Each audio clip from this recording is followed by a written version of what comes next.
The following programs were originally aired live, long before the advent of high fidelity, and they were recorded using a variety of means, from direct recording onto early audio tape and glass records, to simply placing the microphone of a wire recorder in front of the speakers of a radio playing the program. I hope, however, that any variance in audio quality will not take away from your pleasure in listening to these, some of the all-time favorite shows.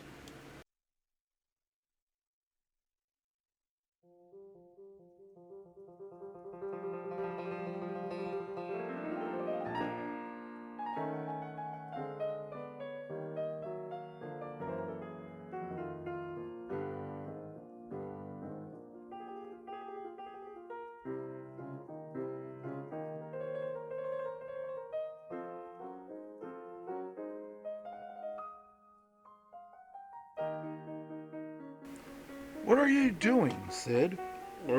I'm working on my spec script here. I've been working on it for a while. It's a tribute to Arthur Miller that I reset one of his classic plays into the modern day, and it's intended to star myself. Really? That sounds oddly intelligent for you. What is it called? Why, Death of a Salesman, of course! Ow! Let's just get on with this day in history. It's March the 20th, 2024. In 1602, Dutch East Indian Company forms. In 1800, Vilsenandro Volta reports his discovery of the electric battery in a letter to Joseph Banks, President of the Royal Society of England. In 1815, Napoleon enters Paris after escape from Elba, begins 100-day rule. In 1854, Republican Party formally organized in Ripon, Washington. In 1900, U.S. Secretary of State John Hay announced that all nations to whom he sent notes calling for an open-door policy in China have essentially accepted his stance. In 1933, Dachau, the first Nazi concentration camp, is completed. So they were having trouble paying attention and they built a camp dedicated to it?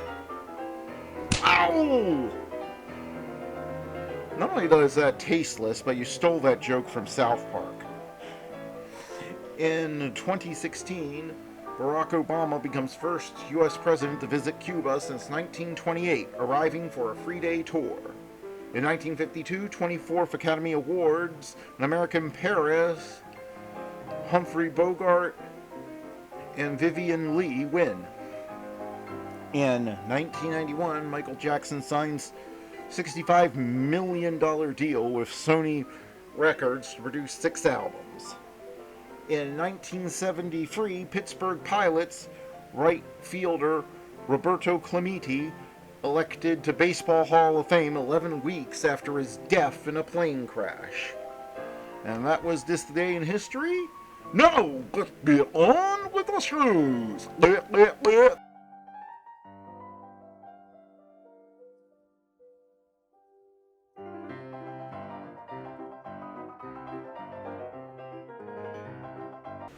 Who's on first? Why, it's Bud Abbott and Lou Costello. Coming up next.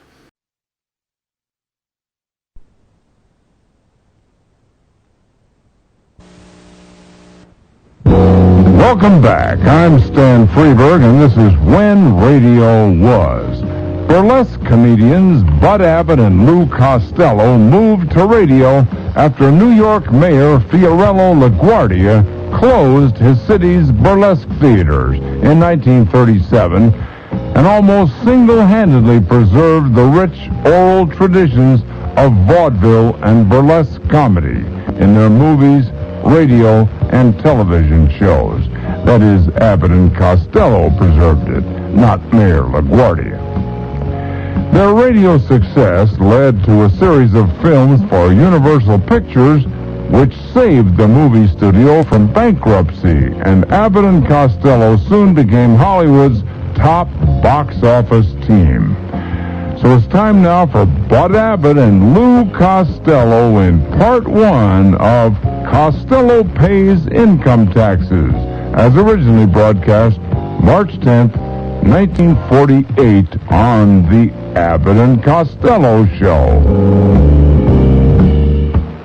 Hey, Abbott, what time is it? It's time for the Abbott and Costello Show. We're on the air here in Hollywood. Well, what are we waiting for? Let's go with the Abbott and Costello Show.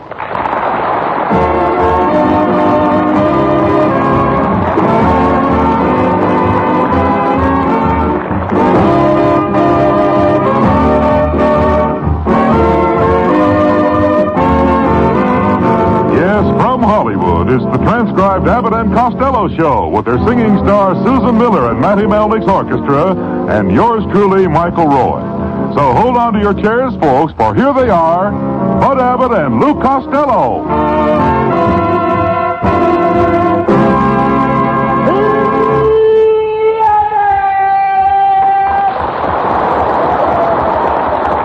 All right, Costello. What have you got under your arm? Well, my mother sent this family album over to Aunt May. Let me see it a minute. Mm-hmm. Well, here's a picture of Uncle Mike. He's standing by Boulder Dam, isn't he? That's not Boulder Dam. That's Aunt May.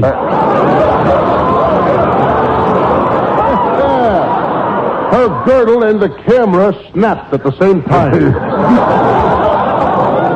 Say, here's a picture of your brother, Pat. Wait a minute. Who's that tall, skinny girl with the curls holding his hand? That's me. You? Mm-hmm. I'll bet all the boys thought you were a girl. Yes. And the nice part of it was, the girls thought I was too.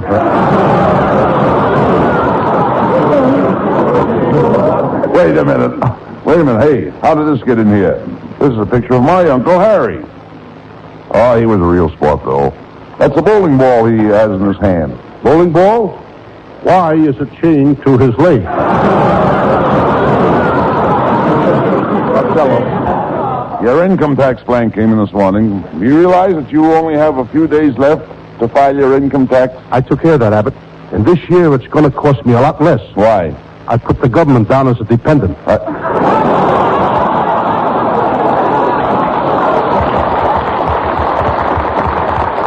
You dummy, you can't do that. You don't even know the first thing about income taxes. Is that so? Well, listen to this. First you get down to the tax bureau, walk inside.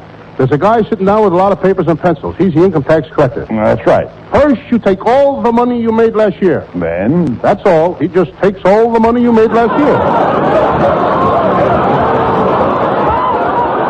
That's ridiculous. I'll try to explain it to you. Here, take this tax form and read the first paragraph. Are you living with husband or wife?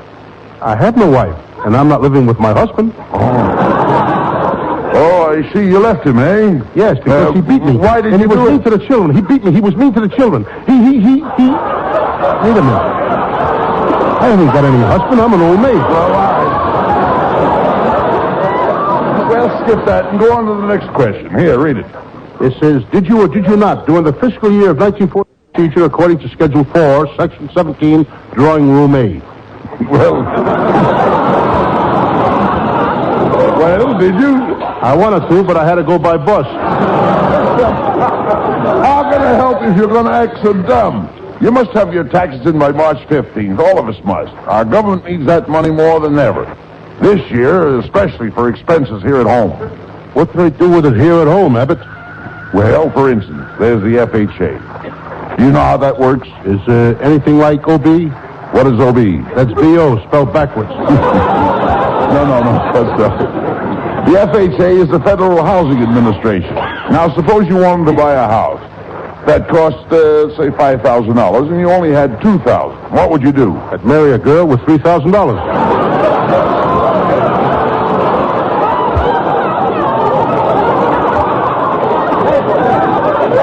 Costello, how can you be such an imbecile? I practice. You practice?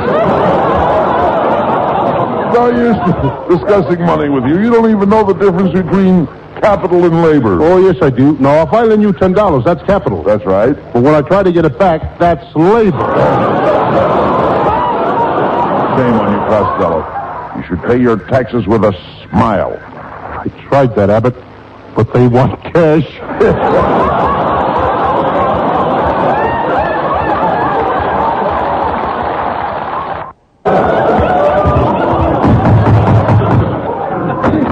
Are you two gentlemen Abbott and Costello? Yes? Well, I'm from the Income Tax Department, and I'm here to collect your 1950 taxes. 1950 taxes? This is only 1948. My goodness, aren't we impatient?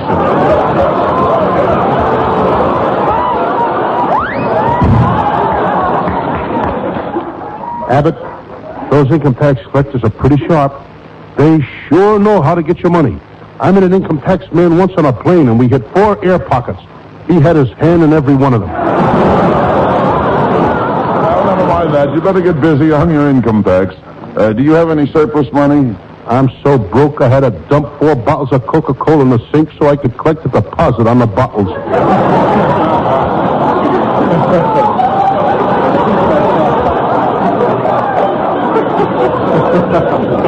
Well, being broke makes no difference. You've got to file your income tax. And remember, you've got to give them an honest count. Abbott, how can you make such an insinuation? I always give them an honest count. I'm patriotic. And besides that, they watch you too close. Costello, you'll never be able to make out your return. Come with me. I'm going to take you to an income tax accountant.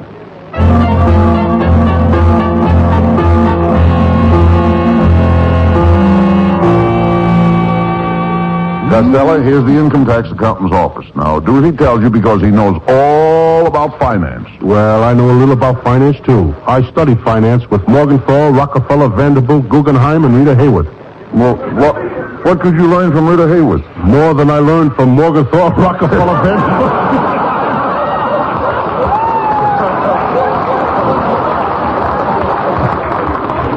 Talk sense. Let's go into the accountant's office. Oh, come right in, Mr. Abbott and Mr. Costello. What can I do for you? Well, Costello wants to file his income tax. He's having a little trouble with the complicated form. Oh, the forms are certainly complicated. Yeah. The only persons who can figure them out are school teachers. Yes, school teachers are the only ones smart enough to figure out the tax, but it don't do them no good. Why not? They don't make enough to pay a tax.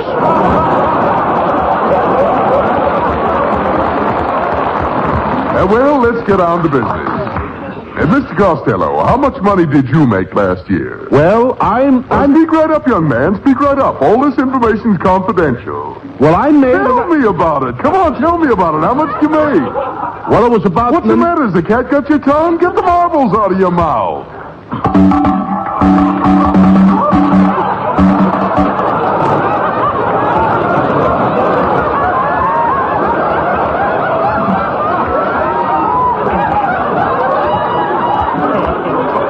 I thought only in pictures I have a stuntman. Well, come on, Now I got a professional spitter out of marbles. Come on, Costello. Answer the man's question. Hey, Costello, did you work last year? Oh, yes, I had a very steady job. What did you do? I refereed all the fights at Ciro's. Now, for the fiscal year of 1947, by what method did you ascertain your income? Here, watch your language. This program is being broadcasted to school children in Japan.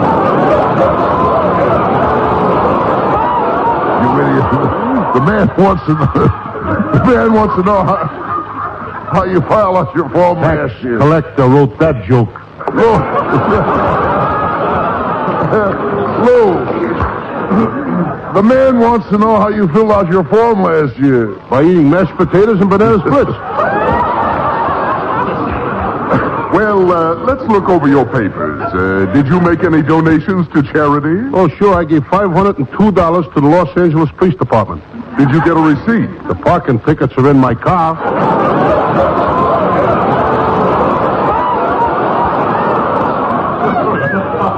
Hold everything, Costello. After checking over your return, I find that you've earned $495 last year. And if you don't make any more money between now and March 15th, you don't have to pay any income tax.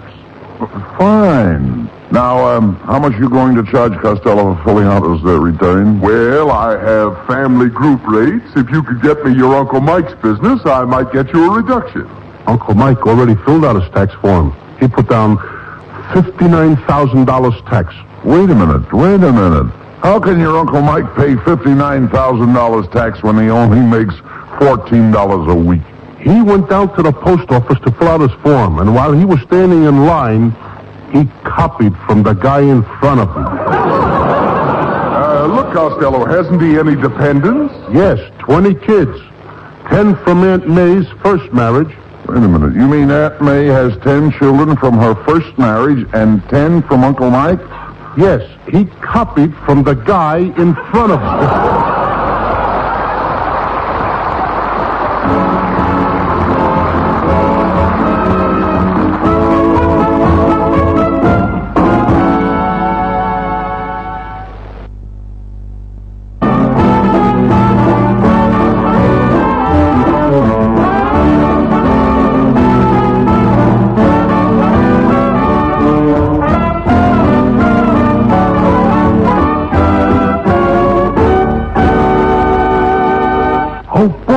I'm happy, why am I happy? No income tax to pay, no problem. Here I am. Up to now. Well, if it isn't my sweet little wife, Betty. How are you, Betty, darling? Buddy, I'm so excited. I just came from the doctor, and he's going to change my nose. That's good. Maybe this time they'll put it in the middle of your face. Now, you go ahead, Costello. Insult me all you want, but my husband thinks I'm beautiful. Don't you, buddy, dear? Yes, darling. Your hair looks beautiful tonight. Oh, well, it should. I just had it washed. Oh, I could tell that, Mrs. Abbott. Oh, you could? The laundry tag is still tied to your bangs.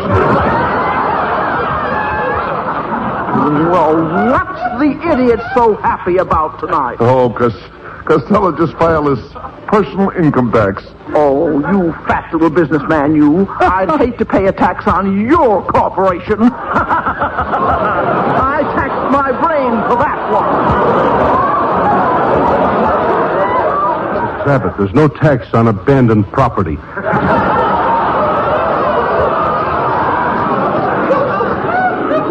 That reminds me that I owe you $20 for mowing the lawn last month. Oh, that's swell. And I certainly could use... Hey, wait a minute. Don't take it, Costello. Remember what the man said about taking any more money before March 15th? Oh, that's right. Hey. Mrs. Abbott, I don't want your money. Well, but you did the work, and the money is yours. Oh, Mrs. Abbott, you couldn't force me to take that money. Well, if you won't take the money, then I must give you a great big kiss. You forced me. Goodbye, Mrs. Abbott. Now, Costello, look what you've done. You've got $20 too much money. Abbott, don't let him put me in jail. Hiya, fellas. Well, it's our orchestra leader, Matty Melnick. Abbott, maybe I can unload this dough on him. Say, Matty, could you use $20? No, I got plenty of money. By the way, Costello, here's the $20 I borrowed from you last Saturday. Oh, I forgot about that, Matty. You want to give me money? Oh, no. Costello, remember your income tax? I did. That's what I remembered. Matty, you couldn't force me to take that money. Okay. If you won't take the money, I'll give you a swell routine that I wrote for you and Abbott. You say to Abbott, what's on first? And Abbott says, no, who's on first and what's on second? And you say, I don't know. Wait a minute. That's enough. Wait a minute. You forced me. Give me the money. Okay. So long, fellas. Costello, you did it again. Now you've got $40 too much money. I'll get rid of it. I'll go out and spend it. What can you buy with $40? Well, if you lend me $5, that will make $45, and I might be able to buy a couple of pork chops. Well, hello, boys. Look, Costello, it's Susan Miller. Hello, Costello, honey. I haven't seen you since the cocktail party last Saturday. Did you get home all right? Yes, but I woke up the next morning with 2 big circles under my eyes. From staying up late? No, somebody set a couple of wet beer glasses on my face. By the way, Costello, I'm selling raffle tickets for my club. They're $5 apiece, and I'll buy 8 of them. Costello, 8 tickets would be $40.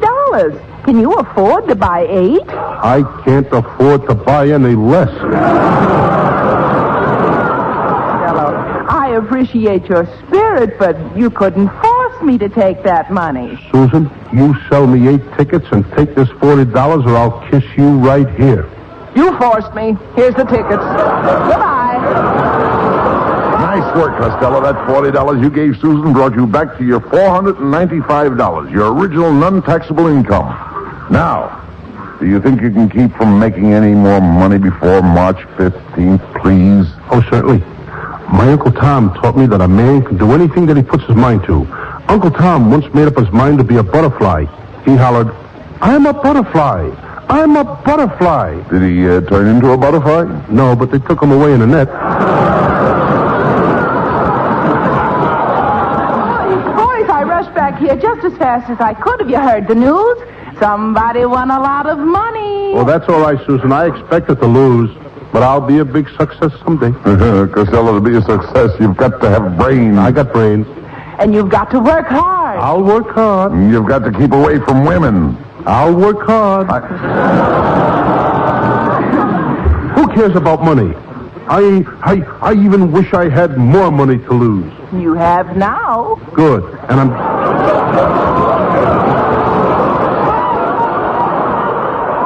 What did you say, Susan? Yes, Costello. The 8 chances you took from me won the first 8 prizes in the raffle. And here is the money. $3,000. Oh, Susan, what have you done to me? After what we've meant to each other, I've always treated you nice. I took you out, took you to the swellest places, showed you a good time, and now a few days before the income taxes are due, you put me in a higher bracket. Oh, I wish I was dead. Costello, I don't understand you. Well, why don't you take the $3,000 and sink it in something? That's a great idea. Where's the nearest river? Come on, Costello. We've got to work fast. See you later, Susan. Abbott, what do we do now? Why, you ingrate. You and your raffle tickets. Here I work my fingers to the bone. I slave. I stay up nights thinking how to keep you broke. And you go behind my back and win $3,000. Why? Why do you do these things to me? Oh, I'm a bad boy. I'll say you are. You know, I've come to the conclusion you have the brain of a low-grade moron. Abbott, you can have it back anytime you want it. Now, you listen to me. You got to get rid of that $3,000. Or we'll have to pay income tax on it now. That's impossible. What do you mean? $3,000 won't pay the income tax on $3,000. I wonder how I can get rid of this money. Wait a minute, I've got it. We'll give $1,000 apiece to the first 3 people we meet. Oh, pardon me, gentlemen, but I'm in distress. Will you help me out? Help you out of distress? Lady, you can't walk around the street without a dress. Oh, cut this out, Costello. Come on, give this lady $1,000. $1,000? That's right. And here it is. $1,000 right on the nose. Be happy. Be happy? I certainly will. Oh, thank you. Goodbye. Oh, come on, Costello. Come on. You've got $2,000 left. Let's get rid of it. Fast. All right, you guys. This is a stick-up. Oh, please. Mister, don't point that gun at me. Shut up and heist him. Mr. Burglar, will you please say heist him again? What for? My pants are falling down.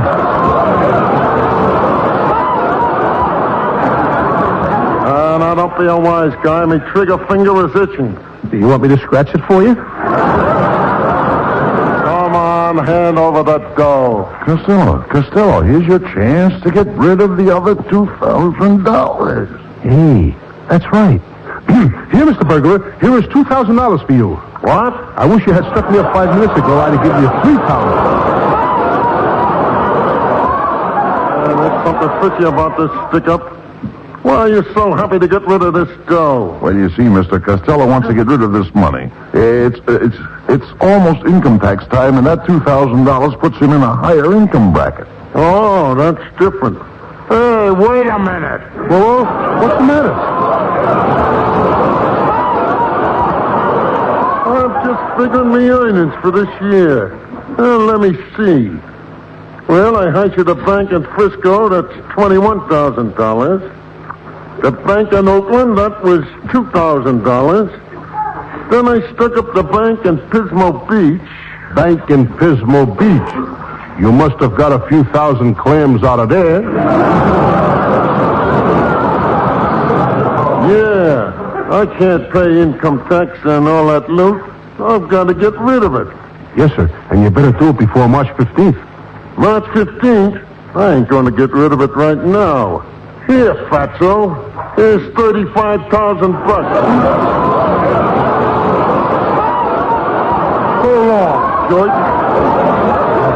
What am I going to do with all this money? Give it to somebody, quick. Here comes a lady. I'll give it to her. Pardon me, madam. Would you like... Oh, there you are. I've been looking all over for you. Hey, Abbott, it's the same lady I gave the $1,000 to. Yes, I am. And remember when you gave me the $1,000?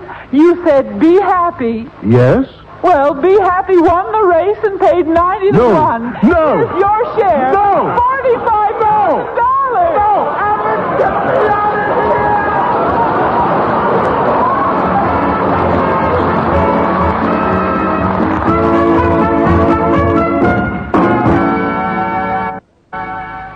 And that's part 2 of Costello Pays Income Taxes, as originally broadcast March 10th, 1948, on the Abbot and Costello Show. I'm Stan Freeberg.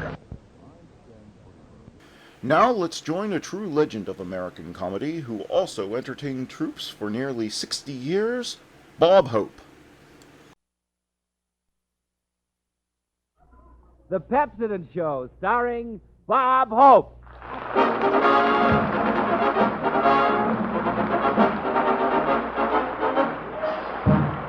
When you're feeling lonesome, strictly on your lonesome, where there's life, remember there is still Bob Hope. Thank you so much. How do you do, ladies and gentlemen? This is Bob, middle of the winter Hope, telling you if you've got preserves in the cellar, use Pepsodent and you'll preserve what's under your smeller.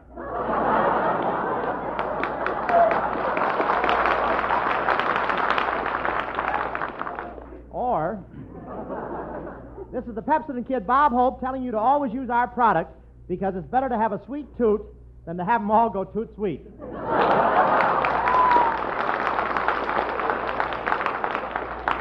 I'm a little tired tonight. I went down to get my license plates yesterday.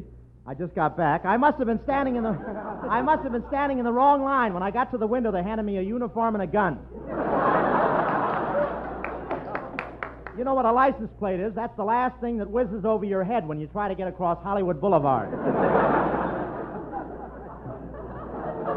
I wouldn't say the line waiting for license plates was long. All I know is, when I finally got to the end of the line, I had to buy Colorado plates.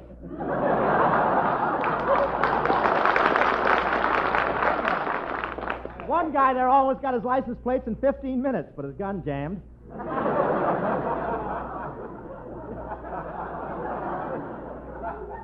No prompting from the audience now. No, at least I had a good idea. Did that line move slowly? I didn't realize how slow it was moving until I went up to one old guy in line and said, "Have you been waiting long?" He said, "Long. Look, I can tuck my beard inside my diaper."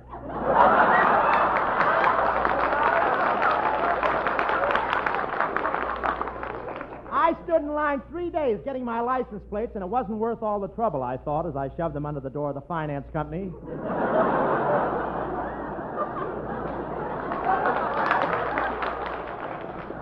Yes, sir. You know, California automobile rules are very silly. The drivers have to put a license plate on the front of their cars and a license plate on the back, then they run over you sideways.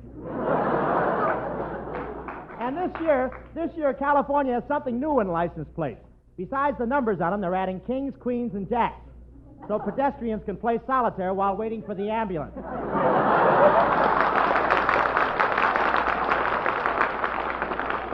And, of course, the Chamber of Commerce insists that every license plate has a feather on it. That's so when you hit a pedestrian, he dies with a tickled expression. And, I must tell you, Bing Crosby, the mutter, is putting license plates on his horses. That way, when he enters a horse in a race, he'll know what year he sent him out.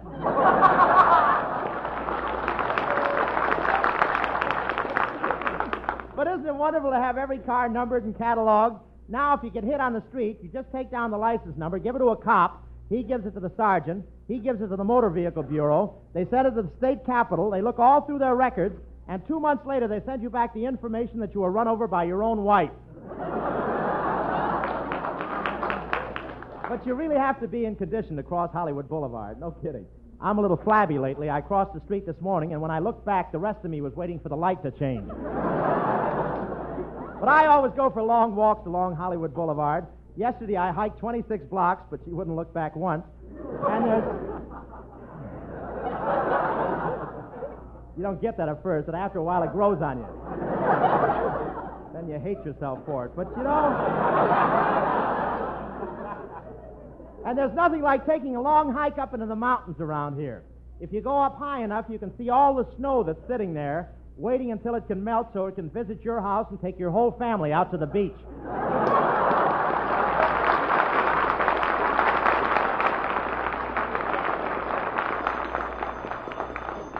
Hello, Hope Lost and Found Service. If we find it, brother, you've lost it. Hello, Mr. Hope. Have you found a beautiful set of girls' teeth all gleaming and white and sparkling? Uppers or lowers, Goodman, or can we sell you a compartment?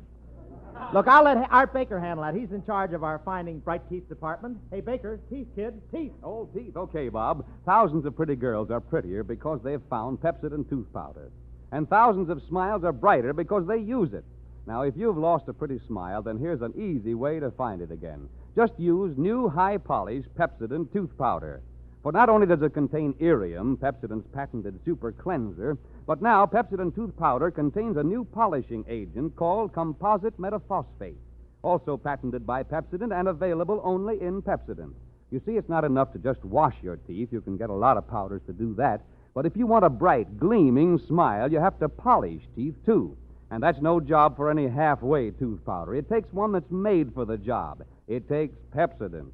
For now, with its new polishing ingredient, Pepsodent has the power to produce a 32% greater luster on teeth than any other leading tooth powder, actually twice as bright as the average of all other brands. Just try Pepsodent tooth powder starting tonight, and in just a few days, you'll begin to see what we mean by more luster. Yes, ladies and gentlemen, to find that smile you thought was lost, just go to your druggist and say, Pepsodent tooth powder, please.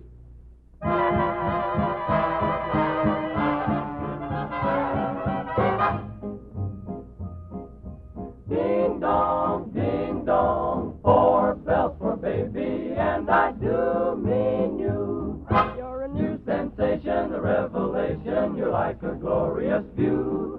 You're a soft white cloud in the blue, and I do mean you. You're an April shower, a scented flower, a lovely story that's new. You're the top, and I do mean you. Can't find words to tell you how grand you are. You're everything to me, you're my favorite star. You're a 4-bell feature, a gorgeous creature, you're the reason I fell. Babe, you're really swell, and I do mean you.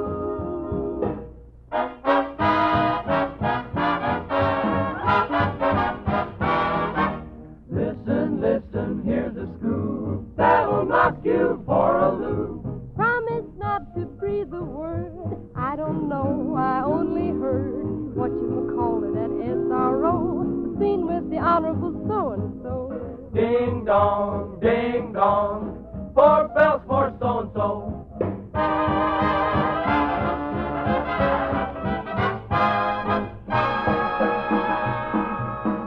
Can't find words to tell you how grand you are. You're everything to me, my favorite star. Whoa, 4-bell feature, gorgeous creature. You're the reason I fell. Babe, you're really swell, and I do mean you.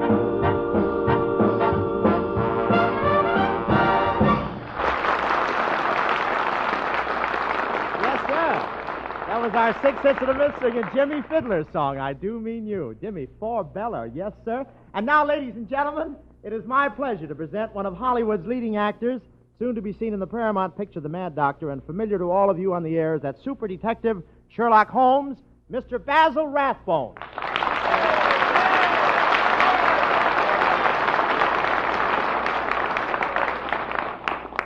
Thank you, Bob. Well, I'm really glad to welcome you here tonight, Basil. I've certainly enjoyed you as Sherlock Holmes. The part fits you to a T. Well, thank you again, Bob. You know, I wish I could find my niche in the radio world. What was that? Niche. Well, scratch it, old boy.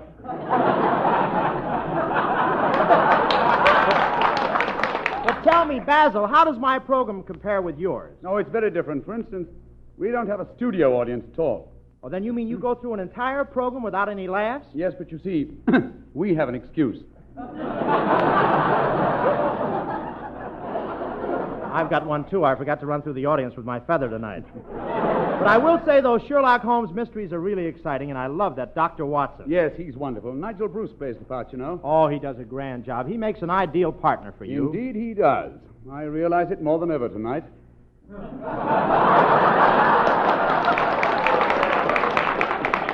Practically, I'm alone. Look, I appreciate you dropping in tonight, Basil. After all, we both work at Paramount. In fact, I have the dressing room right next to yours. Oh, are you the one that has the dressing room right next to mine? Yes, why? Must you cook?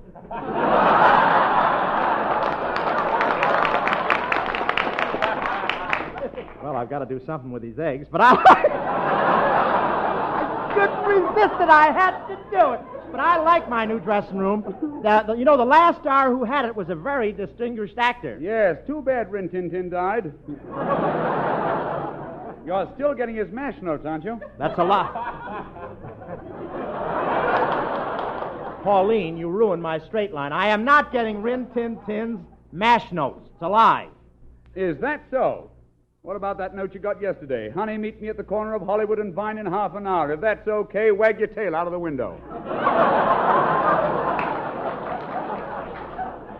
Well, you know, one gets all kinds of fan mail. It's tough being a celebrity, isn't it, Basil? It certainly is, Bob. You're not missing a thing. Wait. You're razzmatazz tonight, Baz. Wait a minute. I'm well thought of at Paramount. You know that. Yes, everybody on the lot has a good word for you. They certainly do. Yes, it's a good word. Too bad we can't use it on the air.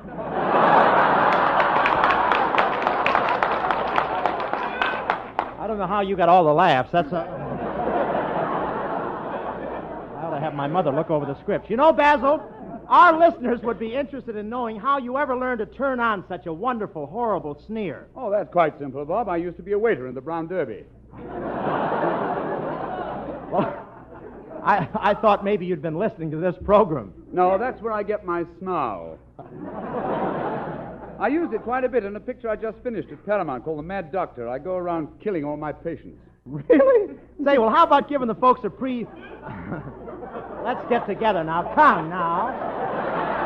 How about giving the folks a preview of The Mad Doctor tonight, Basil? Suppose I were going around selling magazines and I dropped into your office. What would happen to me? Well, let's try it and see. All right.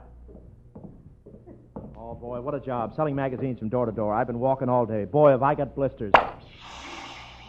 Doggone, got a flat in my left toe. Gee, this is a big office building. I wonder if I should try this office. That's a lovely sign he's got on the door. Dr. Frenessy. That sounds menacing. Anybody in? Yes, I'm the doctor. Speak up, young man. What's wrong with you? Oh, nothing. I'm selling magazines. I'm working my way through. Through what? They're going to tell me after I sell the magazine.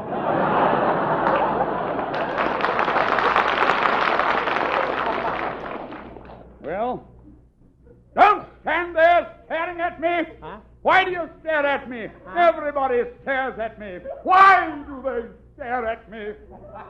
Well, maybe it's because you've got two heads.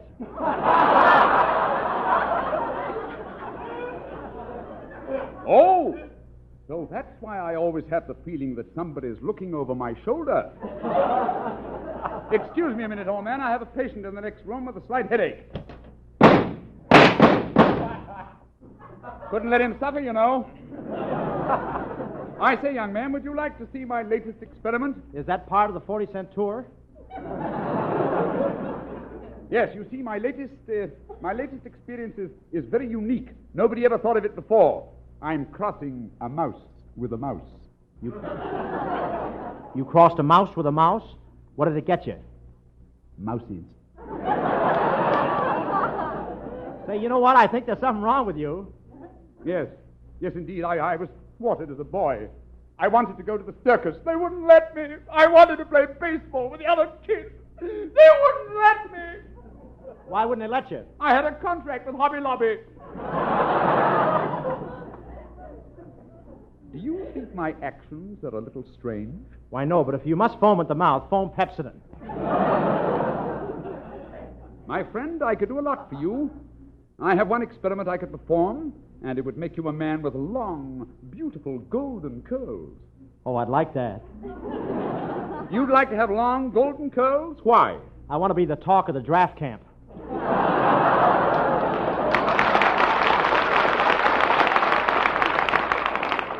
They read.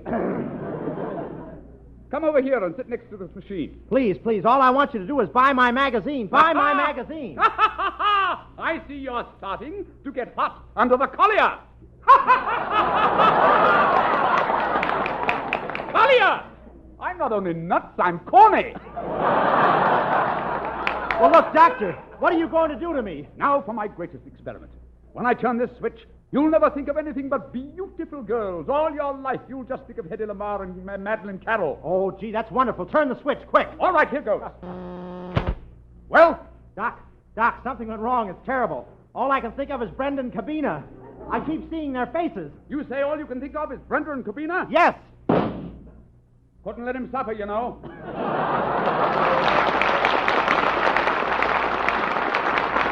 you, Basil.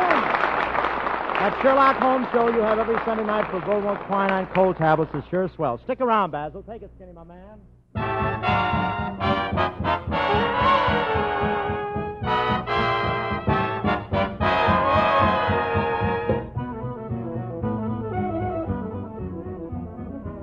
Ada, sweet as apple cider, sweeter than all I know. Come out in the silvery moonlight, of love will whisper, so soft and low. Seems though I can't live without you. Listen, oh honeydew, I'd idolize you. I love you, I'd I do.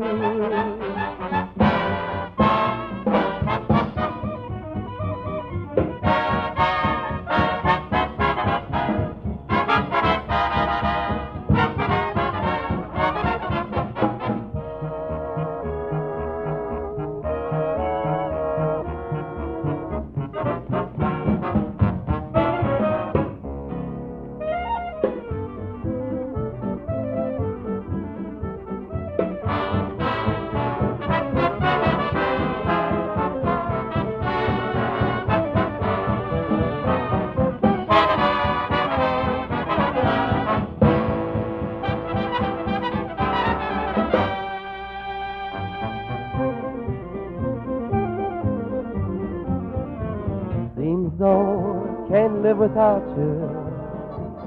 Listen, oh honeydew, I'd idolize you. I love you, I do.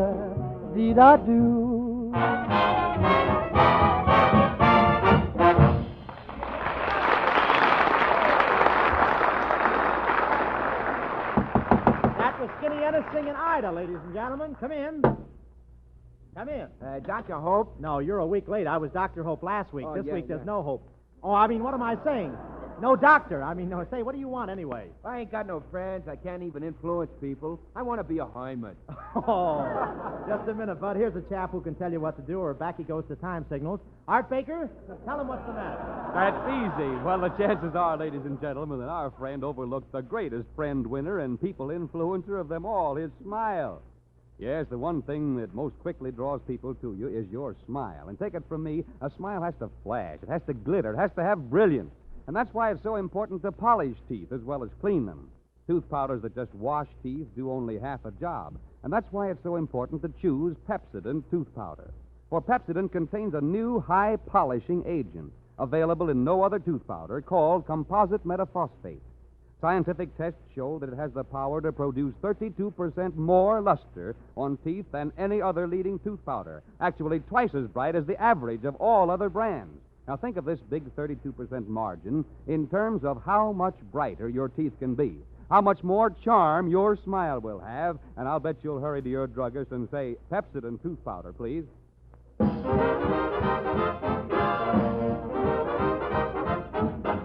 X marks the spot where my heart... And now Bob Hope presents his version of X Marks the Spot. We take you now to the offices of the Daily Globe. Stop the presses. Stop the presses. What's wrong, Chief? We're just getting out the late edition. Stop the presses. Throw out the front page. We just got the biggest story of the year. He's been found. Who's been found? Yehudi. Yehudi? Who's Yehudi? Who's Yehudi? Yes, who's Yehudi? Okay, start the presses again.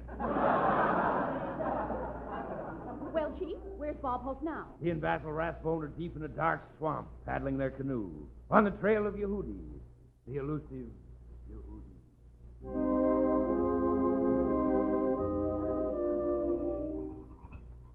What a job. Paddling this big boat along is some job. Oh, don't worry. We'll come to water pretty soon. Here's some now. Let's put the canoe in it. There, that's better. I suppose this is all strange to you, Bob. Oh, no, Basil. I've rushed into swamps lots of times before. Well, that's radio, Bob. Say, aren't your feet getting a little damp? Yes, right up to my waist. Say, maybe we should have got a canoe with a bottom in it, huh? Gosh, look at all the mountains surrounding this swamp. Hello, Pike Peak. Hi, Sierra. You know, Bob, the trouble with this canoe is that you've got it too crowded with your baggage. I know, Basil, but you told me I should take along everything I really needed. I know, but after all, Bob, a full-length mirror. Say, you know, it's spooky here in this swamp. Careful how you steer, Basil. Be careful. You're going to hit that tree. Weeping willow. I hear a coyote.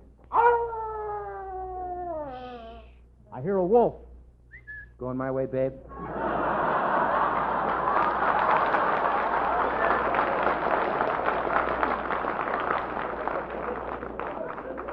Look, Bob, let's get out of this canoe.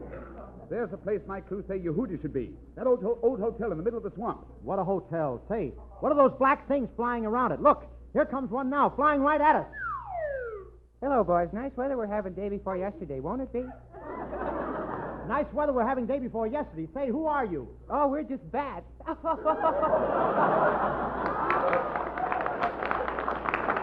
Come on, Bob. Here we are at the door of the hotel. Basil, I don't like the looks of this place. Let's leave. Oh, don't be silly, Bob. It's just an old hotel. There's probably nothing in it but spiders. One of the lodger kids. Look, someone's opening the door. Oh, come in, come in. Nice weather we're having. Isn't it a beautiful and balmy day? Listen, miss. I'm Basil Rathbone. My friend and I came down here to do some detective work. Oh, then come in the parlor. Mr. Moto is there. Well, I'd like to meet Mr. Moto. Fine. I'll raise the lid. Bob, I'm frightened. There are shivers running up my spine. Up your spine? Don't you mean up and down your spine? No, they're too frightened to make the round trip. Now, gentlemen, while you're at this hotel, remember, if you want anything, just ring for the skeleton. You mean that skeleton over there, it still works here? How is that possible? Strong union.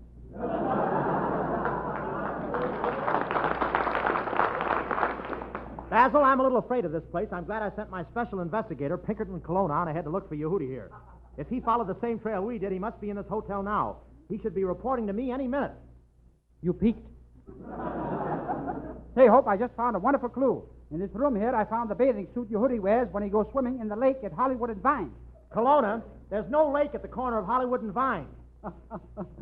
You native son, you.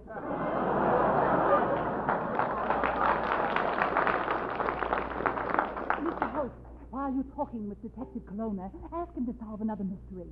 There are 386 girls stopping at this hotel in 386 different rooms. And I just received complaints that in the last 5 minutes, each and every one of them was kissed by a mysterious masher. Colonna, did you hear what the lady said? Ah, yes. I've been a busy little bee, haven't I?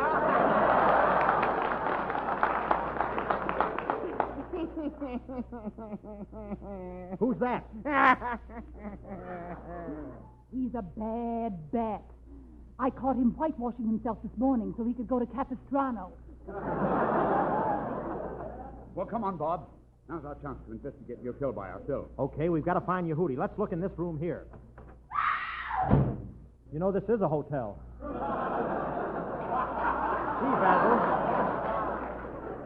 Gee, Basil, I wonder what my right-hand man, Colonna, is doing now. Hey, Chief, this is your right-hand man, Colonna, reporting. I think I've discovered Yehudi. He's here in a cage disguised as a lion, but he can't fool me. I'll reach in and pull off his disguise. Hey, Chief, this is your left-hand man, Colonna, reporting.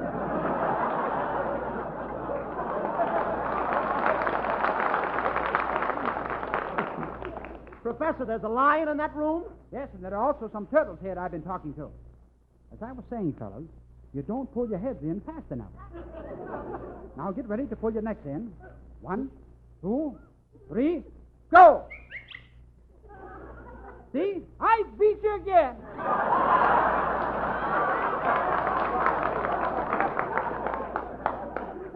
Colonna, you're talking to turtles? Yes, and they're very nice fellows, too. We're very nice fellas, too. Mock turtles. Say, Colonna, have you found any trace of Yehudi? After all, I'm anxious. You're anxious? Yes. Well, glad to know you're anxious. You know, Beatrice Fairfax and I have had many a good laugh from your letters. Come on, Basil. He'll never help us. Let's see what's in this room over here. Get your hands out of me, you dirty rat. Let me alone, I tell you. I'm going crazy. Why did you ever come into my life? Let me alone. All I want to do is die. Oh, lady, is there anything we can do for you? Yeah, give me one of those parts Betty Davis has been getting.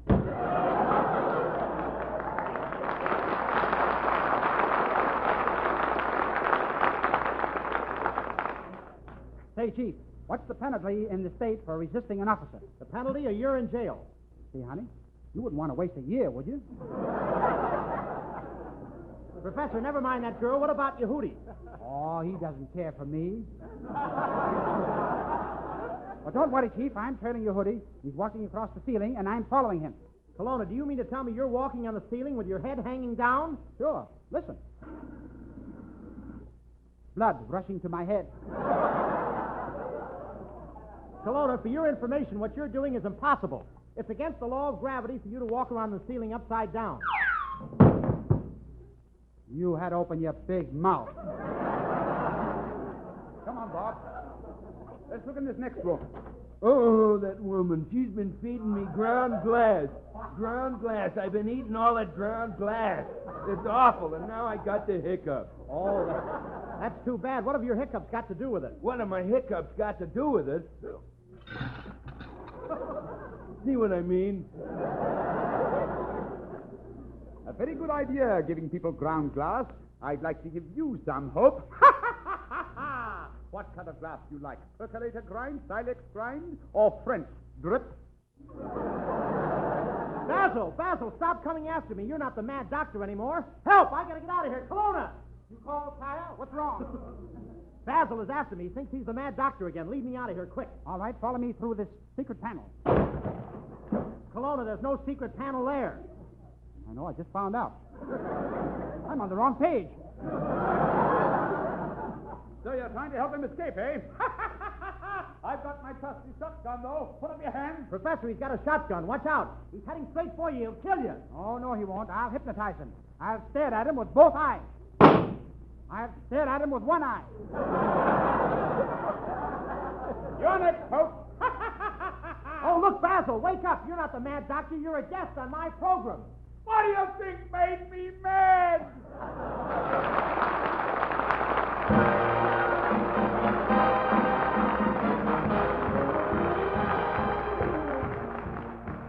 Again we go, and if you like the show, please dial Tuesday again. And though there's no admission to the show, a smile helps to get in. Thanks, Basil Rathbone, our guest, though we take a rest in your hootie's quest. You were grand.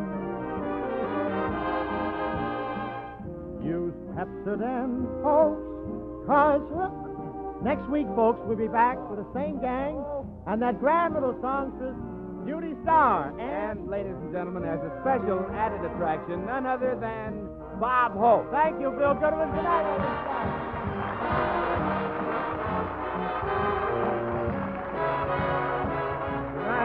Good night, everyone. This is Bill Goodwin speaking for Pepsi. True crime stories of the 1940s and 1950s are up next with Jack Webb's Dragnet.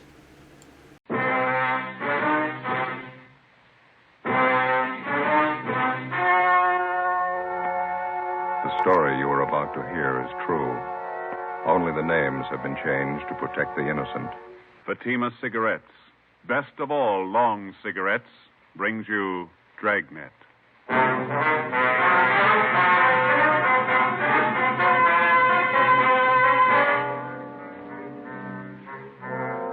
You're a detective sergeant. You're assigned to robbery detail. A store clerk has been murdered, shot to death in a robbery. The hold-up man is described as tall, well-dressed. He escapes in a taxicab. Your job, get him.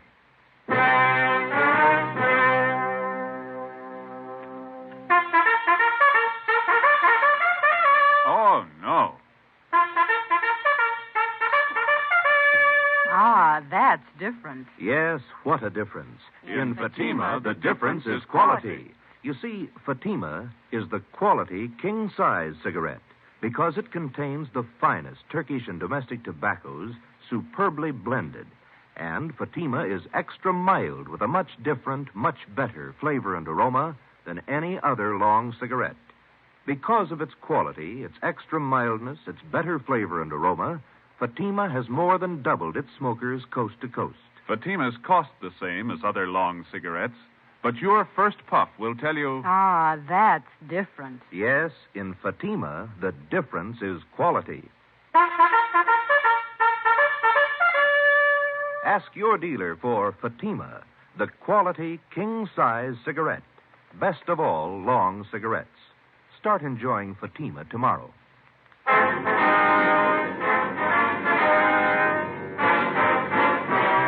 Dragnet, the documented drama of an actual crime. For the next 30 minutes, in cooperation with the Los Angeles Police Department, you will travel step by step on the side of the law through an actual case from official police files. From beginning to end, from crime to punishment, Dragnet is the story of your police force in action. It was Friday, August 17th. It was hot in Los Angeles. We were working the night watch out of robbery detail. My partner's Ben Romero. The boss is Captain Walker. My name's Friday. It was 8:35 p.m. when we got to the Church of St. Damien, the vestibule.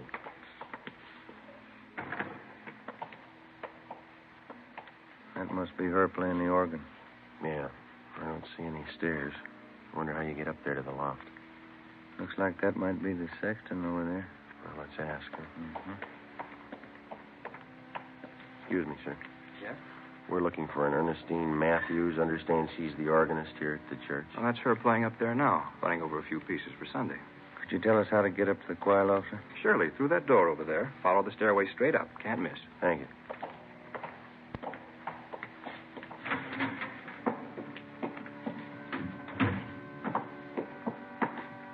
Sure has been a long time. Well, what's that? Climbing stairs to a choir loft. Sang a lot in church when I was a kid. Boy soprano. All right. They finally threw me out. Boys team. Yes, did you want something? Are you Mrs. Ernestine Matthews? Yes, did you come about the new choir book? No, ma'am. Police officer. Oh, can I help you? It's about your husband, Miss Matthews. Bert, what about him? Has Bert done something? He was hurt, ma'am. Well, I don't understand. Bert's working at the store. What do you mean he was hurt? There was a holdup. Dear God, my husband. Was he hurt bad? Yes, ma'am. Where is he? I've got to go to him. Is he in pain? No, ma'am. What are you trying to say? Dear God, tell me the truth. Which hospital is he in? They took him to Georgia Street. They helped him all they could. You're not trying to tell me Bert's dead? Not trying to tell me that, are you? I'm sorry, ma'am. In the past 16 days, 7 armed robberies had been committed, apparently by the same man. The suspect was described by victims as tall, heavily built, and very nervous. He was armed. It's cold logic that every suspect who's armed in the commission of a robbery is a potential killer. It's a fact that's been proved 100 times over. The man we were after had proven it again.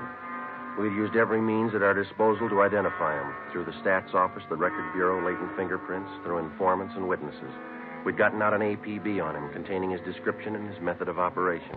We'd maintained stakeouts. We hadn't reached him in time. Early that evening, a downtown grocery store had been held up. One of the clerks, 31-year-old Bert Matthews, failed to empty the cash register quickly enough, and the bandit shot him 3 times through the chest. He died almost instantly, and the hold-up man escaped. There was only one witness, another clerk who had been on duty in the store with Matthews at the time of the hold-up. His name was Jess Tallman. He was brought to the city hall, where we questioned him further. Did you see Bert's wife? Does she know? Yeah, we dropped off at the church on the way in. Drove her to her sister's place. Still can't get it through my head. 1 minute I was talking to Bert, the next minute he was dead. It's kind of hard to take, you know. I'd like to go over that description of the hold-up man. You were pretty upset out there at the store. Do you feel up to it now? Yeah, I'm okay. All right, now you just take it easy. Tell us everything you remember and take all the time you need. Well, I know he was a big guy. Over 6 foot anyway, I'm sure of that. He had a good build, too. Wasn't skinny. How about his face, Jess? Did you get a good look at it? Yeah, I did. It was thin, and he kept working it around, you know, twitching like a guy who was plenty nervous. Mm-hmm. Can you tell us anything else about it? He was young, about 21, I'd say. Had dark color eyes. That's about all I'd swear to, Sergeant. He had a hat on, I know that. Mm-hmm. How about the rest of his clothing? I wouldn't be sure about it. Could have been a gray coat, blue coat, I don't know. I wouldn't want to give you a bum steer. Did you get a look at the gun? I couldn't miss that. It was a big one. It wasn't shiny. It was kind of dark blue color. I can see the guy now walking in the store and pointing it at Bert. What time was that again, Jess, when the bandits showed up? Just about 7:30. Bert was behind the counter. I was in the back stacking the shelves. The guy just walked in, pointed the gun, said, "Give me the dough." I heard him say that. Mm-hmm. Bert was kind of surprised. He just stood there for a minute, and the guy said, "Hurry up, give me the dough." And Bert said, "Okay, you can have everything." And he reached to get the dough from the cash register. And that's when the guy did it. He hit Bert right in the chest. What happened then? Bert moaned a little and fell down on the floor. I got so mad I started running for the guy, but he swung around at me with a gun and said, "Stay where you are." Yeah. Well, I didn't want to get killed. I stopped. You can't blame me for that, can you? Did you follow the man when he left? Well, you see, he backed out of the store, and when he got to the sidewalk, he jammed the gun in his pocket and ran down the street. I ran out after him, saw him jump in a taxicab and take off. Did you get the cab's number? Well, he was too far away for that, at least halfway down the block. I know somebody else must have been driving it, though. How do you know that? The cab was already moving when the hold-up guy jumped in. He got in the front seat. How do you know it was the front seat and not the back? The way those cab doors open, you know. Front doors swing out to the left, back ones swing out to the right. That ties in, Joe. Used the same M.O. on those hold-ups last week. Yeah. You got anything else to add, Jess? Anything you think we ought to know? It's about the size of it, Sergeant. You don't think I'm yellow, do you? Well, how do you mean? I mean, because I stopped when he pointed the gun at me. Guess I should have grabbed him, but that gun looked as big as a cannon.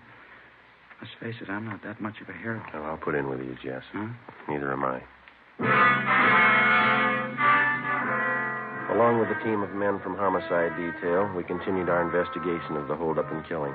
Ballistics reported that the slugs taken from the body of Bert Matthews had possibly been fired from a .38 caliber Colt revolver. The slugs were in good condition for identification. All the possible suspects picked from the mug books by the victims had been checked out. All of them had been cleared. Fingerprints left by the bandit at the scene of his latest crime were checked out. No make. We tried to check the taxicab used in the escape. We got nowhere. The morning after the Matthews killing, we got a call from Sheriff's Homicide. We went across the street and checked with Inspector Bowers.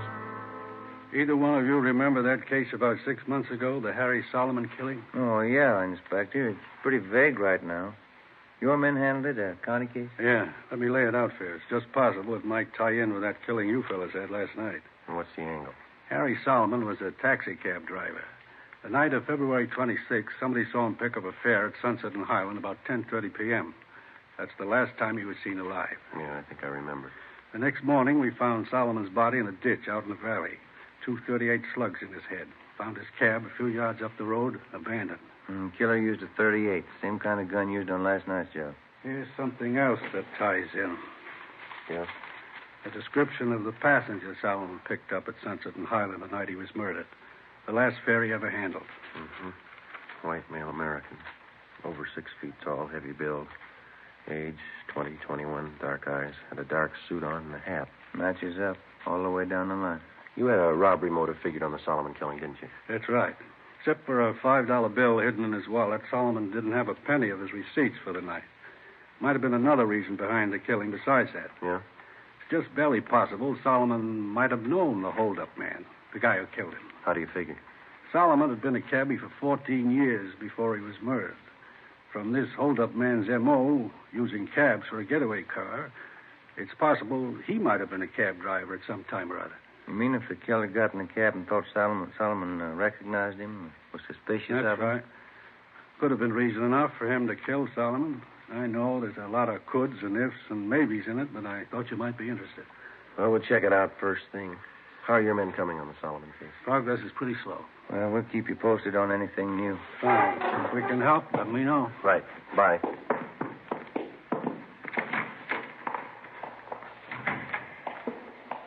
Well, 2 sets of 38 slugs. What do you think? Let's ask the crime lab. We put in a request to Russ Camp and Ballistics to check the 38 slugs found in taxi driver Solomon's body against those found in the body of grocery clerk Bert Matthews. Then we contacted the special agent at the taxi cab company. We asked him for pictures of all their drivers employed by the company during the past year who were 6 feet in height or over. He told us that they'd have a file ready for us the following morning. We drove back to the office and checked in with Russ Camp at the crime lab. He was examining the 38 slugs under the comparison light. Just a few more minutes, fellas. Have a chair. Yeah, all right. Not much luck so far. No. No. Yeah. Well, that's it. Yeah? No make. These slugs come from 2 different guns. That night, 2 more armed robberies were committed. One at a liquor store, the other at a cafe. In both cases, the hold-up man escaped in a taxi cab. The description of the man who robbed the liquor store matched that of the bandit who shot and killed Bert Matthews. The big switch came when we checked the cafe hold-up. There, the victims described the suspect as short and fat with dark blonde hair. He had a deep scar on his chin. During the robbery, this suspect had become so nervous that he dropped his gun, but he'd succeeded in getting outside and escaping in a taxi cab before he could be apprehended. The gun was taken back to latent fingerprints and checked. It was clean. Russ Camp checked it through ballistics. Some days are like this, fellas. What do you mean? That cab driver Solomon was shot with a 38. Yeah? Bert Matthews was shot with a 38. A different one, though. This gun the bandit dropped tonight, it's a 38, too. Yeah, we know that. What are you getting at? Doesn't match either case. The next morning, we started working one of the few leads we had left. We drove down to the taxi cab company and collected the pictures of all the drivers that they employed during the past year who were 6 feet in height or over. There were 87 of them. We started checking them out. It's what the working detective calls legwork. It's slow and it's tedious, and you're not sure it's going to amount to anything even by the time you finish. 2 nights later, the taxi cab bandit hit again. His first repeater. A restaurant on South Figueroa. He'd robbed the same place less than 3 weeks before. Ben and I interviewed the manager, a Mr. Cavallo. Telling you, Sergeant, I can't take any more of it. Twice in 1 month. Yes, sir. Could we talk back there in one of the booths? Oh, yeah. Come on. You got a good look at the man, did you, Mr. Cavallo? 2 feet from him. Memorized his face from the first time. It's no joke, you know. So I have no time for the customers. I'm too busy opening the cash box for that thief. Sit down. Thanks. Well, and you're positive it's the same man who robbed you before. There's no question there, huh? None, I'm positive. And he used the same M.O., too. Yeah, sure. M.O.? What's that? Oh, excuse me. I mean, he used the same approach, the same method of operation. Everything was the same. The man, the gun, the taxi cab, everything. You didn't get the number of the cab. I looked for it. I didn't see any. Must cover it up some way. We've got some pictures here, Mr. Cavallo. I'd like to have you look at them. Just tell us if you recognize any of them. Well, I won't do any good. I already did that. They showed me pictures the last time. This is a different lot, sir. Oh, all right. Quite a few of them, huh? I'd like to have you check each one of them carefully, if you would. Just take your time. Yeah, we can't sit here without coffee. Natalie! Well, I wouldn't. Natalie! I don't care for any. Yeah, don't be silly. You can't work without eating. Natalie! Yeah. Coffee, 3 cups. Okay. And now, where do I start? Well, these right here, if you'd just check these over, please. Uh-huh. No, not him. Uh-uh.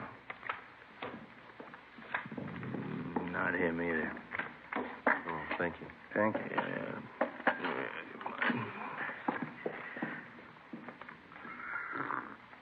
Oh, it's hot. No, not that one. No. Is that all? No, I have some more here. Oh. Hey, that's an ugly-looking guy, huh? Look at that scar. They look familiar? No. Better check with the skipper when we're finished here. Yeah, it's been a couple hours, hasn't it? That lousy, no-good thief. Sir? Right here, this one. That's the guy. You sure? I opened my cash box twice for him. I'd know his face in a million. Morris Copley, age 21. Description matches. Let's go, Ben. Thanks, Mr. Cavallo. It's only 40 minutes since the robbery. He's probably not even home yet. What can you do? We'll wait up. 10:30 p.m. We parked down the street from 527 Dayton Avenue, a 2-story white stucco apartment house. We checked the names on the mailboxes. Morris Copley's wasn't on any of them. We rang for the manager. Copley? Morris Copley, no. He doesn't live here. Never heard of him. I wonder if you'd take a look at this, ma'am. This picture, ma'am. You ever seen this man before? Well, let me get over here in the light. Let me see now. No, he doesn't live here. And you've never seen him before? No, I didn't say that. I just said he doesn't live here. And you have seen him before? I believe I might have, yes. Matter of fact, I'm sure of it. It's a friend of Mr. Tobin's, apartment 5. Comes to visit Mr. Tobin every now and then. Is this Mr. Tobin in now, ma'am? We'd like to talk to him. No, I'm afraid not. He works nights, never comes home before 2 a.m. Oh. Yeah, he's a cab driver.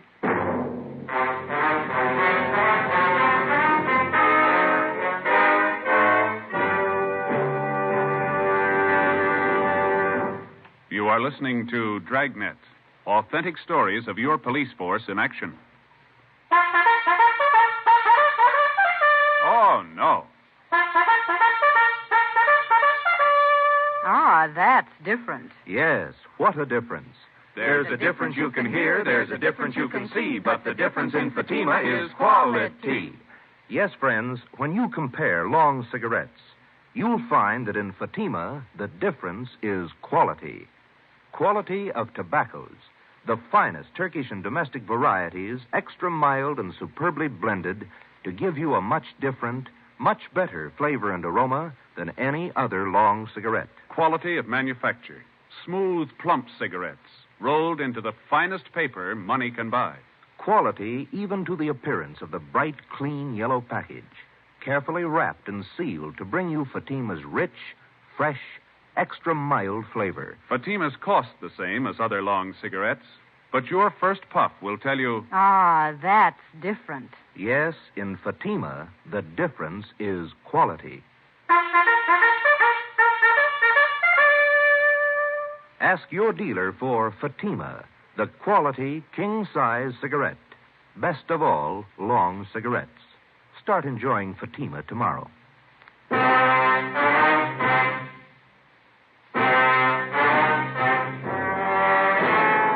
10:45 p.m. In the presence of the manager, we made a search of the apartment registered in the name of Ralph Tobin, the man who was supposed to be a friend of the suspect, Morris Copley. We found nothing that would tie either of them up with the robberies and the killings. Before the manager returned to her apartment, we instructed her to say nothing about our being there in case Tobin or Copley returned. We called the office and told them we'd received an identification on Morris Copley. They checked them both through R&I. Neither had any criminal record. They got out an APB on Copley. We waited. Midnight came. Nothing happened. 1 a.m. 1:30. Still no sign of either man. 1:45. Somebody's coming around back, Joe. Yeah. Kitchen door.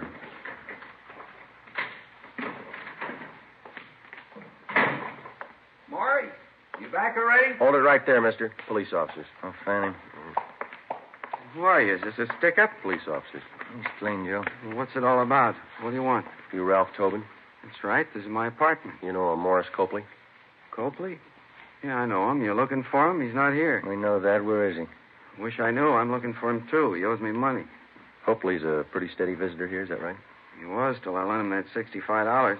Haven't seen him since. He took off. When was that? When? About 2 weeks ago. Yeah, just about. Look, you mind if I sit down? I'm a little nervous. Go ahead. Kind of upsets you, you know. Why are you looking for Maury? I'd like to have you repeat what you said when you came in that door. What I said? I asked who you were, didn't I? No, I mean before that. Say, I don't think I know what you're getting at, officer. You said, Maury, you back already? Not what you said? Yeah, I guess I did. I guess I thought Maury came back to pay me the $65 he borrowed. You didn't make it sound like that, Tobin. I got the idea you were expecting. Expecting him? No, I haven't seen Maury in 2 weeks, maybe 3. He took me for $65. All right, that's enough small talk, mister. Now, Copley's in deep. You're going to match him if we don't get a straight story. Some cans of beer in the refrigerator. Let's have one around, Skip the beer. Where's Copley? I'll swear in the Bible if you want me to. I don't know. Look, if Maury pulled anything heavy, I'm not in on it. Ben, you want to check with the manager? Ask her when's the last time she saw Copley here. Yeah, right. Now, wait a minute, officers. I want to cooperate. If Maury's in deep, that's his fault, not mine. That's right, isn't it? That's right. Now, where is he? I don't know. That's the truth. I'll tell you something else. I wasn't squaring. I saw Maury early tonight, 6 o'clock. Came here and borrowed another $5 from me. But you don't know where he is now? No. Said, sure like a can of beer if you don't All mind. right, sit still. I'll get it for you. You sure you won't have one? No, not me. No, thanks. I don't want him. There you go. Good cold beer. I like it when I get nervous. It always calms me down. Say, Tobin. Yeah, officer? You haven't taken your hat off. Oh, I was nervous. I guess I forgot. There. Your hair always been dark blonde? Since I was a kid, yeah, why? How about that scar on your chin? It's a pretty deep one. Beer's sure good. I asked you about the scar. It's kind of embarrassing. I got a little high one night. Fell off a merry-go-round. Big night. Now I've heard everything. We had a robbery report a couple of nights ago, Tobin. Hold-up man was just about your height and weight. Yeah? Dark blonde hair. Had a scar on his chin, too. I'm afraid you got a wrong slant, officer. I worked in a cab every night of the week. It wasn't me. Mind if we have a look at your car, son? How'd you know I had a car? We didn't. Let's give it a look, shall we? Why do you want to look at it? You have anything to hide, have you? Of course not. I'm not like Maury. He's always in trouble, always on the lam. You'll probably think it's funny when you check the glove compartment in my car. Will we? Yeah, you will. Where's that? Keep a gun in there. You know how many cab drivers get shot. A guy can't be too careful. What kind of gun do you have, Tobin? Revolver. Regular revolver. What caliber? 38. Why? 2:30 a.m. We searched his car, picked up his 38 caliber revolver, and then we drove Ralph Tobin back to the office where he was detained for questioning. We had a stakeout placed on his apartment. Russ Camp and ballistics checked Tobin's gun against the slugs which had taken the lives of Harry Solomon and Bert Matthews.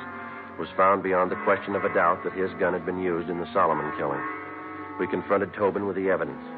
He started talking. He told us that Copley was responsible for the murder of both Solomon and Matthews, that Copley had borrowed his gun for the Solomon job. In all the robberies except one, he described himself only as the accomplice. He drove the getaway taxi cab. The only occasion he tried to handle the actual holdup was at the cafe, where he became so nervous that he had dropped his gun.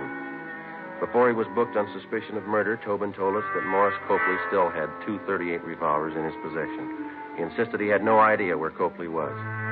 Ben handled the questioning while a stenographer took Tobin's statement. I contacted Inspector Bowers and informed him of our progress. 11 a.m. I got back to the squad room. All right, did you check back through that personnel record we got from the cab company? Yeah, I got half an idea, I think. Yeah? See here on Copley's application for the job. No, sure, we checked out all those references. They don't go anywhere. No, I mean this right here.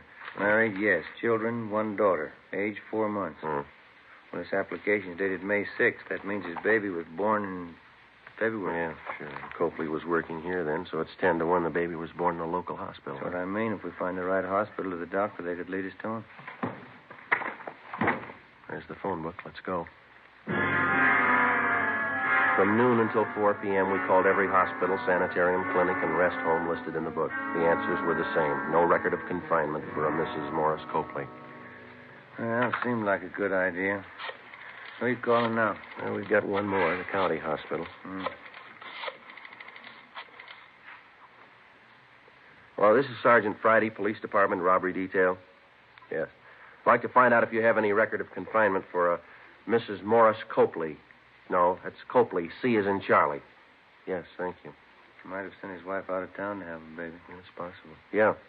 1118. Thank you. 1118 Rochester, Copley's aunt. Let's go. 4:30 p.m. Together with Olson and Thaxter from Homicide Detail, we drove out to 1118 Rochester Avenue in the Crenshaw district. The house was vacant. From a neighbor, we learned that Copley's aunt had moved 2 weeks before. We got her address from one of her friends in the neighborhood and finally located her at work in a beauty shop on Melrose Avenue. We posed as traffic investigators. The aunt told us she thought we could find her nephew Morris at home, an address on East 13th Street. 6 p.m. We located the house and parked the cars a half a block away. As we approached the house on foot, we saw a light burning in one of the windows on the left side of the house. Thaxter and Olson covered the back. At a given signal, they entered the back door. Ben and I went through the front. It's empty. Yeah. Thaxter. Nothing back here, Joe. Empty. That's great. Looks like somebody passed him a tip-off just in time. Look at the mess this place is in. We got out in a hurry, all right. Hey, what's going on here? What do you men think you're doing? Police officers, your name? Silvera, one of the neighbors. You looking for the Copleys? When they leave? 20 minutes ago, I guess, in an awful hurry. What's the trouble? You know where they were going? Well, no, but you might try Mr. Copley's aunt. She lives over in Rochester. They're not there. Well, have you tried his sister's house? 6:45 p.m. The neighbor, Silvera, directed us to the home of Morris Copley's sister, a small frame cottage on the edge of Beverly Hills. The lights were on in the living room, but the shades were drawn. Thaxter and Olson made their way quietly around to the back. Ben and I went up the front steps and rang the bell.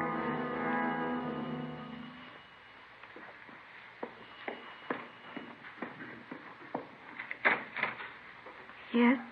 What do you want? You Miss Copley. Yes? What is it? Police officers, ma'am. Sorry. Oh, he isn't here. Maury isn't here. We know he's here. Living room's empty. Must be in the back, Joe. You can't. He's in the bedroom with the baby. He's got a gun. You can't go in there. Where's the bedroom? It's the end of the hall at that door. He was sleeping. I think he's awake now. The baby close to him? In the same bed. She's propped up on pillows right next to him. He's got that gun with him. Don't go in, please. Where's the bed situated in the room? It's right inside the door to the left. Oh, please don't go in. He won't care what happens to the baby. Ben, I'll open the door. You hit the light switch and cover me. Watch the baby. You better stay here, Miss Copley. Your baby won't get hurt. Let's go.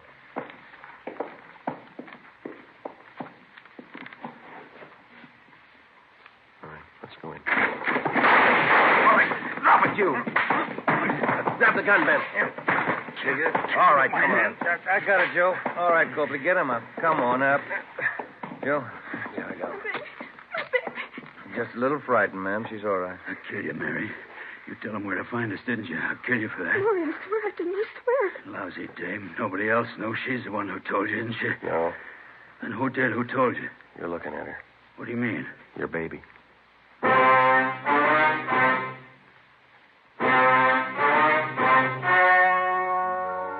The story you have just heard was true. Only the names were changed to protect the innocent. On December 16th, trial was held in Superior Court, City and County of Los Angeles, State of California. In a moment, the results of that trial. And now, here is our star, Jack Webb. Thank you. The working detective knows that there is one mark of identification that never changes, a man's fingerprints. The suspect may change his appearance in many ways, but his fingerprints always remain the same, a mark of identity that cannot be changed. When you compare Fatima with other long cigarettes, the difference is quality. A mark of identity which never changes. And Fatima is extra mild. If you're a long cigarette smoker like I am, smoke Fatima. They cost the same, but in Fatima, the difference is quality. Smoke Fatima.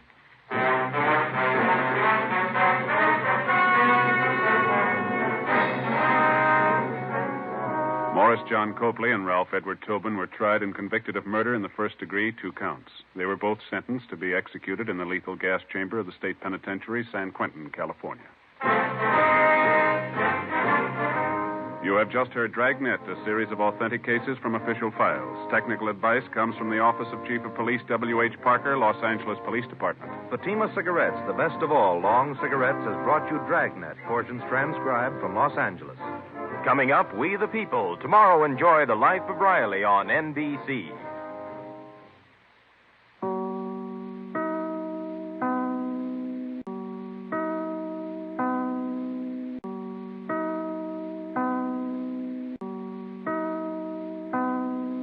Now it's time to pay a visit to Duffy's Tavern.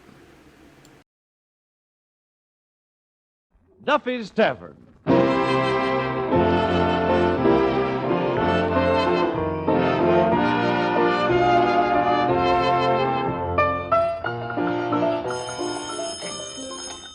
Hello, Duffy's Tavern, where the elite meet to eat. Archie, the manager, speaking. Duffy ain't here. Oh, hello, Duffy. Tonight, a great actor, George Sanders. He used to be the saint, but now he does everything. Yeah, very versatile, Duffy. Versatile. That means he makes all kinds of dough. Yeah, you've seen a guy, clean-cut, tall, well-groomed, smooth.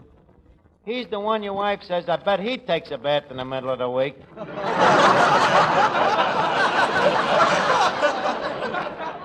What? Well, I've been in the back room looking for that old mystery of mine, the Purple Dragon, to show Sanders. And you ought to see all the junk I found laying around that back room. Old cigar butts, old newspapers, old bottles, and you remember old Callahan? He was still laying there with his mouth open under that leaky beer coil. Yeah, very droll, huh? I gotta get back, Duffy. I'll call you later. So long.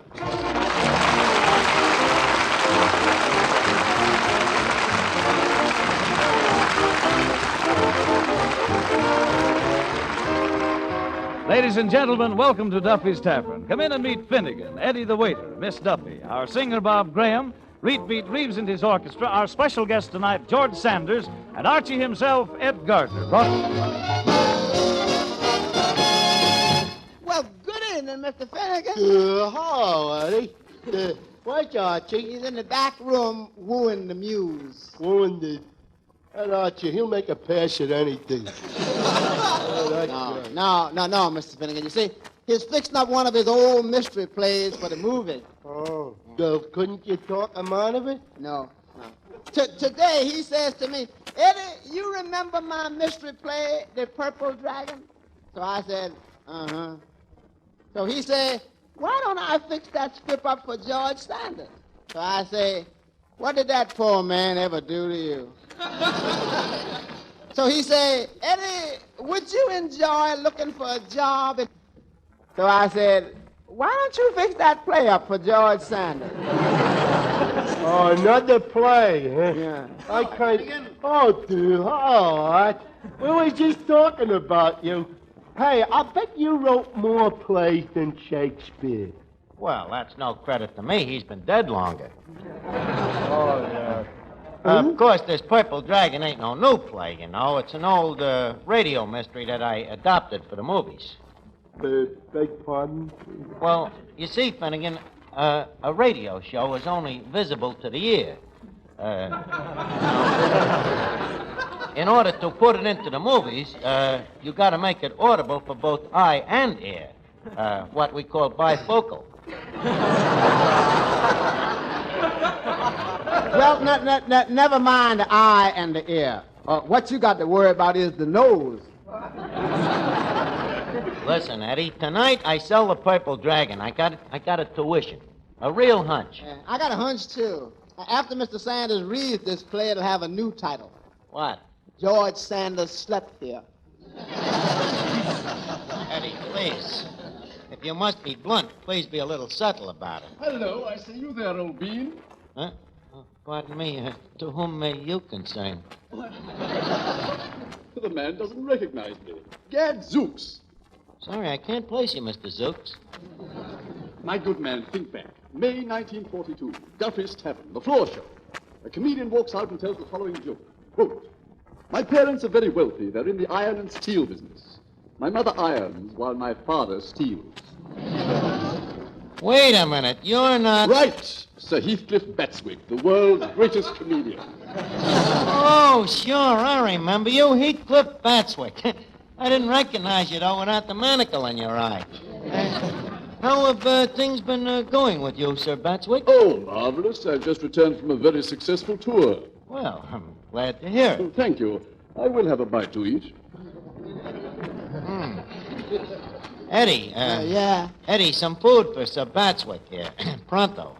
That's the mucha. Eddie, that's mucho, not moocher. What are you doing now, Heathcliff? Are you topsing the boards anyplace? I mean, are you working? No, at the moment I'm on my vacation. Mm-hmm. But I'm glad to have the time. It gives me a chance to write my memoirs. Well, that's nice. The old folks like to hear from a fella.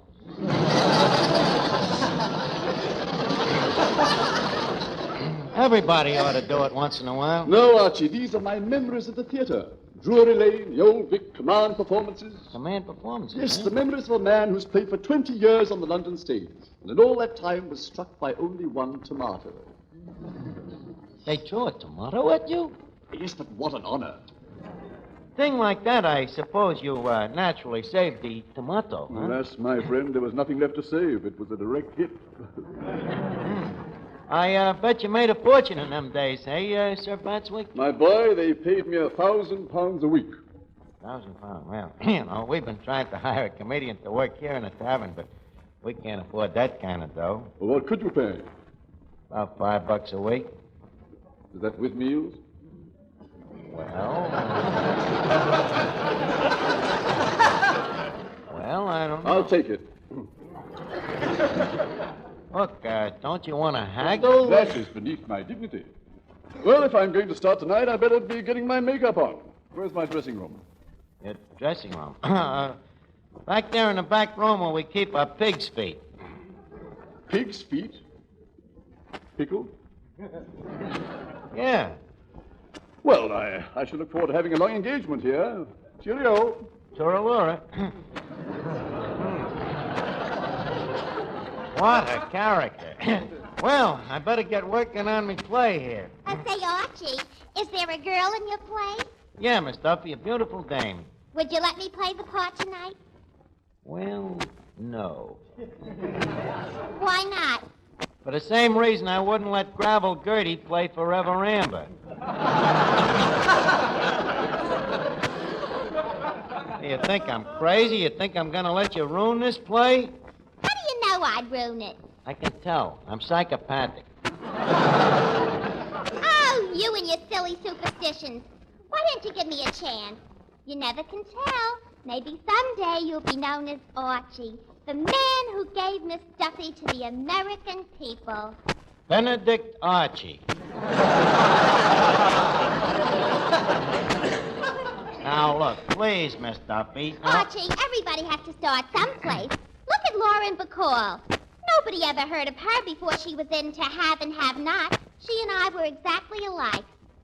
Not exactly. What's the difference? She has what you have not.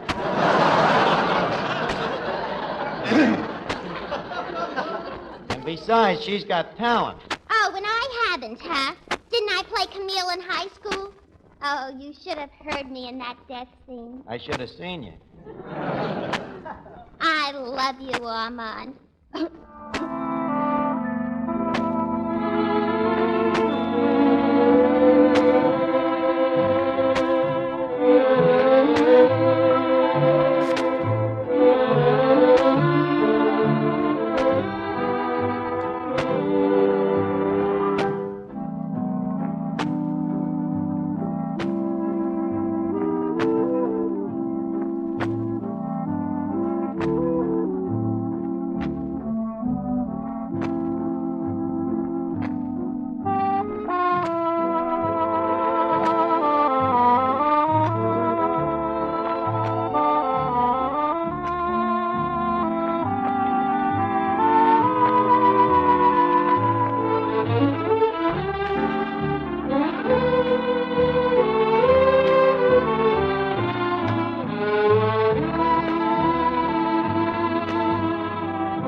Well, Archie, I'm all ready for the floor show.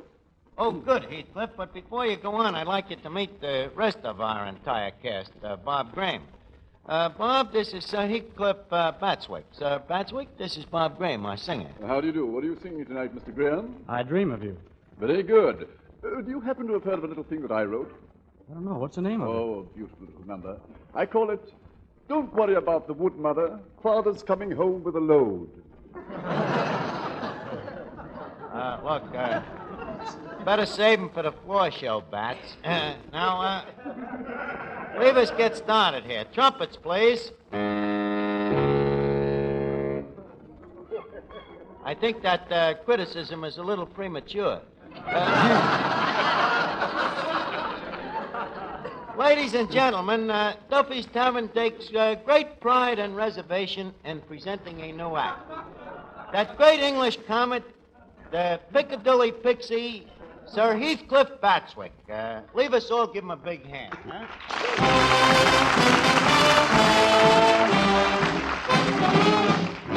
Good evening, ladies and gentlemen, good evening. Pardon my southern accent. I've been drinking out of a Dixie cup.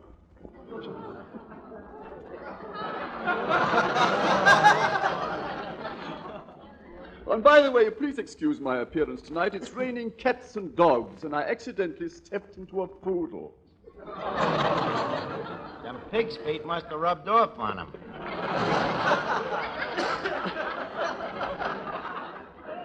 By the way, have you heard the latest definition of an optimist? An optimist is a 90-year-old man who buys a new suit with 2 pairs of trousers. This guy's got more talent in his little finger than he's got in his whole body. A funny thing happened to me on the way down to the tavern tonight. A panhandler approached me and said, "Pardon me, Bud, but could I have 10 cents for a cup of coffee?" I said, "My good man, coffee's only a nickel." He said, "I know, sir, but I'm in the habit of rewarding the servitor with large gratuities." Never thought that one could be loused up.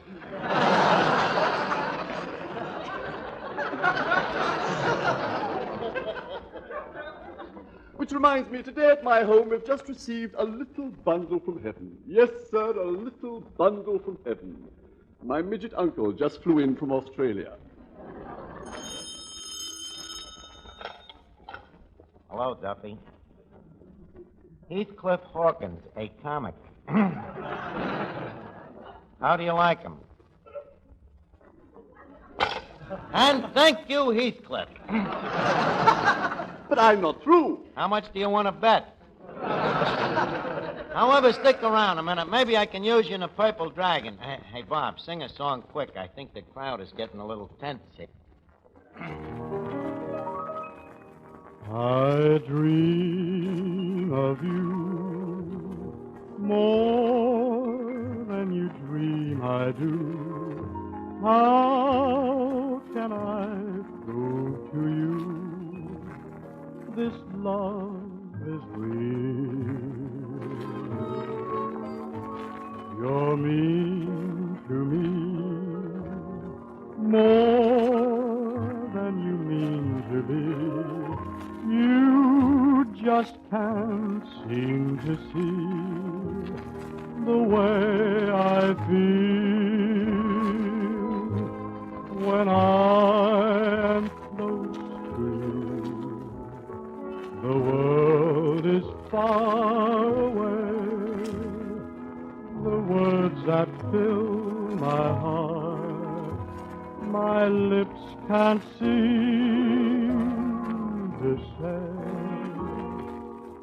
I want you so, more than you ever know, more than you dream I do.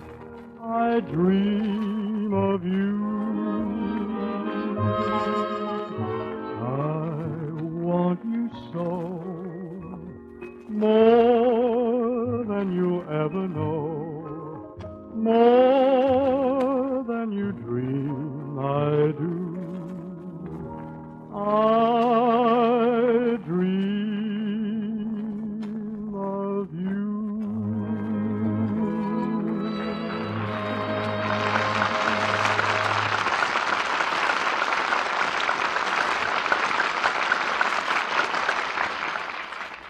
Thanks, Bob. That was great. Pardon me. Is this Duffy's Tavern? Yeah. I thought so. Goodbye. Hey, wait a minute. Come back here. Ain't you George Sanders?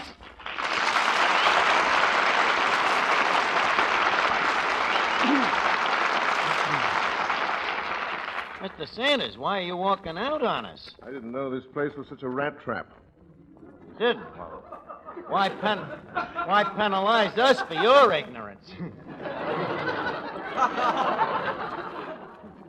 As a matter of fact, the English usually like this place, and heaven knows we have played host to enough of you Anglo-Saxons. Yes, sir. Here at Duffy's, we know the English from the ground up. I see. Now, that English you speak... Yeah? I suppose that's the ground-up version?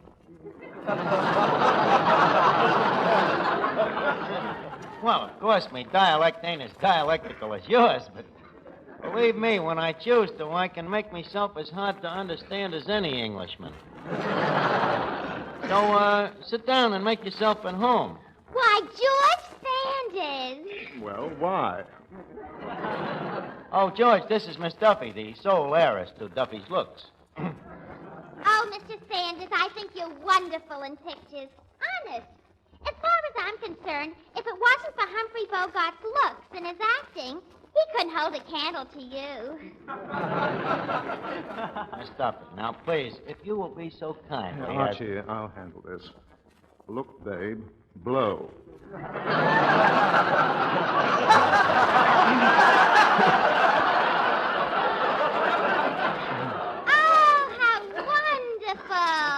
What a technique. Well, now, look, George, leave us get down to brass tacks here. You know, since you stopped doing the Saint and Falcon, what kind of plots have you had? Oh, everything. Villains, heroes, detectives, artists, lovers. See? You're a drifter. You should stick with them mystery characters, and I got a new one for you that's sensational. Better even than the Saint or Sherlock Holmes.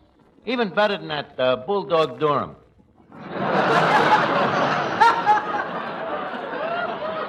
What are you talking about?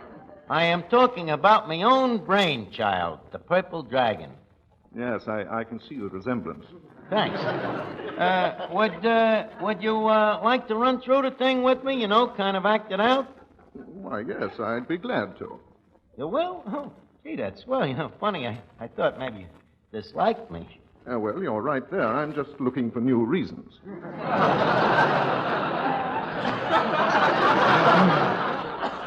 Don't kid me. You're really a sweet guy, I think. I'll be right with you. Hey, Eddie, we're going to act out the Purple Dragon. I'll need Heathcliff, Finnegan, Bailey, and I'll leave it use Miss Duffy.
fellas, you all set? We're going to act out the Purple Dragon.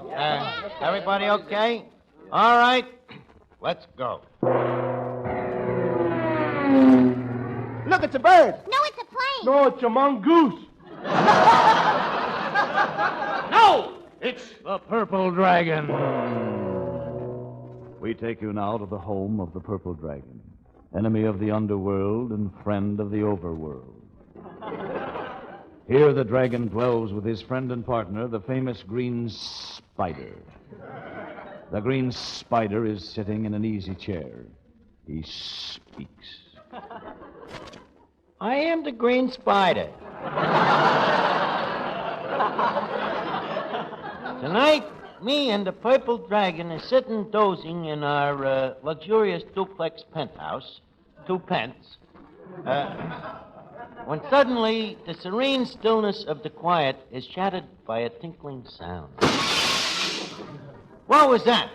Hey, it's a rock with a note on it. Hey, Purple Dragon.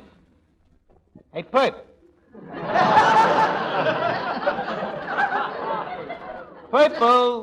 Purple Dragon. Coming, Spider.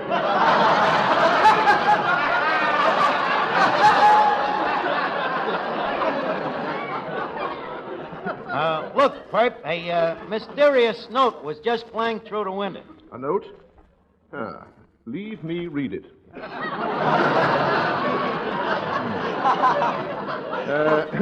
Messrs. Purple Dragon and Green Spider. Dear Messrs. Be at the Yellow Parrot Cafe tonight at 9 o'clock. I am going to commit a murder. Signed, The Pink Death. Maybe it's just a circular. No, Spider, my criminal tendency tells me that it's serious. So let's off to the Yellow Parrot Cafe. And quick, driver. We've got to be there by 9 o'clock.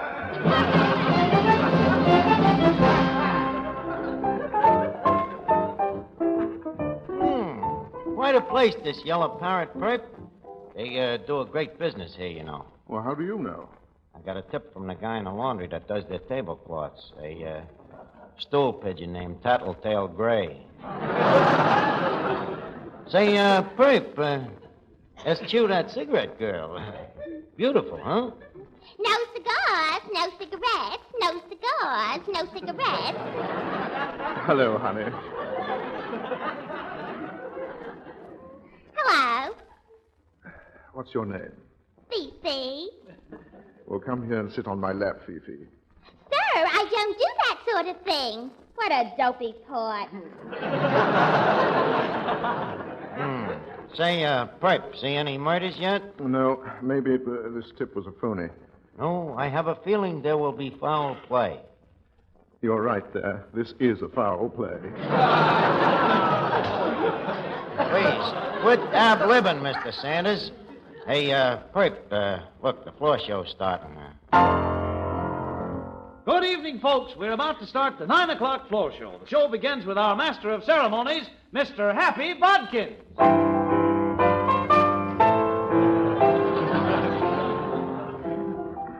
Good evening, ladies and gentlemen. Pardon my southern accent. I've been...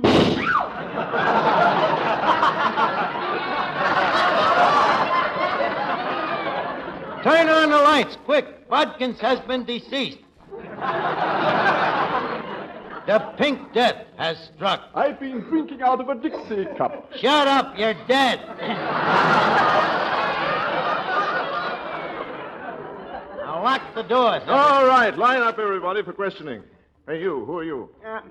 I'm the officer leader, Cab Green. Is that all right? You hip to that Reese? Slip me some skin, man. All right? Cab, did you see this murder? No, sir. I was latching on and jiving on down with some blues on the old Reed hot box. Is that all right? Reed?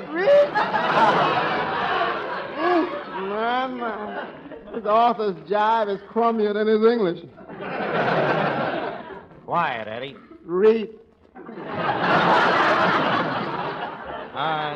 Now, tell me, Perp, what was the rigor mortis shot with? A 32? No, 44. 44, eh? Last year's gun.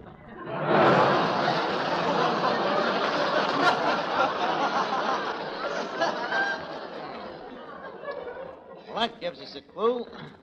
Leave us grilled a dame. Okie doke. Fifi. Did you kill Happy Bodkins? Me? Why, yes. Well, I don't think so. Well, what? Well, she sounds all right. Yeah, let's grill Pierre, the head waiter. Hey, Pierre. Oui, Your Honor. Bert, look at him. If that ain't a guilty face, what's the good of it? When you was a baby, what was the color of your complexion? Pink. Pipe, there's our man. Pierre is the Pink Death. Of course he is. I knew it all the time. You did? Amazing. What was the modus operandi? Well,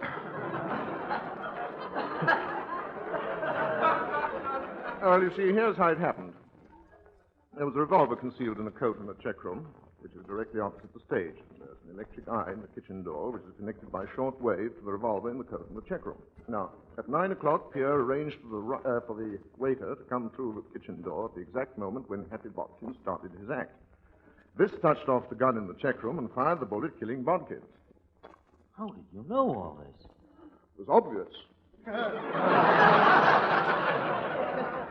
Amazing. The case of the Pink Death is solved. Well, I thought that was a pretty good little whodunit. What do you think, George? How'd you like it? Archie, take a tip. If you show anyone else this whodunit, Yeah. Don't tell them you done it. Goodbye.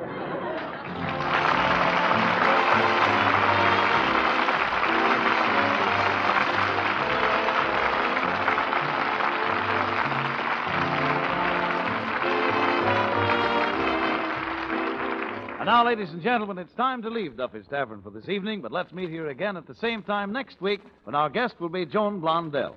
George Sanders will soon be starred in the title role of Uncle Harry for Universal Pictures. And if you have a half hour next Friday evening at this same time, remember... Duffy's Tavern. Hello, Duffy. Next week, Joan Blondell. Huh? Another play for her? Certainly I'll make one. Well, I'll see you next Friday, Duffy. So long.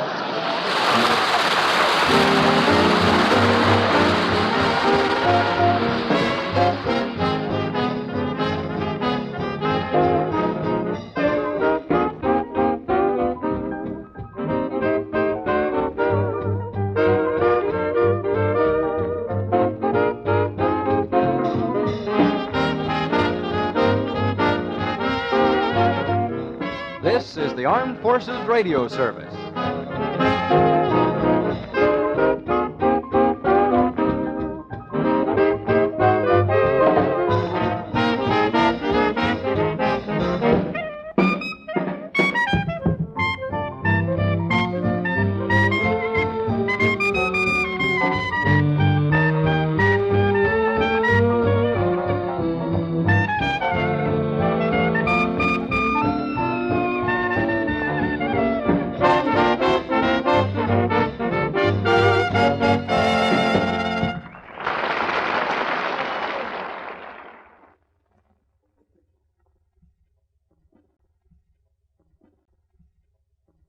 Another exciting tale of escape is up next.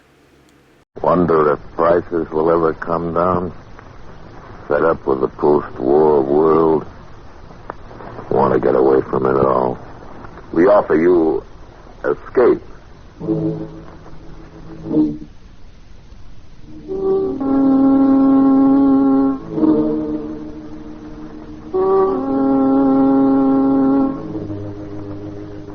Standing at the edge of an enchanted grove, lured by a soft, caressing voice inviting you to destruction. You have nearly sold your soul to an ancient goddess from whom you must escape.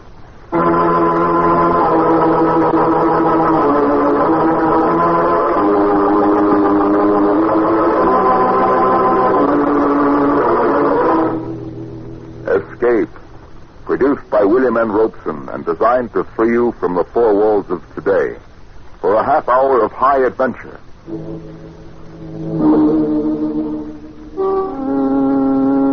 Today we escape to the African veldt and an enchanted shrine of great antiquity, as John Buchan told it in his weird story, The Grove of Ashtaroth.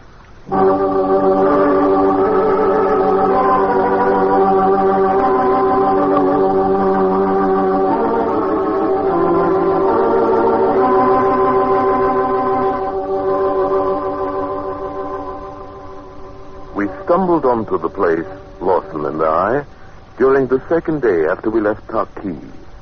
We'd travel on horseback some 40 miles or so through typical African veldt, lush and green, with plenty of game and good hunting. It was late afternoon when we topped a rise and saw before us a small plateau of such beauty that we both reined in and sat staring at it, not speaking for some moments. A tiny, sparkling stream wandered through the verdant meadow grasses, and at the edge of the plateau tumbled in a crystal waterfall down to the plain below. Graceful clumps of strange trees grew here and there, and bushes blazed in a riot of bloom. I'd seen nothing remotely like it in all the miles we'd come. It stood alone, proud and lovely, an alien island in a sea of tropic jungle. Great heavens, John, in your whole life, have you ever seen anything like it? If some artist had designed that plateau, placed every tree and bush by hand, it couldn't be any more perfect. It's almost weird, isn't it? Yes. It shouldn't be here. It doesn't belong. Well, there isn't a plant growing over there that's like any we've seen in the rest of the jungle. Probably a difference in minerals in the soil, something of that kind. It's more than that. They're not even the same varieties. It's true. That one grove standing alone there near the edge, I've never seen trees that slender and fragile. And the bark, it looks like silver velvet. Silver velvet, huh? That's quite an idea, John.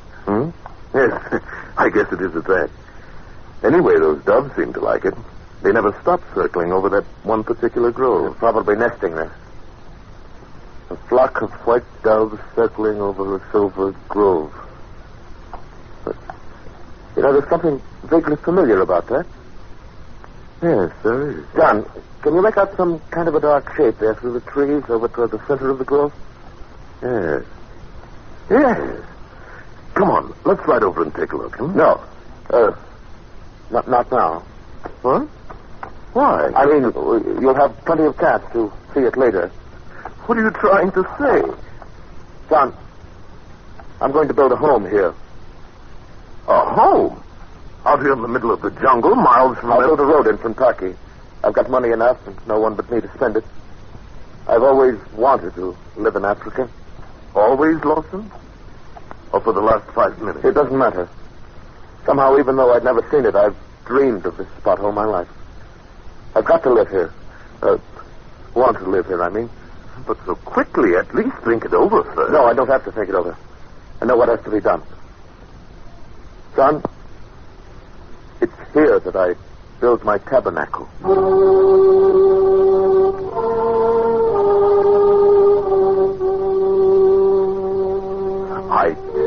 I couldn't understand Lawson giving in to this sudden, foolish impulse. It wasn't like him. But there was nothing I could do. I left him at Taki the next day and returned to the matter-of-fact world of business in London. And it was 3 years before I saw him again. 3 years before I returned to Africa to find that he'd built a manor house in the jungle and equipped it with all the conveniences of the English countryside, of which not the least was Travers, his butler. And may I be so bold as to say it, Mr. Buchan, it's very good to see you again, sir. You bring a breath of old London out of this heathen, foreign country. Well, thank you, Travers. It's good to see you again. This is some different from the old granite front on Grosvenor Square, isn't it? Indeed it is, sir. A great many things are different. Yes. Mr. Lawson's turned this jungle clearing into a paradise on earth. If you'll pardon me, sir, I think paradise is not quite the word. Oh, well... perhaps I'd better tell the master you've arrived, Mr. Buchan. He's been lying down. Oh, not ill, I hope. I'll tell him you're here, sir. Travers left the room and I waited alone, wondering at the strangeness of his manner. I had finally decided it must be induced by homesickness. I looked about me, as impressed by the austere magnificence of the library as I'd been by the grounds outside. There was an imposing mantelpiece of ebony at one end, and on it was placed an object elegantly fashioned of alabaster in the form of a half moon. It was curiously carved with signs of the zodiac. There was something compelling, almost unearthly about it. Fascinated, I reached out my hand. I should not touch that if I were you. Huh? Oh, Lawson! I didn't hear you come in. How are you, John? Oh, fine, Lawson. Couldn't be better. You? So was your dog? Why, yes. Thank you. Wonderful seeing you again, old man. Been wanting to get down here for the last 3 years, but you know how it is in London. Time gets away from you, and the first thing you know... Yes, of course. Cigar? No, thank you. Not now. When I finally did get the chance, I couldn't even wait for an answer from you. I sent the wire and then followed it right on down. Yes, it surprised me a bit. Haven't had a visitor here for the last 2 years. Oh? Well, then that explains why Travers talked the way he did. I thought it must be... What do you mean Travers talked the way he did? What did he say? Lawson, what's wrong with you? He didn't say anything. Well, it's been enough. I'm afraid Forget it.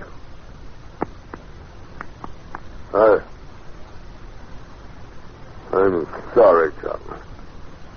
I haven't felt very well the last few days. Well, that explains it. I say, at least you seem to be eating all right. You're actually getting a bit plump. Actually, I'm fat. Gross, flabby, and obscenely fat. Isn't that what you really mean? Well, no. I was only joking. Never mind.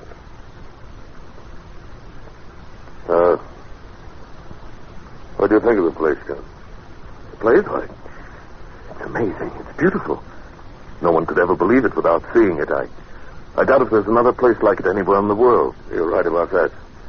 There isn't another place like it anywhere in the world. Oh, that reminds me. I noticed you left the grove as it was without bothering it. Tell me, did you ever find out what it was we saw that afternoon? Yes.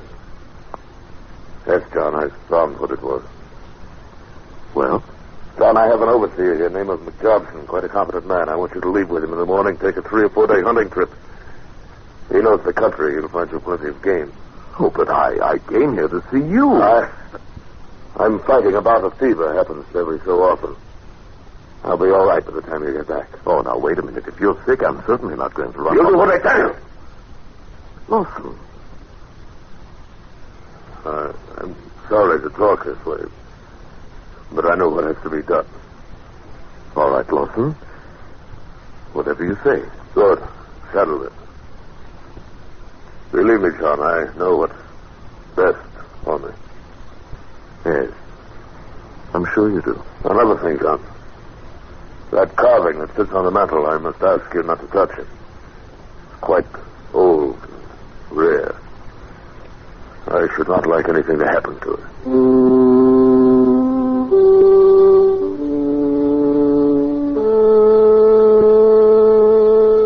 That night when I retired, I found it impossible to sleep. I tossed fitfully, trying to think of some reason for the great change that came over my friend in these past 3 years. Drugs, drink, actual sickness, either physical or mental? No, none of them gave any complete answer. My windows looked out across to the turf, and I saw the grove of strange trees. It was bathed now in the moonlight by a soft, silvery haze. Even now, in the middle of the night, the flock of doves circled in the air above it, gleaming white from wing and breast as they wheeled in the shafts of moonlight. I dozed off finally, to wake up suddenly in that brief hour before the first light of dawn. I happened to glance from the window, and in the fading moonglow saw a figure approaching the house. It drew near, and I saw it was Lawson, barefooted, wearing a white dressing gown. Shortly, I heard his weary steps pass my door, and afterward the house was silent. I lay there wide awake. Lawson had been coming from the direction of the grove.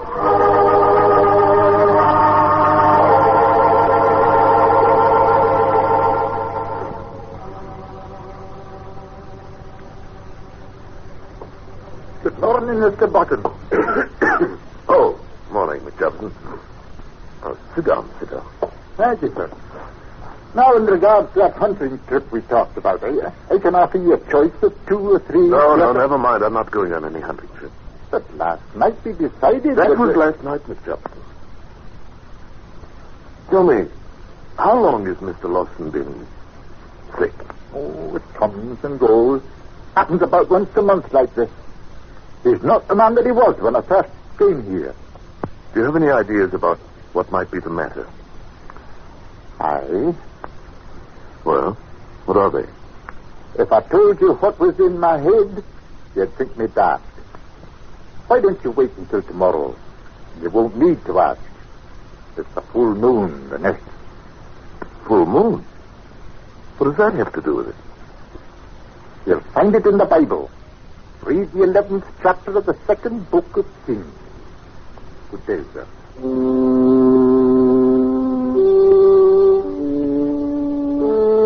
I found the Bible in the library and thumbed it open to the passage he'd mentioned. I read through it once without understanding. And then one sentence seemed to leap out from the page. For Solomon went after Ashtaroth, the goddess of the Sidonians. Ashtaroth. Ashtaroth, of course, Ashtaroth. Goddess of the ancient East, whose strange rituals held a dark fascination for the children of Israel, over and over luring them away from their fierce prophets to worship at her shrines. The white doves of Ashtaroth circling the shrine of her silver grove. Why, then the grove at the end of the turf must hide a lost shrine dedicated to her worship. But what of Lawson? Did his blood carry one fraction from old Israel with the same ancient weakness to hear and answer the call of the goddess? Had he become an acolyte of Ashtaroth? What weird rites did he perform in the grove at night? And then I remembered tonight. The worship of Ashtaroth had always reached its climax on the night of the full moon.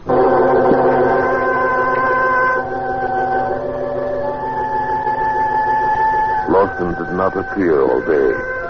And that evening, after dinner, McJobson and I took up our watch on the dark veranda, looking into the windows of the library. We'd been there at least an hour when... Look. That's Mr. Lawson. He just came into the library. I see him. Wait. What's he after? I suppose he wants the little figure on the mantel. We watched him take the carved half-moon of alabaster and slip it into the pocket of the robe he was wearing. Then he turned and left the room. In a moment, he came out the front door and walked off across the turf in the moonlight. He'd best give him a bit of a start and then follow him. No, he'd see us for sure in that moonlight. I do not think so. He'd not look back now, sir, if there were 10 of us following. McJobson, what is it all about? You've read the book? Yes. Yes, it's the ancient goddess Ashtaroth. But what is the ceremony? What does he do? And what is it that made him the way he is? The ceremony you'll be seeing, Mr. Buchan. As to what has made him like he is, he does an evil thing. And all the while he knows it to be evil. He cannot help himself. And he knows that, too. Yes. I think I see what you mean. We'd best be going now. He's gone into the grove.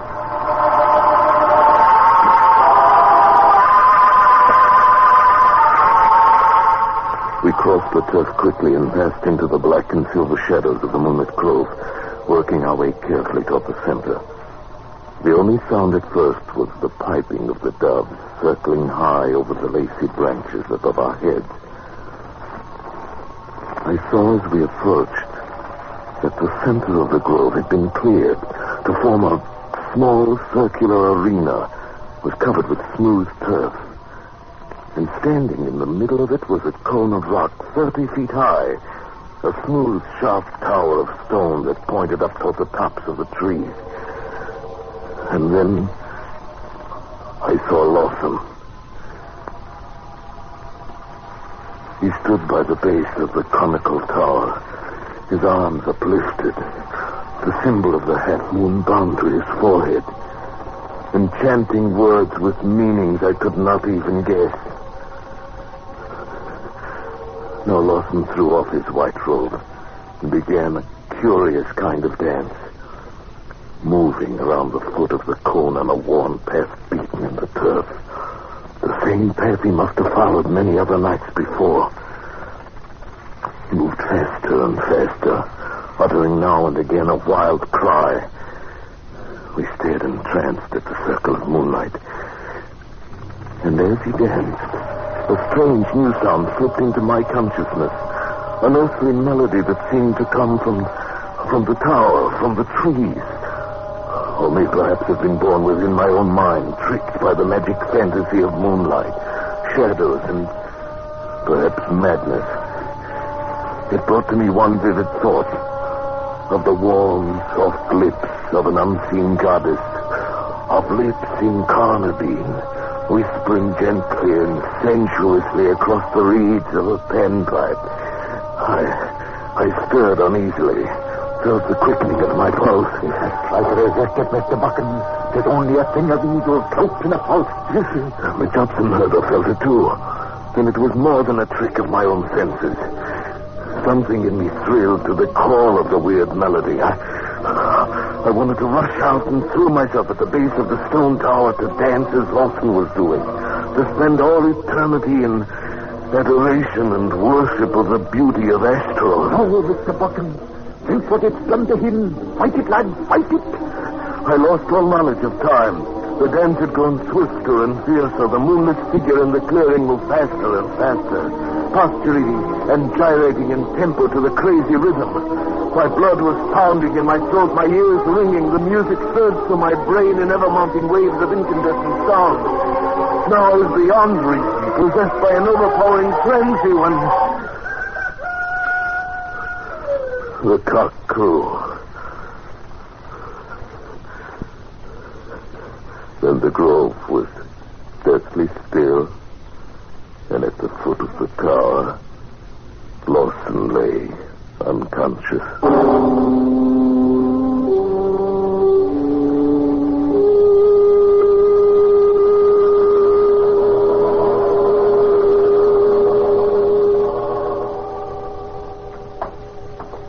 How is he, Mr. Buchan? He's lost a lot of blood, but I think he'll be all right. Good. It was a near thing. Trevor's got a couple of sleeping tablets into him. He'll not be waking up before tonight, at least. McJobson, I suppose you know what we have to do. I'm well aware of what should be done, sir, but I've no idea how to do it. I think I do. I shall take full responsibility, but I'll need men, all we can get. The natives will no go near the place, but there's some 30 white men on the tobacco farm a few miles back on the bush. But they want a highway. I'll pay it, just get them. Would you mind telling me what you're proposing to do, sir? Yes. Something that may sound as mad as Lawson himself. I'm going to deal with that grove the same way King Josiah did. It comes back to me vaguely. Yeah. Here it is. And the high places that were before Jerusalem, which Solomon, the king of Israel, had builded for Ashtaroth, the abomination of the Sidonians, did the king defile. And he brake in pieces the images and cut down the groves. Both the altar and the high place he brake down, and burned the high place, and stamped it small to powder, and burned the grove. It is the word of God. I need dynamite, but I have plenty of it down at the workshop. I'll go after the men first. We should be ready to start by 9 o'clock this morning.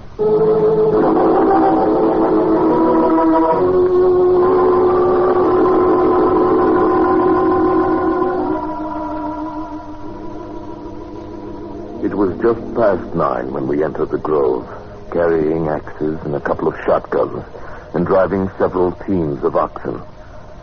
A light breeze had sprung up, and it whispered and rustled in the branches of the silver trees. We took care of the dogs first, shot them one by one until we'd killed them all, 27, and piled their white bodies at the foot of the pointed rock.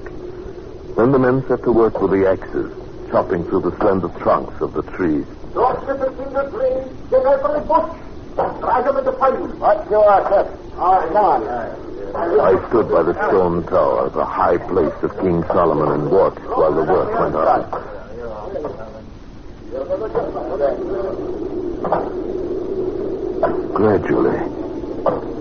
Gradually, born perhaps in the sighing wind, a strange fancy crept into my mind. Oh, no. Please don't. Please, no. I fancied I could hear a voice coming from the tower, from the trees. His voice was soft, warm, and pleading. Listen with your heart. Can the spirit within you not hear and feel?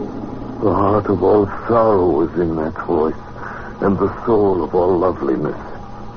Distant, tenuous, with all the bodiless grace of a goddess older than time and desire. Please, listen. Can you not know that I am beautiful? And once gone, I'm gone forever.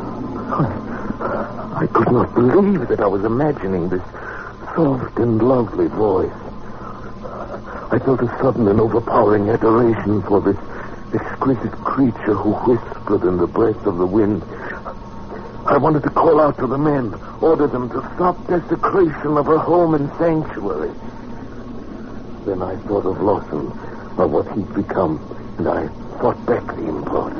How can you judge who knows so little? One who is part of the whole divinity of nature. No, I won't. I can't listen to you. Look at me but once with the eyes of your heart, and you'll belong to me forever. No. Please, no.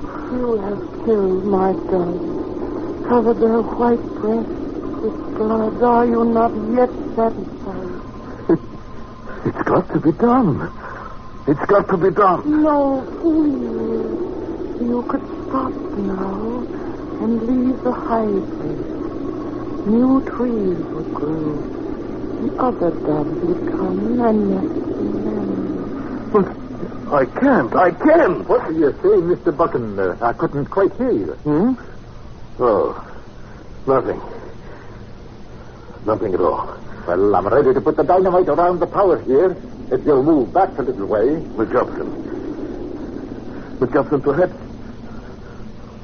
we could leave the tower. Maybe it's enough to clear the grove. Tis not enough.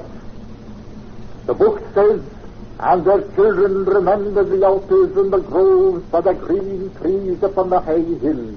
No. That's no good, Mr. Buchan. He who heeded the voices of the wind. Every last stone must be destroyed. No. He is a stern man, and a cruel man, and his words are vile with hate. No. Leave me only this one last course. No. All right, Miss Jobson. Go ahead with it. Place the boxes of dynamite close together, lads. Easy now. No. Even now it's not too late. I walked away slowly. The piles of tree trunks were burning now. The smoke swirled in the wind. I would leave this place tonight. Yes, I would leave this place forever. Then write a note for Lawson, telling him of what I'd done. And I was very tired. Oh, please, listen, while there's yet time. The thing once done can never be undone. And once gone, I can never return.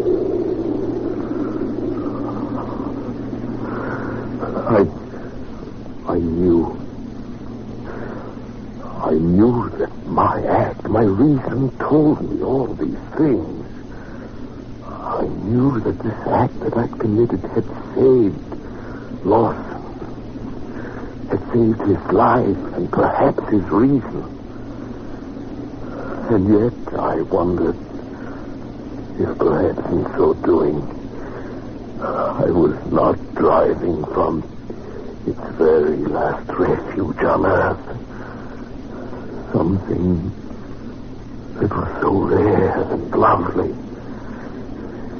If perhaps I was not destroying a very beautiful thing forever. Stop now, please, oh, please. All right, another sword. No, oh, no.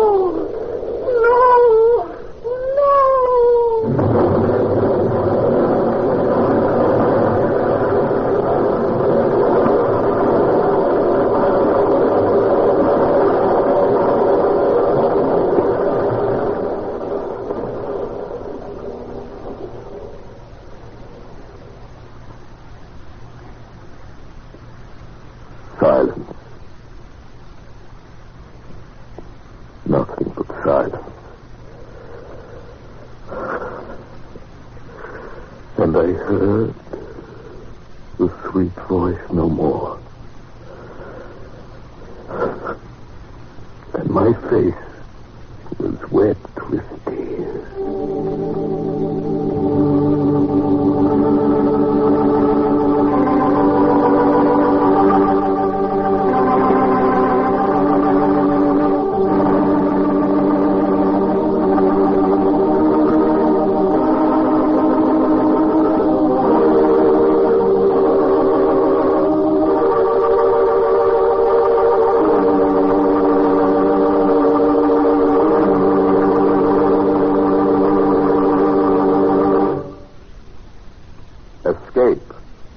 Produced by William N. Robeson, directed by Norman MacDonald, today brought you The Grove of Ashtaroth by John Buchan.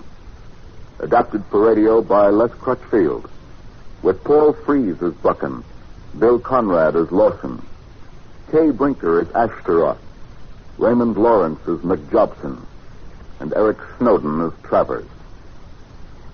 Music was conceived by Cy Fewer, with Eddie Dunstetter at the console. Next week, when you're tired from working all week, when the weekend offers little diversion, next week at this time, when your problems seem just too much for you, we offer you Escape.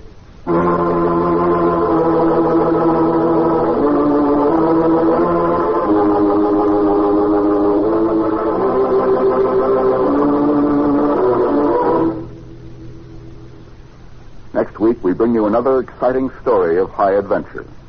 This is CBS, where 99 million people gather every week, the Columbia Broadcasting System.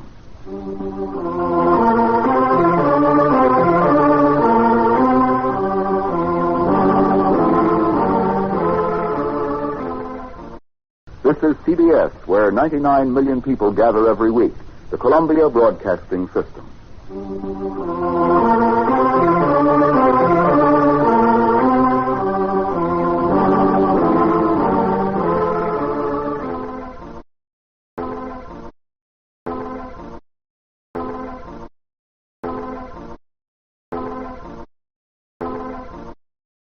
Now let's see what Fibber, Magee, and Molly are up to.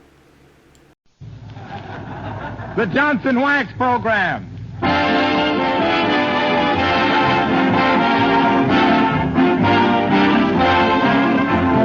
The makers of Johnson's Wax and Johnson's Self-Polishing Glow Coats present Fibber, Magee, and Molly, Incident 257, written by Don Quinn, with the King's Men and Billy Mills Orchestra. The show opens with There's a Great Day Coming Mañana.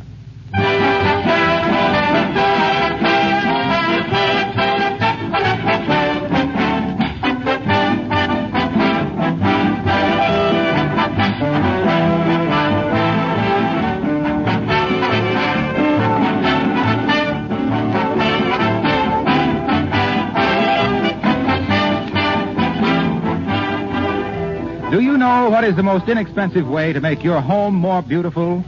It's by the regular use of genuine Johnson's Wax on your floors, furniture, and woodwork. Every application of this world-famous wax polish adds mellow, rich beauty. And every application also adds greater protection and makes house cleaning easier. In fact, I don't know of any product that you can buy that offers more advantages. Floors that are wax protected with genuine Johnson's Wax take on a soft, satiny luster and gleam that sets off all your furnishings. The hard film of Johnson's Wax protects floors against scuffing feet and scraping heels. Dust is whisked away in a jiffy. And there are 100 extra uses for Johnson's Wax. For windowsills, lampshades, picture frames, furniture, leather goods. It's just good housekeeping to have a can of Johnson's paste or liquid wax always on hand.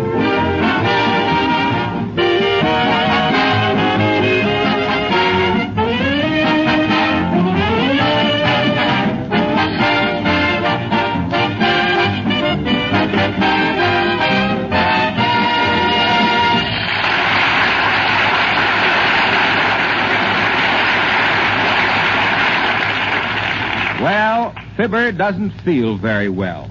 What's the best thing to do when you don't feel very well? Go to a doctor.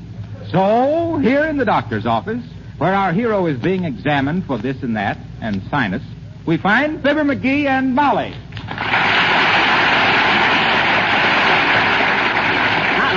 Now, just a minute, Doc. Before you start this examination, what's this going to cost me? Take off your shirt. Heavenly days, that's cheap enough. No. I want the shirt off so I can examine him properly. Oh. As for my fee, Mr. Magee, well, it depends on circumstances.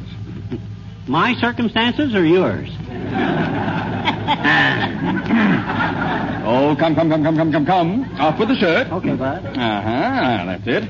Now then, what have been your symptoms? Well, I could have told you them with my shirt on. Now, don't be so impudent, dearie. He's been having headaches, Doctor. Where?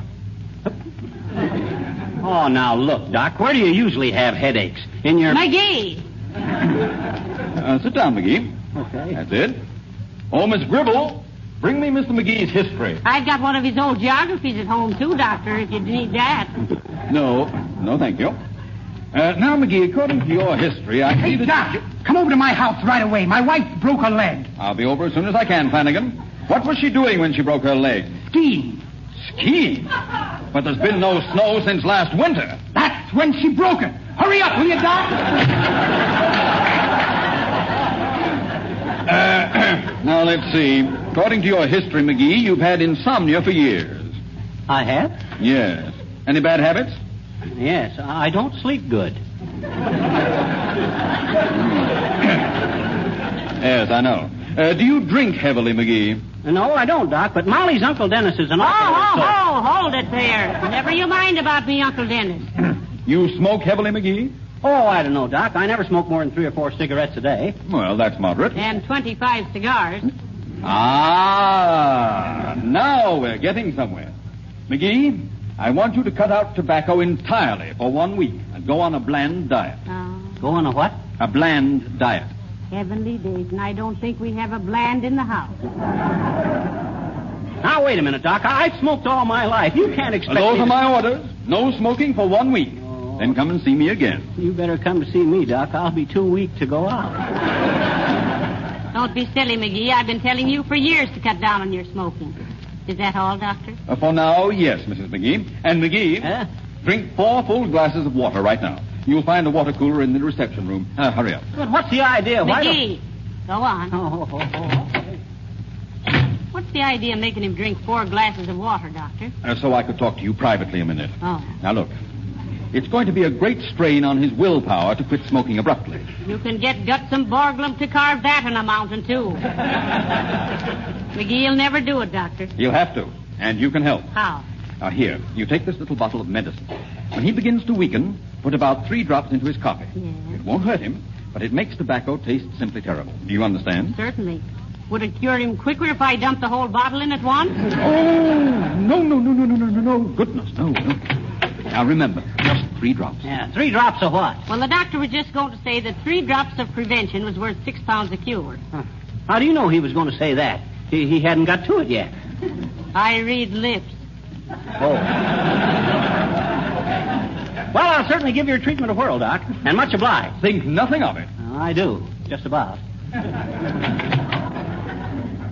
Ah, dear, you'll never be able to do it, dearie. You can't quit smoking. Who says I can't? Here, take these cigars and hide them. All right, I will. And hide them someplace where I can't possibly find them. Say in the bottom drawer of your dressing table. That's a good place. Come on, hurry, dearie. The elevator's waiting. Okay. Call your floors, please. Well, hello there, Mr. Oldtimer. I didn't recognize you. Didn't they? Yeah, and the minute young Johnny here didn't say anything to me about life having its ups and downs, I didn't recognize him either. That's pretty good, old-timer. Yep, but that ain't the way I heard it. Huh? The way I heard it, one feller says to t'other feller, says, I see where they're agitating for a prohibition in the areas where there's army encampments. Is that so, says t'other feller. Well, there's one thing you better let the boys have. What's that, says the first feller. Draft beer. Come on, McGee. Oh, darn you, daughter, you little point killer. Main floor all out.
You know, Molly, I shouldn't bust off smoking so abrupt as this like this here. I ought to quit gradual. Now, think what this is liable to do to my metabolism. Metabolism. Huh? And if the doctor says that you... Hey, where are you going, McGee? To the drugstore. I got to make a phone call. I'll be right out. All right, hurry up. Yes, sir? Quick, sis. Give me a cigar. Make it a El Ropo Panatella. Yes, sir. Here you are. Thank you. We're having a sale on these El Ropos today, sir. A box of 50 for $1.95. Oh, boy, I'll take them. Oh, no. Here, send me a box. Yeah, send it to Fibber Magee in care of the Elks Club. Yes, sir. Thank you. Thank you. Who did you have to call, McGee? Well, the Elks are putting on a show next Thursday, Molly, and I ordered a box. Oh, that's fine. Yeah. And what's that in your hand behind your back? Huh? Oh, well, for goodness sake. A cigar. Hand it over. Oh, now, Molly, I ain't going to smoke it. Honest. I'm just keeping it to tempt myself. I know you, Magee. You can resist anything but temptation. Look, Molly. Ain't it more to my credit if I have a good cigar in my hand and don't smoke it than if I didn't have a good cigar in my hand and didn't smoke it? Well, yes, I guess it is. I got even a better idea. I bet you I could light it and take one drag onto it and throw it away. Huh? I guess that'll prove I got willpower. Why, shucks, I got even more willpower than that. I can take 5 drags onto it and throw it away. Yes, or even 10. Why, I could smoke it clear down to the best part and toss it into the gutter without even a backward look. You got a match? Oh, look, Magee, here comes Mrs. Uppington. Oh, that old overaged battleship. Why didn't they trade her in for a naval base?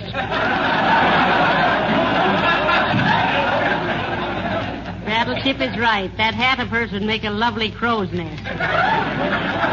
If that isn't the silliest look... Oh, how do you do, Mrs. Uppington? So nice to see you. Oh, how do you do, Mrs. Magee? And Mr. Magee? Hi, Effie.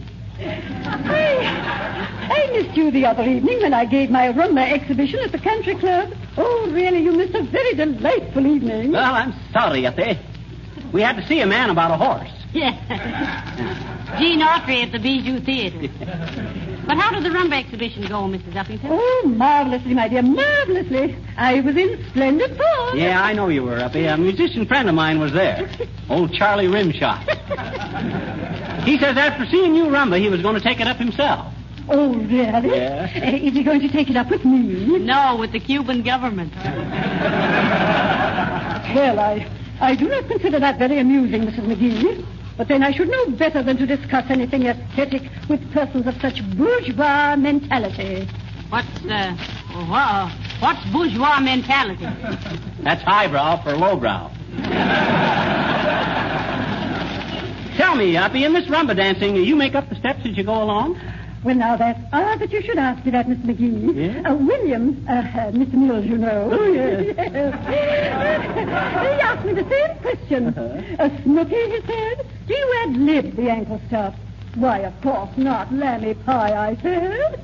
There's a definite routine to follow. Why did you ask? And he said, well, babe, it always looks so haphazard to me. My William is very amusing. Oh, it's been very nice to have seen you. Good night.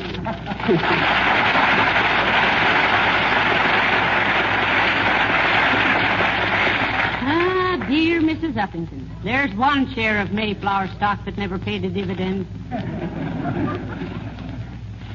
What you sniffing at? Oh, boy. Did you get a whiff of that cigar that just went past?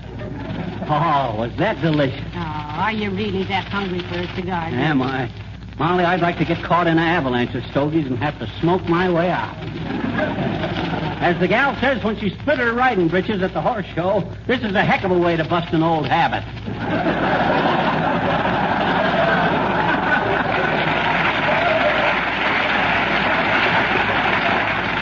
Calm yourself, dearie. You'll get over it. Well, You know hello there, folksies. Say, what's the matter, Fibber? What are you looking so disgusted about? Oh, hi, Harlow. He's been smoking too much, Mr. Wilcox, and the doctor's made him quit cigars for a week. Well, the doctor's probably right. People smoke a lot more than they used to. They say it's because of the fast pace, the rush and bustle of modern living, but I think it's a lot of bunk. Why? Said he, innocently, knowing very well he was giving Mr. Wilcox an opening he could drive a truck through, loaded with Johnson's Loco.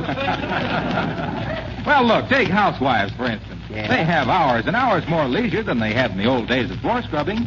Will you amplify that statement, Mr. Wilcox, for the benefit of our listeners and in the interest of our better relationship with the sponsor? Why, gladly, Molly. You see, instead of the old-fashioned back-breaking mop and pail days, we now have Johnson's self-polishing glow coat. The floor polish that does everything but ball out the Iceman for tracking in mud. And what's a little mud to glow coat? Well, it's your story, Bud. You tell it. Well, look, spots and dust can be wiped up in a jiffy from a glow-coated floor. And when you think that all you have to do to apply it is just pour a little out on the floor, Spread it around and wait 20 minutes or so. Linoleum with no rub. Could a mere man get in such a nervous uproar? I don't know why he should, but I'm certainly in one. Up to my neck. I'm dying for a smoke. I know. I quit smoking for a week once. And when I went back to it, I went in for Egyptian cigarettes. Because I'd aged about 2,000 years. So long, Fibber. We'll let it get you down. So long, Molly. Goodbye, Mr. Wilcox.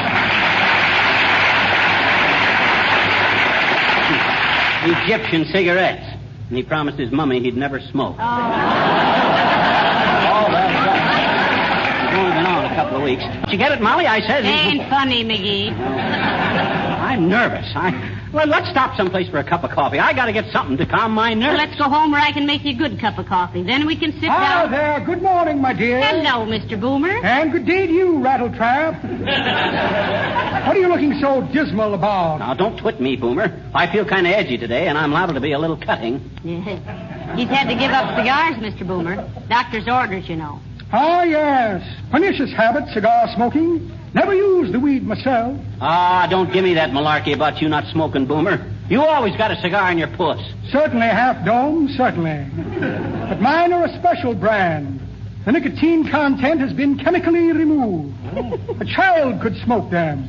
In fact, my little nephew, aged 3.5, smoked 5 of them yesterday. Oh, my. Yes. They turned him a rich purple like a meerschaum pie. Very pretty effect, if I do say it myself. Care to try one, sassafras? Have it right here with me. Okay, Boomer, give me one of your painless panatellas. Willingly. Have it right here. Now, where did I put that sterilized stogie?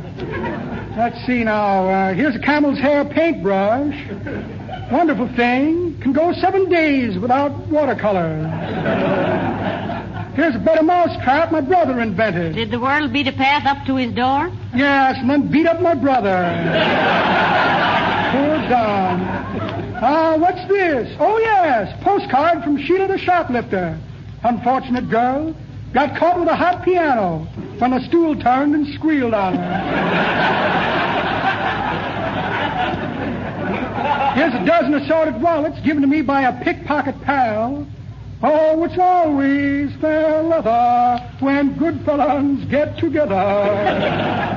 Here's a false beard with a bit of egg on it for realism.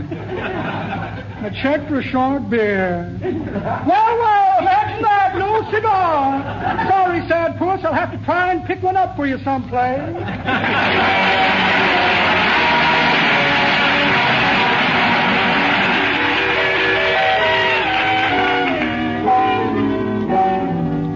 The King's Men singing The Breeze and I.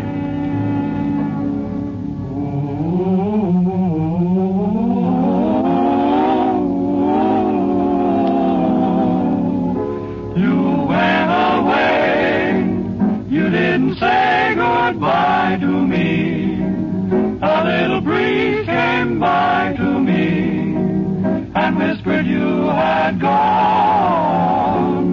And now the breeze and I are saying with a sigh that you found somebody new and now you no longer care. Ooh, the breeze and I are murmuring goodbye to all those beautiful dreams we used to treasure and share. Why can't we make a happy ending? The thrill lingers with me still, and it always will when the soft breezes sigh. But all about me, they know you have departed without me, and we wonder why.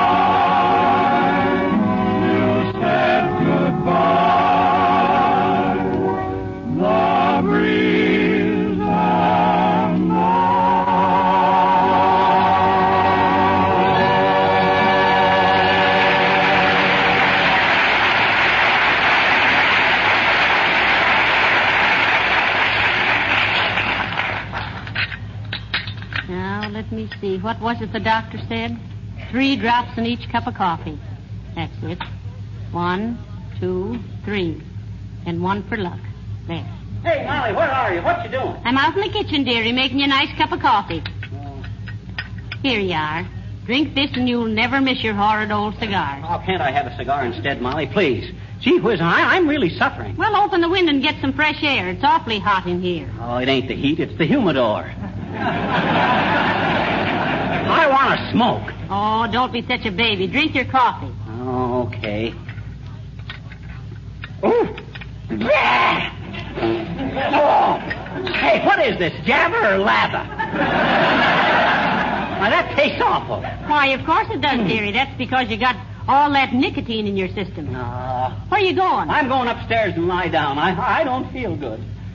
And, Molly. Yes? If you should smell smoke up there, it'll be incense. I'm in a kind of an oriental mood. You know, fatalistic. If I smell smoke up there, I'll smell a rat.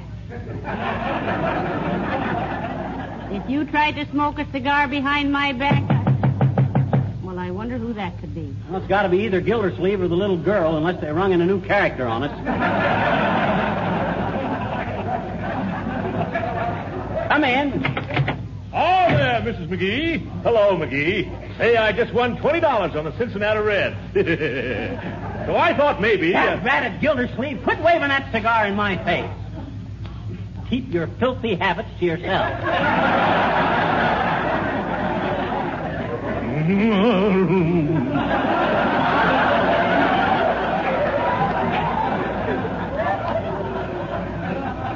Now, Magee, is that any way to talk to nice Mr. Gildersleeve? Well, no, I guess it ain't. But it'll be better when I get going good. Now, look here, Throckmorton. If you think you can come into my house and poison the air with them cheap stogies of yours, smelling up our new draperies... Now, look here, Magee.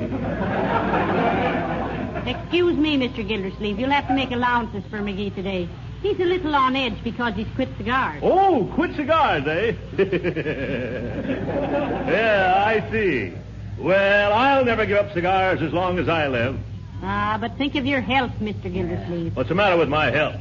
I'm as strong as an ox. Yeah, and just as dumb. What? You may think you're as dumb as an ox, Gildersleeve, but how's your wind? Could you protect your wife from the insults of some street corner bully, could you? Well, Has your hair been getting a little thin lately? Well, come to think of it, my hair... You notice that you pant a little when you lean over to tie your shoes in the morning?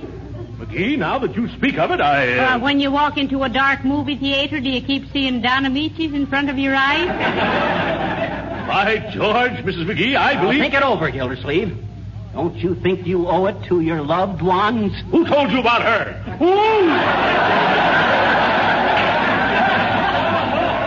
You mean my wife, huh?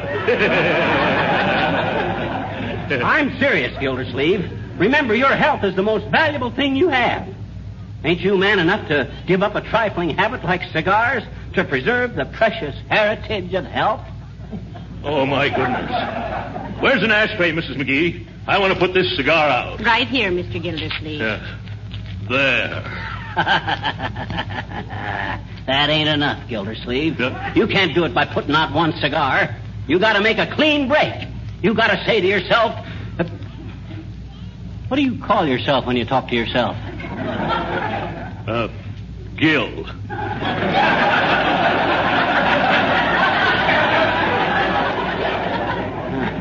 Thanks. Gil? You really call yourself that? You got to say to yourself, Gil, from today on, I'm going to be a man. Why should I be a slave to nicotine? Out with the insidious cigarette. Out with the character-sapping cigar. I'm turning over a new leaf. That's what you got to say to yourself, Gildersleeve, my boy. Magee, you've made me see things in a new light. Open the window, will you, Mrs. Magee? Certainly, Mr. Gildersleeve. If you intend to jump out, Gildersleeve, don't forget this is the ground floor. But there's a window up in the attic that you... I'm not jumping out! I'm tossing these cigars away. There they go. Never let it be said that a mere piece of vegetation ever licked Throckmorton P. Gildersleeve. I feel better already, Magee. I don't know how to thank you for this. Gildersleeve, My reward is in seeing your footsteps planted on the golden trail of health and happiness. Now go, and may you never relapse into your old evil ways. You're a good man, Magee.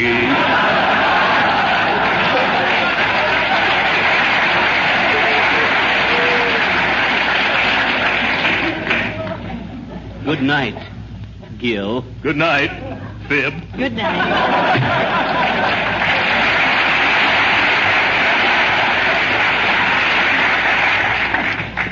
Magee, that was a dirty trick.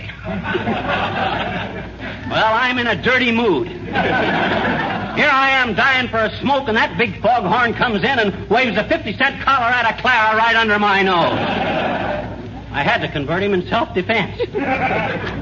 Another week of this, and I'll be walking down the street throwing rocks at little children and kicking the heads off the tulips. There won't be any tulips, not till next spring. Well, I'll wait. I can hold a grudge. Don't be such a sourpuss, dearie. Don't forget the old saying that I just made up. People in paring knives that lose their temper are pretty dull to have around. People in paring? Yeah, oh, for the love of God. Here, have some hot coffee. Well, okay.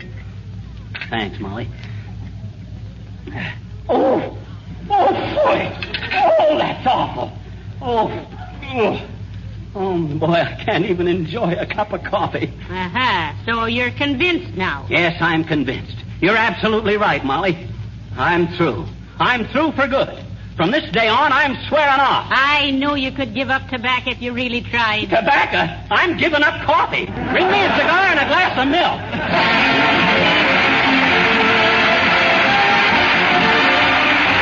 Fibber and Molly will be back in just a moment.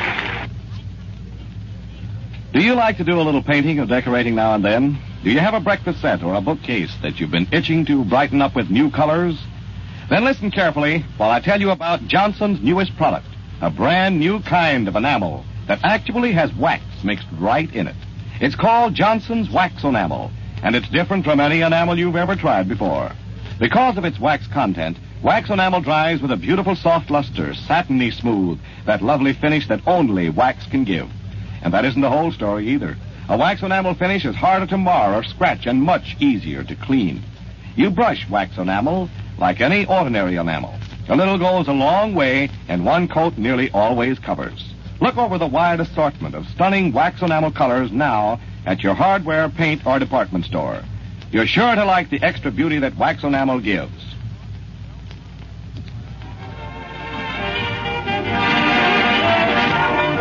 Oh, Magee. Huh? What's the matter, Molly? Call the police.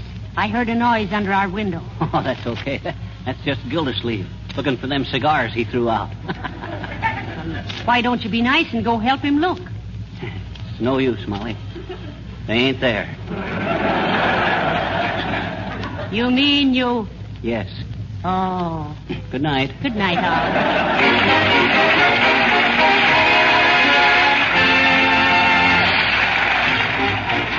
This is Harlow Wilcox, reminding you that when you buy any one of the Johnson Wax products, you get your full money's worth in satisfaction. Be sure to ask your dealer for Johnson's self-polishing glow coat for your linoleum, Johnson's Wax for your floors, furniture, and woodwork, and Johnson's Car New for your car. All these superior products are manufactured by S.C. Johnson & Son, Incorporated, Racine, Wisconsin. Well, we hope you'll all be with us again next Tuesday night, same time, same station. Good night. This is the National Broadcasting Company. Flash Gordon is going to be taking you on an intergalactic adventure next.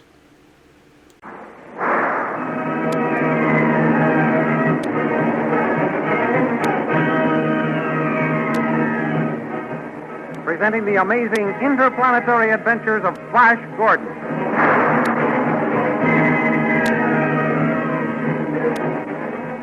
Last week, Flash Gordon defended the Witch Queen Azura from the attack of the Death Dwarf.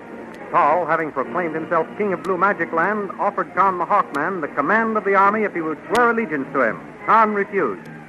Unable to find the hill with the iron door through which Flash and Azura had disappeared, Zarkov returned to Dale. She suggested that they free Khan and let him direct them to the hill. When Dale and Zarkov reached the iron door in the hill and opened it, they found Azura in Flash Gordon's arms. Zarkov hurried them out of the tunnel, killed the dwarf. Then he took Azura prisoner. These thrilling adventures come to you as they are pictured each Sunday in the Big Comic Weekly, the world's greatest pictorial supplement of humor and adventure. The Comic Weekly, each page printed in full colors, is distributed everywhere as an integral part of your Hearst Sunday newspaper.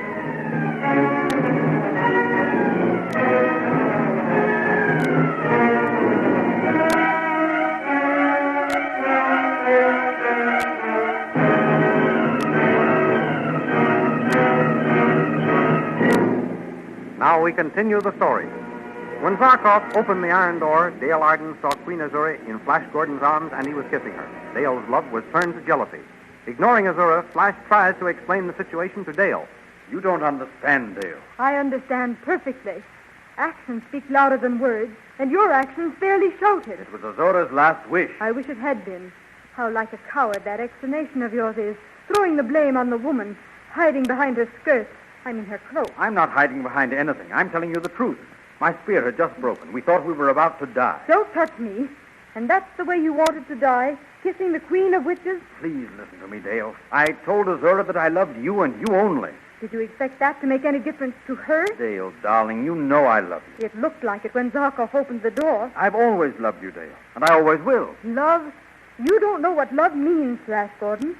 It's Azura you love. No, listen to me, Dale. I hate you. Let me go. Never. Not until I make you realize I'm telling you the truth. Dale, I fell in love with you when I first glanced at you over the top of my newspaper in that transcontinental plane, just before we bailed out. I knew from that moment that you were the one girl in the world for me. In the world? But not Mongo. Yes, in Mongo or any other world we may come across. It was for you I returned to Azura's palace and kidnapped her. What? So that by holding her as hostage I could subdue her kingdom. For you. For me? Yes. I intended to turn it over to you to rule. How nice. And what did you intend to do with Azura? Keep her as a souvenir for yourself? Don't be like that, Dale. Don't be like that. Why not? All the time you were missing, I was so worried I couldn't sleep, wondering where you were, what had happened to you. Zarkov and I searched for you, risked our lives for you. And what were you doing? Making love to that witch. No, you're wrong, Dale. I tell you, I didn't make love to Azura. You were giving an excellent imitation of it. If you weren't making love to her, what do you call holding her in your arms and kissing her? The only reason I kissed her was because she asked me to. Oh, indeed. I suppose the only reason you've never kissed me is because I've never asked you to. But Azura and I thought we were going to die. Such chivalry. Dale, you've got to believe me. Why? Because I love you, as you love me. We mustn't let a little thing like this come between us. Azura isn't so little. And what's the use of thinking about it?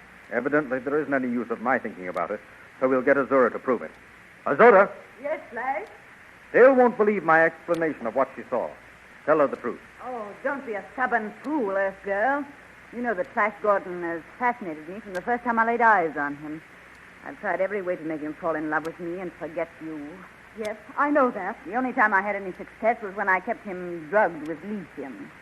Back there in the tunnel, as he fought with the Death Dwarf, Flash declared his love for you. He said he loved you only, and he always would. He said that? Yes, and when his spear broke and it looked as though we were doomed, I asked him to kiss me goodbye. At that moment, you opened the iron door.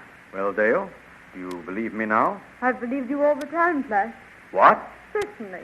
But I couldn't let you know too soon, could I? Of course you couldn't. That is right, Dale. Keep him guessing. And I thought... Well, what does it matter what I thought? I was wrong. Now that we have that little matter taken care of, we must take care of our beautiful and valuable prisoner. We shall hide her away until we have Tal and his army willing to listen to terms.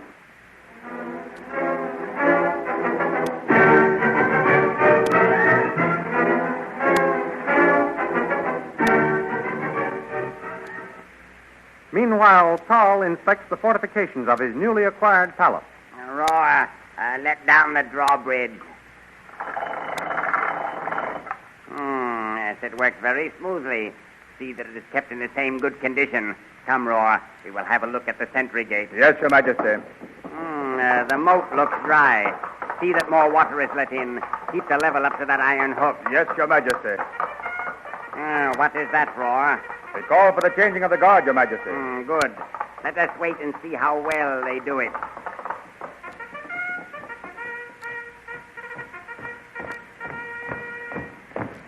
Mark! guard.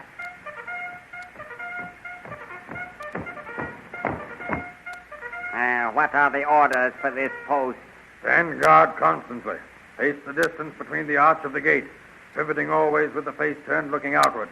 At any unusual sight, notify by bugle the commandant of the guard. Challenge all who draw near. If challenge is unheeded, start firing.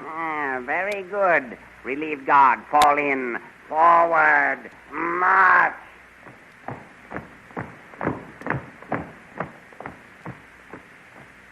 Yes. Very satisfactory. Very. Come, Roar. We'll go back and see that the guns are in order. Yes, Your Majesty. With my coronation ceremony at hand, I must see that nothing interferes with it. While I do not expect any treachery from within, I must take every precaution for my own safety. Yes, Your Majesty. You may pull up the drawbridge, Roar. Yes, Your Majesty. Guard, fire that ray cannon. Now the other one, at once. Yes, good. That was well done, guard, and quickly. That is the way I like to see my men work. What is that? The alarm from the sentry gate, Your Majesty. Let down that drawbridge. Hurry. I'll see what has happened.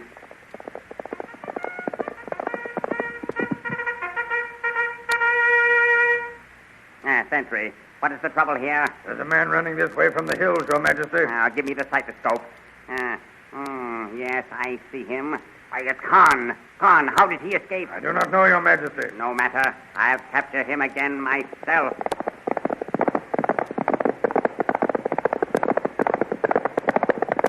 Surrender! I'll cut you in pieces with my sword. I've got the drop on you, Tal. Put up your hand. A ray pistol. Where did you get that, Khan? You'd like to know, wouldn't you? Well, I've got it, and that's the important thing. Get down off that horse. What are you going to do? As you said to me once, Tal, you'll see. You'll soon find out. I warn you, it's useless for you to think you can escape. My men all know you. They'll find you wherever you may go. Will they? I'm not so sure about that. Tal, I've been waiting for this moment for a long time. You're so brave and mighty with a squad of guards at your back. How does it feel to be alone with a man who is more than a match for you? I haven't met such a man yet. Brave words, Tal, but it's an idle gesture. Out here, I can kill you before your soldiers can arrive. That would do you no good. They will kill you on sight. You think so? Are you willing to risk it? You heard my guards acknowledge me to be their king? I heard your guards acknowledge you as King Tal I, not their king. A soldier obeys his superior, no matter if the superior is wrong. I'll show you who's wrong. Put down that ray pistol. Not until I'm ready, Tal. I have something to say to you first. I'll say it quickly, then. My soldiers will be out here any moment, and you'll be a dead man. Tal, when I let you put me in that cell, I thought there was nothing left to fight for. Well? Now I find there is. What do you mean, Khan? I mean Princess Dale. She's still alive, and I'm going to take over the Blue Magic Land for her. You won't live long enough. We'll see about that, you and I. We will? Yes. You were willing to make me commander of your army if I would swear allegiance to you. I see. You'll do that if I make the Earth Girl queen? No, I'll do it if you beat me in fair fight. You will? Yes. But if I win, Princess Dale will rule Blue Magic Land. And if I refuse to agree to your terms? I'll kill you where you stand. I agree. Then break your sword in half, and I'll empty this ray pistol. What is this, a trick? No, we'll fight with bare hands. Break that sword. Very well. Good. Here goes the ray pistol. Now, Tal, put up your fists and defend yourself. This is a fight to the finish.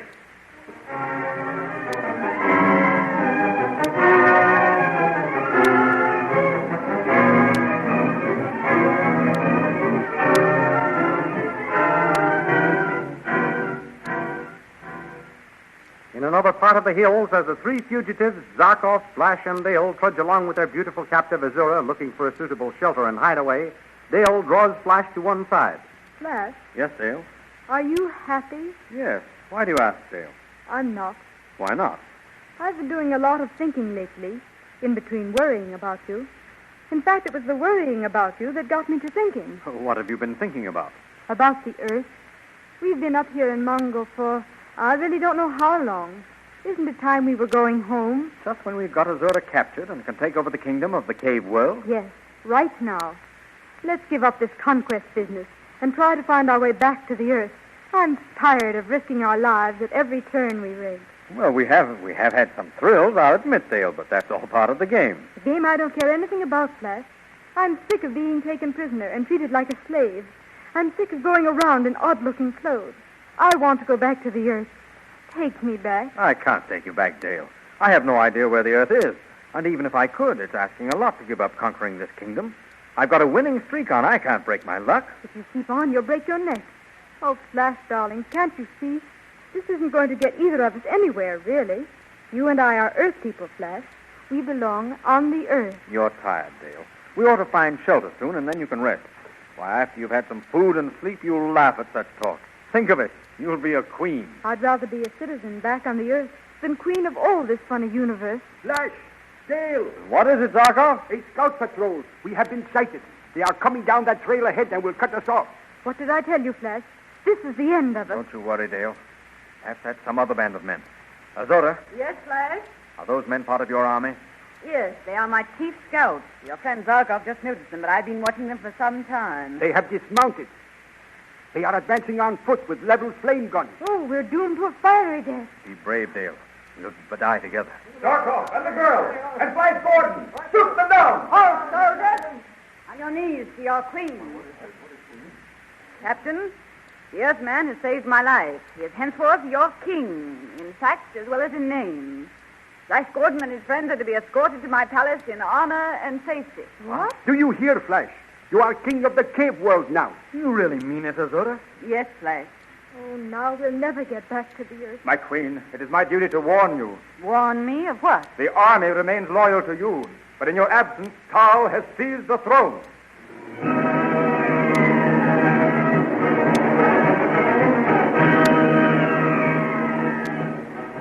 These amazing adventures which you have just heard dramatized are only one of the many thrilling features to be found in the Comic Weekly section of the Hearst newspaper next Sunday. For besides Flash Gordon, you will also thrill at the exploits of that other young American couple, Jungle Jim and Joan Peters, in their breathtaking adventures in the African jungle. Then, of course, you don't want to miss those wonderful poster stamps, drawn especially for you by real artists and printed in full colors every Sunday in the Comic Weekly. You will see a half page of these poster stamps picturing animals, ships, American history, famous persons, flags, and many other interesting subjects. Each poster stamp is 2 1/2 inches long by 1 3/4 inches wide, 6 times as large as the regular 3-cent stamp. If you are not already saving these stamps, be sure and start next Sunday and become a full-fledged member of the new Poster Stamp Collectors Club. All you have to do is cut out these stamps each Sunday, paste them in your album, and you're a member. The official album of the Poster Stamp Collectors Club should now be available at all leading stores. So goodbye until next week at the same time, when we will be back with another chapter in the amazing interplanetary adventures of Flash Gordon.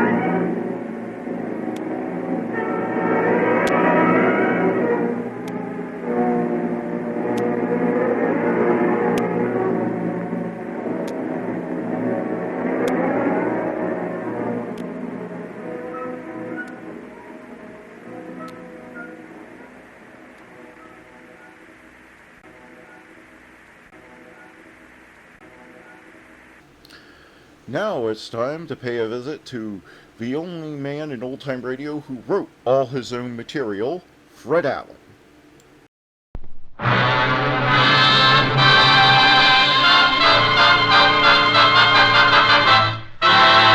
Mr. Allen, Mr. Allen. It isn't Mary Margaret McBride, kiddies.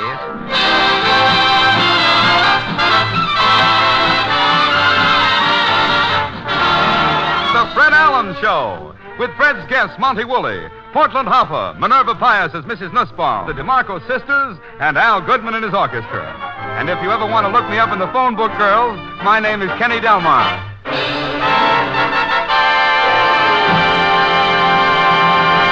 This week, ladies and gentlemen, the New American Magazine is on the stands. It contains the life story of Fred Allen. Millions of readers are saying, who is Fred Allen? There is only one answer to this Fred Allen question, and here it is. Fred Allen.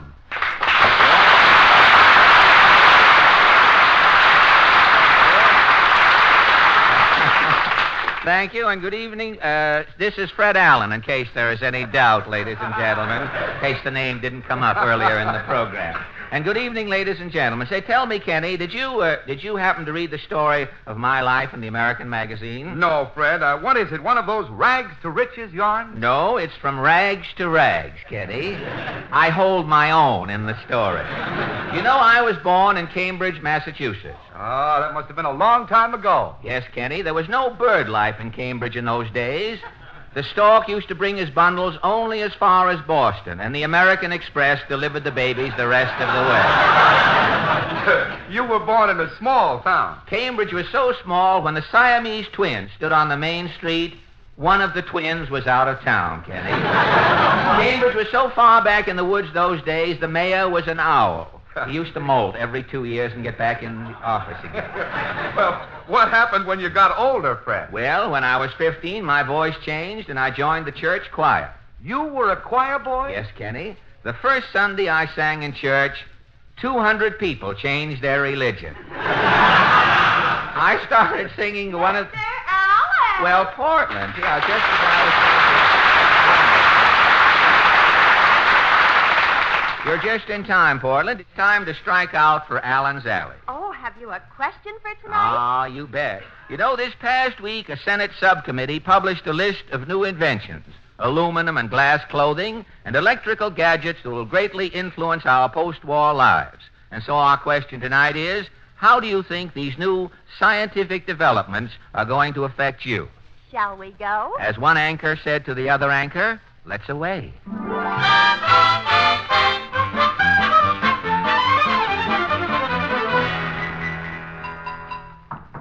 Well, here we are back in Allen's Alley, Portland. Say, I wonder if the senator had to run for re-election last week. Let's see. Somebody knock. Yeah. Yeah, vote Yes, for Claghorn. Senator Claghorn, that is. Now, wait a minute. I know. They keep going over your head. Well, I know they. I don't... Yeah, if you're listening, you should be laughing. Well, I'm doing it. Trying to put points on my words. I'll get one in edgewise. Now, look, are you through, Senator, temporarily? Yeah. Can I have the floor? Yes, Look, Senator, are you upset about these new post-war inventions? Well, there's only one thing that's got me worried, son. What's that? Them new aluminum suits for men. Aluminum suits? If they take all of America's kitchen utensils to make aluminum suits... Yes? The taxpayer will be caught with his pants down. So long, that is. So long. Remember the Alamo. I'll keep it in mind.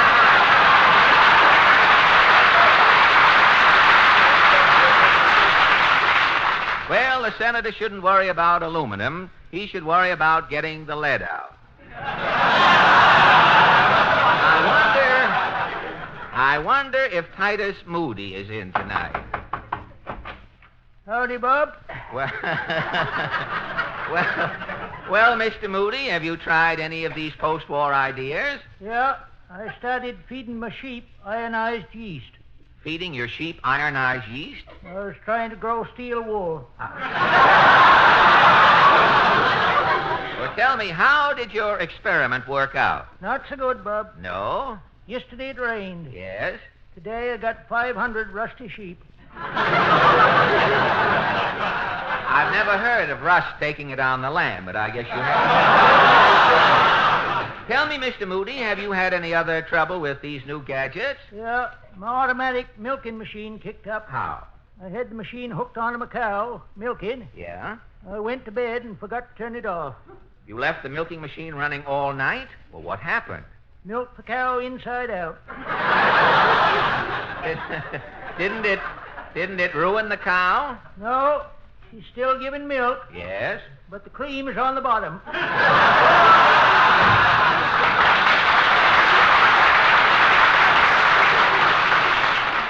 I should have asked Mr. Moody to do a few curd tricks while he was here. Well, let's try this next house here.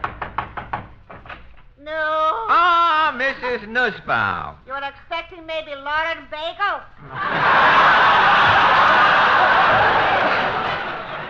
Tell me,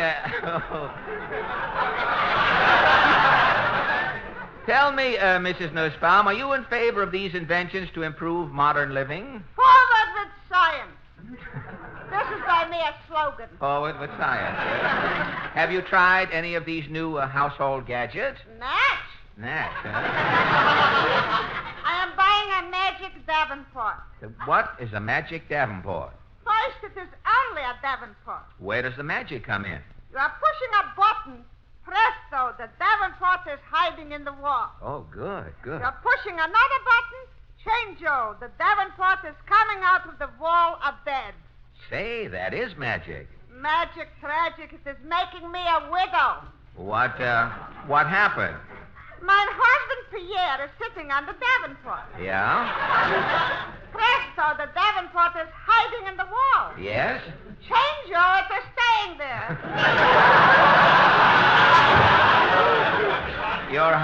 Your husband, Pierre, is trapped in the wall? For 4 days already. And is Pierre still alive? We are feeding him through the wall, a knothole. Well, what is Pierre eating? Frankfurters one at a time. Well, after this experience, I guess you didn't buy any other new items. Only one. Which one? They are making shoes from soybeans. I'm buying 2 pairs. Oh, you like your soybean shoes? With ketchup, they are delicious. Thank you.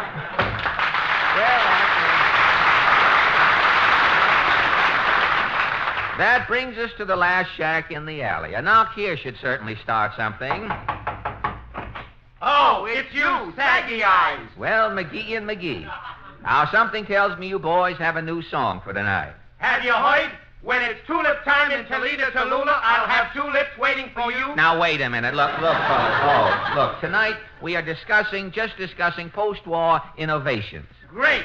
We got a song about these new glass suits. Glass suits? Yeah. I'll be seeing you in all the old premieres. Thank you, McGee and McGee.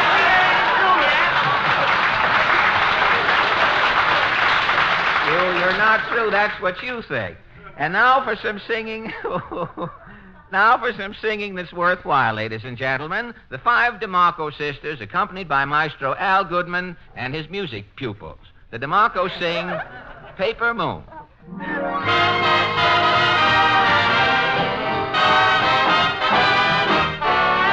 it's only a paper moon sailing over a cardboard sea. But it wouldn't be make-believe if you believed in me.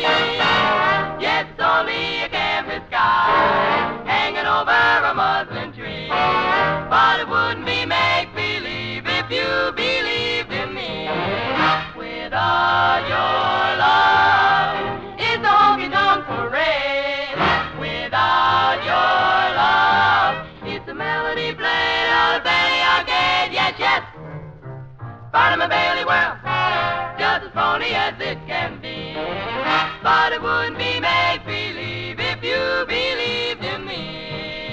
Without your love, it's a honky-tonk parade. Without your love, it's a melody played on the penny arcade. It's the Barnum and Bailey world, just as phony as it can be. But it wouldn't be make-believe if you believed in me.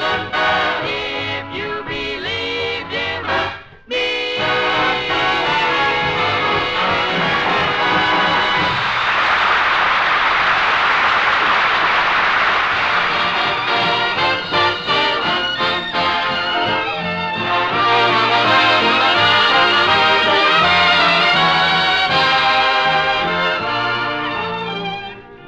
Maestro Al Goodman and his 8 bars is a concerto orchestra. have just played That's For Me. Mr. Goodman has more unfinished symphonies on hand that Schubert ever dreamed of. Say, Portland, Yes? is there a copy of today's paper around? If you want to know the latest news, Edgar Bergen just got married. No kidding. Charlie McCarthy has a stepmother, hey?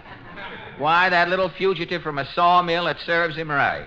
I'd hate to be a ventriloquist's wife. Why? If a ventriloquist talks in his sleep at night... You mean if he throws his voice? Yes. His wife has to get out of bed and go downstairs to hear what he's saying. Oh, it's too much trouble. I wouldn't even bother with it. Unless it was interesting. But look, you could see the script before he went to sleep. You would know it. Look, Portland. I'm not interested in Charlie. I just want to look at the want ads. I have to find someone who wants to sell a radio. Isn't your radio working? No, a friend of mine who lives in Jersey went home the other night and took the tube. Oh, here's the paper. I wish he took that gag with him, too. Oh, here's the paper on this chair. Let us look at these want ads here. Oh, here's one. We'll exchange sword and 8 medals for good alibi. Signed, General Yamashita. He can use a good alibi at the moment. Say, here's something. About a radio? What does it say? We'll give my portable radio to anyone strong enough to carry it away. M.W., room 40, Gem Hotel. Gem, you know, that's a little theatrical hotel on 47th Street. I'll see you later, Portland. I'm going over to see M.W., room 40.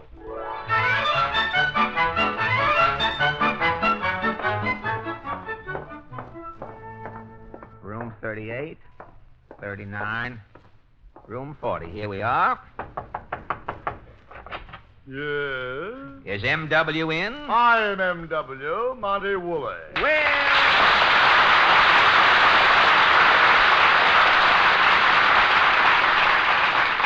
Well, Mr. Woolley. If you are the exterminator man, there is wildlife rampant in my mattress.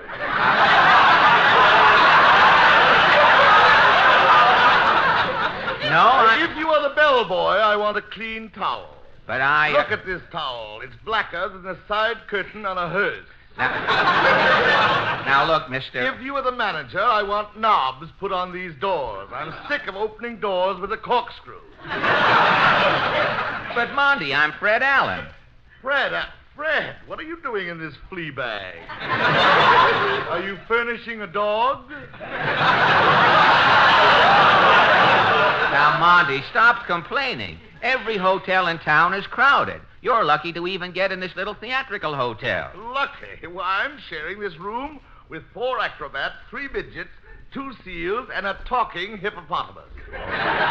But there's no light in here. How can you read here at night? A fire eater lives in the closet. Oh, a fire eater? Yeah, he eats with the door open. But how... I read by the light of the fire eater's dinner. Oh, I see. That clarifies that. To me, at least. Well, I'll see you later, Monty. I'm looking for some chump who put an ad in the paper. He wants to give away his radio set. I am the chump, Fred. Oh, really? Here's my radio set. Get it out of my sight. Monty, you've turned against radio? Well, what is radio?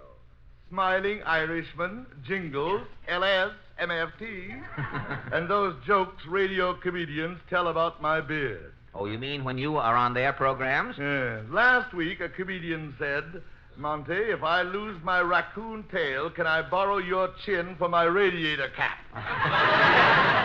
I remember one comedian said, you look as though you just ate a full of brush man, and his samples are sticking out. Well, another so-called radio wit said, Monty, your face should be hanging down in front of a Scotsman's kilt.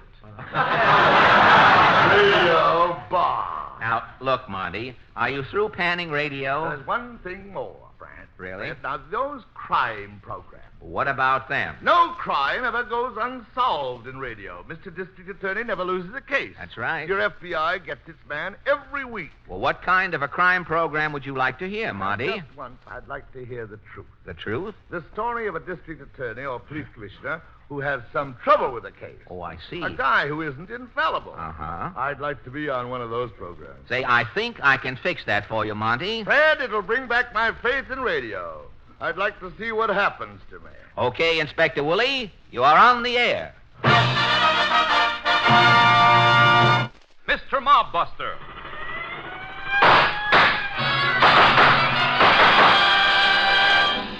And here he is, ladies and gentlemen, champion of the people, foe of the underworld, that defender of law and order, Mr. Mobbuster. Thank you.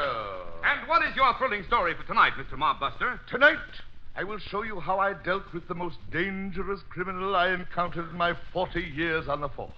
Who was the most dangerous criminal, Mr. Mobbuster? Charlie the Chicken. Charlie the Chicken? Yes. But it all started back in 1936.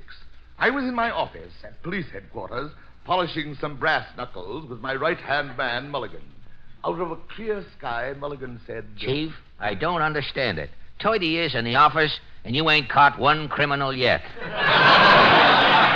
It's just a slump, Mulligan. 67 unsolved murders this week alone, Chief. The streets is jammed with bodies. Has anybody noticed it? Some street cleaner stooled on you, Chief. The newspapers is hinting you're a coward. I'll come through, Mulligan. They've got to give me time. Miss Finn, my secretary. Here's your fan mail, Chief. One postcard. What does it say? As long as you are in office, our minds are at ease. Good. Who's it from? Murder Incorporated. Chief, you're the laughing stock of the city. You gotta catch a criminal pretty soon. If I can just get one case, I'll show the newspapers. Miss Finn, turn on my shortwave set. Okay, Chief. Attention all police. Poultry truck hijacked in Jersey. 2,000 chickens stolen. Charlie the Chicken suspected. Charlie the Chicken suspected. Attention all. Jeepers, Chief. Mulligan, that's the case for me. Charlie the Chicken's the biggest chicken napper in the country. This case will be a feather in your cap, Chief. Right, Mulligan. Miss Finn. Yeah, Chief. Call the newspapers. Tell them I'm bringing in Charlie the Chicken single-handed. Let's go, Mulligan. Okay, Chief. This is mighty exciting, Mr. Mobbuster. What happened next? Well, chickens were disappearing every day. I got a tip that Charlie the Chicken was going to rob the biggest chicken coop in the Bronx. You were prepared? Mulligan and I hid in the coop.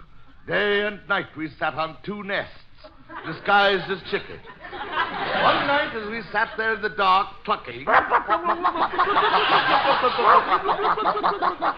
I heard Mulligan speak. Chief, I gotta get off this nest. No kidding, if I... Quiet, Mulligan. Somebody just came in the coop. Okay, Chief. I'll get back on the nest. We better start clucking again. Who's talking? Who's in here? Who's there? Wait till I flash me searchlight. I thought so. 2 chickens with derbies on. I've got you, Charlie the Chicken. Coppers, eh? Take this.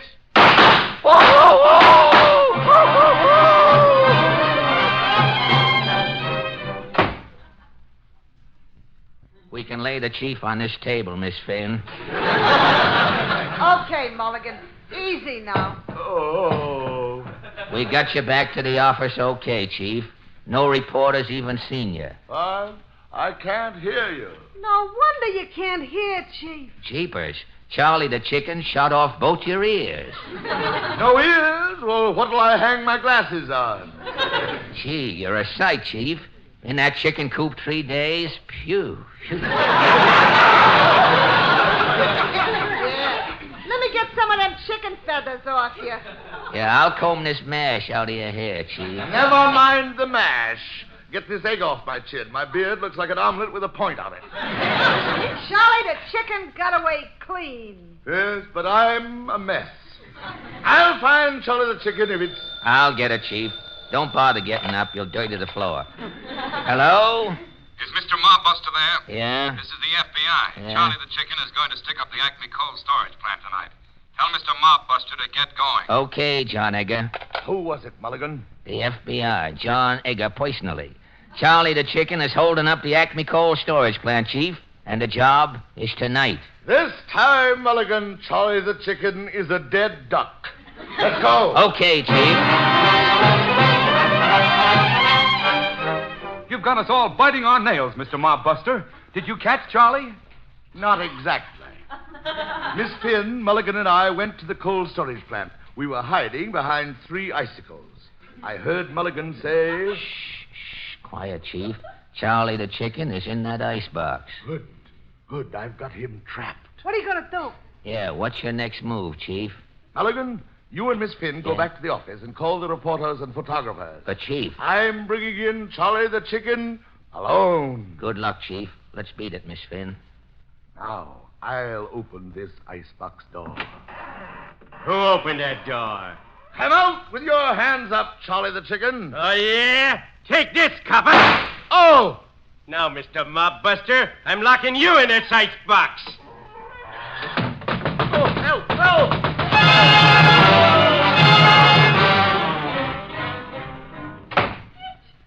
You can lay the chief on the floor, Mulligan. Okay, Miss Finn. He's a solid block of ice. I'll put him down over here. Hey, that was a good idea of yours, carrying the chief home with these ice tongs. 2 weeks in that icebox, he looks like a human rink. I'll chip away some of this ice and see if the chief is still alive. Chip a hole near his mouth. Okay. As soon as I chip off this little chunk, his mouth will be free. How do you feel, Chief? Ooh, like a big popsicle. Get me out of this frozen kimono. A couple of more chops, Chief. There you are, Chief. Ooh, what an experience. I'm colder than a snowman's clavicle. Hey, Chief, your nose is gone. Charlie the Chicken's a sure shot, Chief. I know. My ears are gone. My nose is shut off. I'm starting to lose face. Hey, Chief, why don't you call off this manhunt? Hey, Chief, this code message just came on the teletype. Eureka! The address of Charlie the Chicken's hideout. Come on, Mulligan. Okay, Chief.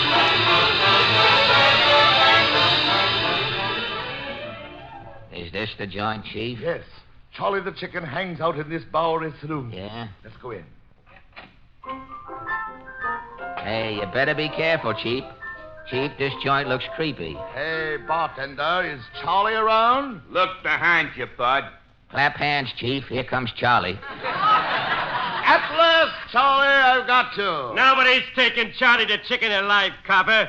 Take that! Gosh! What happened then, Mr. Mobbuster? Well, Charlie the Chicken made his final getaway. He disappeared completely. And you? I was removed from office. When I got out of the charity ward, practically and partially recovered from my wounds, I was out of work for 9 years until I got this job on the radio. What became of Charlie? Charlie the Chicken sold all his stolen chickens in the black market for a fabulous sum and is now living in Florida under the alias of Gordon the Goose. He has a 50-room mansion with a private beach, 3 yachts, 12 speedboats, and a private plane. He spends his days at the track and is engaged to a beautiful movie star. And so, Mr. Mobbuster, the moral of this story is... crime does not pay.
I want to thank Monty Woolley for joining us tonight. And don't forget, ladies and gentlemen, next Sunday night, the Fred Allen Show brings you comedy.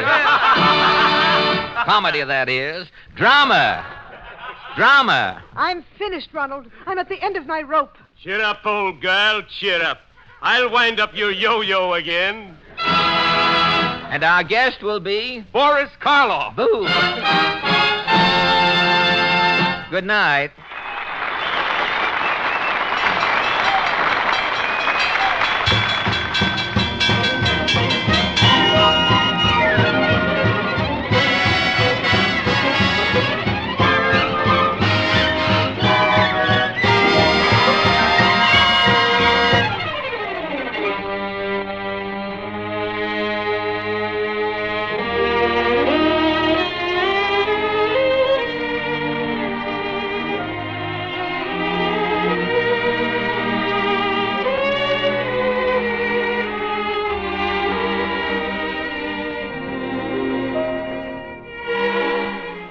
Fred Allen will be back again next week at this same time. This is the Armed Forces Radio Service.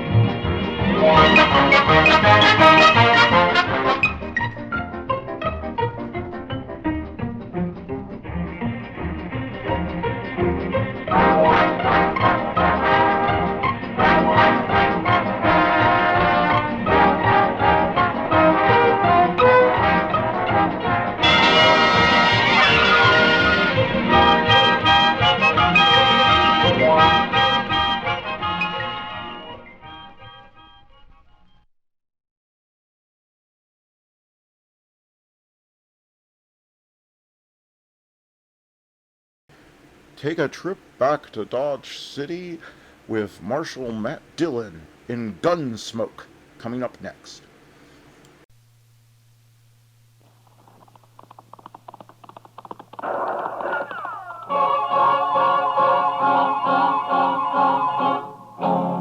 Around Dodge City and in the territory on west, there's just one way to handle the killers and the spoilers, and that's with the U.S. Marshal and the smell of Gunsmoke.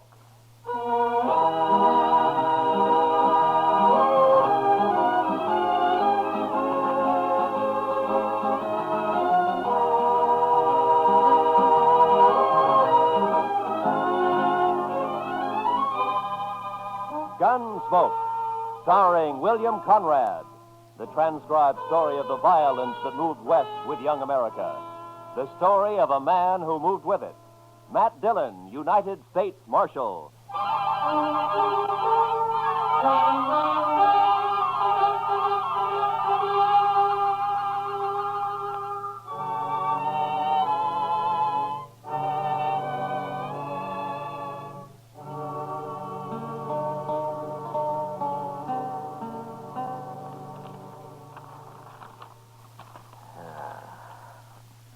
Is this everything, Chester? Well, there might be more later when they finish sorting the mail. Hey, where's that telegram? Oh, what telegram? I thought I put it right on top. Let me take a look. Oh, yes. Here it is. Might be important. Oh, we'll soon see. Oh, that's from Bill Hickok. Up in Abilene? Yeah. What'd you say, Mr. Dillon? Teeters and Gridler headed for Dodge. Keep them there, but don't arrest them until I get there with murder witness. Or I'll write Washington all I know about you. Signed Hickok. Oh, then Mr. Hickok's coming here, huh? Now, that's what he says. Well, how'll you recognize those two men, Mr. Dillon? I expect I'll recognize him all right. Oh, you know them. Yeah, we've met. Teeters and Gridler are gunmen, Chester. The kind who kill as easy as most men shake hands. Just about as often. Too bad you can't just put them in jail.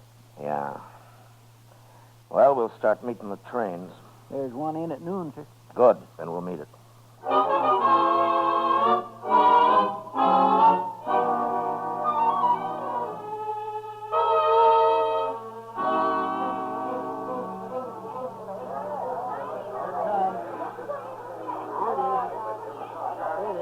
What'll we do if they are on this train, Mr. Dillon? Nothing, Chester. I'll find them later and talk to them, but not in a crowd like this. Yes, sir. You know, every time I see a train, I am just overpowered with the urge to travel. Oh? Where to? Anywhere. Anywhere but Kansas. Well, I don't think you'd like it back east any better. Why not? You just have the urge to come out west again. I know your kind. I suppose you're right, sir. But still, it'd be good to walk down a street that wasn't all heat and dust and that wasn't crowded with a lot of grimy men looking for trouble. And I wouldn't mind seeing some women, married women, with kids and parasols and Wait a Bibles minute, Chester. There they are. Where? They just got off the end car. Those two headed for the depot there. One of them's tall? Yeah. That's Teeters in the black hat. The other's Gridler. I'll just step around the corner here and see which way they head. Yes, sir.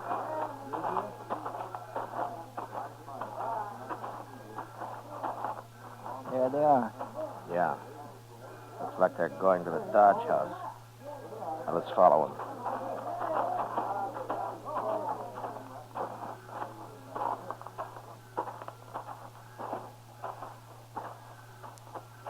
Yep, that's where they're going, all right. Now, let's wait here. Let them get a room, and then I'll go talk to them. But if you can't arrest them... And I'll just try to make them feel welcome to stay in Dodge. When do you think Mr. Hickok will get here? Oh, be a couple of days anyway, Chester. Look, right now, I want you to go back to the depot and ask the ticket agent to let me know if Teeters and Gridler start to leave anytime. You can describe them to him. All right, sir. Then go to the stage office. Yes, sir. And go to all the stables, too. If they rent or buy any horses, I want to know about it right away. I'll tell everybody. Also, tell them to keep quiet about it. I'll be back at the office later, huh? All right, sir.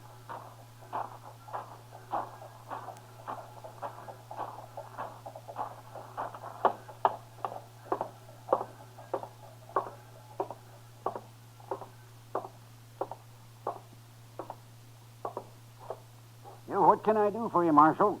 2 men came in here just a minute ago. One of them was tall, black hat. Well? Well, what, Marshal? You were here. Did you see him? Those were gunmen. I could tell. The tall one's Teeters and the other one's Gridler. Those the names they gave you? Yes, but there'll be trouble if you try to arrest them here, Marshal.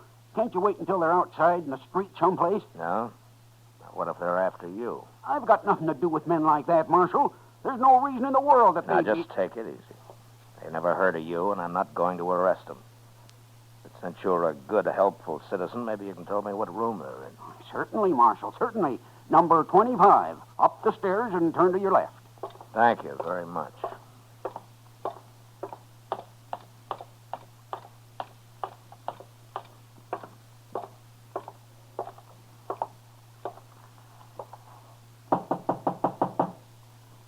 Who is it? Who is it, I said? All right, open it, Gridler.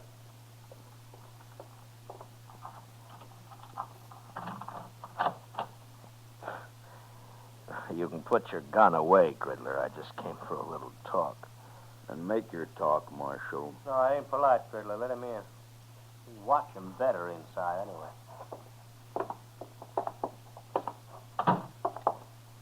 Hello, Teeters. What's on your mind, Marshal? I'm just trying to think. Last time I saw you men was in, let me see, was it Tascosa? Never mind all that, Marshal. Why are you here? No, I heard you were in town. I thought I'd drop by and say hello.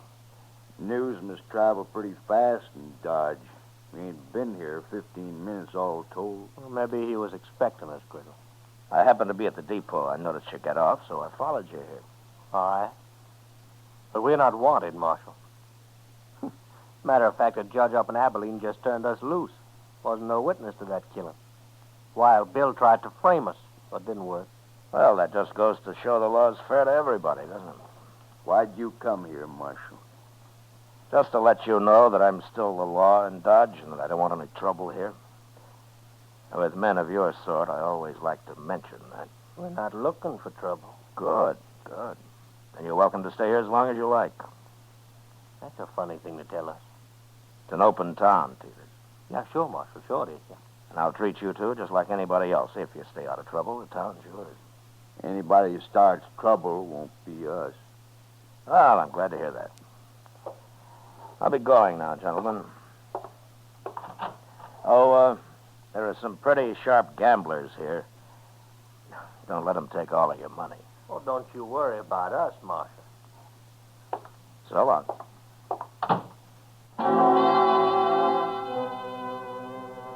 There was no way of figuring how long Teeters and Griddler might stay in Dodge. If they took a notion to do some gambling, it might be a week or two, or they might move on in an hour. That night, however, they were still in town, bucking faro at the Alafraganza. Everything looked fine until Chester came into the office about 10 o'clock. They're fixing to leave, Mr. Dillon. First thing in the morning. Oh, how do you know? Jim Bunch at the stage office. He just told me they came in and paid their fare to Sharon Springs on the morning stage. Sharon Springs, huh? And then they're headed for Denver. Looks like it, sir. All right, Chester. Go tell Jim that I'm going to be on that stage tomorrow, too. If he likes, I'll ride shotgun for him. One of the boys can have a little time off. I'll tell him, sir. But are you going all the way to Denver? I'll follow him all the way to San Francisco if necessary. You can tell Hickok that when he shows up. Too bad he won't be here before they leave. And it'll be another day before he can get here. But I won't be too far behind us. Stage leaves at 8, right? Yes, sir. I'll be there to see you off, Mr. Dillon. Fine. We'll meet at the Dodge House for breakfast if you like. All right, sir.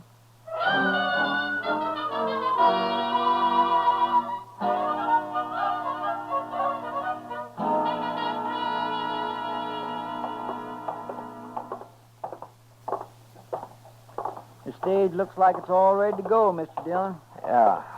I don't see Teeters and Griddler, though. They're not inside, are they? I don't think so. No, they're not here yet. Just about 8 o'clock. They should be here. Well, it doesn't matter, Chester. If they've changed their minds, it's all to the good anyway. Want me to go ask Jim Bunch if he's heard from them, Mr. Dillon? No. Let's just wait here. Oh, say, I forgot to tell you. Jim said the regular shotgun messenger has to go up to Sharon Springs anyway, but to thank you just the same. No, good. Chester. Yes, sir? Look up at the other end of the plaza there. Coming this way. Oh, I declare. It's Sam. Yeah. Now what are they up to, I wonder? Well, they can't be taking the stage if they're horseback. No. Looks to me like they're fixed for a long ride, too. Sure does, Mr. Dillon.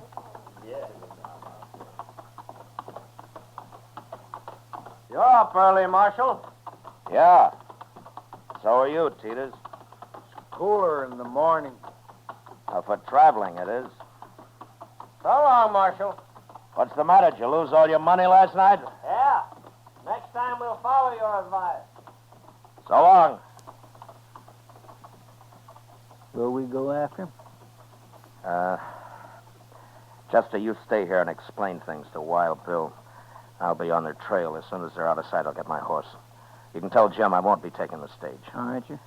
I'll leave as clear a trail for Hickok as I can. Yes, sir, I'll tell him.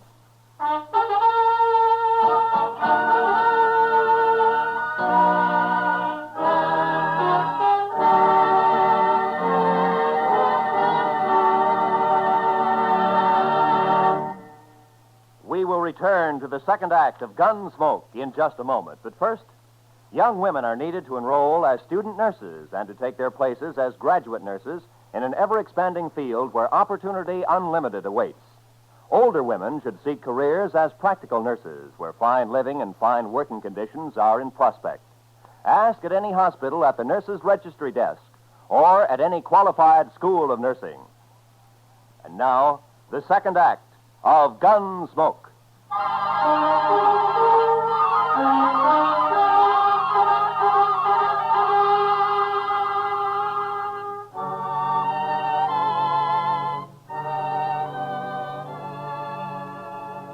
I did my best to stay out of Teeters and Gridler's sight, but if they had suspicions of being followed and were watching their back trail, they'd have known I was there, all right. The land was flat, and we frequently crossed great patches of powder-dried dirt that smoked the air with dust under the horses' feet.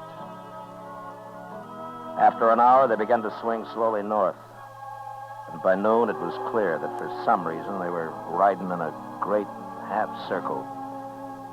They'd left Dodge, headed west, and sure enough, just after sundown, they rode back into town from the east. I waited until dark, then came in. Put my horse up. The office was empty, so I walked up to Delmonico's, where I found Doc having supper.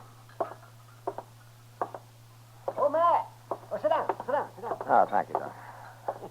Oh, you look hungry enough to even eat this food. Yeah, it's been a long time since breakfast, Doc. Well, a man ought to eat 3 meals regular, Matt.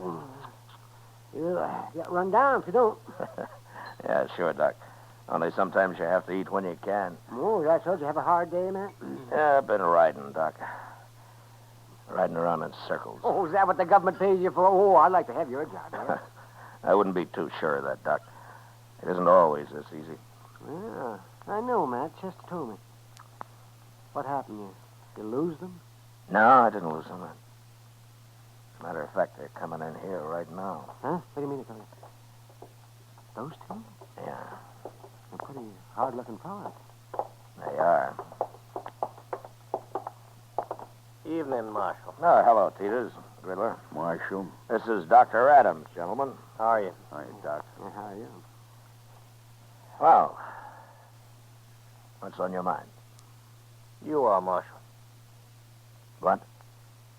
That was you trailing us all day, wasn't it? Yes, it was. Why?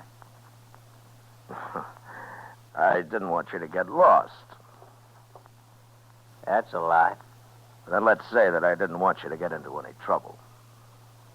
You're going to tell us what it's all about, Marshal? Well, you're not exactly the most reputable citizens in Kansas, and I just wanted to have an eye on you, that's all. You sure do. Because like I told you, you keep out of trouble, and you're welcome to stay here. Just remember one thing, Marshal. There's two of us. And next time you follow us, you might not come back. Well, taking chances like that's part of my job, Mr. Teeters. That's a poor job, then. Yeah, sometimes I think so, too. Come on, Teeters, let's get out of here. Yeah. Well, they're not very polite, are they? No, but they're smart. Smart enough to figure something's wrong, anyway. Well, you think they might bolt, Matt? It depends on how smart they really are, Doc. Right now, they're so curious, they might stay around just to see what it's all about. Oh, Mr. Dillon? Oh, hello, Chester. Oh, Pull up hi, a Doc. chair. Pull up a chair, Chester. I won't have time. Hey, we better get right over to the depot. Oh, why? What's happened? Well, sir, I saw them ride back into town. The first thing they did was go to the depot and ask about a train. Oh, were you there? No, sir, the agent came and told me like he'd promised. Train goes at 7:30, doesn't it? Yes, sir. And it's just about that now. I've been looking everywhere for you. Doc, if that waiter ever does come around, tell him to hold a steak for me, will you? I might just be back for it. Sure, Matt. Yes, sir. And good luck. Yeah, thanks, Doc. Come on, Chester.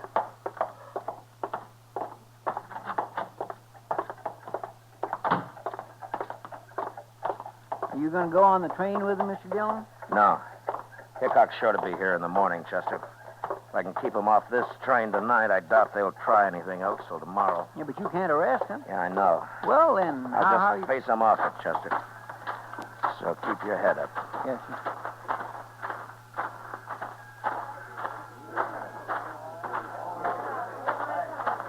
Now, there they are. Come on. You come just to say goodbye, Marshal? Not exactly, Teeters. Oh? You can take the train tomorrow if you like, but not this one. Why tomorrow? Well, I've got orders to keep you in sight till then. Orders from who? It doesn't matter. But you have your choice. You can have the run of Dodge tonight, or you can spend it in jail. No, you talk pretty loose for just one man, Marshal. Your friend there doesn't look like a gunman. Well, now, you can't always tell by looks, mister. I can't. You said you didn't want trouble, Marshal, but you sure starting it. There won't be any trouble.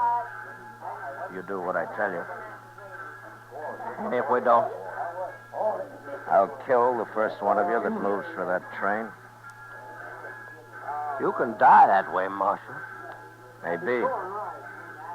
But you won't both get on that train. Gridler. You know me. You know I'll do it. We can still make it, Gridler. No. It's not worth it. We can go tomorrow. All right.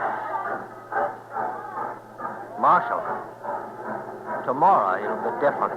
Yeah, sure. Tomorrow it'll be different.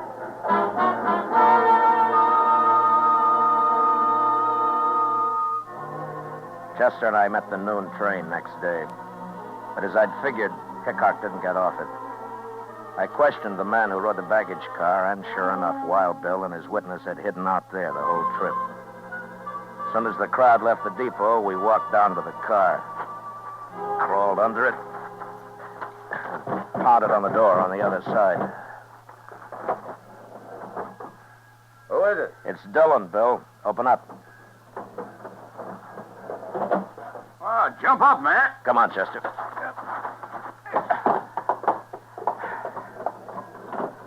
Oh, Matt, how are you? Oh, fine, Bill, fine.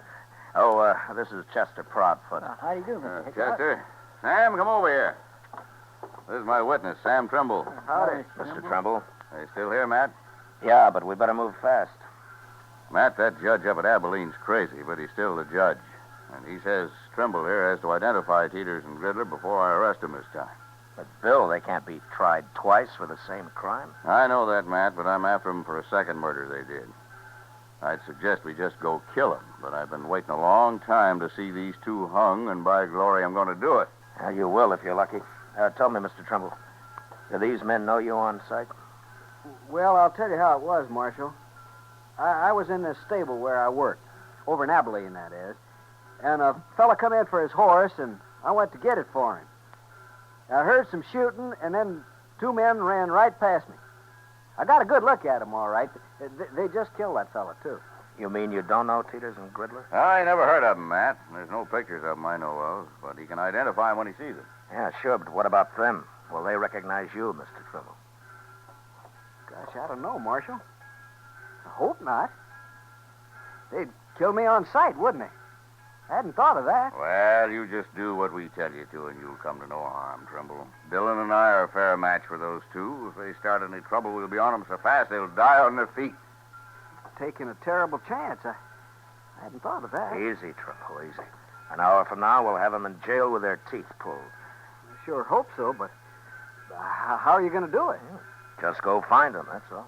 As soon as we get them locked up, I'll buy you the biggest steak you ever ate, Trimble. Come on, let's go.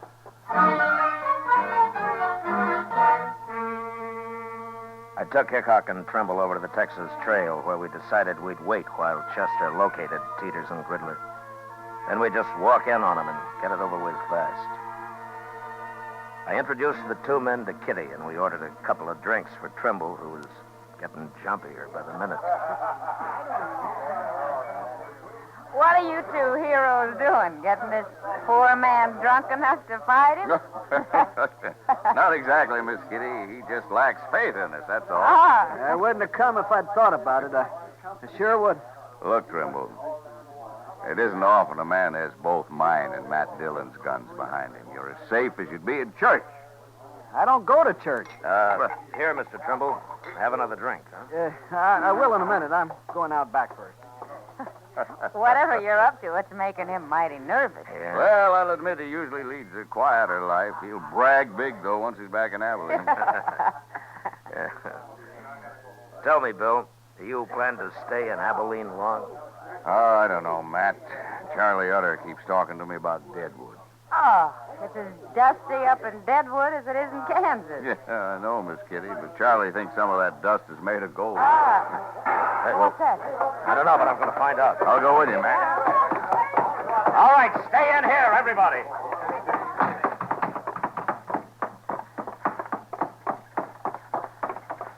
It was Peters and Gridler. I was just crossing the street and saw him run out of the alley there. All right, come on.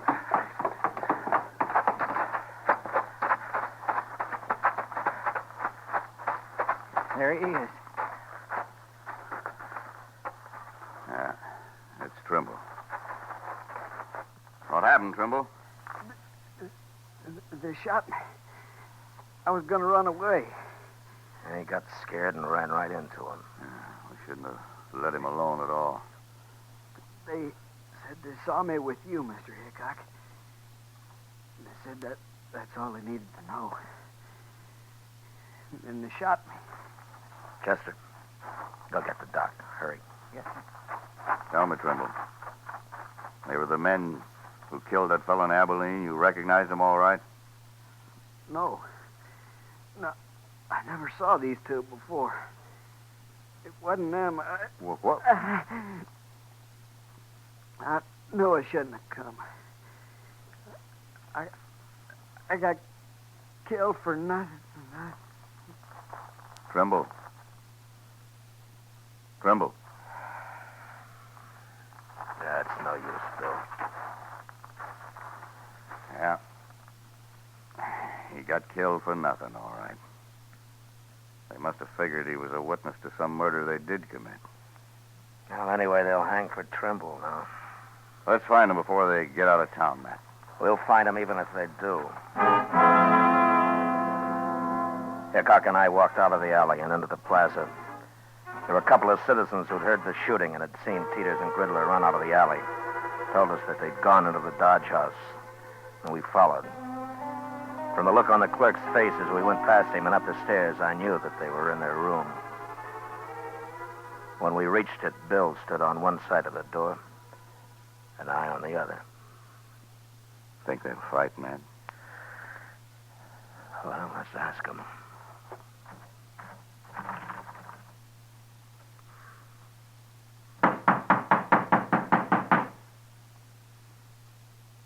I told you they'd follow us, Peters. Now we're trapped sure. Shut up, I said. And it got us to the street otherwise. Open the door.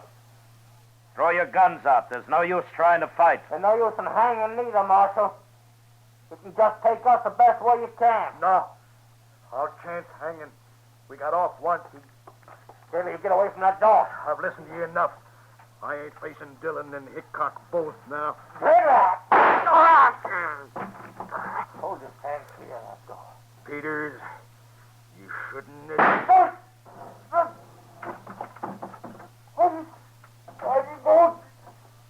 Don't you try to convince us.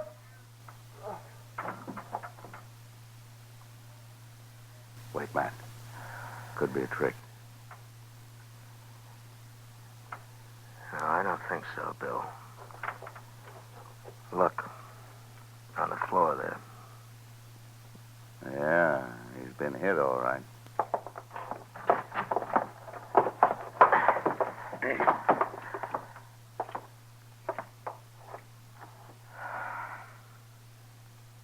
Well, they're both dead. Well, I sure never expected this. Saved us doing it, maybe. Riddler lost his nerve, blast him.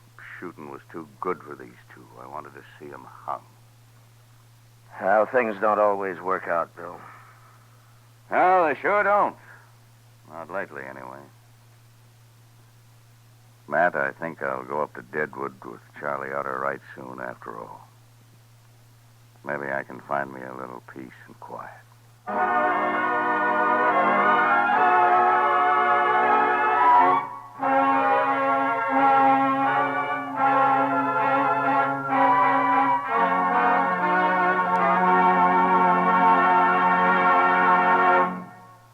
Gunsmoke, transcribed under the direction of Norman MacDonald, stars William Conrad as Matt Dillon, U.S. Marshal. Tonight's story was specially written for Gunsmoke by John Meston, with music composed and conducted by Rex Corey.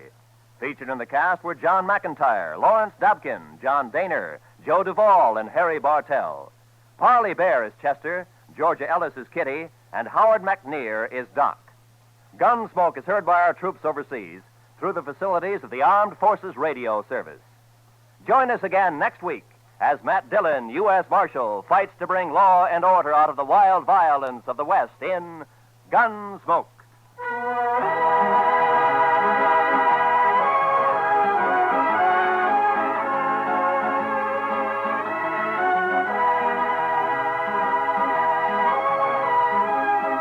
Many of the war orphans of Korea have never known peace or plenty. Their lives have gone from bad to worse. Now their future is in our hands. Without help, they cannot live. We can send them food through CARE, the American Package Sending Relief Agency. Send your contribution to CARE's local office or to CARE New York or CARE Los Angeles. This is Roy Rowan. This is the CBS Radio Network.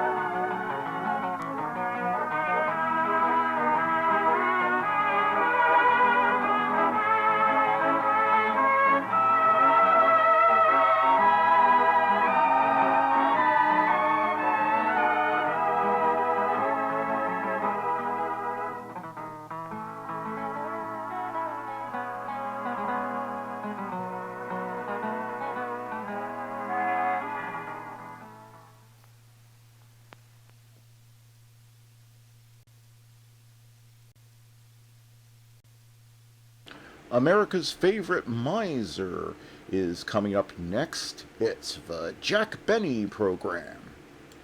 J-E-L-L-O! The Jell-O Program, starring Jack Benny with Mary Livingston and Phil Harris and his orchestra. The orchestra opens the program with Swing the Jinx Away from Born to Dance.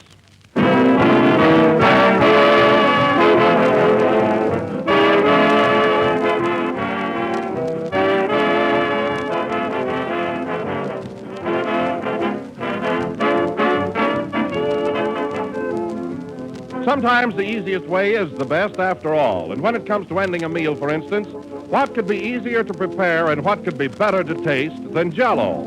Grand, refreshing Jell-O, adding such beauty to your menus with its 6 glowing colors, bringing such swell satisfaction with its 6 delicious flavors. Jell-O never fails to please. It's just as rich and luscious as fresh, ripe fruit itself. That's why Jell-O today is the most popular gelatin dessert in the entire world. But remember, there is only one Jell-O, and only Jell-O brings you that extra rich, fresh fruit flavor. So get the real thing. Insist on genuine Jell-O.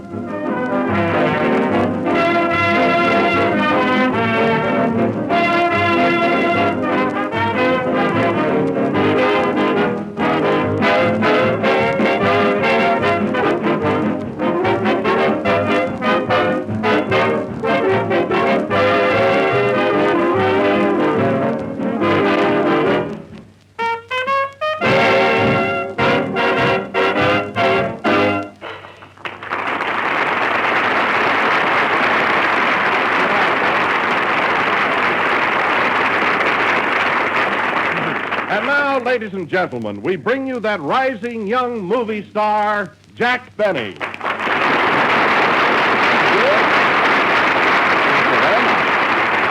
you.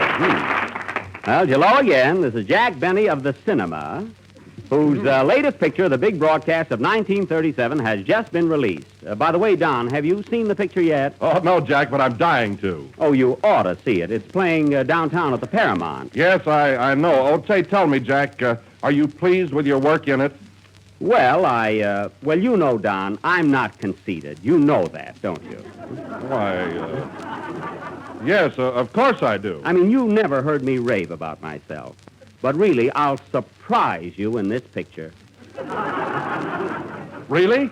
Well, I honestly believe that for the first time, the screen has captured the real me. Well, I'm glad to hear it. And you know I'm not egotistical, Don. You know that. Oh, of course I do. But in this picture, I'm really much better than I think I am. I don't know. I just can't find a word to describe my performance. Well, Jack, would you say you were, terrific? Well, yes. Yes, Don, I would. And you know, Don, there's one big romantic scene in the garden where I ask the heroine to marry me. You know, I get down on my knees and I plead with her. I say, Gwen, darling, will you marry me? And as the moonbeams cast their magic spell over us, she looks into my eyes and softly whispers, no. Well, I saw it and cried. And, Don, you know when a fella can cry at his own picture, well.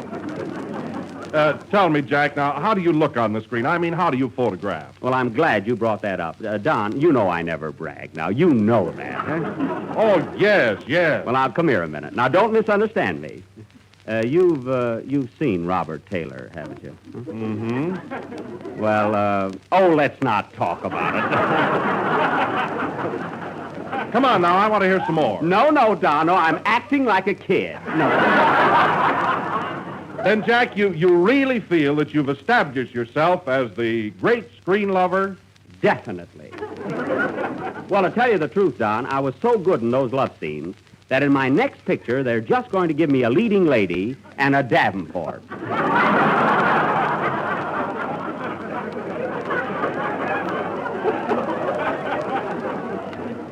Oh, really? Well, Jack, now that you're established as a Hollywood star, how about a testimonial for our product? Oh, sure, Don. I'll be glad to. There's nothing high-hat about me. Now, let's see. I can truthfully say that Jell-O is a 4-star dessert. And I never go into a major love scene without first indulging in a dish of tempting, delicious Jell-O.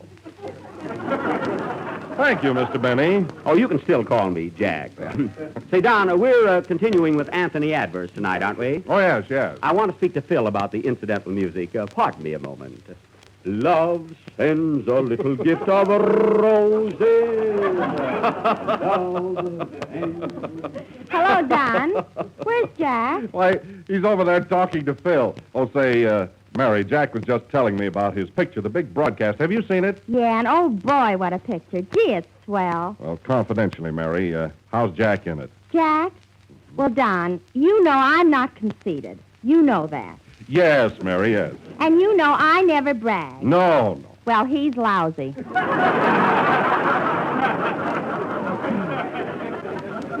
Well, you know, he's certainly changed since last week. He's not the same modest Jack we knew. I don't like the way he's acting. Neither does Paramount. Well, tell me, Mary, how does he photograph? Don, come here a minute. You've seen Robert Taylor, haven't you? Oh, certainly. I've seen him in a lot of pictures. Then you know it can't be the camera. I see. Love sends a little gift of roses. Hello, Mary.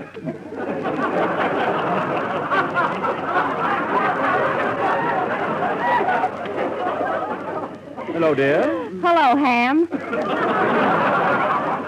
Oh, Ham, evidently you didn't see my picture. I did, too. Then I don't see how you can possibly say that. What about that emotional scene where I'm making love to the girl, where I'm pleading with her with every fiber of my being? Well, I'll admit that was funny. Thanks. Anyway, my talent doesn't stop at love scenes. I had a lot of comedy in the picture, and I got plenty of laughs, believe me. Hello, Don. How are you, Kenny? Oh, hello, Kenny. You almost missed that, didn't Yes, you? I did.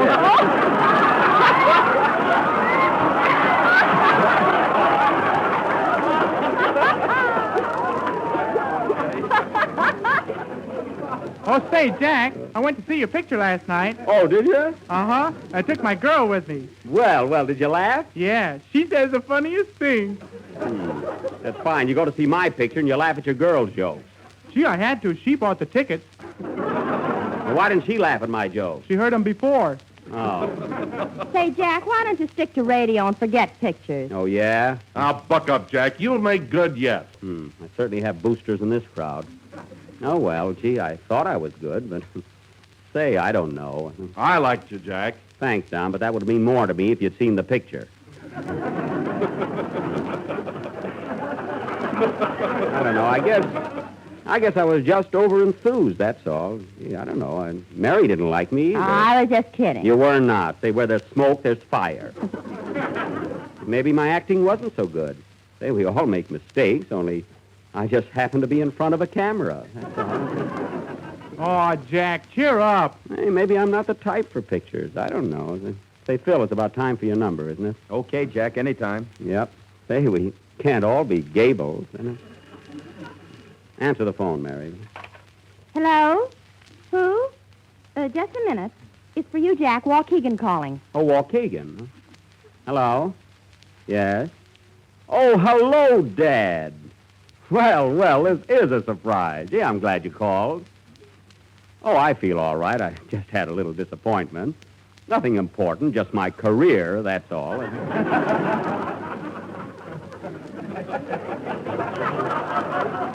What's that? You did? Well, how did you like me in it? Really? No, kid. Oh, you're too sweet. I couldn't have been that good. What's that? Opposite Garbo? Oh, Dad, you just said that to make me feel good, and you certainly did. Well, gee, thanks, Dad. I can't tell you how happy I am you called. Yeah, give my love to everybody. Goodbye. Oh, Dad, wait. How does my blue suit look on you? That's good. Goodbye, Dad. Goodbye. Opposite Garbo, eh? Say, who can tell? Love sends a little gift of roses. Play, Philip. Bom, bom.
Very good. That was A Night in Manhattan from the big broadcast of 1937, played by Phil Harris and his Philharmonic Orchestra. Woo. And I want to tell you, Phil, either that was very good or I'm feeling better. Thanks. Say, Jack, I heard the gang ribbing you before, and I want to tell you something. Yeah? I saw your picture twice. It's swell. You were great. Why, you stood out like a sore thumb.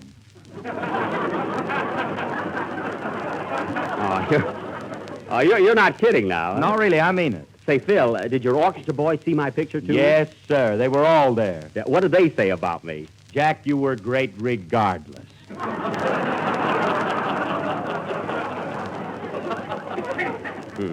Why don't I shut up? I think you got something there. I think so. And now, ladies and gentlemen, as you all know, last Sunday we presented part one of our version of Anthony Adverse.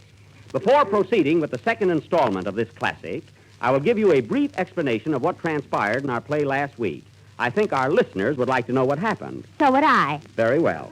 For the benefit of Mary, who was in the play and don't know what happened, I will explain. As you may recall, I played the role of Anthony, who at the age of 10 arrived at the Casa di Bonifeather in Italy and asked for a job which he received. Jack, who played the role of the Casa? Nobody. Oh, no casserole. 10 years later, he married the cook's daughter, Angela. That was me. Quiet. And immediately after the wedding, Anthony was sent to Cuba alone to collect some money for Mr. Bonifeather, his employer. From there, he went to Africa, where he became a powerful, wealthy, greedy owner of a rubber plantation. Mary, what are you laughing at? Gee, do I have to have a reason? Well, anyway, the heat of the jungle, the chant of the natives, the beat of the tom-toms, and Mary's laughter finally shattered his nerves completely. He fell to the ground, dragging the curtain with him, thus ending the first half of Anthony Adverse. We will pick it up. We will pick it up from that point immediately after the next number, which will be sung by Kenny Baker. Oh, Don, in my resume of the play, did I leave out anything important? Well, only that Jell-O is the largest selling gelatin dessert in the world, and every day millions of people eat it. Oh, yes. Without that, there would have been no suspense. Gel, Kenny.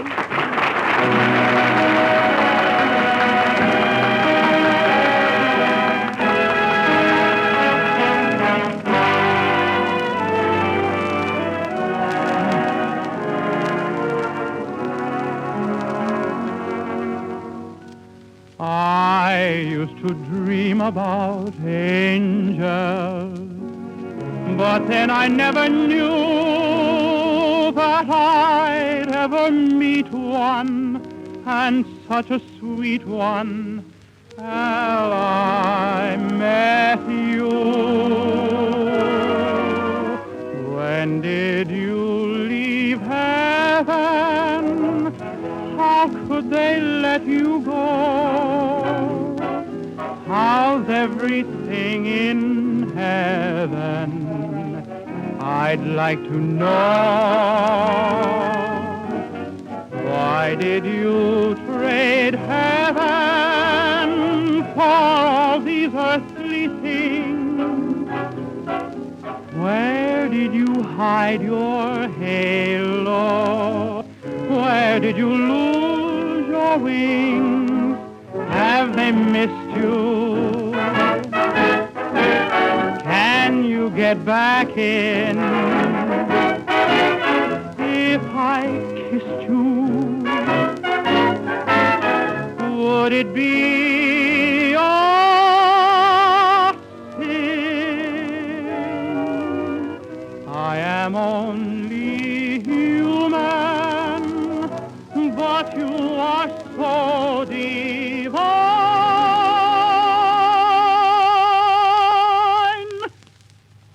When did you leave heaven, angel mine?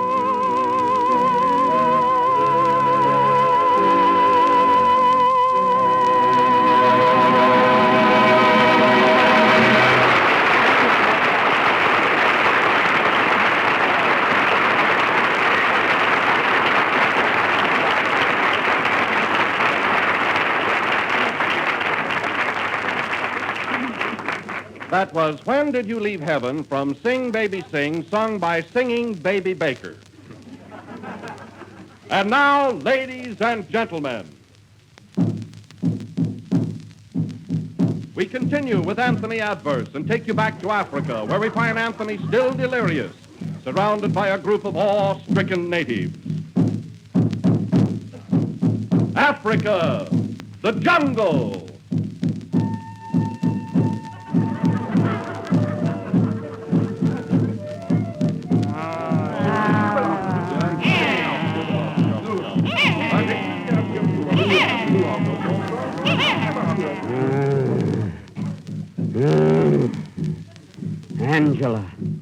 Angela.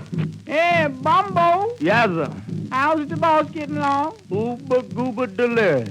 Ooba Gooba still delirious? Gooba. Well, shut my mouth.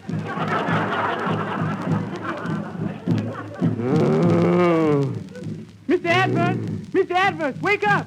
Knock, knock.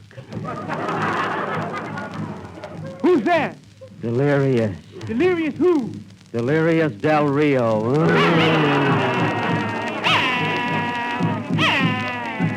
Water. Give me water. That's what I want. Water. Yeah, you is, boss. I want to go back to my wife. I want to go back to my sweetheart. Boss, ain't you kind of fickle?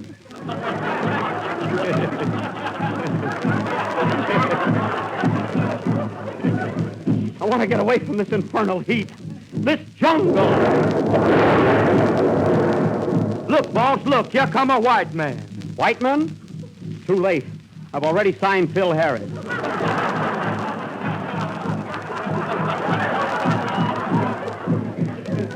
Yes, it looks like he's coming this way.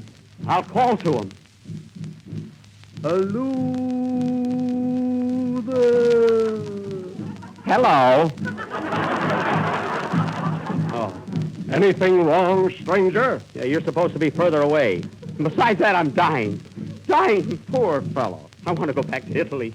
Back to my wife. I'll take you back to your wife. Why doesn't he mind his own business? Quiet. Have no fear, stranger. I'll bring you back. Who are you? Frank Buck. Frank Buck! Hooray! He'll bring me back alive!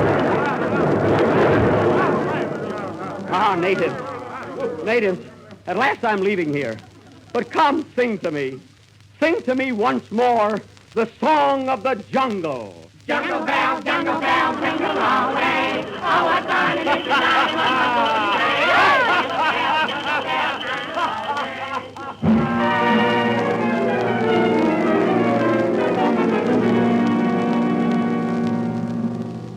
Two years later, Frank Buck's boat lands at Leghorn, Italy, and docks at the Casa de Bonifeather. The crew is unloading the cargo.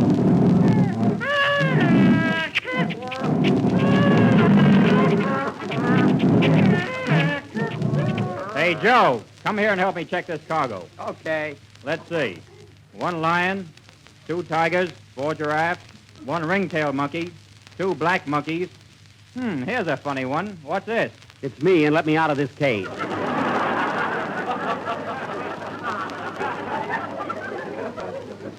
2 years in a cage with these monkeys. Boy, am I sick of peanuts.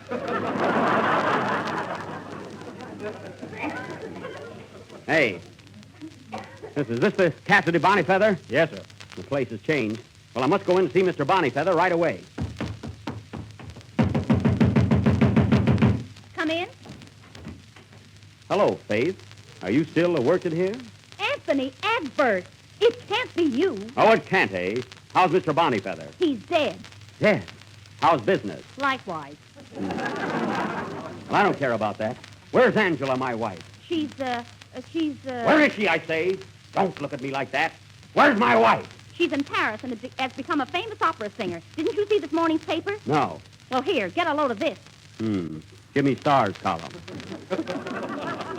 Your correspondent has it on good authority that Angela Adverse and Napoleon Bonaparte are that way. This golden voiced canary and the Emperor were seen holding hands at the Emperor State Building, where they were building and cooing. My wife and Napoleon, huh? Well, I'll put a stop to that. I'm leaving at once for France. Goodbye, Faith. Goodbye. Goodbye. Goodbye. Who are those other 2 girls, Faith? Hope and Charity. I'm off to France. I sure get around, don't I, folks?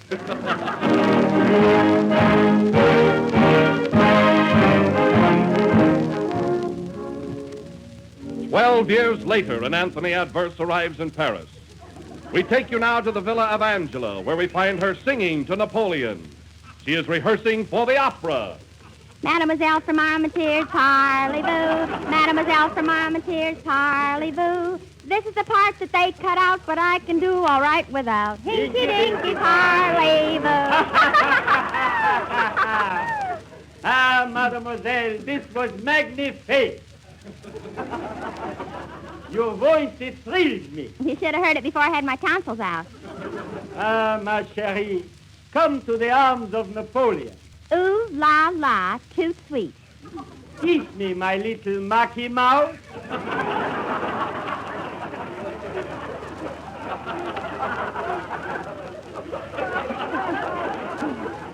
Oh, Nappy, I'm so happy. Come to Pappy and sit on my lappy. Wait, who's there? Anthony Adver. Anthony, my husband. Quick, Nap, you must hide. I do not leave you, sweetheart. I hide under the table. Hurry, hurry, please. Come in. Angela. Anthony, how was our honeymoon? Great. I wish you'd have been with me. Oh, Angela, I'm so glad to see you. Come, fall into my arms.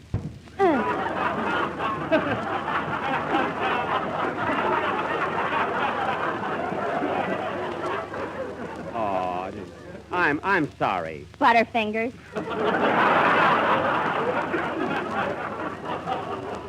Oh, Angela, let me look at you.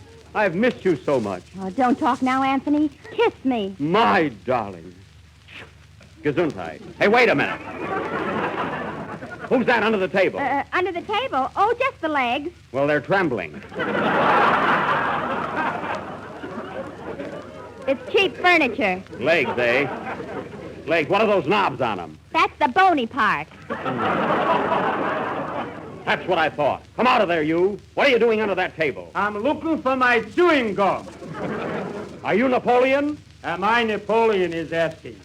Wait a minute. Weren't you Carlos Cebos, the Cuban, last week? Certainly. And now you're Napoleon? That's me. Cuba, France. How can I keep from running into you every place I go? Why don't you hire more actors?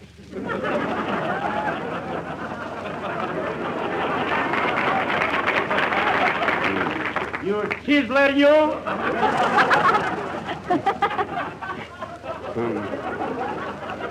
What's this world coming to? You leave your wife for 20 or 30 years, and you can't trust her. Well, conditions are bad all over. They are, eh? Well, listen to me. I love Angela, and I'm not giving her up without a struggle.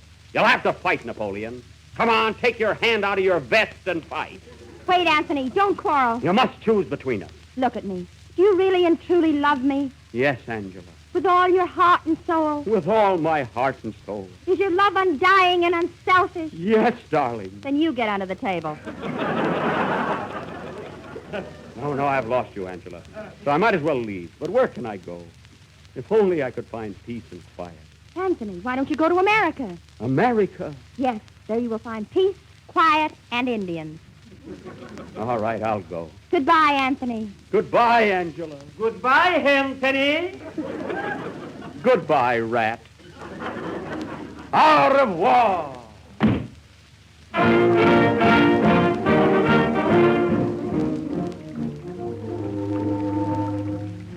Mr. Adverse. Yes, Captain. You look so sad. What seems to be the trouble? Well, Captain, I've lost my wife, Angela, and I'm on my way to America, to California. Why are you going there? I am going to California because I have lost Angela.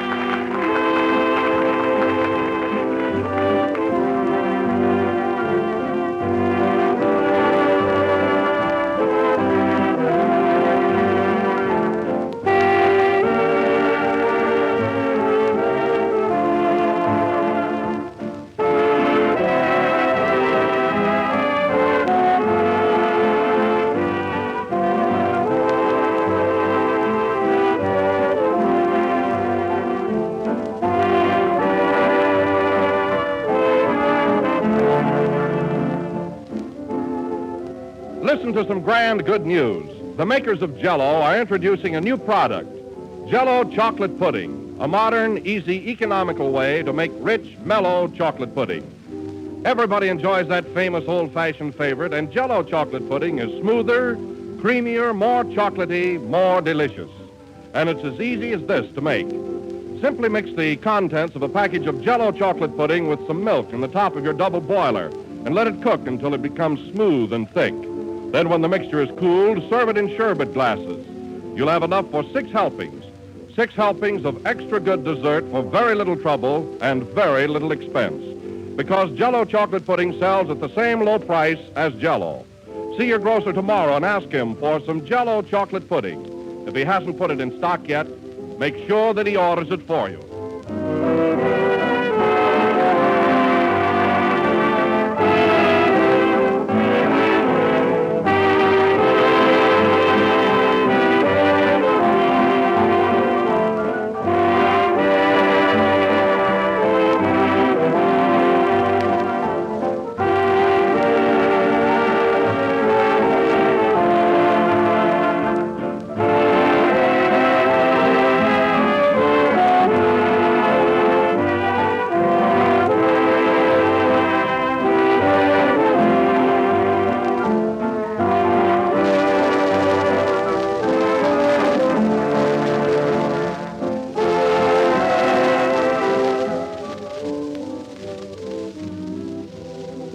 Last number of the 3rd program in the new Jell-O series. I hope you've all enjoyed our presentation of Hervey Allen's famous novel, Anthony Adverse. And we'll be with you again next Sunday night at the same time. Who's there? Hervey Allen. Don't let him in, Mary. Good night, folks.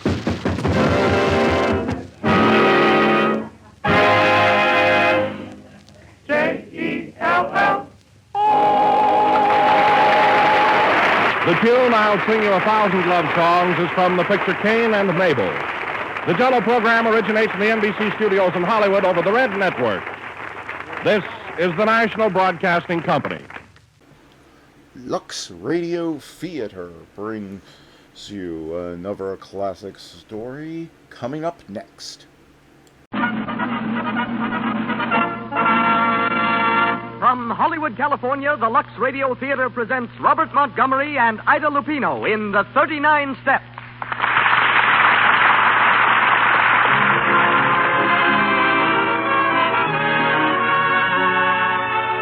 Lux presents Hollywood.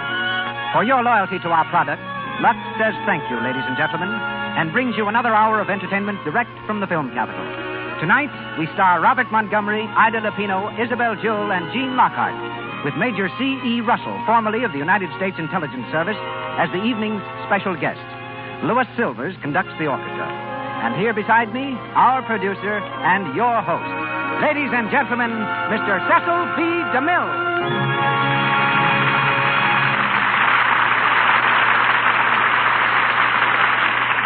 Greetings from Hollywood, ladies and gentlemen. The 39 Steps lead an old friend and a newcomer, Robert Montgomery and Ida Lupino, to the stage of the Lux Radio Theater. Since here last, Robert Montgomery's been rushing back and forth between 2 lots. One is the Metro-Goldwyn-Mayer studio, where with Rosalind Russell he's completed Live, Love, and Learn. The other is a lot in Beverly Hills, on which Bob has just finished building a new home with a beautiful library. And Bob is a man who really uses his library, for he's constantly seeking new screen material.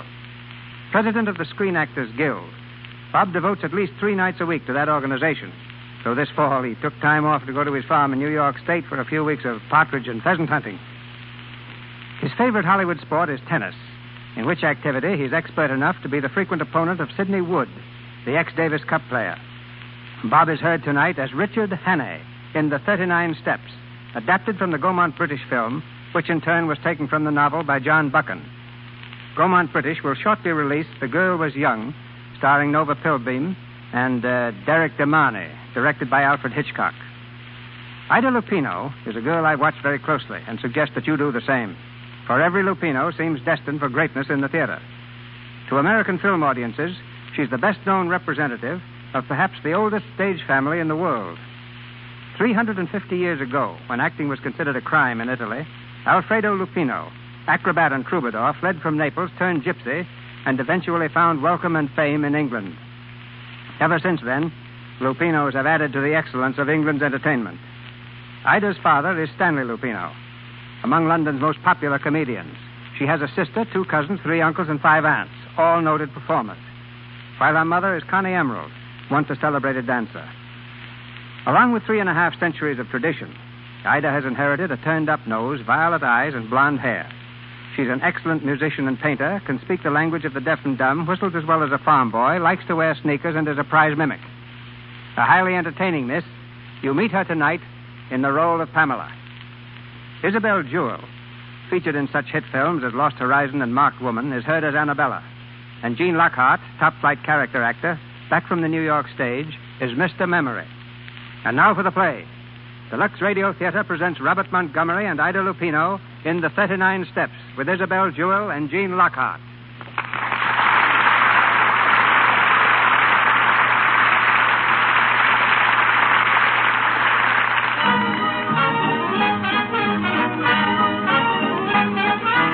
A London music hall. The evening performance is on, and the theater is jammed to the doors. The audience is sat comfortably through the acrobats, the singers, and the whirlwind dancers. But now they're restless. The manager appears on the stage to announce the feature act. His hand is raised for silence.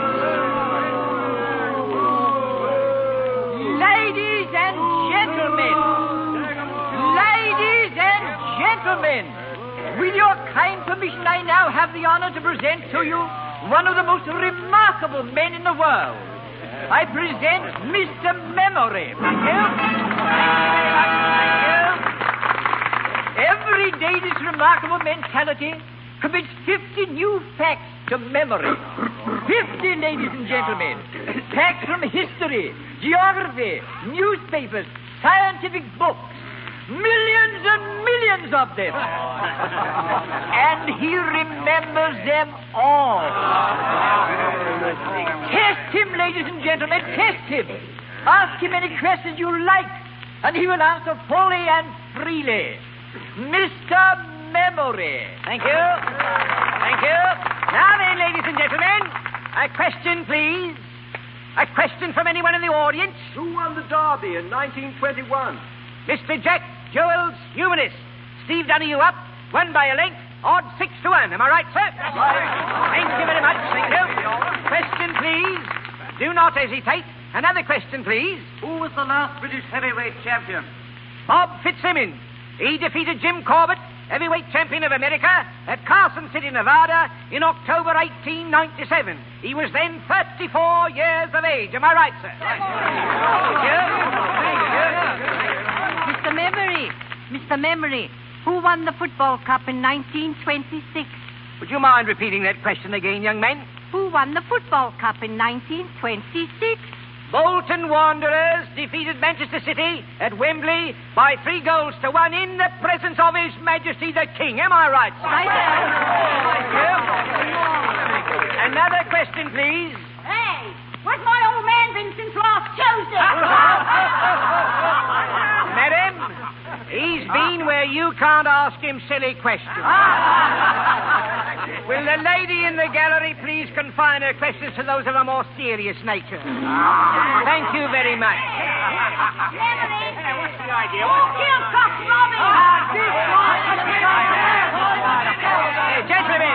Gentlemen, no fighting. No fighting, please, gentlemen. Keep the seat. Everybody keep the seat. Don't crowd the aisle.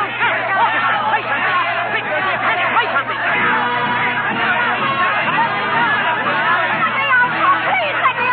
Let the lady through there. Will you stand back, please?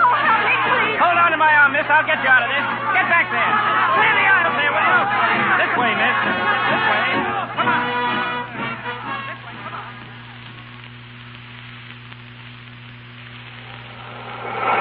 There you are, miss. Take a good deep breath. Oh, thank you. You all right? Yes, sir. I had to get out of that theater, that's all. A lot of people had that idea. Oh, it wasn't the panic that frightened me. It was something else. I'm afraid I don't understand. I'm in terrible trouble. Will you help me? Trouble? What kind of trouble? I can't tell you here. Can we go someplace and talk?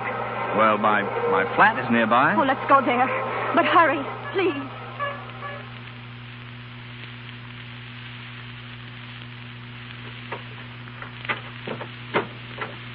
Go in, miss. Thank you. Now, if I can find this light switch. Oh, no. Don't turn on the lights. What? Don't turn them on. It will be safer. I'm afraid I don't... Will you pull down the blinds, please? Very well. It just puts me doubly in the dark. My name's Richard Hannay. Any objections to telling me yours? No, it's Annabella Smith. Smith? Not really. Is there anything wrong with it? No, just an unusual name. What's this all about? You said you were in trouble. You don't believe me, do you? I believe you're slightly hysterical. If I am, I have good reason. I was the one who fired those shots in that theater tonight. You? Why? I had to do something to create a disturbance. I had to get away from there. There were 2 men in that theater who wanted to kill me. Oh, come on. Oh, you've got to believe me. But why should anyone want to kill you? Because I'm what you would call a professional spy. A spy? Whom do you spy for? Anyone who pays me. I suppose you're here to dig up some big state secret. No. I'm here to save a secret. For England. Oh. Go on, please. The agent of a certain foreign power is on the point of obtaining a secret vital to your air defense. I tracked 2 of his men to that music hall. Unfortunately, they recognized me. That's why they're after me now. You still don't believe me, do you? No, frankly, I don't, Annabella. Very well. If you will look out of that window, you will see 2 men standing across the street. Look, please do. All right. I'll play your game a bit further. Oh, don't let them see you. Well? By Jove, you're right. 2 of them.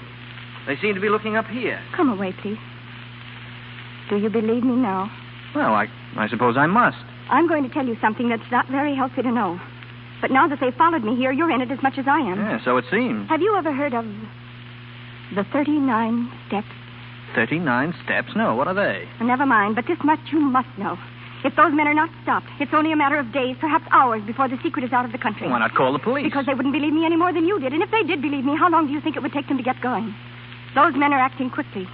You don't know how clever their chief is.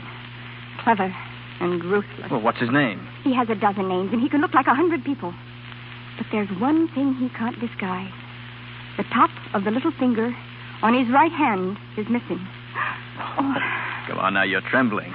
I'm frightened. Well, you needn't be. You're safe here, you know. What you need is a good night's rest. Oh, yes, I do. You can have my bedroom. I'll sleep on the couch here in the living room. Are you sure you don't mind? Sleeping on the couch? Well, I've done it dozens of times. No. I mean, being in danger. I'm not quite convinced of that yet. Is there anything I can get you? Yes. Have you a map of Scotland, please? A map of Scotland. I have an atlas over here somewhere. If I could... Oh, yes, here it is. You, going deer stalking or just plain hiking? There's a man in Scotland I must see next if there is anything to be done. I see. Are the 39 steps in Scotland? Perhaps I'll tell you tomorrow.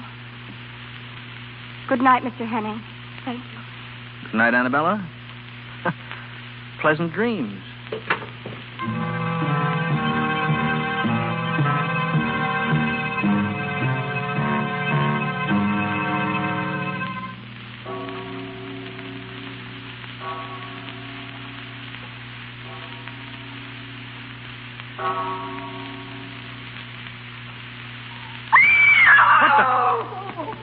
Annabella.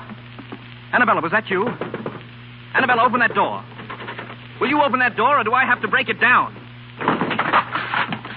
Annabella, where are you? Oh, Here, look at me. What's happened? What's the matter? They came through the window. One of them had a knife. Knife? Oh, don't touch me. But you're hurt. You're bleeding. Here, I'll call a doctor.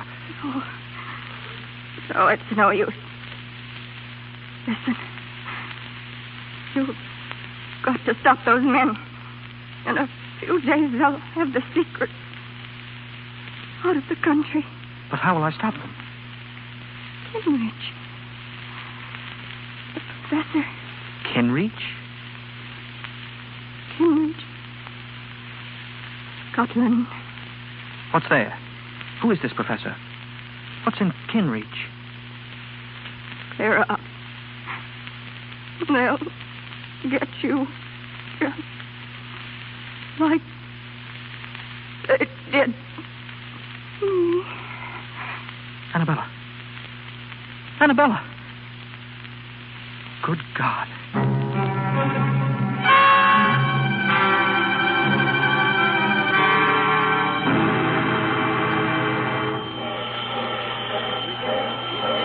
Aberdeen Express, Edinburgh, Kirkcaldy, Dundee, Aberdeen Tramp. Take it to Kenrich, please. One, sir? Yes, one. Hurry, please. One to Kinreach, Scotland. Here you are, sir.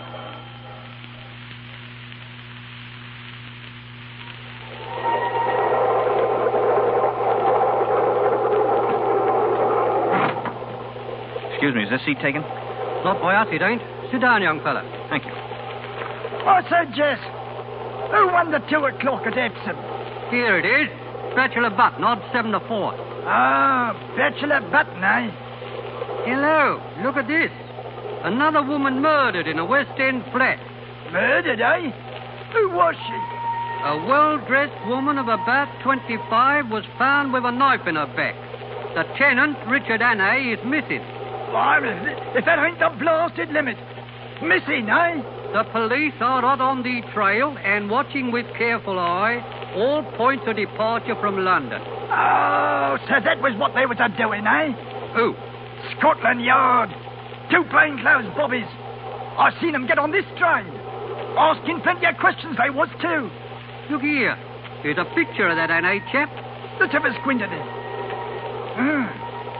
Rum-looking lot, ain't he? Excuse me. Here, young fella, where are you going? Don't you like that seat? Oh, thank you. I just remembered. In a bit of a hurry, wasn't he? He was that. I say. What? I say.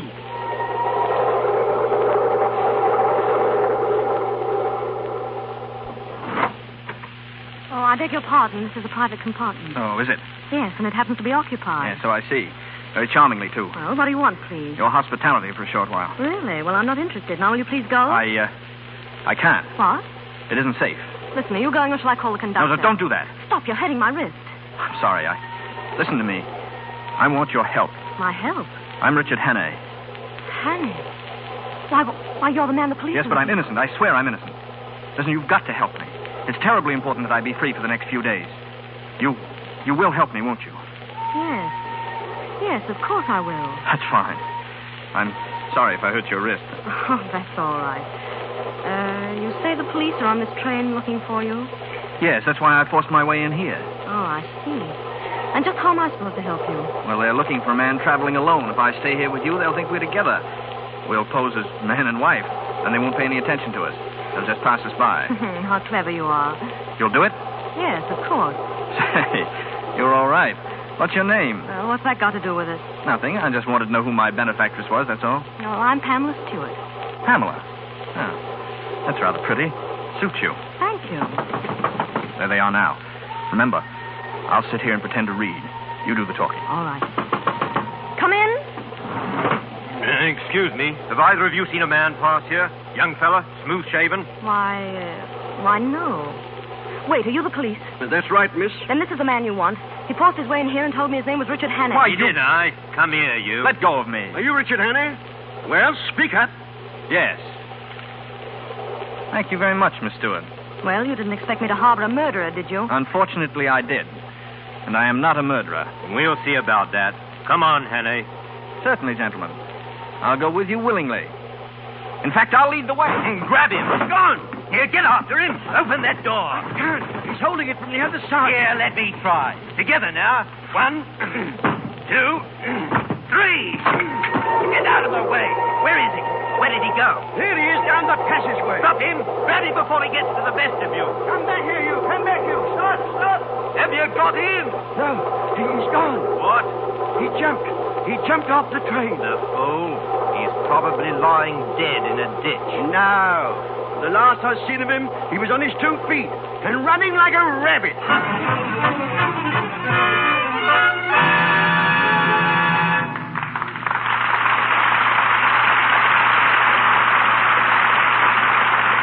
During our first intermission, and while waiting for Act 2 of the 39 Steps, starring Robert Montgomery and Ida Lupino, we'd like you to go with us to one of the millions of homes where Christmas secrets are in the air and listen in on a very interesting conversation.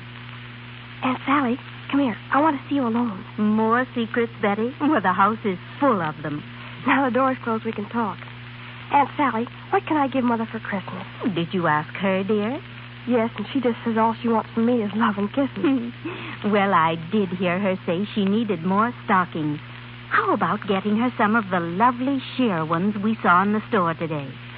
But she always says sheer stockings are extravagant. Not necessarily, dear. They wear very well if you're careful about washing. Just dip them in Lux suds every day. Lux keeps the silk nice and springy, so it doesn't break so easily into runs. Then I'll tell you what. I'll buy some and tell Mother I'll Lux them for her every time she wears them. I'll buy a big box of Lux and give it to her with the stockings. Now, that's a real Christmas gift, Betty. Okay, I'll get some Lux Flakes right away. And be sure to use nothing but Lux Flakes, dear. You know, rubbing stockings with a cake of soap is bad for them. And some soaps are strong, too harsh for delicate silk things. Oh, thank you, Aunt Sally. You're an angel to help me. Mother's the most perplexing person on my list. Stockings for Christmas and Lux Flakes for stockings. A perfect combination. We return now to Mr. DeMille and our play. Robert Montgomery, Ida Lupino, Isabel Jewell, and Jean Lockhart continue with the 39 Steps.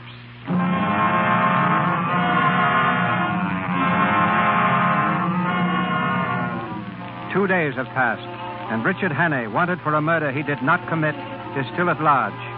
Determined to discover the secret of the 39 Steps, he's made his way to Scotland. The driver of a donkey cart has given him a lift, and he's now on the last leg of the journey, the outskirts of the village of Kinreach.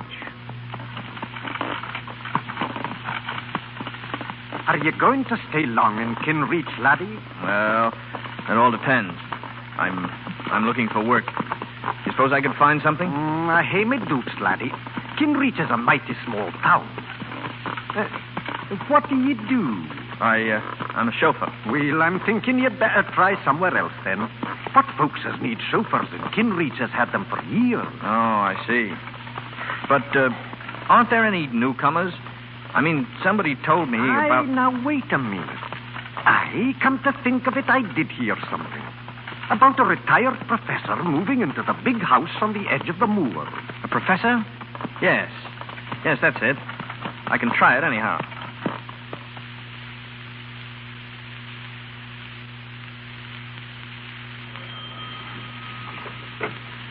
Yes, sir? I'd like to see the master, please. What name shall I say? Well, he doesn't know my name, but you might ask him if he knows Annabella Smith. Yes, sir. Will you mind waiting in the... Is there someone for me, George? Oh, yes, Professor. How do you do? How do you do? My name is Hammond. I've come from London. From Annabella Smith. Oh. Well, do come in, please. You must be tired. We can talk in the library. My daughter's having an engagement party. I'd rather not disturb her. Yes, of course. Go right in, please. Thank you. Sit down. Will you have a drink? No, thank you. Well, and what did you want to see me about, Mr. Hannay? Hannay? You know me? Yes. I suppose it's safe to call you by your right name now. What about our mutual friend, Annabella? She's been murdered. I know. Poor girl. The police are looking for you. Yes, but I didn't do it. Oh, of course you didn't. But why come all this way to Scotland to tell me about it? Well, I believe she hoped to come to see you about some air ministry secret. She was killed by a foreign agent who was trying to steal it. Oh. Did she tell you what this foreign agent looked like? No, she hadn't time. Oh, yes. There was one thing. She told me the top of his little finger is missing. On which hand, Mr. Hannay? On the left, I believe. Are you sure it wasn't on the right? It might have been. Like on my hand, Mr. Hannay? Good Lord. Then you're the one she... The one she was trying to warn you against. The chief. You misunderstood her. She meant for you to kill me, not to bring me information. Yes. Well, what are we going to do about it? That's just the point. What are we going to do? You see, I live here as a respectable citizen. I should hate to have it known that I am not what I seem to be. You understand my position. Oh, yes, quite. What makes it doubly important that I shouldn't let you go is that I'm just about to transfer some very vital information out of the country. What? Oh, yes. I've got it already. I'm afraid poor Annabella would have been too late in any case. Well, that's that, I suppose. Yes. Well, what about it, Mr. Hannay? What about what? Yourself. It seems to me there's only one way out. And what's that? I've a small revolver here. Pretty little thing, isn't it? Supposing I left you alone with this. The newspapers could then announce tomorrow morning that the murderer had taken his own life. You want me to kill myself? Yes. You're mad. I won't do it. Then I'm afraid you leave me no alternative. You should have stayed in London, my friend. Oh, George. Yes, Professor? I want your help, please. There's a little job for us inside. Can they? Yes. We'll carry him to the garage. When it gets dark, we can drop him off on the road somewhere. Yes, sir. Come in. Where is he, sir? Behind that table. Here, sir? Yes. Pick him up and... I'm sorry, sir, but there's no one here. What? Well, you can see for yourself. But I shot him. The body was lying there on the floor. The body, sir? Seems to have disappeared.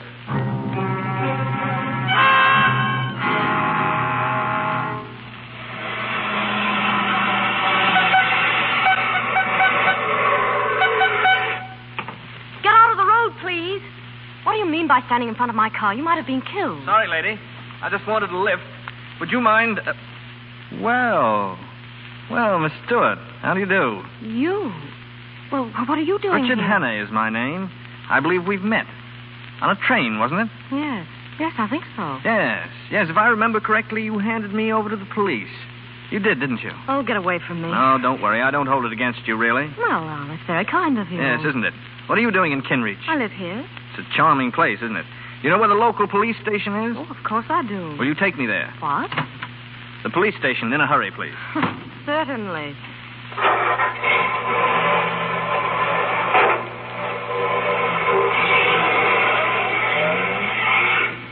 Well, I suppose you know what you're doing. Oh, yes. You see, I know who killed Annabella Smith. Is that so? The same man who shot me a few minutes ago. Shot you? Yes. Where? Right in the cigarette case. See? There's a hole in one side of it. Handy little thing, cigarette cases. If I hadn't been carrying it about in my vest pocket, the hole would have been in my chest. And who was this arch-villain? Gentleman called the professor. Professor? Oh, now, you don't mean Professor Bartlett. I didn't stop to inquire his last name. Oh, that's very come funny. now. It isn't as funny as that. Do you actually mean you're going to the police with this story? That Professor Bartlett shot you? That he's the one who killed Annabella Smith? Of course, why not? Oh, and you expect them to believe it, I suppose. Well, you don't, evidently. No, and neither will they. Professor Bartlett, a murderer. Why, he's one of the best-liked men in the village and a very good friend of the sheriff. I'm sure the sheriff will be interested in your story, Mr. Hannay. Yes, I see your point. Hadn't occurred to me that... Stop the car, please. I'm getting out. Oh, no, you're not. Stop this car. You said you wanted to go to the police. Well, that's just where you're going. And if you touch me or make a move to jump, I'll turn this car into a ditch. Well, aren't you the sweet little thing? Now, you just sit tight, Mr. Hannay, and don't make any sudden gestures. We're going rather fast. You haven't the nerve, of course. Haven't I? Just try me. All right, I will. Don't touch that brake. Hang on. Where are you? You all right? Quite all right, thank you. You little fool, we might have been killed. Hello there! There's someone coming. Keep down. Let go of me. Hello! Shut up. Over here, Richard Hannay! Why, you... Richard! Grab that man. All right, Hannay, we've got you. And don't try any funny business. Stand up. Yes, of course. Are you the police? We've been looking for you, honey.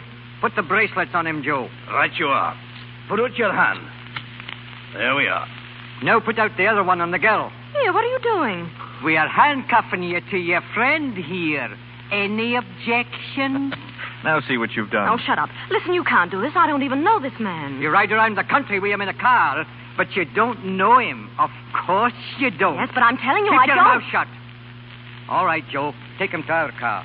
It's a good day's work for us. Will you please move over? You talking to me? Yes, I am. Very well. Ow, my wrist. Well, you asked me to move, and if I move, you move with me. It's a scientific fact that when two people are handcuffed together... Officer, must I be chained to this man? Aye, you must. And keep quiet about it. Wait a moment. Where are you taking us? This isn't the way to the sheriff's office. Well, we're not exactly going to the sheriff's office. Eh, Joe? Not exactly, no. Well, where are we going? Well, it's the real head we are going to see. The sheriff principal. Eh, Joe? Aye, the sheriff principal. I don't understand. Would you like to have a small bet with me, Pamela Stewart? Now, what do you mean? I'll bet you 100 to 1 that the man they call the sheriff principal has the top joint of his little finger missing. Am I right, gentlemen? You shut your mouth, young fellow, or I'll shut it for you. For good. You see, Pamela? I win. They're taking us to your old friend, the professor. Charming gentleman, the professor. Best-liked man in the village and a personal friend. Oh, be quiet, will you? What are we stopping for? Sheep. A whole flock of them across the road. Well, blow your horn. Maybe that'll scare them. Stubborn beast, they won't move an inch. Well, come on. We'll have to get out and shoo them off. Here, get on there, Shoo. Get on there. Go on. Get you to the way. Go on. Now's our chance. We'll make a run for it. Run? How can we? Come on, when I say jump, jump and run for your life. Yes, but they'll catch us. Go on, jump. Hey, look, they're getting away. Stand where you are. There they go. Give it to him. They're shooting us. Come on, you little fool. Run for it.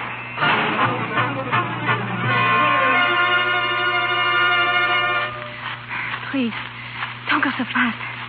You're hurting my wrist. Shut up.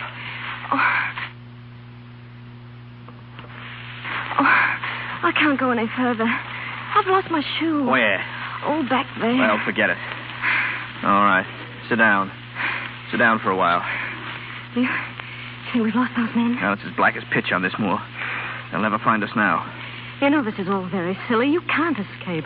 What chance have you got handcuffed to me? Keep that question for your husband when you get one. Meanwhile, I'll admit that you're the white man's burden. Oh, yes, I know, and I can't tell you how it comforts me. Oh, why don't you give yourself up? To whom? Oh, give yourself up to Scotland Yard. Thank you, but it's a little impractical at the moment. Listen to me. I told you the truth on the train, and I'm telling it to you now. There's a dangerous conspiracy against this country, and I'm the only man who can stop it. Ha-ha, I don't believe you. All right, very well, then. I'm just a plain, common murderer who stabbed an innocent, defenseless woman in the back in Portland Place, London. I don't know how innocent you may be, but you're a woman, you're defenseless, and you're alone on a desolate moor in the dark. And you're manacled to a murderer who would stop at nothing to get you off his hands. If that's the story you prefer, have it, my lovely, and welcome. Well, I'm not afraid of you. Why not? For all you know, I murdered a woman. You listen to a bit of advice. From now on, you do everything I tell you to do, and do it quickly. Oh, you wretched boy. I admire your pluck, but you keep a civil tongue in your head. Otherwise, I might feel the next killing was a bit overdue. All right, on your feet now. Well, where are we going? I see some lights over that way. We'll do a little investigating. Well, I won't go. I'm going to stay right here. Pamela, are you forgetting I murdered a woman? Well? Don't you strike me. I'll go.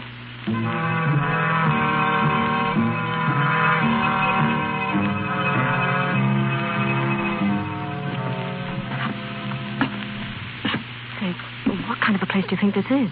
I don't know. Looks like an inn. Now, remember what I said. A civil tongue or else. And you back me up in everything I say or do. Do you understand? Yeah. Stay close to me and hold my hand. It'll hide the handcuffs. Good evening. Good evening. Welcome to King's Head Tavern. And what can I do for you and the lady? We had an accident with our car a few miles back. Hey, that's too bad now. You want to stay the night, I suppose? Yes, we do. And will it be 2 separate rooms or one? Oh, 2 separate One rooms. room, please. One. Well, which? One, thank you. Oh, one. And what's the name? Hawkinson. Hawkinson, yes. Henry Hawkinson and Mrs. Hawkinson. Well, come along, Mr. Hawkinson. The rooms are at the top of the landing. Thank you. Nice place you have here. It'll do. Here's the room. Oh, thank you. Well, good night to you. Oh, wait. Now, wait, please. You mustn't go. What's the matter, lass? Is there anything wrong? Yes, Of course well, there's nothing wrong. She wants to tell you something, that's all. Yes, I wanted Yes, to... You see, we're a runaway couple. Ah, you know. Yes. As a matter of fact, we've been running all night. If anyone inquires for us, you won't give us up, will you? That I won't. I was young myself once. Good night. Good night. Good night. Good night. Inside, Pamela. Of all the outrageous things. Listen, you don't think I'm going to spend the night in this room with you? Personally, I don't see how you can help yourself. Stop jerking my arm. I'm so sorry. I want to take my shoes off. My feet are tired. You better stand here by the fire and get warm. You'll be catching cold. And if I did... Stand by the fire. Don't yell at me like that. I didn't ask to come with you. And I didn't invite you. But here we are. Well, aren't you afraid the men will find us? I'm not thinking of that so much. There's some way to get out of these handcuffs. Oh, I have a nail file in my pocket. Maybe that'll help. That would be dandy. If you file 24 hours a day, 10 years from now, we might be free. Imagine, tied to you for 10 years. It's a horrible thought. I've had enough of your insults. I'm going to tell the innkeeper the whole story. You want me to hang for a murder I didn't commit? As long as you hang, I don't care whether you committed it or not. What a bloodthirsty creature you are. Haven't you any pity? No. Ow! What are you up to now? I'm merely trying to file the handcuffs. Well, don't jab me in the wrist that way. I don't like it. I'm sorry. You're going about it in a very amateurish fashion anyway. I can see you know nothing about filing handcuffs. I'm sure you do. Tell me, how did you start being a criminal? So you want the story of my life? It's really very interesting. Oh, I'm sure it is. I was born a poor orphan boy. From the beginning, I hadn't a chance. Ouch! I'm sorry it slipped. Accidentally? Accidentally. Go on, please. I started by pilfering pennies out of other children's lockers at school. And a little pocket picking and car pinching. And at last, my efforts were rewarded, and I graduated into straight burglary. With diploma? With diploma. Oh. I killed my first man when I was 19. It scared me at first, but I soon got hardened to it. Lady, you wouldn't believe me if I told you.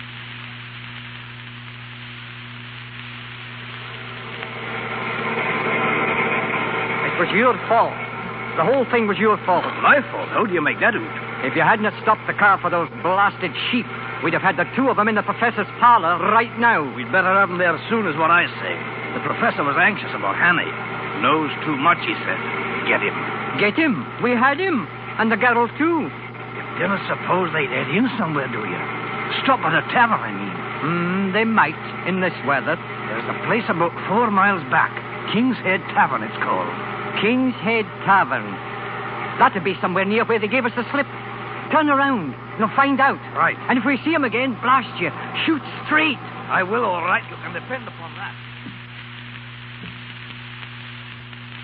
And little by little, and year by year, I sunk lower and lower. And you got better and better. That's right. You might have read about me in the papers. They call me Hannay, the Cornish Bluebeard. And that, milady, is the horrible story of my life. Dear, dear, and you have such a nice face. How many people have you killed altogether? 9. If you don't watch the point on that nail file, it may be 10. Ouch! At least I'm trying to do something. Well, if you don't mind, I'm going to try and get some sleep. I haven't had a wink for 48 hours. Well, I'm not in the least bit tired. Besides, I have to stay by the fire and get dry. All right. You don't mind if I stretch out in the chair, do you? No, not at all. Thank you. Good night. Good night.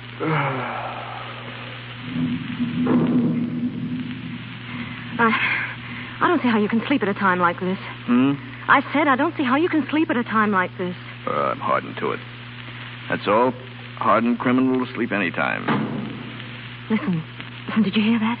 There's a car out there. It just drove up, a car. It's your imagination. It's not my imagination. I heard a car. Oh, all right, if you don't care. Don't care. Just don't care. Oh, don't do that. What's the matter with you anyway? Oh, I'm so sorry. You mustn't get frightened, Pamela. I have awful nightmares. I guess it's my conscience bothering me. Good night. We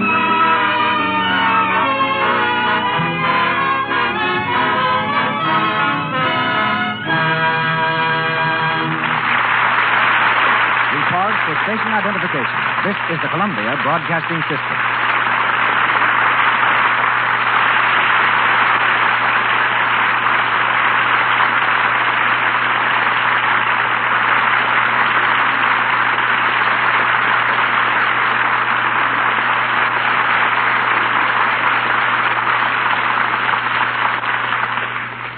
We pause now between the scenes of the 39 Steps.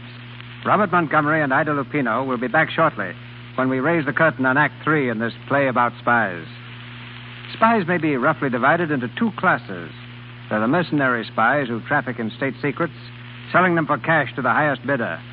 And there are patriots who risk their lives solely for the protection of their country, who receive the smallest monetary rewards, and whose names never get into the newspapers. The Richard Hannay of our play belongs to this second group, and so does tonight's guest, Major C.E. Russell of the United States Army, retired. Before this country entered the World War, Major Russell temporarily loaned his services to Scotland Yard as one of their American operatives. Back in the United States Army during the war, he served on a special staff in France. He later instructed our Army officers in the art of espionage and is the author of a standard military textbook on this subject. With such a background, Major, there should be no better authority to answer the question, just what are the qualifications that make a valuable spy? The qualifications today, Mr. DeMille, are exactly the same as in biblical times, and the instructions which are taught follow very closely those which Moses gave to his men when he sent them forth to spy out the land of Canaan, to learn what the land contained, the strength of the enemy, if the people were content, and how strong were the walls. Then, as today, spies had to have powers of observation, of memory, and description. These are the 3 traits that must be developed in a capable espionage agent, and are the least developed of all human traits. In addition, he must have common sense, a good general education, an ability to take orders, and preferably a knowledge of foreign languages. I've noticed that the opinion held of a spy varies greatly. Some people have only the greatest respect and admiration for a spy. Others consider them vicious, double-dealing scoundrels who stop at nothing to attain their end. How well do I know that? But I think these people would change their minds if they only realized that spies are one of the greatest forces for world peace. I am, of course, referring to patriotic spies, not mercenaries. I believe that a patriotic spy, by keeping his country informed of military activity in other lands, enables his own nation to properly prepare itself, and a properly prepared nation is a nation seldom attacked. The war that they are ready for rarely comes. If what I've observed is true, you soldiers who fight with your brains instead of bayonets are finding more and more women as your co-workers. How does a woman compare with a man as a spy? Very favorably, up to one point. A woman's heart will rule her head much more quickly than a man's. Today, there is probably one woman to every 2 men in the world's espionage service. We've learned that if you want to make a man talk, send a pretty woman. And when we want to make a woman talk, we make her jealous. Both theories work amazingly well. It would appear to me that spying is one activity which provides little or no room for modernization. Along with qualifications, I presume that methods have changed little since the days of Moses. That's very true, Mr. DeMille. They remain essentially unchanged, but there have been radical technical changes in carrying out those essentials. For instance, there's a machine recently developed in this country so delicate and so accurate that it can etch an invisible secret message on a surface no larger than a grain of corn. Or, to employ a commodity with which perhaps you're more familiar, it could etch the map of an entire country on a single Lux flake. And that's probably the finest, thinnest, and most fragile thing I can think of for the moment. I know that you can read through a flake of Lux, Major. It's actually only 2/1000th of an inch thick. I see. Almost as amazing as this machine I'm speaking of. Lux flakes remind me of women, and women, in turn, recall an amazing spy story I encountered during the World War.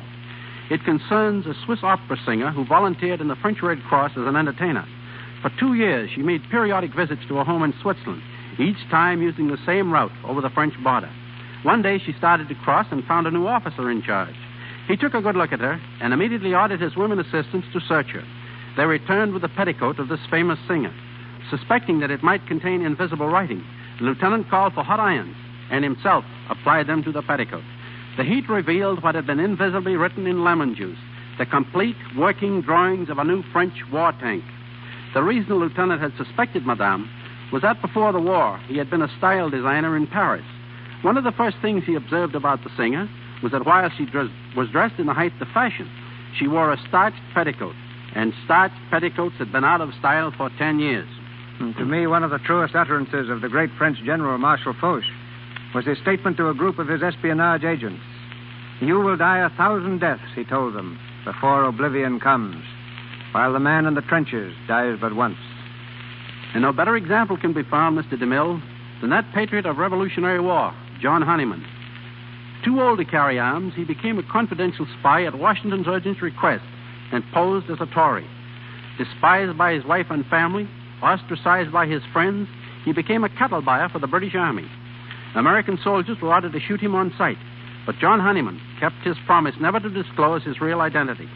Once he allowed himself to be captured, knowing he might be shot, but there was a chance of being brought before Washington first. This fortunately happened, and Honeyman was able to disclose to Washington how some of his own men were on the verge of assassinating him by placing poison in the general's food. And it was John Honeyman who, on Christmas Eve, crossed the Delaware alone, entered Trenton, discovered the condition of the Hessian troops, and reported back to Washington on the other side. On Honeyman's unsupported testimony, Washington made his celebrated crossing, won his celebrated victory that turned the tide.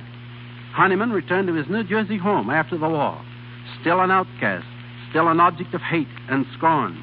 His magnificent services were never announced until Washington himself made a special trip to Hackensack and publicly proclaimed him one of the greatest heroes of the American Revolution.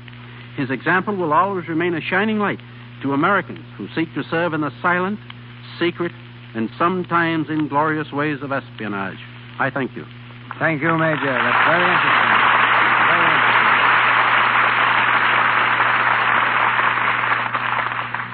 Once again, the 39 Steps, starring Robert Montgomery and Ida Lupino, with Isabel Jewell and Jean Lockhart.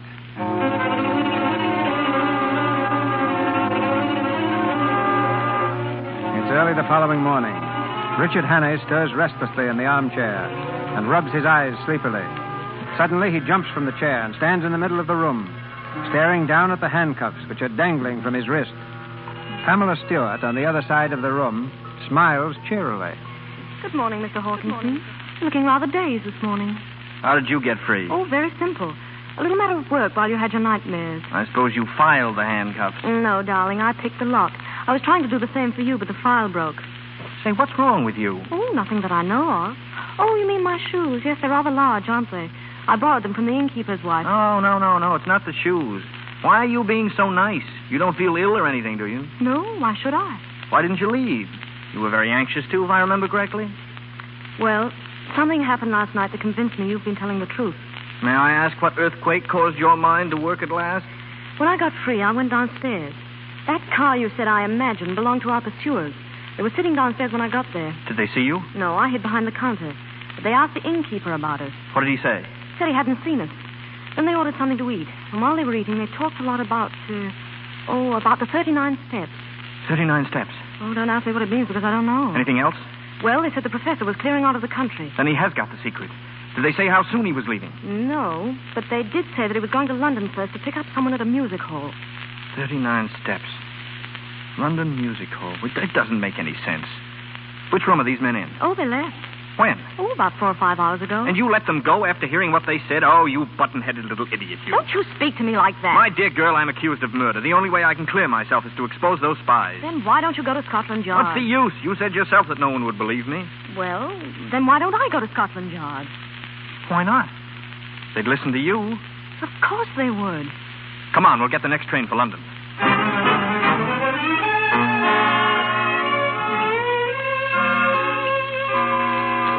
You wish to order now, sir? No, thank you. I'm waiting for someone. I beg your pardon, sir. Your face looks familiar. Are you in the cinema? No, I'm not. Bring me a bottle of ale, will you? Very good, sir. Oh, make that 2, please. Yes, miss. Pamela, sit down. Did you think I was never coming? Not exactly, but I was getting nervous waiting. Well, what happened? Did you go to Scotland Yard? Yes. Well? Prepare yourself for a shock. Why? They've checked every possible channel. The Air Ministry are positive that no papers are missing that would be of any possible use to spies. But that's incredible. Are you sure? Well, that's exactly what they said. I don't know what to make of it. I think you've been tricked. Well, it certainly is all very bewildering. Oh, I'm sorry, Richard. Really, I am. Look, I think you better go now. Go where? Oh, any place. Leave the country. I'll help you. You? Oh, I know it sounds funny, but somehow I couldn't bear the thought of them catching you again. Why, Pamela? Oh, I don't know. I guess I've just changed my mind about you, that's all. Of course, you're as vain as a peacock, and I couldn't stand you for any length of time, but you're not so bad. Well, you're not so bad either. If I weren't in this jam, I'd... What? Nothing. Come on, let's get out of here. No, you better stay. I'll run and get you a ticket for Liverpool. There ought to be a boat train Pamela. soon. Well, what's the matter? What are you staring at? Look out the window. Do you see that billboard across the street? Yes. Is there anything strange about it? A list of acts playing this week at the Palladium. The feature attraction is Mr. Memory. But I don't understand. Come on, we're going to get out of here. Well, where are we going to the now? Palladium. But why? I don't know, but we're going just the same.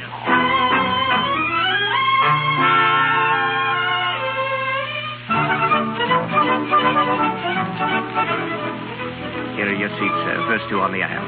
Thank you. Sit down, Pamela. This is silly. In the first place, the show's almost over.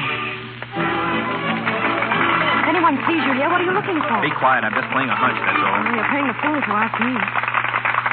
Ladies and gentlemen, with your kind permission and attention, I now have the honor to present to you one of the most remarkable men in the world. I present Mr. Memory. Pamela. What? Look at that right-hand box nearest the stage. You see that small man sitting in front? Why, yes, It's the professor himself. You better get out of here before they see you. No. Sit down. Listen. Every day he commits to memory 50 new facts, and he remembers every one of them.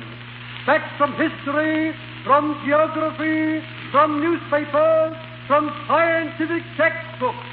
Pamela. Yes, I've got it. I've got it. What? Don't you see the details of this Air Ministry secret have been borrowed, memorized by Mr. Memory, and then put back again before anyone could know? Why, that's it. Of course it is. Pardon me, sir, but there's a gentleman who would like to speak to you. Who, me? You, Richard Hannay? Well, You're under arrest. Wait, officer. Listen, there's something here you ought to know. That'll keep, Hannay. Come along to us. But you must listen to him. That man on the stage can... Come on, we don't want any excitement here. All right, I'll go quietly. Richard, you're not. Distance from Montreal, Pamela. 1,424 miles. Am I right? Thank you. Question, please. Do not hesitate. Your question, please. Wait a minute. Mr. Memory, what are the 39 steps? Come on, answer up. What are the 39 steps?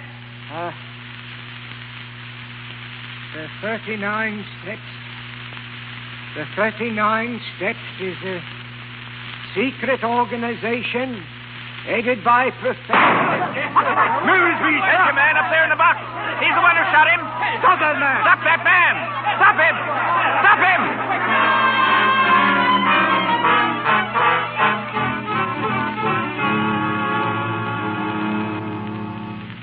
I want to see Mr. Memory, please. Where's his dressing room? Number 5, but you can't go in now. Well, I'm afraid we have to. Detective, have you a pencil and a piece of paper? Yes? I want you to write down everything you hear. But listen here, I Do as he tells you, please. I'm going to prove to you that the man who shot Memory is the murderer of Annabella Smith. What is it? We want to see Mr. Memory. How is he, Doctor? Very bad. Did they get the man who shot him? Yeah, we got him all right. He'll hang for it, too. Oh. Mr. Memory. Mr. Memory, can you hear me? Yes. Mr. Memory, there's something I'd like you to tell us, please. Yes. What was the secret formula you were taking abroad? Will it be all right, my telling you? It was a big job learning it. The biggest I've ever tackled. I don't want to throw it away, sir. It will be quite all right. The first feature of the new engine is its greatly increased ratio of compression, represented by the formula 1 minus 1 over R to the power of gamma minus 1, where R represents the ratio of compression and gamma dimensions of cylinders diameter. This device renders the engine completely silent. The exhaust gases impinging on a series, entirely eliminating all sound. Am I right? Am I right, sir? That's quite right, old chap. Thank you, sir. I'm glad it's off my mind. Memory. Mr. Memory. Richard, what is it? The Air Ministry secret will never leave England.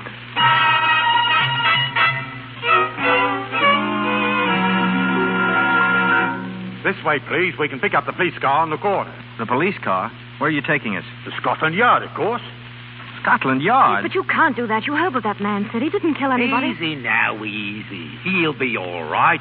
All we want is to put the story on the record. Oh, that's better. You've nothing to worry about at all. He'll be a free man in her now, Mrs. Hannay. Hannay? Well, what are you talking about? Well, Mrs. I'm Hannay? sorry.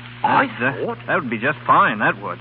We were together for one day, and we fought for 24 hours. 20? You were asleep 4 hours.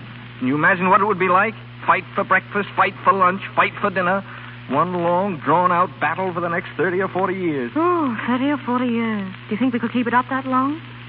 I mean, really. Well, we could try.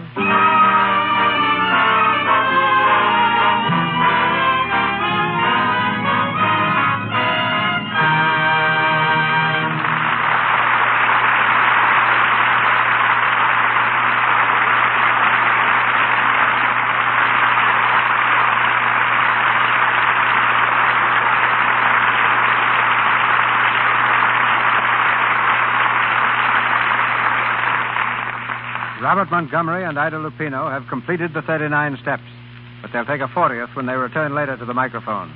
First, a word from Melville Ruick. Thank you, Mr. DeMille. Just a moment for a suggestion to the women who begin, when winter comes, to be bothered by rough, chapped hands. Perhaps they don't realize that the trouble may start in the simple daily task of washing the dishes. Here's the reason. There are oils in your skin which give it a protective coating against cold weather outdoors and steam heat indoors. If you use a strong soap in the dishpan, these oils are dried up. Your skin gets rough and red. To protect these beauty oils, simply change from your harsh soap to Lux Flakes.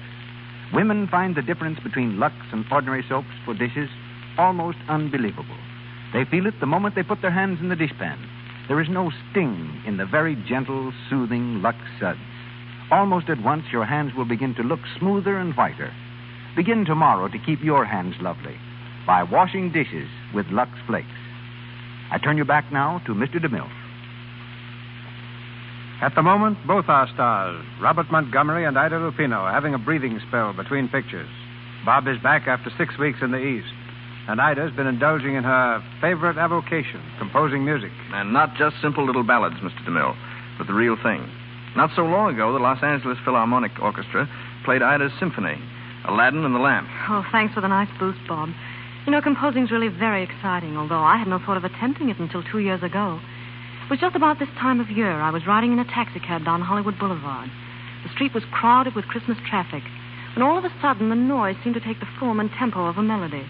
Well, I rushed right home, worked straight through till morning, and there it was, and I've been at it ever since. What's your latest composition? Something I've just sent to London, a score and book for a musical comedy. Look, I hope no one's going to get the impression that I think I'm a great musician. In fact, I know so little that I often use a code to take the place of notes and musical symbols until I've time to figure out what I'm trying to do. I use the letters of the alphabet for a code. If you ever saw one of my scores, you'd think someone had spilled alphabet soup on an orchestration sheet. But I think our listeners are a lot more interested in what Bob's next picture is going to be than in my music. So, Bob, suppose you tell them. Well, if I knew, I'd be glad to. I'm having story difficulties at the moment. Don't we all? Can't you find the right one? Well, the trouble is I found the right two. And MGM and I can't make up our minds which will make the better picture. Number one is a light comedy, the type of story that audiences have been favoring so much lately. Plenty of laughs and sophistication. Number two, also a modern story, presents a definite problem of living that any one of us might have to face. A very interesting story for an actor. But the question is, will it interest an audience? And in the meantime, you're perched on a fence, eh? Exactly. And since that's not a very comfortable spot to be in, perhaps the Lux Radio Theater audience will help me out. I'd really be very grateful if you'd drop a card or a note to Metro-Goldwyn-Mayer, to me, or the Lux Radio Theater, and let us know which of these two types of pictures you prefer to see. A light comedy or a story with a social problem. In the meantime, my thanks and good night. Good night, Mr. DeMille. Good night, Ida. Good night, Bob.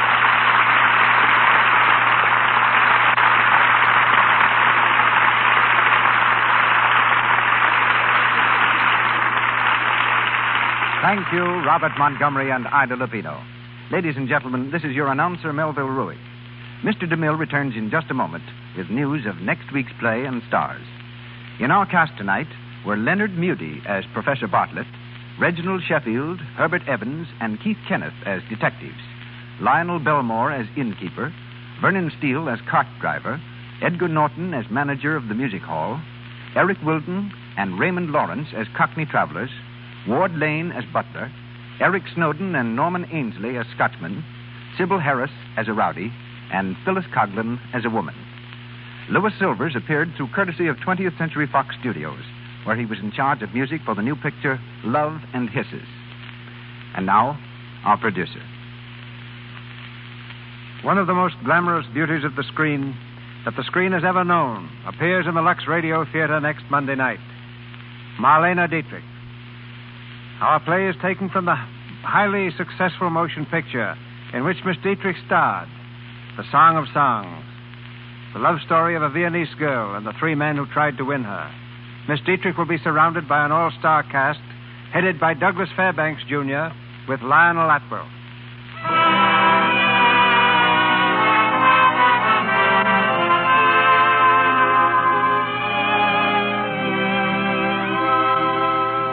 Our sponsors, the makers of Lux Flakes, join me in inviting you to be with us again next Monday night when the Lux Radio Theater presents Marlene Dietrich, Douglas Fairbanks, Jr., and Lionel Atwell in The Song of Songs. The special guest of the evening will be the creator of Mickey Mouse and the Silly Symphonies, Mr. Walt Disney. This is Cecil B. DeMille saying good night to you from Hollywood. This is the Columbia Broadcasting System.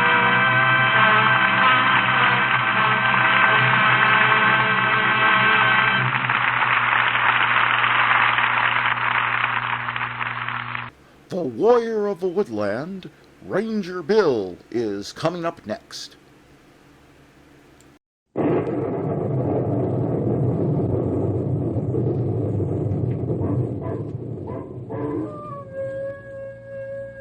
Ranger Bill, Warrior of the Woodland. Ranger Bill, Warrior of the Woodland. Struggling against extreme odds, traveling dangerous trails, fighting the many enemies of nature. This is the job of the guardian of the forest, Ranger Bill. Pouring rain, freezing cold, blistering heat, snow, floods, bears, rattlesnakes, mountain lions. Yes, all this in exchange for the satisfaction and pride of a job well done.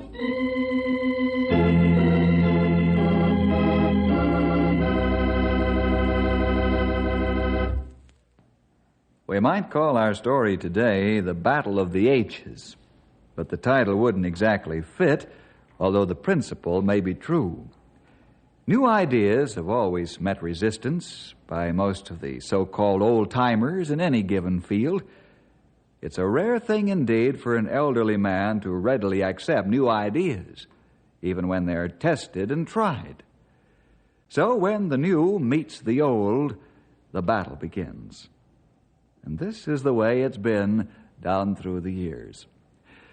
Let's find out how it works in the story, The Book Farmer.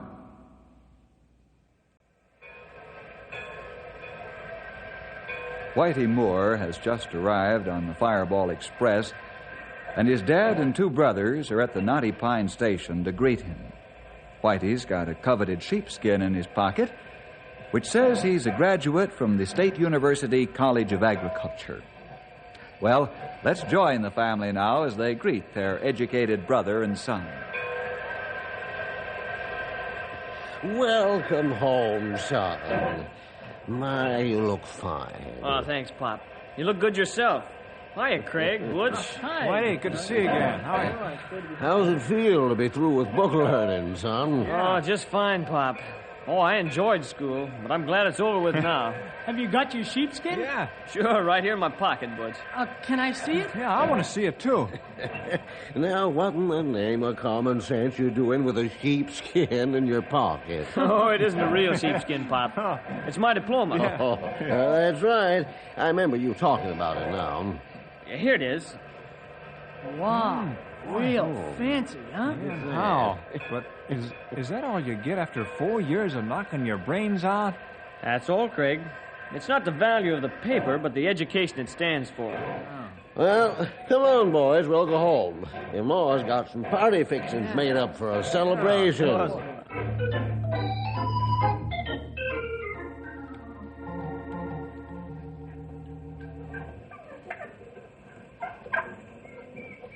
Boy, it's sure good to be home. We're glad to have you home, Whitey. Tell me about college.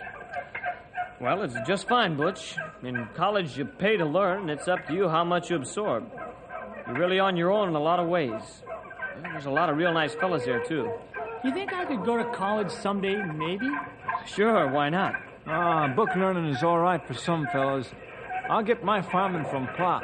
Well, sure. We both got our basic farming and ranching from Pop. But at college, you'll learn a lot of things that simply amaze you. You mean Pop doesn't know all there is to know about farming and ranching? No, he doesn't. Well, I like that remark, young Where did he man. come from? So you think I don't know farming and ranching after almost 40 years of it, eh, son? Well, I didn't mean it that way, Pop. Nobody can know all there is about it. Why, at college, they've got professors who specialize in one subject only, because the field is so broad. No one can know all there is to know about agriculture. No, I don't know about that. Pop does pretty good. Right. But our farm and ranch could do a lot better. Oh, maybe so, Whitey, but we get along. I'll tell you one thing. What's that? You want to keep your happy home, you'll soft pedal your book farming around me. Because I don't cotton to this new stuff until it's tried and proven time and time again. That's telling him. What did Whitey go to college for if you're not going to let him try out what he got taught? Whitey can try out what he's learned, a little at a time. I'm not going to allow my farm and ranch to become an agriculture experiment station. We can't afford it. We've got to get our bread and butter out of this place. Don't worry, Pop. I'm not going to start a revolution. Yeah, now you're talking sense. Just to see that you remember it.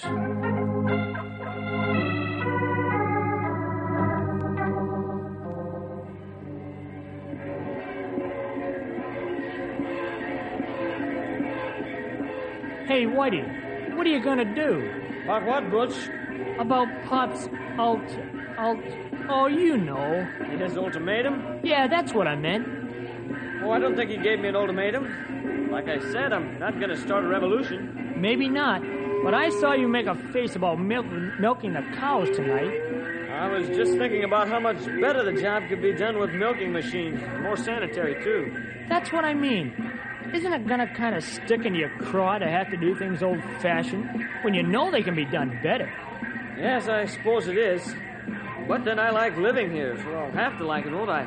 Yep, that's about the way it stacks up, I guess.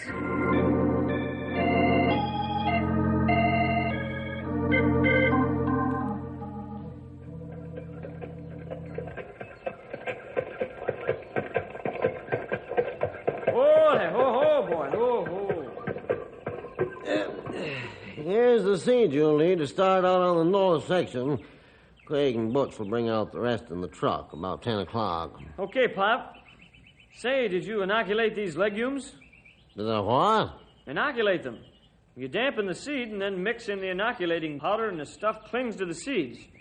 The inoculation helps nitrogen form on the roots, and this gives you a bigger and better crop as well as build up the nitrogen content of the soil. Well, you don't say. Well, I had the north section soil tested, and the test showed the soil is in good shape. Sure, but... No buts about it. Here's the seed. Now get going before you waste half a day's planting time talking about book farming.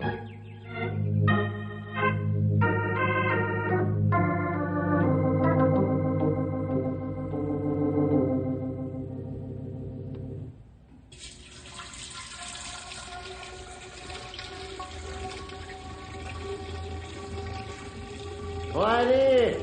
Yes, sir? What in the name of common sense are all these charts? Milk production charts, Pop. I know what kind of milk my cows are given. Well, you know if them all are earning their board and keep and making a little profit to boot? Well, maybe not each one, but this ain't a factory, you know. Sure is, Pop. We shouldn't keep a cow who can't make money for us.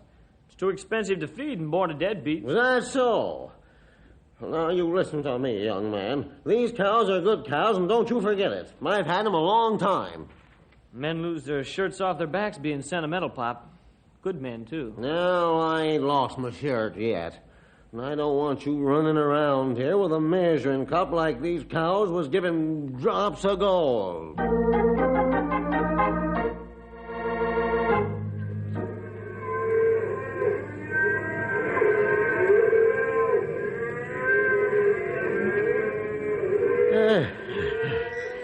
Let's stop Brandon and take a break, son. Yeah, sure. Yeah, here comes Butch with a bucket of lemonade to take the dust out of our throats. Fine. Craig, knock off for a while and take a breather. Okay. Here you are. Ma's good homemade lemonade. That's good. Oh, nothing better.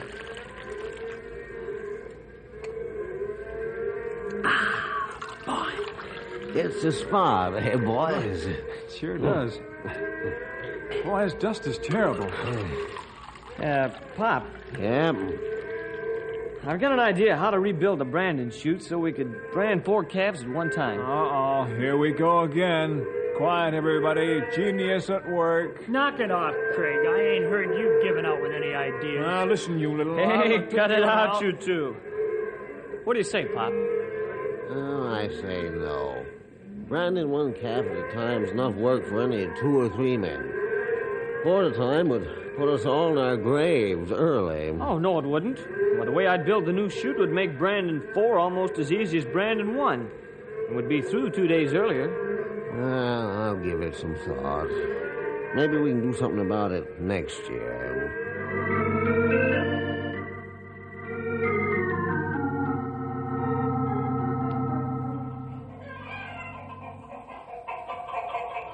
Pop, do you know we've got almost 40 hens in here that should be in the stew pot because they're too old and quit laying? Sure do, son.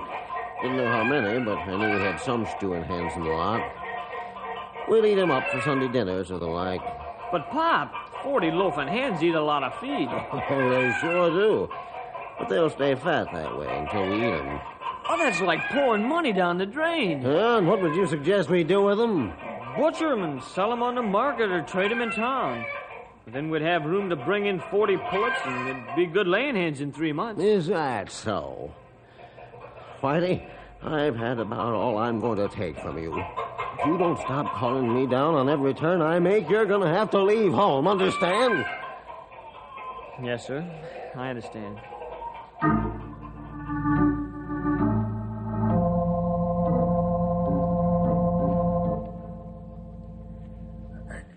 Hey, Whitey, can I go to town with you? Yeah, sure, Butch. Thanks. Hey, I heard Pop telling Ma that you and he had a pretty good blowout. That is, Pop did all the blowing out at you. Yeah, that's right. You ain't gonna leave home, are you? No, not yet anyhow. Boy, that's good. You had me scared from the way Pop talked. Hey, Brain, why don't you lay off Pop? What do you mean, lay off? Stop arguing with him. You know I never argue with him. I was only trying to help. Yeah? Well, keep your book farming to yourself and leave Pop alone.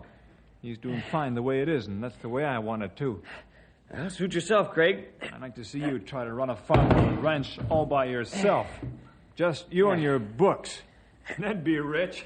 And how? Don't let him rile you none, Whitey. I'm not. Come on, let's go to town. I'll fix the tailgate here. We'll be off. Hey, how come you got all these papers in the cab? Oh, that's a project I'm working on. I'm going to stop and see the county agent after we deliver the milk.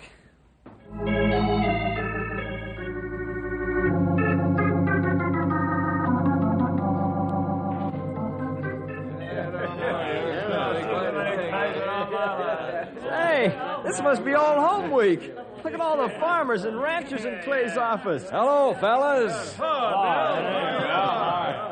I think you're right, pal. This must be Old Home Week. Hello, Bill. Henry, pull up a piece of the floor and sit and let your feet hang down. That's no joke. How come all the crowd? Oh, I don't know. Just happened, I guess. Clay, you don't happen to have a spare F-82 form lying around, do you? Well, I think so, Bill. I'll take a look. Okay, thanks. Sure. Hi, men. Oh, Whitey Moore. Oh, Whitey. There, Whitey. You're getting a taste of real farming again. Yeah, sure, fellas. Come on out and see the improvements in the old homestead.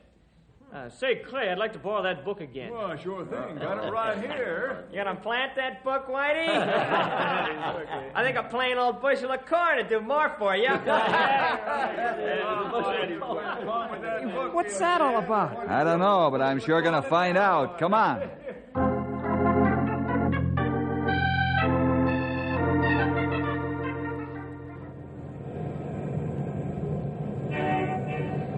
So that's the way things have been going, Bill. That's why the men were ripping you, huh? Yeah, I guess so. Word's gotten around like it always does. That's too bad. Some of the fellas that were laughing at you could stand some book farming by the looks of their places. Yeah, Henry's right, Whitey. Don't ever back off because those fellas rib you. Education gives you the last laugh. And I wouldn't feel bad about you and your dad either. Remember, a father's so used to telling his son what to do and how to do it, it's quite an adjustment to have it turn the other way. Well, just be patient. He'll come around. Use self-control, and your dad will back you to the hill someday. Thanks for the encouragement, Bill. You've helped me a lot. I guess I need somebody like you to talk to. I'm beginning to lose my perspective. Well, your dad wouldn't have paid your way through college not to have you use it.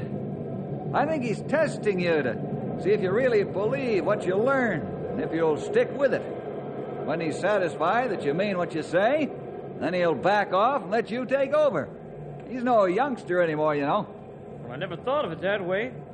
Bill, you put the silver linings back in the clouds. Hey, Whitey! Yeah, what's the matter, Clay? Oh, glad I found you so fast. Your brother just called and wants you to come home right away. Your father's suddenly taken sick.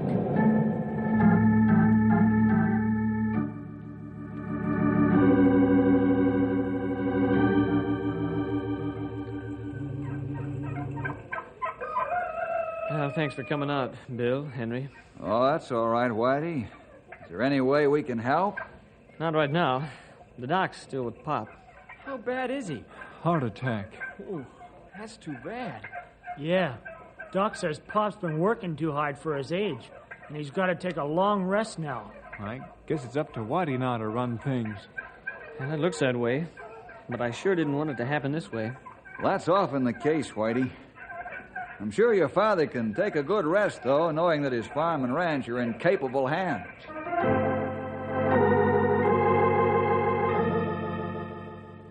Claire, nice to see you. Well, how are you, Herman? And how's the farm? I'm feeling fine now. But what do you mean, the farm? Well, I see your son has changed things considerable since he's the boss. Why is Whitey using a combine to harvest your grain? Ain't a thrashing machine good enough for him? I'll have to talk to him about it, Morgan. Seems to me you should have done that long ago.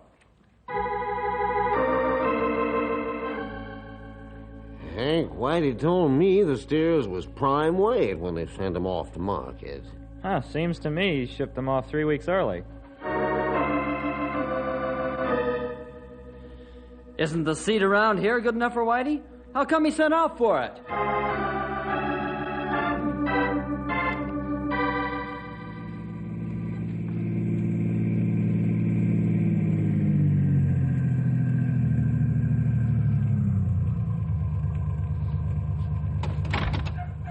What's wrong, Whitey?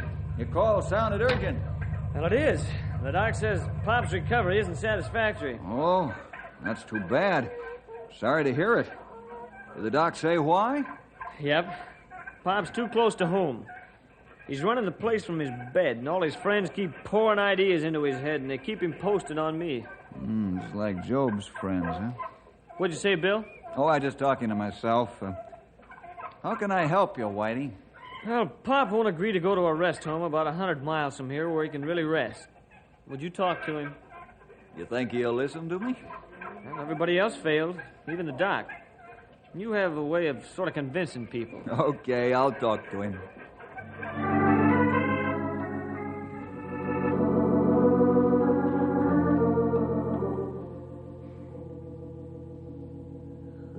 I suppose you've come to see me for one purpose.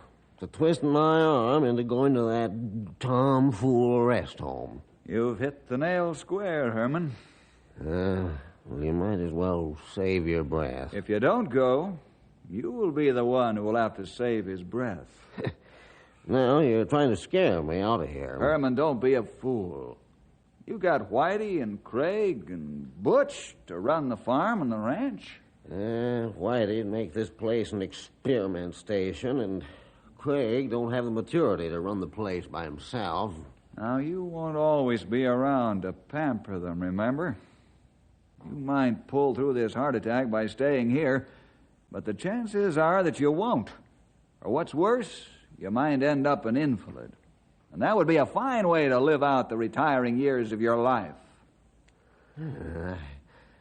I never quite looked at it that way, Bill. You'd better look at it the smart way and look fast, so you can get some rest to save your life.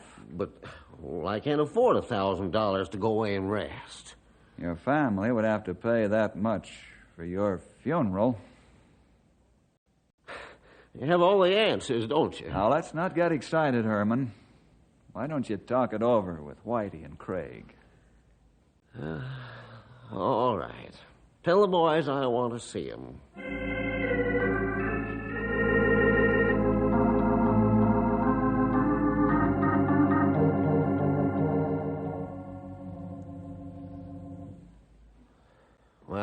boys? What you got to say? You go to the rest home. We'll run the place while you're gone, and you won't have a thing to worry about.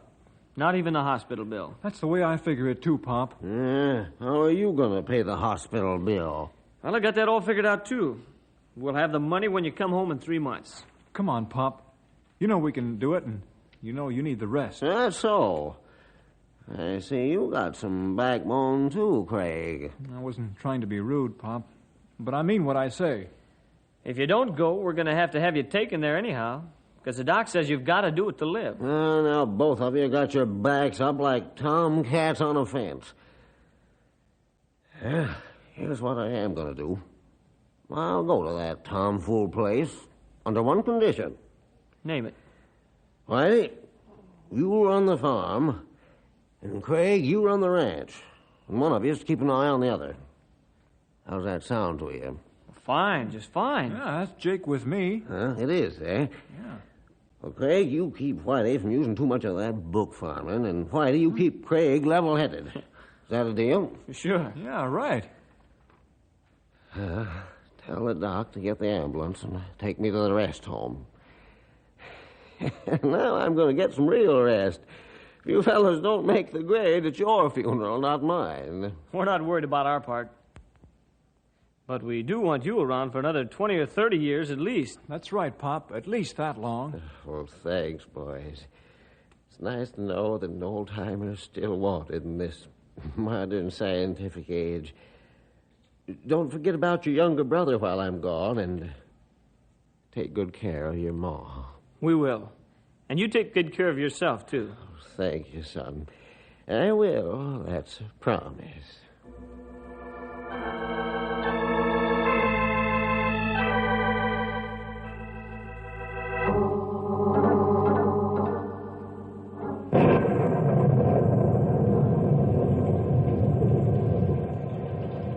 Man, everything's coming down out there, but the kitchen sink.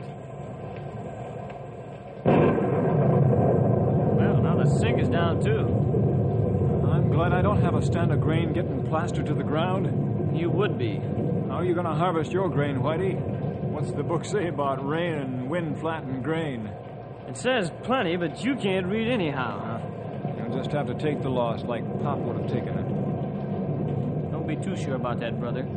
A combine can pick up pretty close to the ground and save a lot of grain. Pop wouldn't use a combine. He trashed with a crew. A combine picks up the down grain and saves the heads from being shaken off. Thrashing with a crew would really raise the loss by the time you got through bouncing the stuff around. Oh, maybe so. But we'll see, book farmer.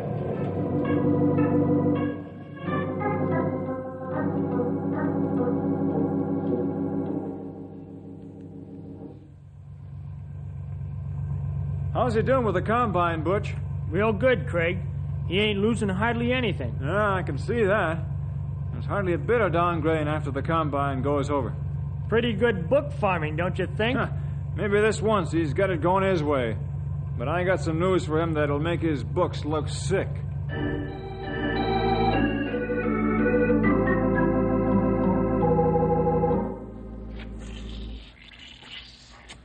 This isn't bad. It isn't? No. I've lost about 50 acres of corn from the rain, but I can fix that in a hurry. What did I tell you, Craig? Why do you think you're giving me the business now? This corn's washed out but good. What are you going to do, swim after it? No, I'm going to send for some 90-day corn seed.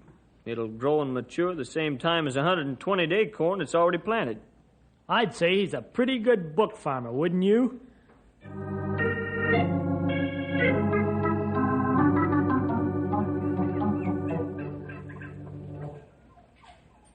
Well, something wrong with the mower, Genius? You ought to know. You used it 2 days ago to cut hay. It would work fine for me, Whitey, honest. That's the truth. I wouldn't play a trick like that. Yeah, I believe you. It'll take a long time to get it fixed. Now you can't cut the soybeans. Too bad your big cash crop will go to pot, Whitey. You lose a lot of money because of this busted mower. Well, we'll see about that. We'll see.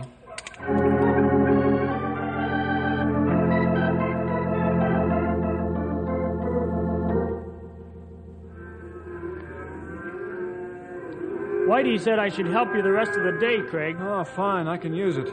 What's Whitey going to do now that he can't cut soybeans? Oh, he's cutting them. By hand? No, with a tractor and power mower he rented from Paul Boone. How'd he get it out here so soon? Telephone. Paul picked up the busted mower and dumped off the rented job at the same time. He was here 20 minutes after Whitey called. You know something, Butch? What? I thought I was going to give that book farming brother of mine a bad time while Pop was gone.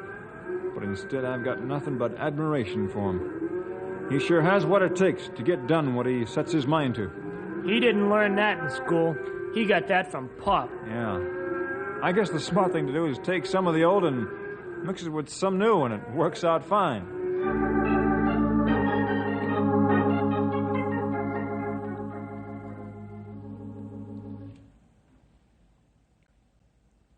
So things are coming along fine, huh, fellas? Yep. Oh, we've had our problems, Bill, but then who hasn't? That's what makes a fight better. Ah, now you're talking, Whitey. Whitey's made his roll of dough, and I'm making mine tomorrow. Yeah? What's happening? I'm shipping these steers over here before daybreak. Why so early, Craig? Well, if I get them to market just when the buying starts, I won't have to pay for feed and pens to hold them over. They'll be bought right off the truck, and they won't lose a pound. All I have to do is pay the broker's commission. Hey, that's sharp thinking, all right. And that's not from a book. Pop taught us that.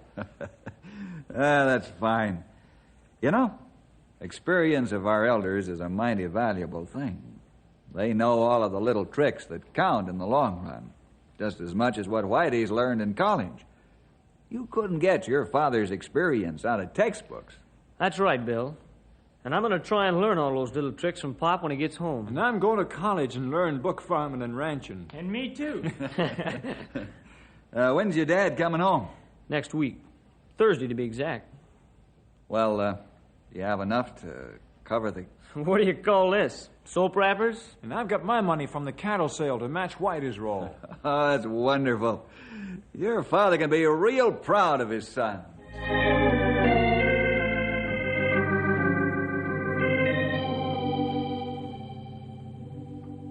Well, this is the day, boys. I waited 3 months for this. Hey, you look great, Pop. I'll say. You had a good rest, huh? I'll say I did. Didn't worry about a thing. I'm glad you're well again. It'll sure be nice to have you home. Oh, thanks, son.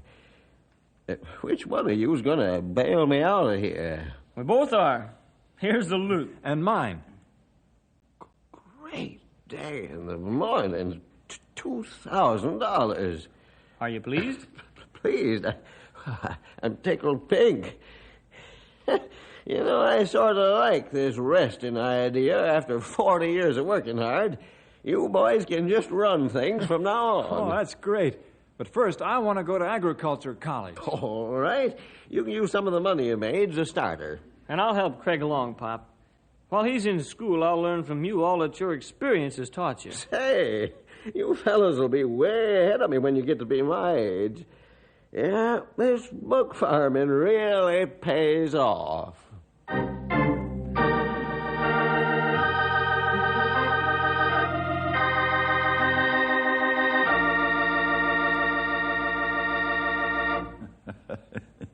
And that's the way the battle of the old and the new usually turns out. And it's the way it should work out. The experienced seasoning sprinkled in with the new ideas, and you come up with a perfect formula for getting ahead. See you next week for more adventure with Ranger Bill!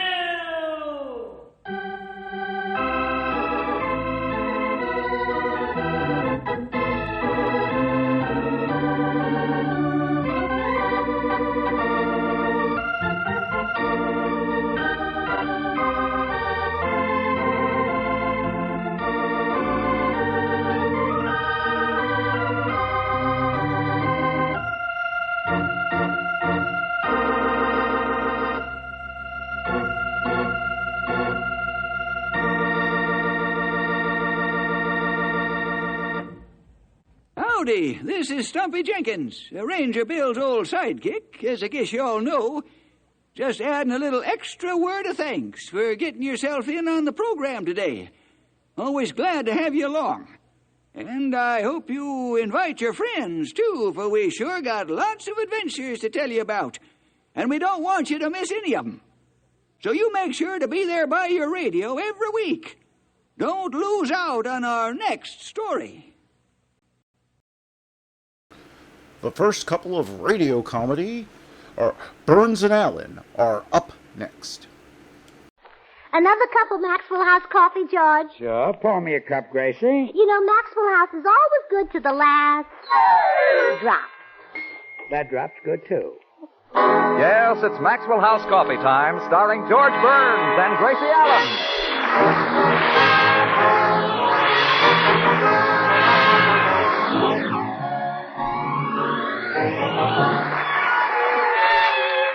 With yours truly, Toby Reed, Bea Benaderet, Lois Corbett, Joseph Kearns, Lou Merrill, Harry Lubin, and the Maxwell House Orchestra, and Bill Goodwin. For America's Thursday night comedy enjoyment, it's George and Gracie. And for America's everyday coffee-drinking enjoyment, it's Maxwell House. Always good to the last drop.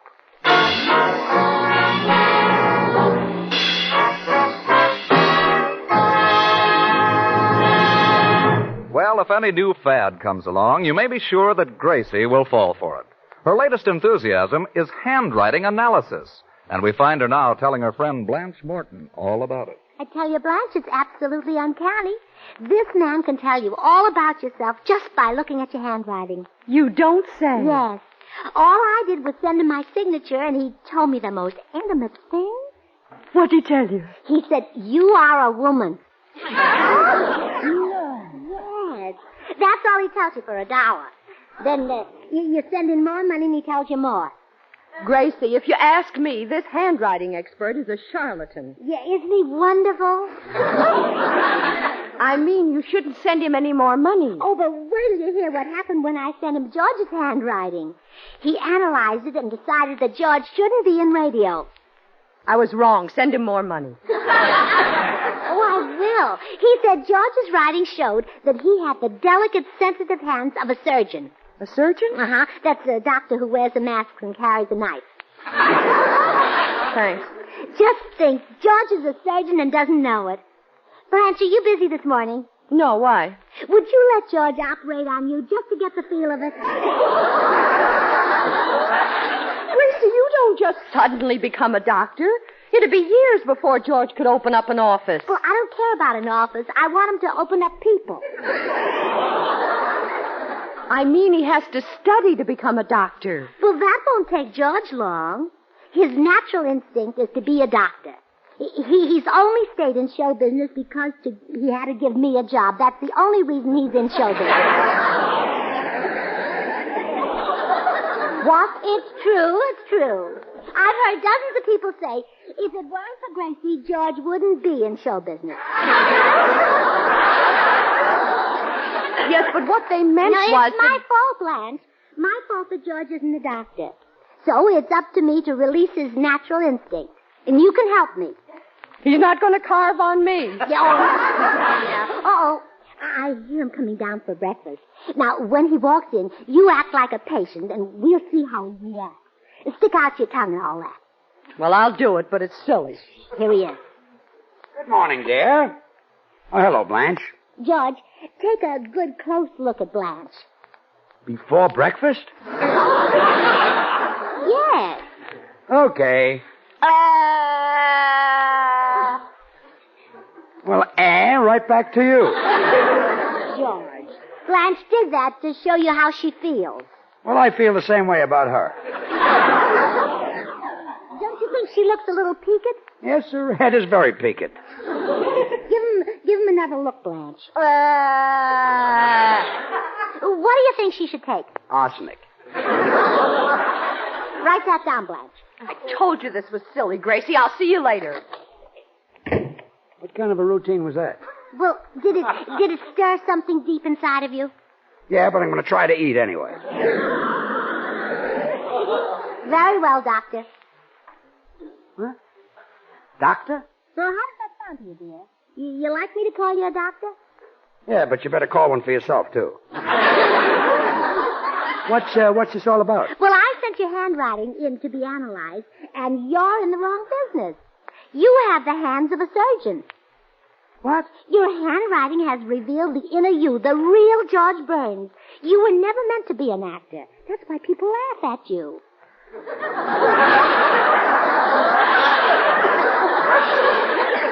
Become a surgeon, put on a mask, and they'll stop laughing.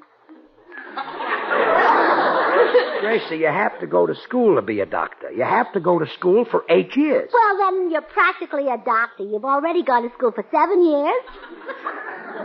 Now, look, just because some handwriting expert said that I was supposed to be a doctor, that doesn't make it so. Oh, I took no chances, George. I checked it to make sure. Checked it? How? By numerology. Oh, well, that makes it authentic, yeah. Well, sure. You see, your name, George, and Doctor, Doctor, both have 6 letters. That means you vibrate with a doctor.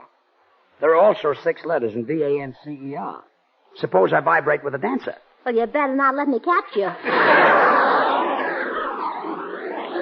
Gracie, listen to me. Even if all this hokum were true, I couldn't become a doctor now. I'm too old. How old are you? I'm 10 years older than you are. Since when is 29 too old? I'm too old to go to school. But think of the thrill of being a great doctor. I can see you now performing a delicate operation. Maybe a brain operation. Maybe on me. If I thought there was a chance of that, I'd go to school. Oh, good. A few months of schooling and you'll be a great doctor. Why, you can be Johns Other Hopkins. Forget it, honey. Show business is my racket. Listen. Oh, how do Mr. and Mrs. Audience? It is now my time to perform, and I'll present to you a little review in style, originality, and form. That's what I've been giving people for years. Well, so now become a doctor and make them well. Gracie, I've tried to be patient and explain things to you. Now I've had enough. Understand? Yes, dear. I don't want to hear any more about this doctor business. Yes, dear. I'm going down to the cigar store. Goodbye. Goodbye, Doctor. Oh, no.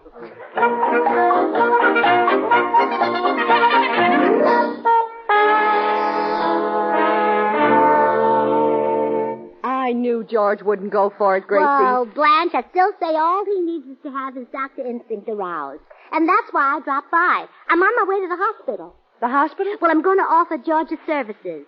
Once he gets inside and smells the ether, boom. You mean he'll be like a bird dog who smells a bird? Yeah, or a police dog who smells the police. Then he'll go to school and become a doctor. Oh, I'll be so proud of him. Gracie, doctors are wonderful, but I don't think George will ever be one. He will, too. Oh, I can see him now, dashing around in his delivery trunk, delivering babies, relieving suffering, giving tall people high pose and short people low pose.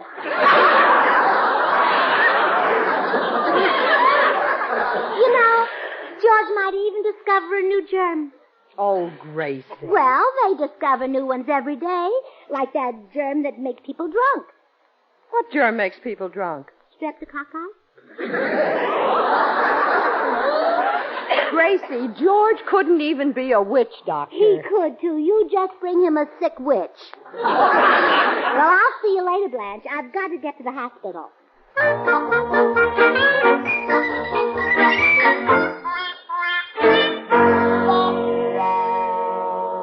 May I help you? Oh, how do you do? This is the largest hospital in town, isn't it? Yes, this is the general hospital. Well, I'd like to speak to the head man. Is the general in? There's no general here. Oh. Well, then I'll speak to the private. There's no private either. There must be. His name is right on that door. Private ward. Miss. If he's busy, I'll talk to someone even lower. Lieutenant. We have no military personnel here. Perhaps I can help you. Well, I want to offer my husband services. Is he a doctor? Well, he's going to be. That's why I wanted to work here. I see. Has he taken medicine? Tons of it. Perhaps you'd better talk to Dr. Powell. He's the hospital superintendent. You'll find him in the experimental laboratory down the hall. Thank you.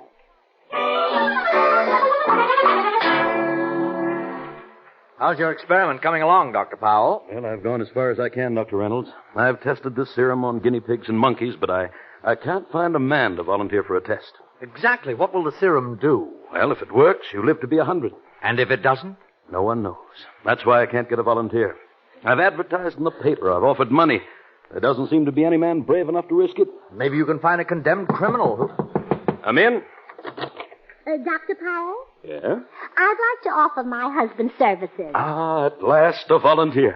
You can use them, huh? Oh, yes. Sit down and let's fill out these vital statistics. Name? George Burns. Sex? Oh, but I know what that is. Well, you should. You're a doctor. Yes. What's his height? 5'8", or 5'10" after a poker game. 5'10" after a poker game? Well, he tiptoes in so I won't hear him. I see. Weight? Now, I'm not sure what it is now. Sometimes he weighs as little as 140 and sometimes as much as 170. Well, I'll put it somewhere around the middle. Oh, good. That's where he puts most of it. Where was he born? In New York. He was raised on Pitt Street. I see. He grew up on the east side. He's no freak. He grew up on both sides.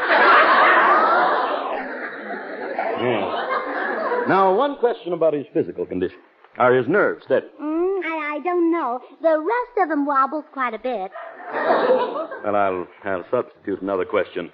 How long has he been married to you? 15 years. Steady nerves. Mrs. Burns, send your husband right over. We'll be waiting for him. Oh, all right. Just one thing, Doctor. Be sure to let him smell plenty of ether. Well, I really prefer to give him some local anesthetic. Well, I don't care where it's made. Just give him plenty of it.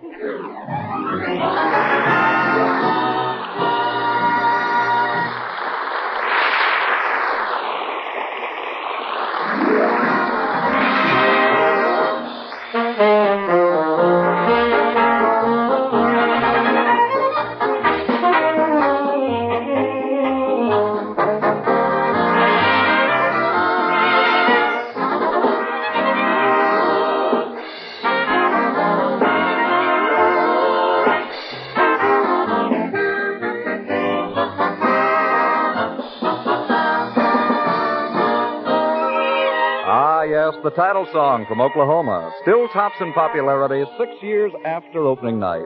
Ever wonder what keeps these songs so high on the hit list? Well, there's that marvelous Richard Rodgers sense of melody, of course. But more than that, a Rodgers score always blends all musical parts perfectly. Melody, rhythm, harmony. To show you what we mean, here's one of the top tunes from Oklahoma. But can you recognize it when we play only the mellow harmony?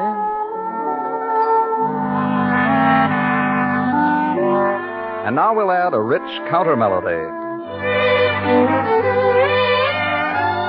We still need the vigorous rhythm. Finally, we'll round out one of the most popular American songs of recent years by adding the melody.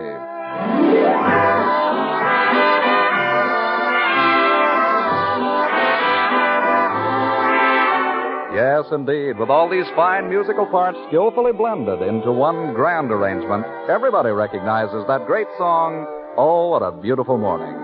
And friends, it takes the same skill in blending to bring you great coffee, famous Maxwell House coffee. Oh, what a beautiful morning when you start the day with a fragrant, steaming cup of delicious Maxwell House. It's that rich, satisfying, good-to-the-last-drop flavor, superb flavor that has made Maxwell House America's favorite brand of coffee. And to create it, the Maxwell House experts combine not one, but many choice coffees from the fertile highlands of Latin America. Now, first they select fine Monticelli's coffees for mellowness. Next, Medellins are added for richness. Then other choice coffees are added to the Maxwell House blend for vigor. And finally, Bucaramanga's coffees contribute their fine, full body.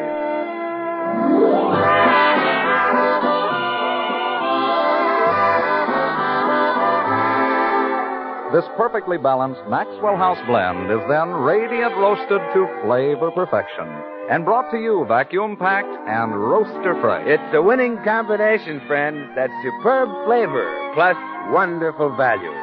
For today, you can enjoy superb Maxwell House for just a fraction of a penny more per cup than the lowest priced coffee sold. So tomorrow, discover all the extra flavor that's yours in every cup of America's favorite brand of coffee, famous Maxwell House. Always good to the last drop.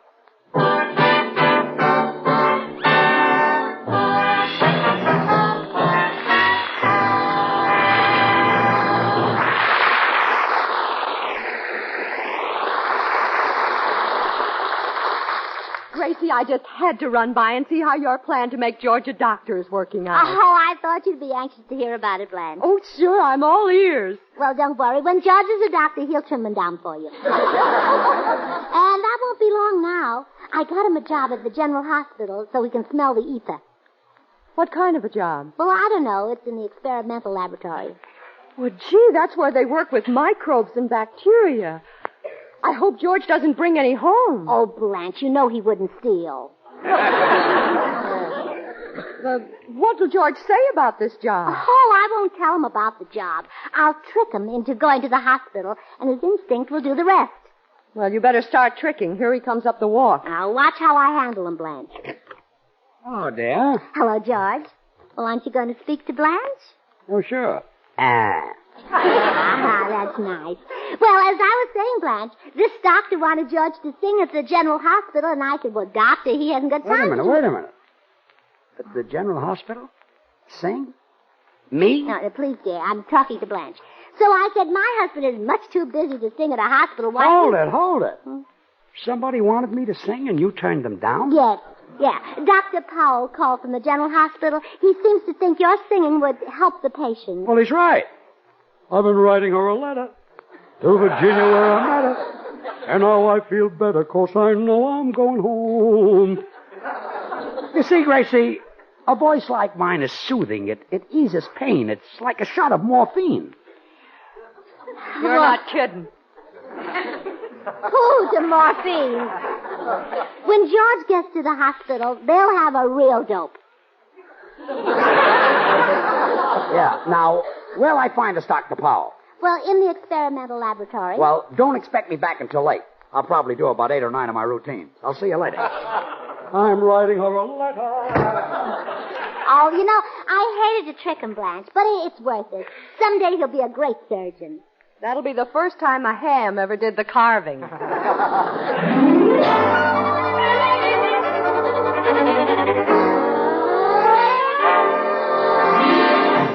Have you got my serum ready, Dr. Reynolds? Yes, Dr. Powell. Good. Mr. Burns should be here soon. Gee, I can't understand why a married man would be willing to take such a risk. I can. I talked to his wife. Well, if he shows up, he's the bravest man I've ever seen. Why, this serum could... Come in. Dr. Powell? Yes? I'm George Burns. Understand you want me for a little routine. Did you hear that, Dr. Reynolds? What a magnificent understatement. You're a brave man, Mr. Burns. Well, I used to get nervous, but I'm an old hand at this. I've been through the mill. Yes, you do look like you've been used frequently. Yeah, I'm a veteran. I can do anything. Well, I think you'll find today's job a little different. That's right, Mr. Burns. You're taking the place of Powell's guinea pigs. That's okay. I once took the place of Madame Burkhart's cockatoos.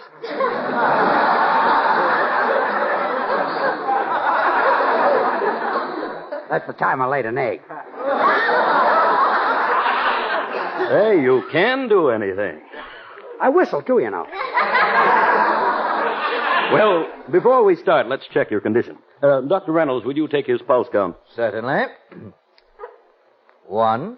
Do we have to bother with this? I'm raring to go. Oh, we admire your spirit, Mr. Burns, but you must realize that you might die. Not with my material. Well, of course, we do have hope. Hope?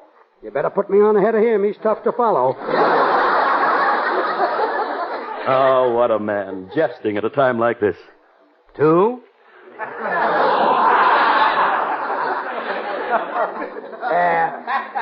By the way, Doctor, where do we do this act? Oh, right here in the experimental laboratory. It's our largest room. Good. I like a big audience. Is it all right with you if all available doctors and nurses watch the performance? Sure. Be glad to hand them a thrill. I'm writing her a letter. Mr. Burns. To Virginia where I met her. Mr. Burns. And now I feel better, 'cause I know I'm going home. Mr. Burns, we can postpone this if you're in pain. I feel great. 3. 3 already? I must be nervous. My pulse is fast today.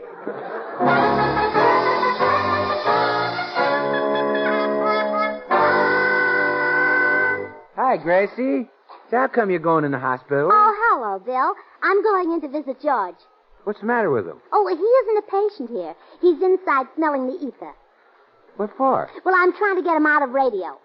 Well, I won't do it. He's still in radio, and he's been smelling up the ether for years. No.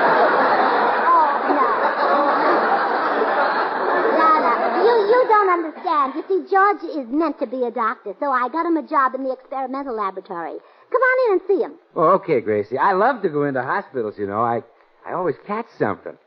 You like that? Well, sure. You ought to see the nurse I caught yesterday. Well, come on, let's go. Just a moment. Where are you going? Well, we're going to the experimental laboratory. I'm sorry. They're about to conduct an experiment. You can't go in now. But it's important. I have strict orders. No one admitted to the laboratory but doctors and nurses. Oh, did you hear that, Doctor? Yeah. Come on, nurse. Wait a minute. Are you a doctor? Oh, sure. Dr. Goodwin, Hollywood's fastest operator.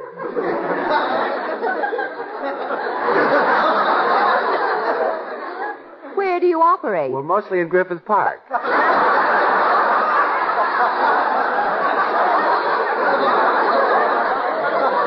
Griffith Park? Yes, he does a lot of cutting up there. Come on, Doctor. One moment, Mr. Goodwin. I've seen you around this hospital before. You were chasing one of our young nurses. Oh, well, yes, I wanted to have a consultation with her. That's ridiculous. The girl was just a beginner. She'd had no experience. Oh, no? Then why did she run? Yes.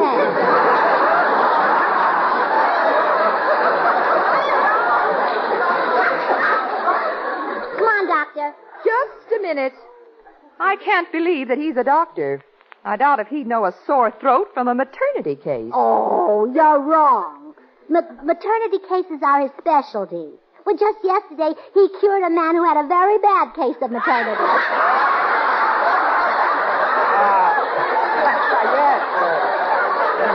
Well, I tell you, what she means is that this expectant father was very nervous, you see.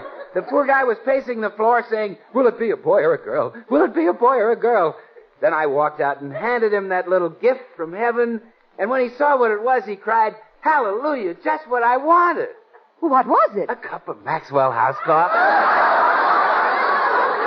Yeah, I always give it to anxious fathers. There's nothing like a steaming, fragrant cup of delicious Maxwell House to set you right. But what about the man's wife? What did she have? Well, she had a cup of Maxwell House, too. Everybody gets it who's a patient of Dr. William Goodwin, MMB. MMB. Manizales, Medellins, and Bucaramanga. You see, Maxwell House is a blend of choice Latin American coffees, radiant roasted to the peak of flavor perfection. Good to the last drop. Mr. Goodwin, I've heard enough. You're not a doctor, and you can leave this hospital. Oh, come on. Let us go into the experimental laboratory. We just want to see my husband, Mr. Burns. Why, he's the man who's being experimented on. They're giving him a new serum. And if it works, he'll live to be 100 years old. Oh, well, gee, no wonder they picked George. They won't have to wait long to see if it works. Well, I'll be running along, Gracie. Down hello for me. But did you say they're experimenting on Mr. Burns? Yes. Dr. Powell is making a guinea pig out of him. Well, I've got to stop him. I don't want a husband who oinks. I'm sorry, you can't disturb the experiment.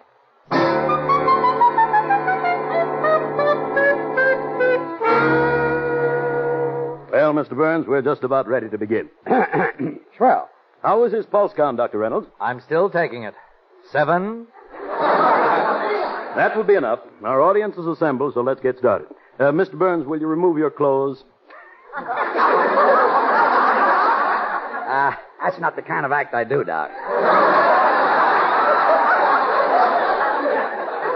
You should have gotten Gypsy Rose Lee. Ah, what courage, joking right up to the last minute. Mr. Burns, time is short. Take your clothes off. Well, do I have to? Yes. Well, okay if you insist, but shouldn't we save that for a sock finish? I can't top that with ain't misbehaving. What? Look, let me routine it for you, Doc. I'll open like this. Ain't misbehaving all by myself. Ain't misbehaving. I'm happy on the show, babe. Mr. Burns. Don't want to talk to Mr. Burns. Saving my love. Oh, baby, love you really saving love for you. I know. Well, then I'll go into my Frisco step. I brought my derby hat. Mr. Burns, remove your clothes. Well, okay, but at least give me a fan.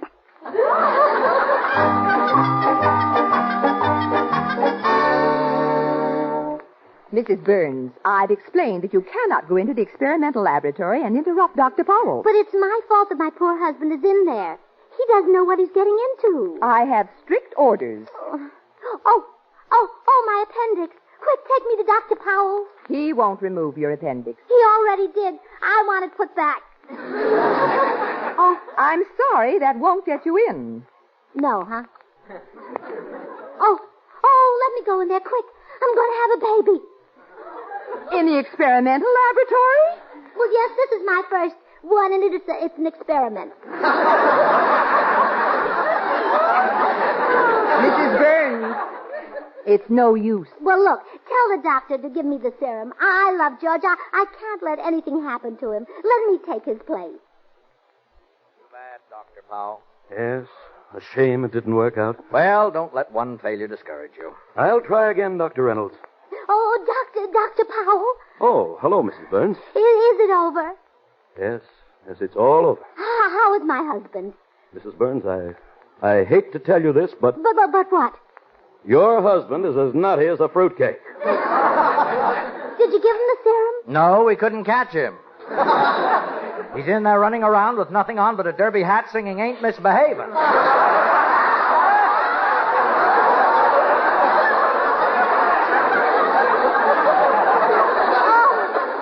Oh, my goodness. He is crazy. He looks awful in a derby hat. Oh, I better take him right home.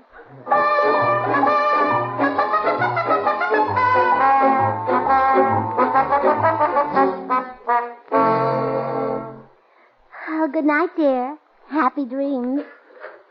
Oh. George, you're mad at me because I tried to make you a doctor. Oh, how can I stay mad?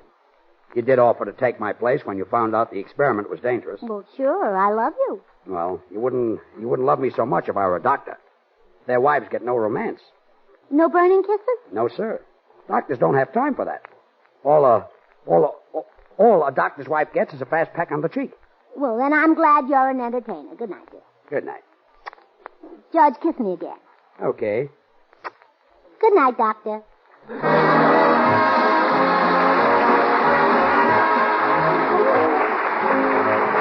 Well, Gracie, next week our guest star will be that sensational movie menace, Richard Widmark. Richard Widmark. Oh, he's wonderful. Yeah, that's the kind of part I'd like to play. A heartless killer. George, with a movie star here next week, I'll need a new outfit. Oh, yeah? Well, try and get it, huh? You're talking to a big man. A killer. I'll give you nothing. George, buy me a new outfit. Yes, dear. Good night.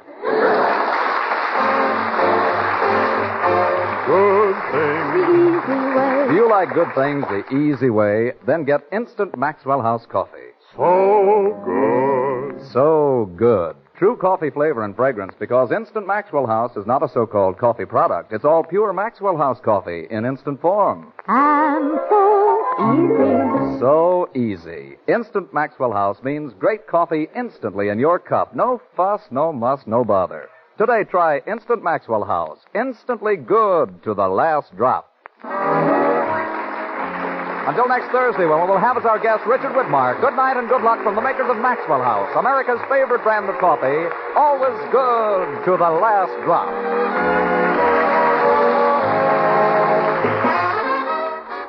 This is NBC, the National Broadcasting Company.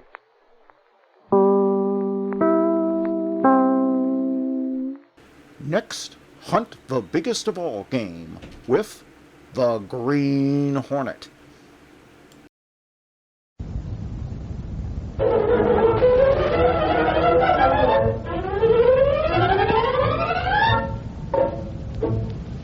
With his faithful valet Cato, Britt Reed, daring young publisher, matches wits with the underworld, risking his life that criminals and racketeers within the law may feel its weight by the sting of the Green Hornet. Ride with Britt Reed as he races toward another thrilling adventure. The Green Hornet strikes again.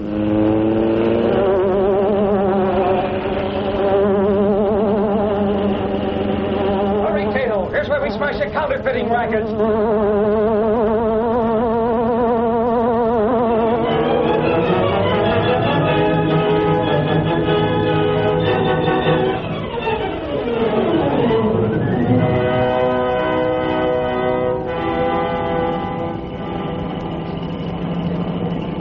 Okay, cabby, hit those brakes. This is it. Yes, sir.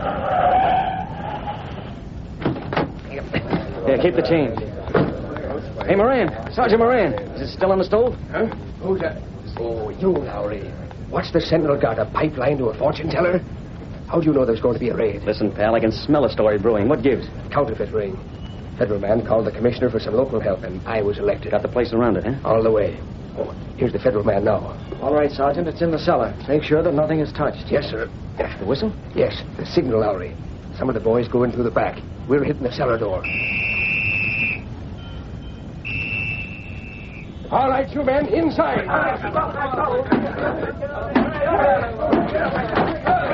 Mallory, Colton, guard the door. The rest of you this way. Hey, Moran, look at the layout. Here, Lowry, that was a straight tip. Printing presses, paper, ink, the whole works. And look at those bills. Wonder how good they are as counterfeit. Hands off. Don't touch that stuff. The same goes for you guys. Don't touch a thing. That's federal property. Everything here but the crooks. Yeah. Any of you men locate anybody? Closets, going out the windows, back door? I guess they got away ahead of time, Sergeant. Thanks for your help anyway. What the? Stab him! Come back here, you... I got him, Moran. Careful, Lowry. He may be tough. Let go of me. Let go of me. I ain't done nothing. Wait a minute. What kind of a raid is this? He's only a kid.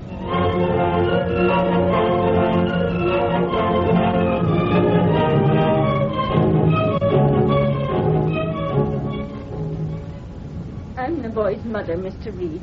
Mr. Lowry, your reporter, was at the police station. I come over here with him. That's right, boss. I couldn't get the kid over for an interview with pictures, so the next best thing was Mr. Sutton. Rein up, Lowry. The Sentinel doesn't force interviews. But, boss, it's a natural for sob stuff. Let me handle this, Lowry. Mrs. Sutton, your boy is still at the police station? Yes, they're asking Tommy questions about that counterfeiting ring? I hope he tells them what he knows. Tommy's really a good boy, Mr. Reed, a good boy. Of course, he's a little bit wild. Gets that from his father, I suppose, but he never meant to get in with thieves and crooks. How old is Tommy, Mrs. Sutton? He was 16 just 2 weeks ago. Seems to me he's old enough to know what's going on. But he didn't, honestly. That's what the police thought, too, but Tommy didn't mean to get mixed up in it. I told the police the whole thing, all about Snell and the other... Hey, hold on. Did you say Snell? Yes. Boss, did you hear that? Snell's a big shot in the underworld. You mean he's heading this counterfeit racket? That's what Tommy told me, and I told the police. Just a moment, Mrs. Sutton. If you told the police, why are they still holding Tommy? Tommy won't talk, Mr. Reed. Well, why not? He'd merely repeat what you said. Well, they said something about it wouldn't be legal. I couldn't be sure. Oh, yes, that's right. Just repeating what someone else told you, that wouldn't hold up in court. Huh? Well, that's hearsay evidence, Lowry. Unless Tommy tells his own story in his own words, it doesn't count. That's it, yes. But Tommy didn't mean to get into it. I know he didn't. He was frightened, that's all. Mrs. Sutton. Yes? Suppose you tell me what happened to Tommy. Tell it to me just as he told it to you. From the beginning? All the way. Well, Tommy told me it started about 2 months ago. I'd sent him down the street for a loaf of bread. It was about 5 in the afternoon. And there was a man standing on the street corner. And when Tommy come up to where he was...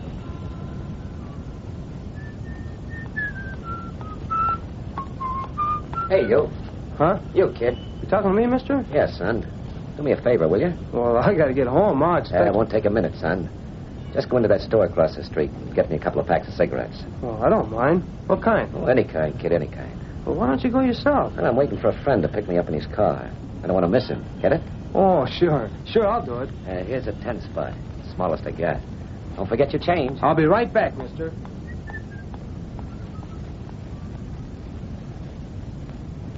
See it already, Mrs. Sutton. That $10 bill was a counterfeit. Yes, Mr. Reed, but Tommy didn't know that. Not until he got back from the store with the cigarettes and the change.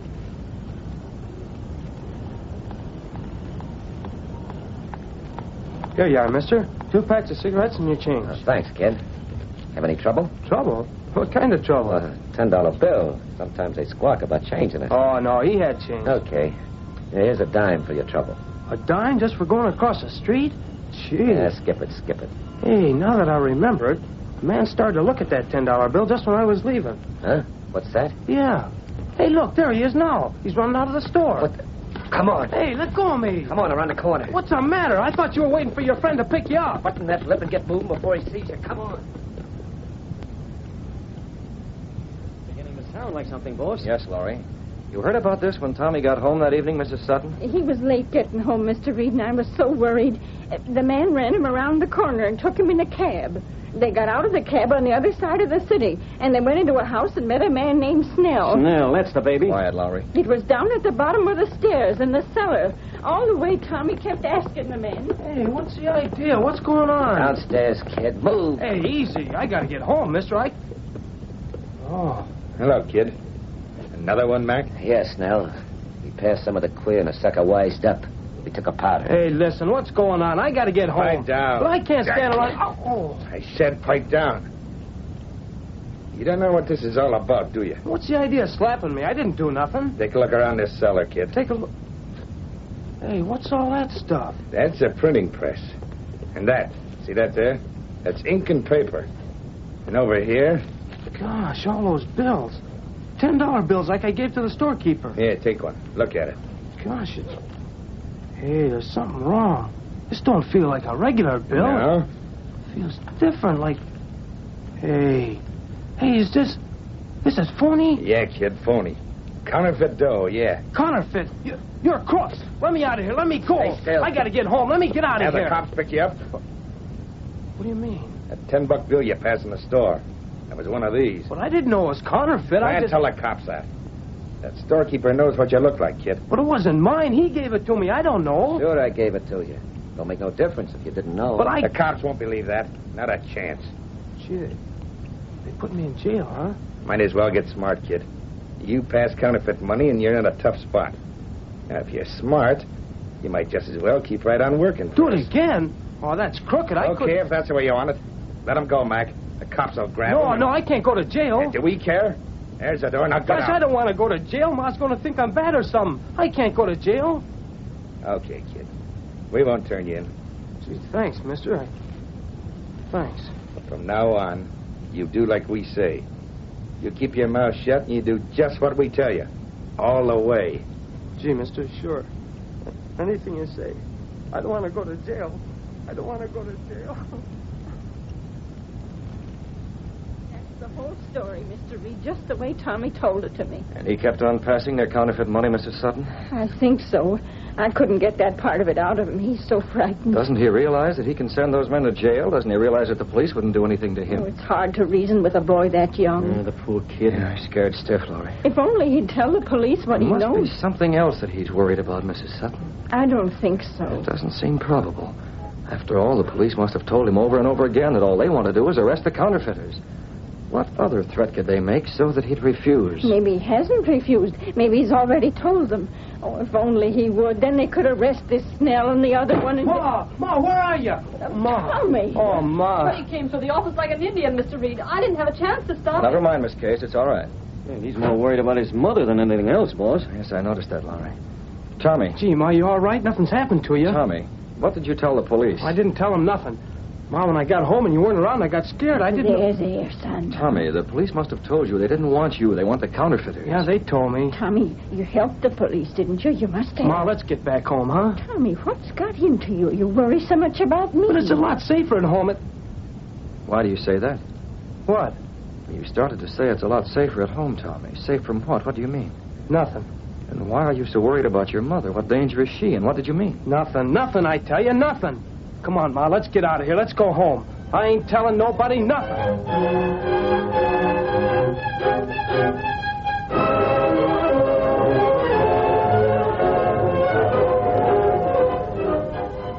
That poor kid. Gosh, Mr. Reed, he's all mixed up, isn't he? Yeah, that's obvious, Miss Case. The way he was crying when he went out with his mother. And what you got from her, the whole story, it just doesn't quite make sense, does it? There's something missing. Some definite reason why he won't tell what he knows. He knows a lot. I'm convinced of that, but... Hey, boss, I got it. Don't you ever arrive any place in low gear, Lowry? Oh, what, Casey? Speed counts. Save that for the lobster shift, you two. You saw the police commissioner, Lowry? Right, I talked to the federal man, too. This thing's a regular racket. Counterfeiting? That's not a racket. That's an out-and-out crime. I don't think Lowry's talking about the counterfeiting angle itself, Miss Case. I'm not, but how'd you know? It concerns the way counterfeiters use boys like Tommy, doesn't it? Yeah, that's the racket, boss. Me in on this, Lowry. Racket? Yeah, Casey, this business of getting young kids to pass fake money and then get them involved so they keep on working for the combination. That's the racket. Good grief, you mean... Yes, Miss Case. Dozens of boys just like Tommy. They help out a stranger and they're in. And they're too scared to get out. But that's not the headline, boss. Get this. Do you know where the federal men got their tip to raid that counterfeiting plant? From the kid? No. Let's have it, Lowry. Yeah, boss, right between the eyes. They got a note, and it came from the Green Hornet.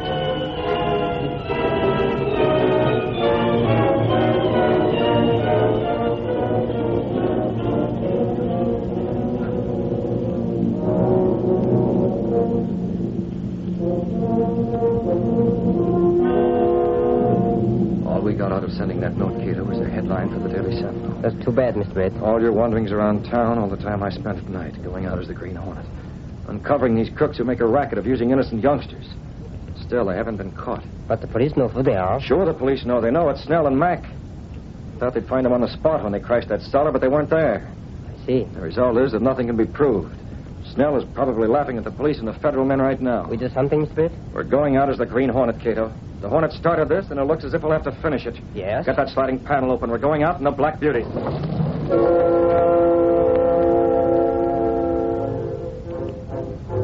Whitread and Cato, his valet, stepped through the secret panel in the rear of his apartment. Then along a narrow passage that led within the wall of the apartment house and connected directly to an adjoining building. Seen from the street, this building was abandoned, boarded up and deserted. But inside stood the gleaming, super-powered Black Beauty, streamlined car of the Green Hornet. The car's ready, Mr. Red. Cato, you'll take the wheel. I'll check over the gas weapon. Very well. You sure it's fully loaded with gas? Yes, sir. Now, here's the main point, Cato. For some reason, that boy Tommy's afraid to talk. It's more than fear for himself. He's been threatened. If no one else can find out what that threat was, then it's up to the Green Hornet to find out. Starting right now.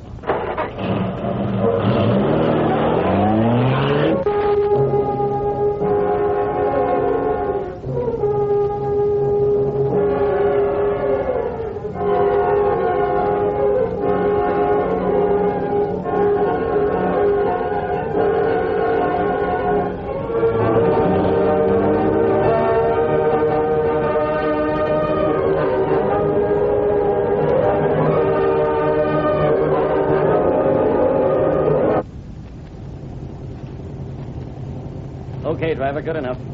Is this where Snell lives, Lowry? That's what he told the cops, Casey.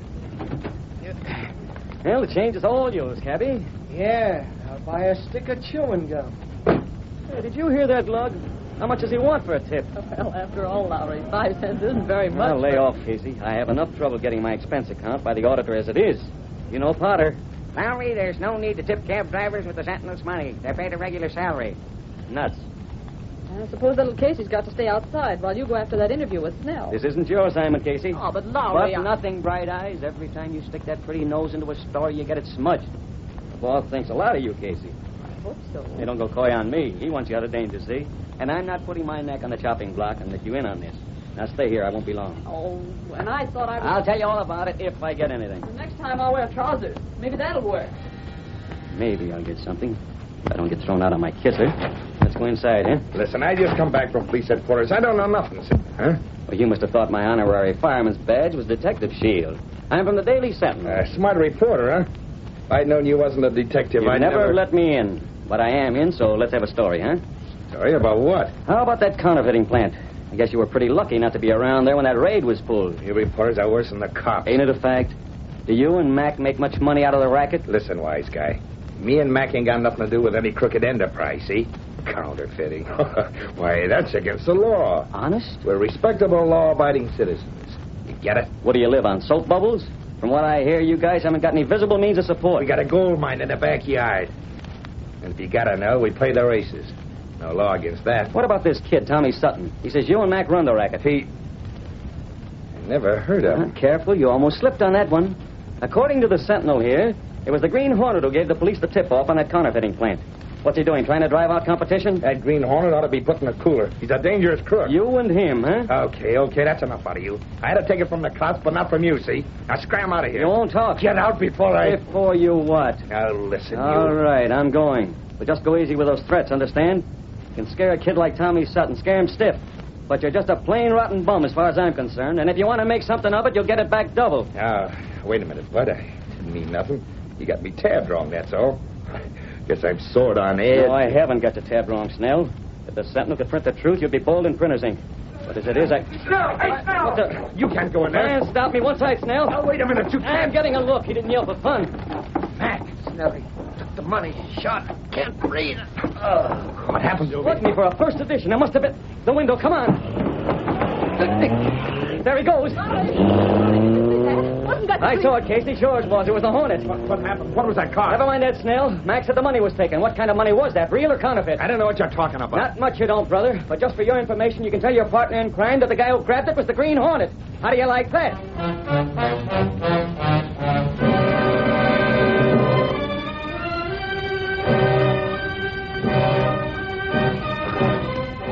Come on, Max. Snap out of it.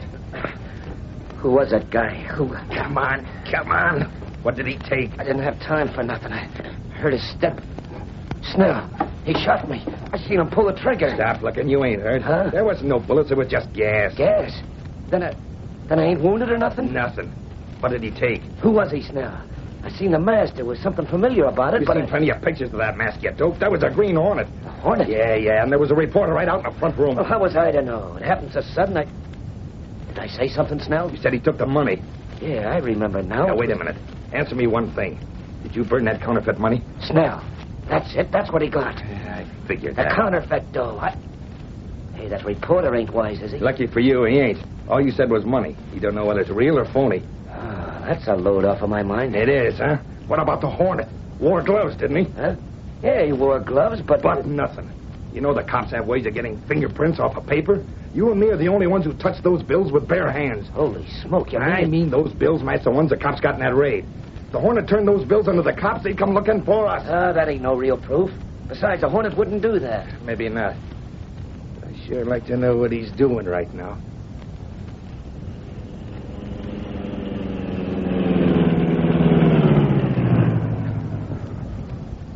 This alley's deserted enough, Cato. Take a look at these bills. You got them from Mac? You were just about to burn them, Cato. They're counterfeits, just the same as those the police and the federal men got in the raid. I see. There might be fingerprints on them that'll check back to Snell and Mac. You send them to the police? No, Cato, that's not sure enough.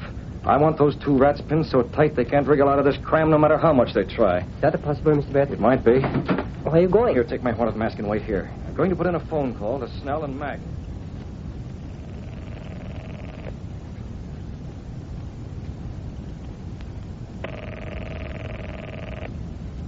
Hello? Who is this, Snell? Talking.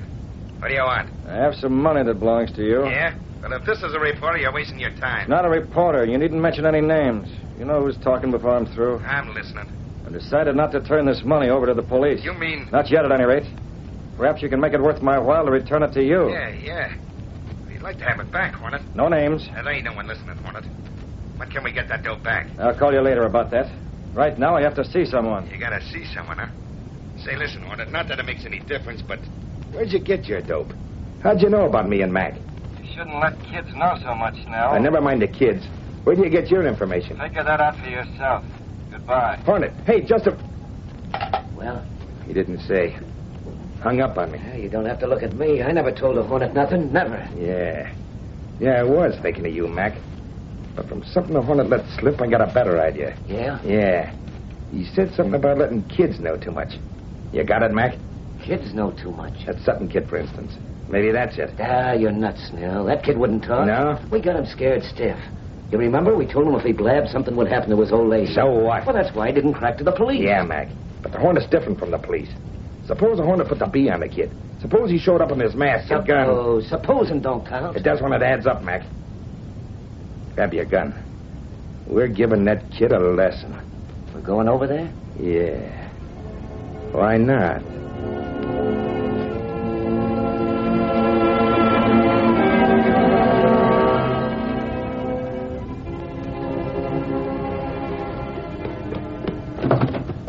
You close near, Mr. Witt? All set, Cato. I gave him just enough to make him think Tommy Sutton had talked to the Hornet. I see. He'll be heading for there right now. Think we can get there ahead of him? Yes, sir. Very easy. Well, want all the speed we can get out of the Black Beauty. Now step on it, Cato.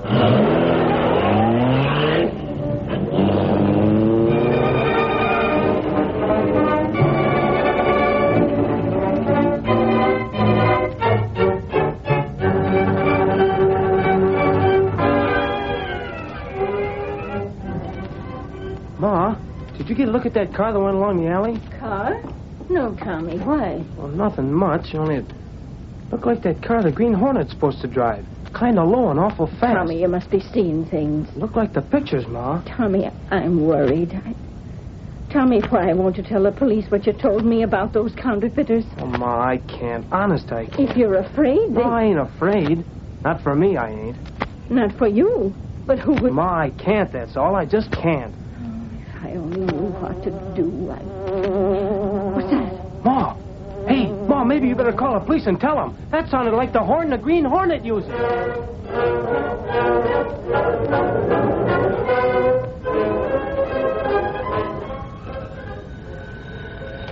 Police headquarters. Sergeant Moran talking. Police?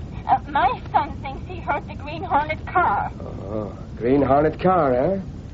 Yeah, your son and everybody else. We get more false alarms than the fire department. But he saw it, too. Yes, ma'am.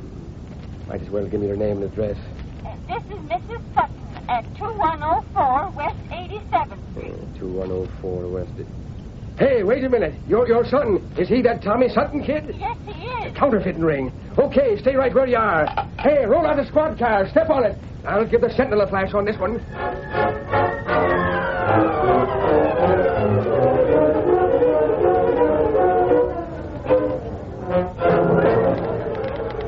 But, Lowry, if the Green Hornet is involved Casey, in all don't this... bother me. I got to wrap this out for the next edition of the Sentinel. Now, I got it.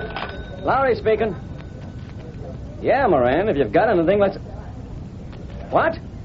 The Hornet?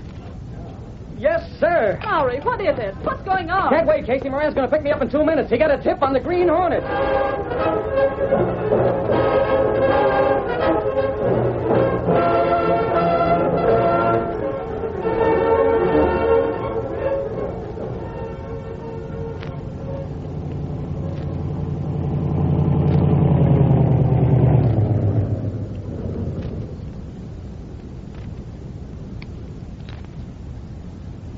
How's it look, Mac?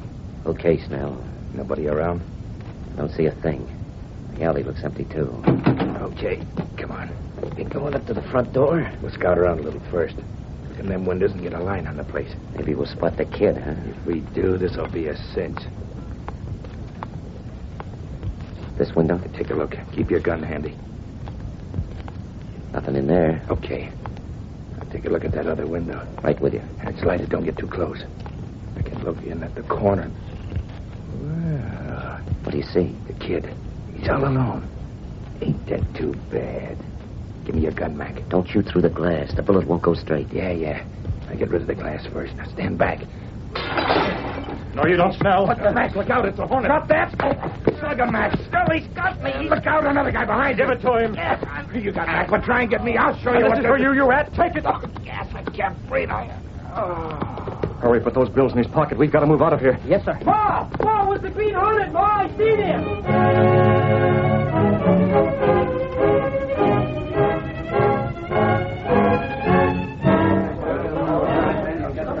I seen him, I tell you. It was the Green Hornet. They were fighting right outside this window. Did he shoot him? How are they, Moran? Out cold, Lowry. Gas. It was the Hornet, all right. Tommy, my boy, you sure you're all right? Yeah, Ma, I'm okay, honest. I want to say something, though. I got to talk to the policeman. Well, here he is, son. Sergeant Moran. Hey, a couple of you boys take these crooks and slap in the police wagon. They'll wake up in the jug. Yes, son. What is it? Well, I want to tell you why I didn't talk about them guys before. Yeah? Well, you got them now, haven't you? They'll go to jail? That's right. Then I can tell you. They said if I talked, they'd hurt Mom, but, well, now they can't. They can't. Mister, those two are the fellas that run that counterfeiting racket. Honest. Thanks, son. That'll help. But we got enough on them anyway. Lowry, take a look at this. It was stuffed in Snell's pocket. Holy mackerel. Counterfeit money. Right. It sews the case up tight. The same money we found in that raid. Mr. Lowry, Is Mr. Lowry here? Yes, what is it? There's a woman on the phone, a Miss Case from the Sentinel. She says... Holy mackerel gangway, I forgot all about pulling the story in. What a headline!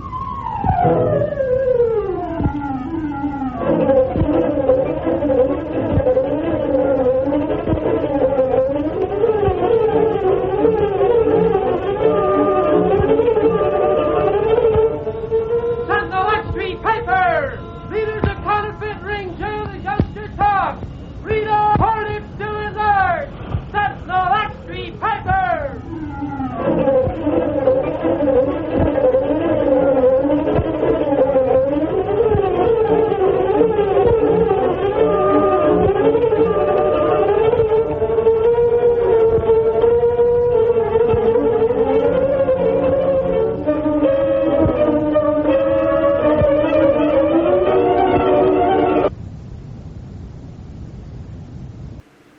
Hi-ho, Silver! Away to those thrilling days of yesteryear with the Lone Ranger.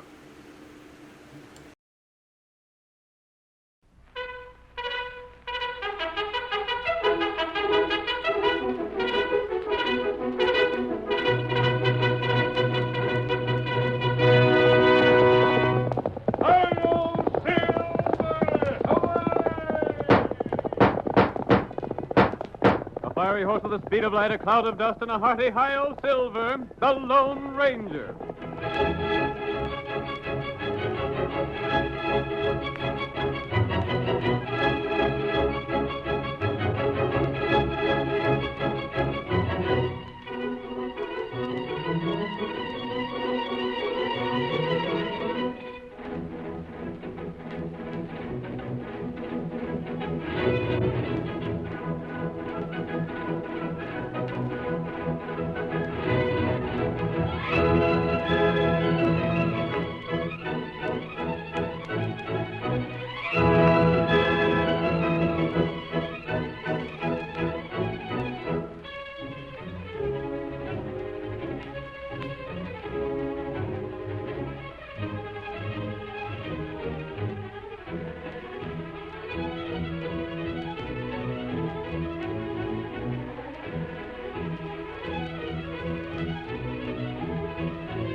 When the West was young, the masked rider of the plains fought crime and criminals throughout the length and breadth of 7 states. No man did more to bring law and order to the frontier. Now let us take the trail of adventure to those thrilling days of yesteryear. From out of the past come the thundering hoofbeats of Silver. The Lone Ranger rides again. Come on, Silver! We're heading for the wheat country near Graceville! Hi-yo, Silver!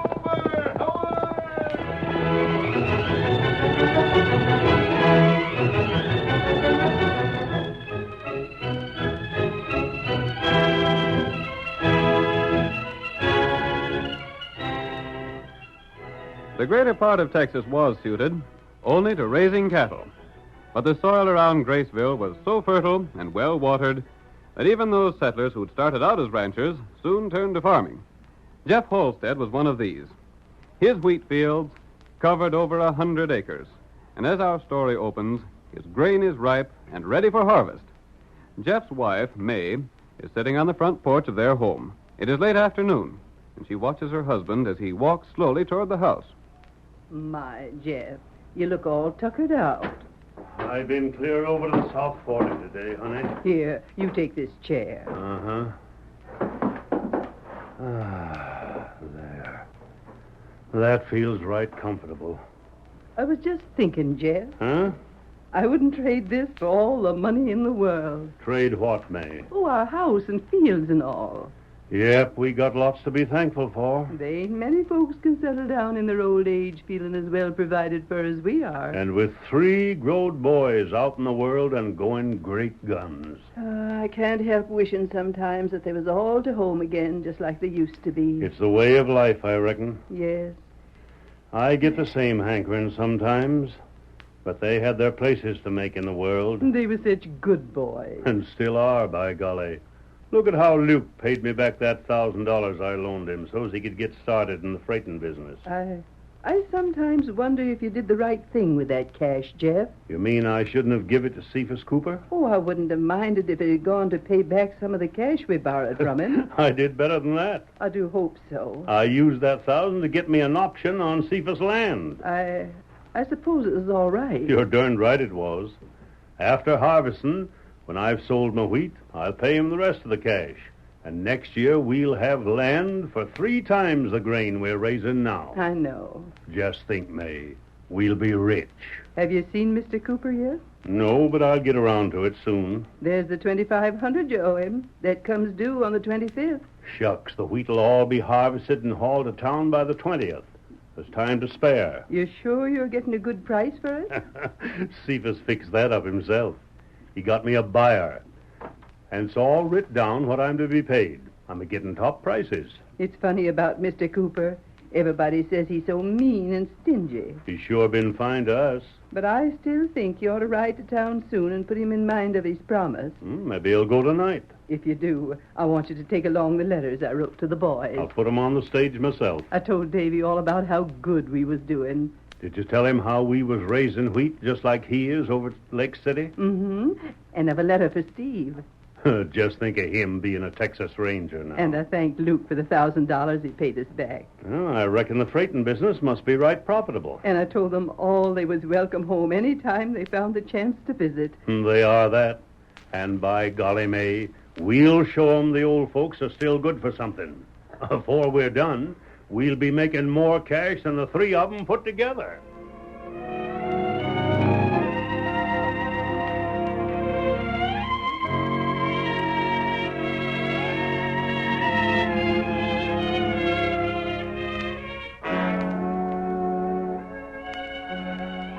Cephas Cooper was the richest, most influential man in Graceville.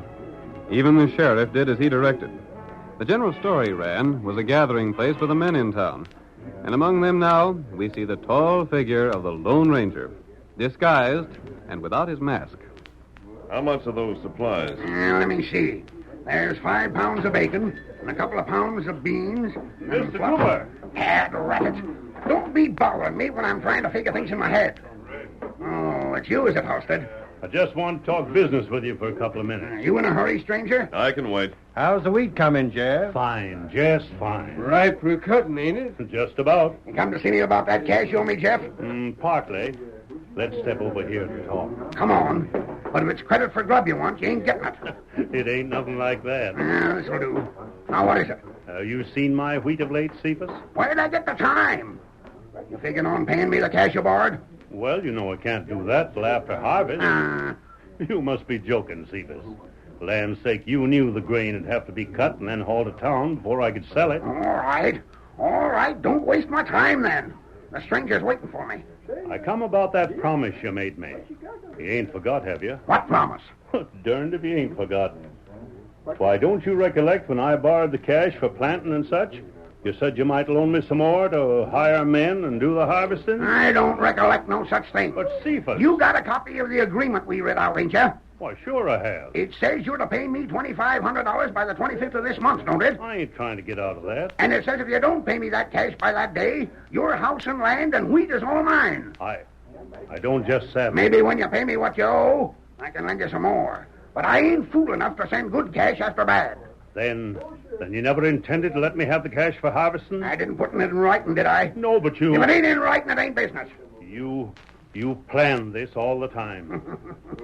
Well, it ain't my fault if I stand to gain more by foreclosing than by lending you more cash. And you took that other $1,000 for an option on your land, knowing I'd never have the cash to take it up. I ain't saying. You know darn well I can get a good price for my wheat if I can haul it to town. I oughta. It was me fixed up that deal for you. For yourself, you mean? It'll be you that's selling what I worked and slaved to raise. Now, look here. First off, you sold your cattle and went to farming. Then when your cash run out, you come to me for help. You seemed right willing. I gave you $2,500. And you got $1,000 from that boy of yours, Luke. And I sold you the right to buy my land for half what it's worth. What in blazes ain't fair about that? Half what it's worth? You did that because you figured I'd never be able to buy it. And you could just keep the 1,000. That is your lookout. Why, you... Don't you go threatening me, Jeff. I wish I was packing a gun. Don't you raise your hand to me. I'd like to... Boys, come here. Jeff's threatening me. What do you want us to do, Seaver? Throw the old fool out. I'll handle Jeff. Throw him right out on the street. You sneaking coyote. Go on. Come on. Let me alone. Take your hands off me. You're going outside. You're going proud of. Get back. Don't you interfere, stranger. Leave Jeff alone, or you'll have me to deal with. Thank you, stranger. Cephas is boss around He's here. not my boss. Come along, Jeff. Stranger, I'd have given anything to be 20 years younger. I didn't need no help then. We'll get out of here. Wait. You haven't paid me for that grub you bought. I'm not taking it. Don't come back here, Jeff, unless you come with cash to pay me. There ain't much chance of that. And be sure you don't harm nothing around your place. If you do, I'll have the law on you. It's going to be mine by the 25th. And I don't aim to have you trying no tricks.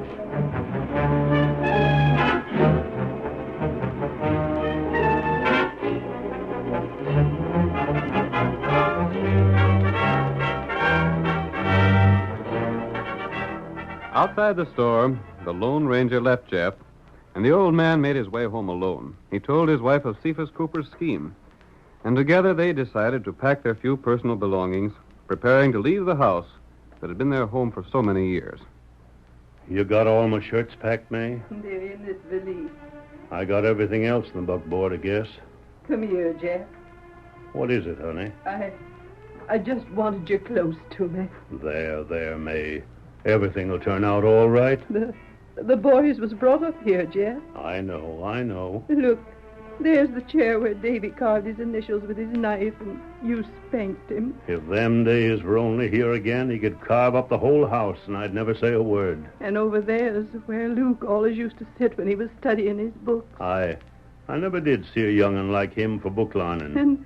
And it was Steve built them shelves by the window the time you was laid up with a sprained back and couldn't get around the house. I recollect it just as plain as if it was yesterday. You don't suppose Davy'll mind putting up with us, do you, Jeff? Well, of course he won't.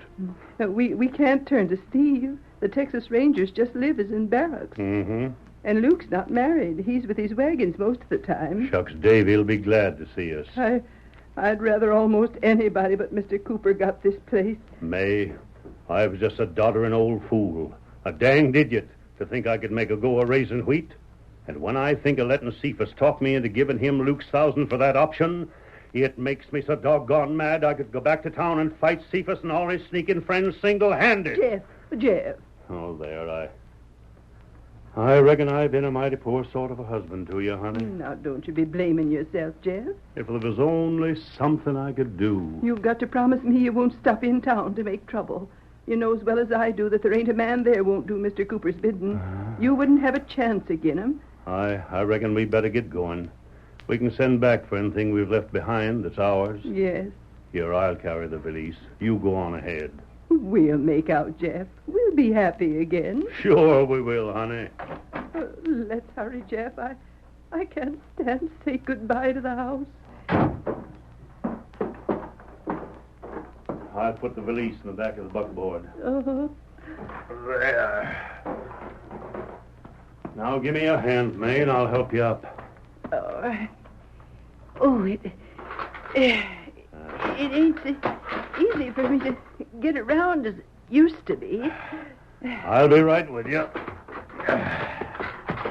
Now don't look back, honey. We'll ride out of here just as though it didn't matter at all. Get up. Get along with you, Ned.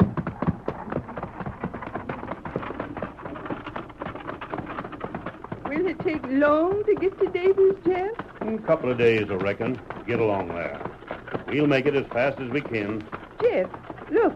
There's somebody riding from town already. Mr. Cooper ain't got the right to send a man here to the 25th. Say, I've seen that white horse before. Oh, Jeff! He's calling to you. What in blazes? Oh, there. Oh, boy. Jeff, I want to talk to you. Oh, Silver, old fellow. Oh, boy. Your mask. Don't you remember me, Jeff? I don't know. I've seen that horse afore. There's something about your voice that... We met in Cooper's store yesterday. Say, you're the fellow that helped me when them no-good friends of Cephas were aiming to throw me out. Don't leave your home, Jeff. We ain't no choice, stranger. It's more than a week until the 25th. Well, we talked that out, and we figured it'd just make it worse staying on till the last minute. Will you go back if I promise you'll not lose your land? Huh? Go back.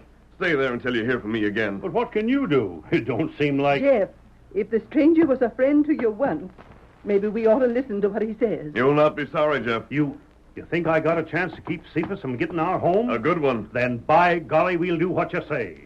But how can Turn back right now. You'll see me again before the 25th. Jeff, we ain't got nothing to lose. And everything to gain. I don't know what he's got in mind, and I don't see how he can keep Cephas from collecting. But, honey, we're doing like the masked man says. Get around there, Ned. Get around. Now go on. Get it. Go on, boy.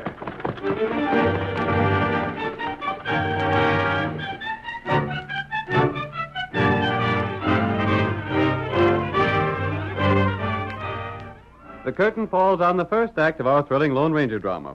Before the next exciting scenes, please permit us to pause for just a few moments.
Now to continue the story.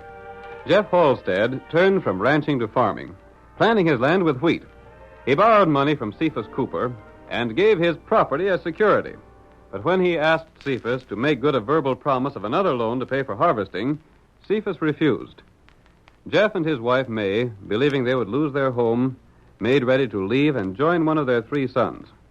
The Lone Ranger, however, persuaded them to return and stay on their property until the loan came due. As our second act opens, we see the masked man reining in his great horse Silver at the small camp he shares with his faithful Indian companion Tonto. Oh, Silver! Oh, boy! Oh, steady there! Oh, Tonto, I just talked to Jeff. Uh-huh. They were leaving their home, but I convinced them to turn back. That good thing. Were you able to get the information I wanted, Kimosabe? Tonto, get 'em. Where are Jeff's 3 boys? Dave, him Lake City. He's the one who took up wheat farming. Luke, him Bakerstown. Good. Steve, him Sandy Ford. That's where the Texas Rangers have their barracks. That's right. Lake City, Bakerstown, Sandy Ford. All of them are a long way off. Them plenty far.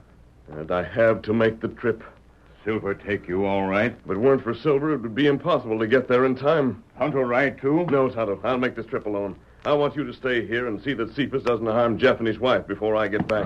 Tonto, do that. Steady, Silver. You going now? I can't stop to rest. There isn't a day to spare. Tonto, wait. Come on, Silver!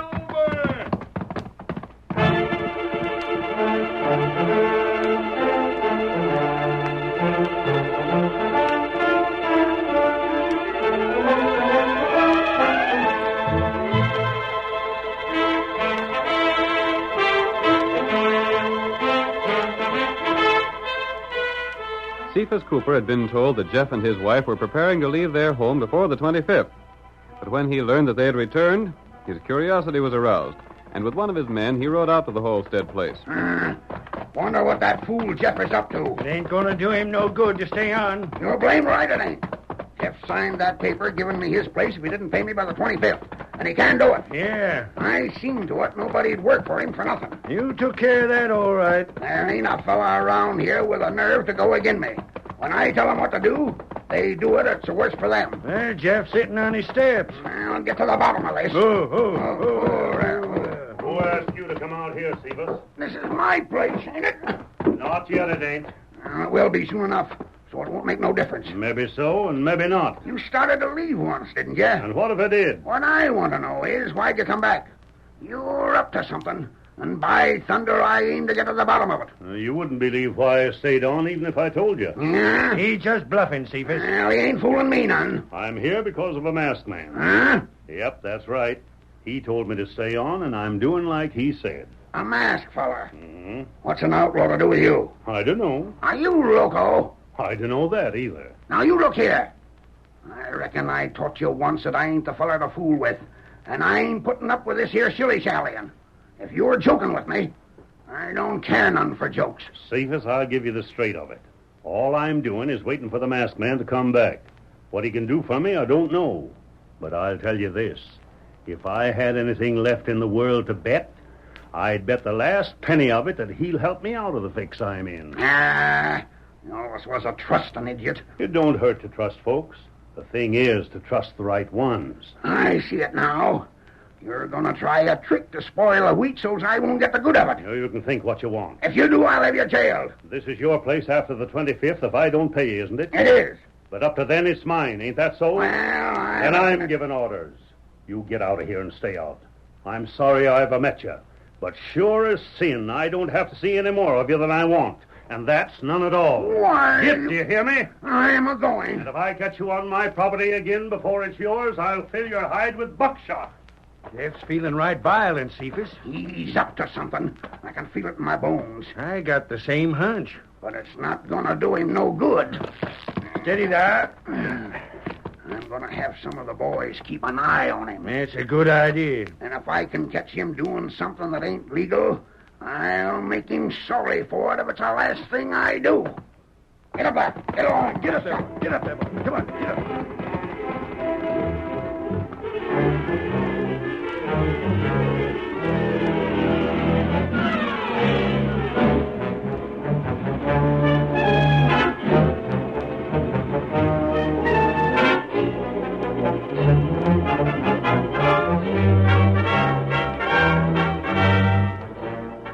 In the meantime, the Lone Ranger was racing across country. He headed first for Lake City, where Dave Holstead, Jeff's son, had a large wheat ranch outside town. Dave!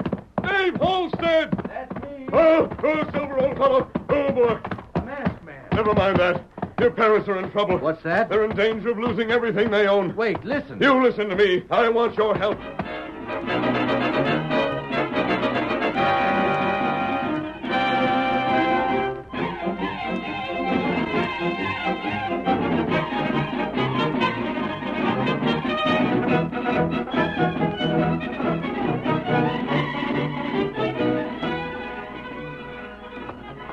Stranger, you say Cephas done that to Pa? He did, Luke. Why, the cheating old skinflint? Will you do as I asked? Do it. Say, stranger, there ain't men enough in Texas to stop me. Good. Come on, Silver, old fellow. Wait, there's things I want to ask you. There's no time to wait. Hi-yo, Silver!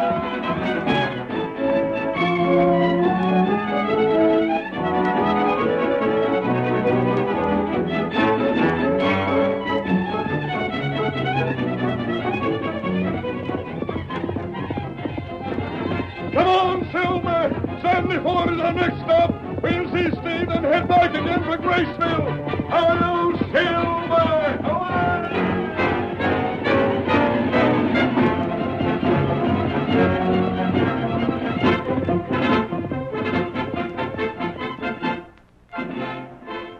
Days passed, but Jeff and his wife received no further word from the Lone Ranger. The hopes he'd built up faded, and as we find them now in the living room of their home, they are resigned to failure. May, I'd have to start harvesting that wheat today if I was to get it to town in time to pay Cephas. I reckon the masked man tried his best, but there wasn't nothing nobody could do. I tried myself. I went into town and asked some of the fellows if they wouldn't work for nothing till after harvest when I could pay 'em. Yes? But that crook Cephas has got 'em so scared, there wasn't one of 'em willing. I didn't hardly hope for it. So I guess we'll have to go to Davy after all. Jeff, those men, who are they? Huh? By golly, if Cephas has sent fellows to run me off, I'll... All right. I'm coming. Howdy, Paul. Davy! Ma, it's Dave. Davy, my boy, you've come to visit us. Visit nothing. I've come home to work. Where's that wheat needs cutting, Paul? Ain't no use, Davy. A dozen men couldn't get it cut in time to get to town. A dozen? Who said anything about a dozen? I got 40 men here and raring to go to work. Oh, Davy, I can't believe But it. we ain't tools enough. We brought our own tools. We'll show you how to harvest a crop. Ain't that so, men? I'm all of a tremble, Davy. It sure is good to see you. Oh, gosh. Now, just forget about your worries. You and Ma sit here. The boys will take care of the work. Come on, fellas. Let's dig in.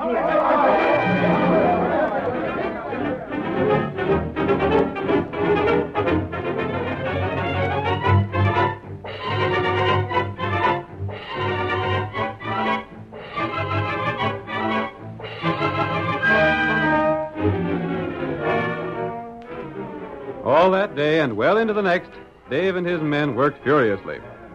The smell of fresh cut wheat was fragrant in the air, and great loads of grain were ready to be hauled into town. As the second afternoon wore on, Dave looked up to see his father running toward him. Davy, stop. Tell them fellas to stop working. It ain't no use. What's that, Paul? I just happened to think we ain't got the wagons to haul the grain to town. Can't you get none? Seaver's seen to that. He give everybody in the county orders not to help me. Blast it. Why didn't the masked fella tell me we'd need wagons? I don't know. But you better not waste your time no more. It was good of you, Davy. And your ma and me sure appreciate what you done, but Did you say you needed wagons? I just now told you. Then look what's coming. Why, bless my soul. Them's Luke's wagons. And there's Luke himself. Luke! What we got here all right. You're just in time. What are you standing there for, Dave? Get back to work. My fellas want wheat to load up in them wagons. And you just bet you'll get it. Come on. Did the masked fella... He sent me, Paul. I never thought when I set you up in the freighting business that the day had come when your wagons could do me a turn like this. I'll start my boys to loading, Paul. Hold on there, Jeff. Hold on. Cephas. I've been watching everything that's happened. But you... And you ain't going to move that wheat. Who says I can't? I says it. You're not moving this wheat till you pays me what you owe. There ain't nothing in the agreement says that. All I got to do is pay you by the 25th. That don't mean nothing to me. This wheat's as good as mine. You ain't going to keep me from having it. Your scheming fell through, Cephas. Yeah? Well, I got the sheriff, his deputies, and all the men from town to see that no wheat's moved. The sheriff? He just like everybody else around here. He takes his orders from me, and I give him orders to shoot the first fella to drive out of here with a wagon. Paul, every one of our fellas is covered by a fella from town. And every townsman is covered by a Texas Ranger. Paul, look, Steve's brought the Rangers. You're all through, Cephas. It's Steve. It's my boy, Steve. The masked man here brought me, Paul. He figured there might be trouble. I've been tricked. You can't get away with this. I ain't standing for it. You have no choice, Cephas. Stranger, I don't know how to thank you. You brought my boys together again. You brought them here just when it was needed most. Jeff, will you be able to sell your grain in time to pay Cephas? I sure will. Blast you. Confound you. Say, what are you laughing about, you? Cephas, I was remembering how you talked me into giving you that $1,000 for knocking on your land. You were so blamed anxious to get the cash, you offered the land for far less than it was worth. But I tell you that And now I'll be able to get your land, too. There ain't no way you can stop me. Jeff, no. You wouldn't do that, would you? It was all put down in writing. And like you said, if it's in writing, it's business. And from now on, I'm a businessman.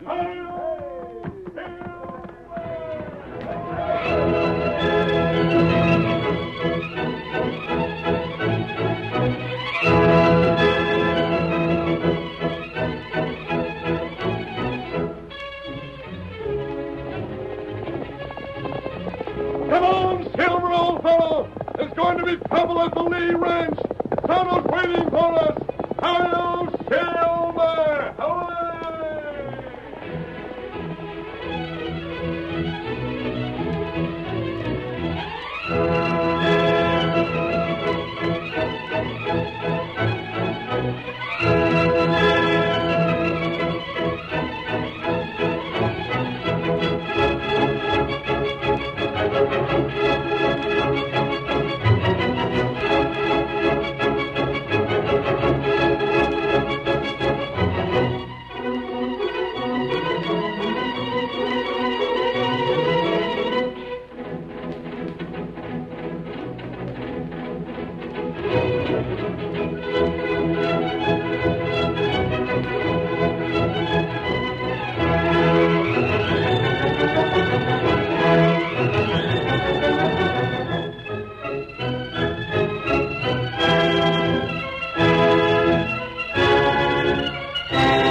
The story you have just heard is a copyrighted feature of the Lone Ranger Incorporated.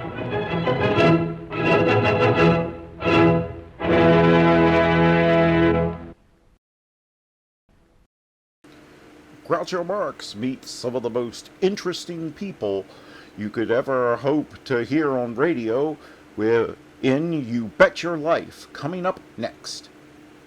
Ladies and gentlemen, the secret word tonight is wall. W-A-L-L. Really? You bet your life. The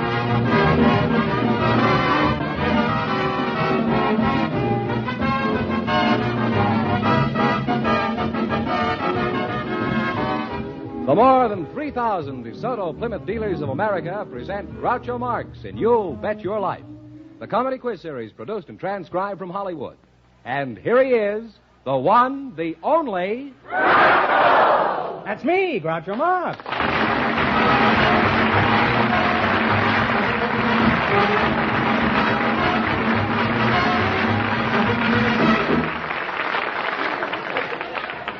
Well, here I am again, all ready to start the new season with $1,000 for one of our couples. Fenneman, who's first to try for it? Well, a couple about to be married, Groucho. They were selected by the studio audience just before we went on the air. Really? They are Corinne Dressler and Elmer Rich. People? Step right up here and meet Groucho Marx. Welcome, kids, for the DeSoto Plymouth Dealers of America. And if you say the secret word while we're talking, you will divide $100 between you. It's a common word, something you'll find around the house. A couple about to be married. Corinne Dressler, is that... That's right. And Elmer Rich, eh? Yes, Groucho. So you two are about to set sail on the sea of matrimony, eh? Mr. Dressler, where are you from? I'm from the Tri-City, Dubuque, Iowa. Is that 3 cities, Dubuque, Iowa? Well, it's right on the boundary of Illinois, Wisconsin, and Iowa. Oh, well, that's very educational. Eh? And Mr. Rich? I'm from where are you from? Small corner of South Dakota near Alcester. Oh, you look like Jimmy Roosevelt.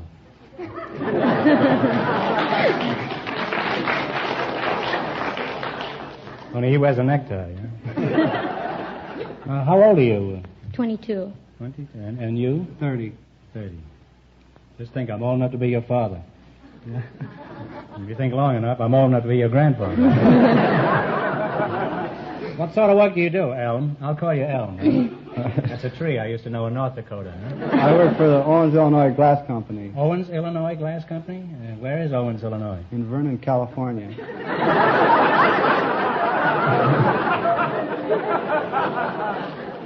Has Rand McNally heard about this? I mean, Owens, Illinois... Elmer, let's start all over again. Just where is Owens, Illinois?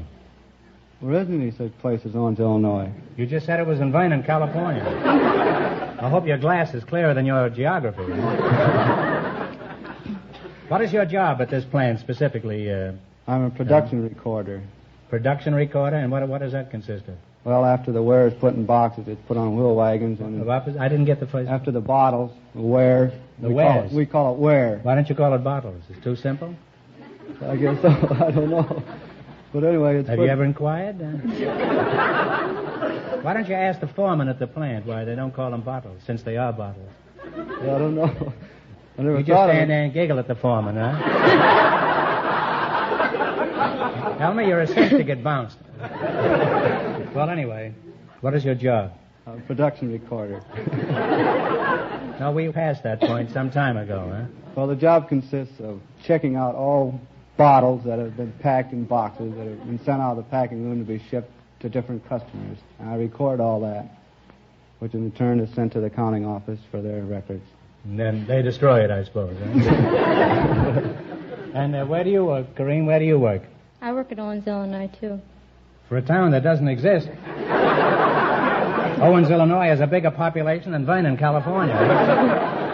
How did you meet this chap? I was working one day, and he used to come around every hour to check the offware. And That's what you thought. Huh? well, he didn't pay any attention to me for a long time, and I noticed him. But one day he finally noticed me for some reason or other, and he asked me. What was the reason? I don't know. I know, but I won't tell you.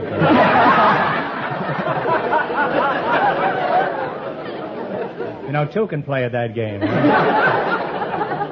I can be just as coy as you can. Well, anyway, you looked him over. He had looked you over. And finally, he came up and asked me for a date. And then after that, he used to stop around every half hour. Must have got a lot of work done at that plant.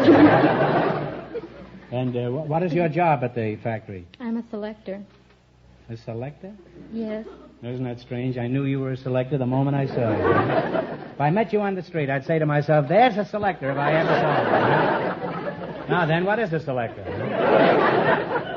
Well, I pack all the ware in boxes. You call it wares, too, huh? Yes. And I check it for all defects, for cracks and for bullheads. Bullheads? Yes. What do? Do you go fishing in this plant? Was that how you selected Elmer? You examined him to see if he was cracked? Well, let's talk about your future as man and wife. How much do you figure it's going to cost the two of you to live for a month, Elmer? I don't believe it costs as much as it does now. Elmer, how do you figure it'll cost you less to live after you're married? Well, I won't be going out eating dinner every night and going to movies and out to races. Is this true, Corrine? Aren't you? Are you going to cut down on the entertainment? Well, we don't go out to dinner very often, and we don't go to too many movies. Haven't been to the races in a long time. Elmer, you're trapped in one of your own bottles. Elmer, why don't you forget this girl and marry the one you've been spending all your money on?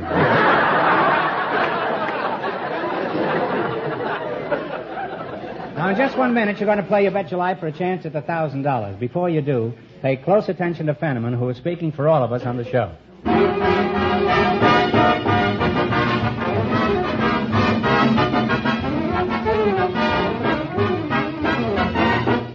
Well, folks, this is our first program of the fall season.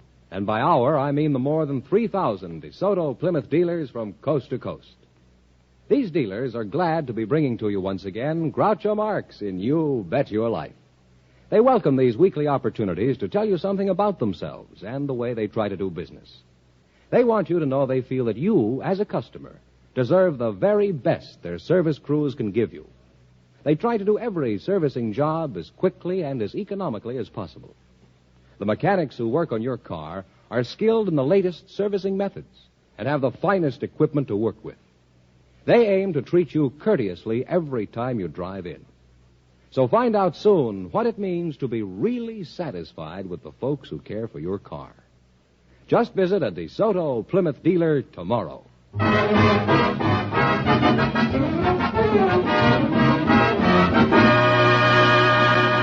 right, now, here we go. Let's see how high I can build you $20. Fenneman, tell them the rules. Each of our three couples has $20. They bet as much of that 20 as they want on each of 4 questions. The couple that earns the most money gets a chance at the $1,000 DeSoto Plymouth question at the end of the show. You see, our other 2 couples are in a waiting room off stage, so they don't know what's happening out here. Well, that's fair enough. Here we go. Now, let's see how high I can build you $20. You selected national parks as your category. Here's your first question. How much of the 20 will you try? 10. 10? In what state is the Grand Canyon National Park? Arizona. Arizona is right. And they're on the way, Groucho. They have $30. All right, you got $30. Remember, you're going for $1,000 tonight. Now, how much of the 30 will you bet on your second question? 20.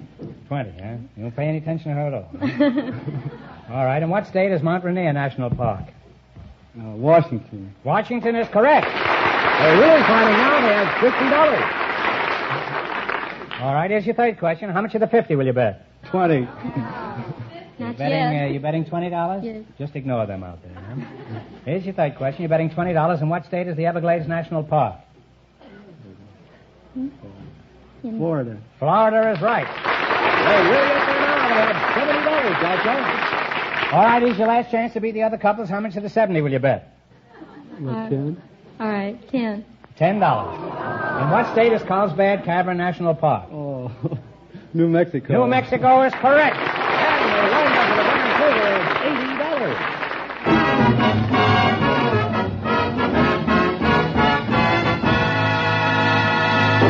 Well, thanks and good luck from the DeSoto Plymouth dealers. Now, don't go too far away. You may get a chance at the big question. Our next couple doesn't know that the secret word is wall.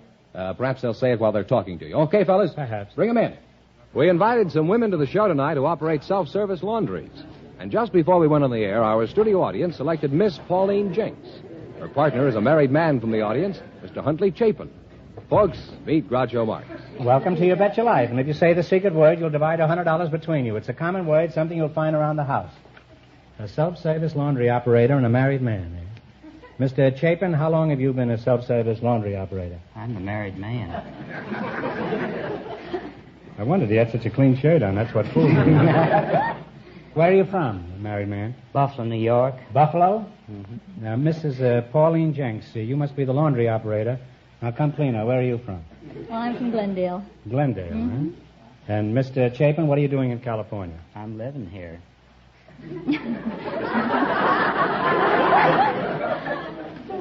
Well, now that I get a good look at you, I imagine you are.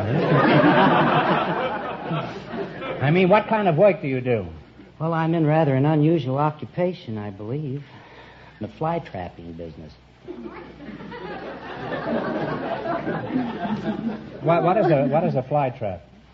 A fly trap catches flies. That's certainly a logical answer. It doesn't clear up anything for me, but it's logical anyway. How do you mean a fly trap catches flies? Can't you catch them with your hand? Need a machine for that? That'd keep you too busy, I believe. Well, I have nothing to do all week, you know. Now, do you ever do your washing in a self-service laundry, Mr. Chapin? No, I don't. Where do you do your washing? I don't do it. You don't wash? No. Well, I suppose it's all the way you're brought up. Well, does your wife ever patronize a self-service laundry? Yes, she does. She does, huh? Now, Miss Jenks, tell us something about your washing emporium. What is the self-service laundry? Well, a self-service laundry is where It's a cafeteria for underwear? it's where a housewife brings her a weekly wash. Mm-hmm. I see. Now, as a self-service laundry operator, has anything unusual ever happened to you? Well, not particularly in connection with the laundry business that I can think of right now. I can remember one time about 15 years ago when I was in Laguna Beach, something unusual happened. Well, we won't tell anybody. I was out swimming with a girlfriend, and we used to swim a long ways out from shore, and we used to swim all on natural because we could get a lot more speed. You and mean on the half shell? And while we were swimming one day, we had a surfboard with us, and one would hold the suits while the other practiced swimming, and we'd take turns. And I happened to look toward shore, and I saw the lifeguards setting out in their boat. So I got How many lifeguards were there coming out? Three. Three and only two girls? Well, that's Laguna for you. At Santa Monica, that'd have been 7. So anyway, there you are, naked in the middle of the Pacific Ocean.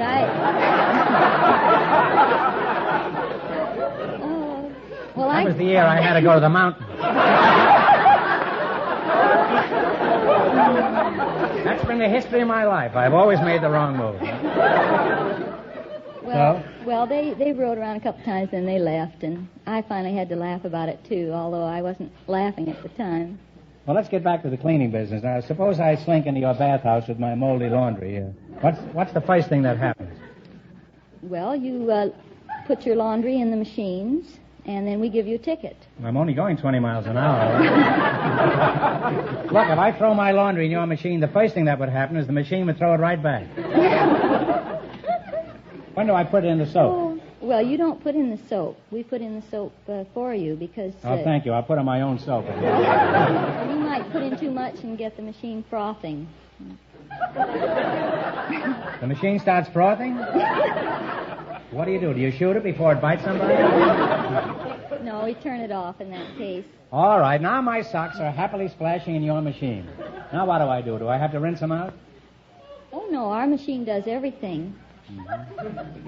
When machines start doing everything, that's when I start selling my Liberty Bars.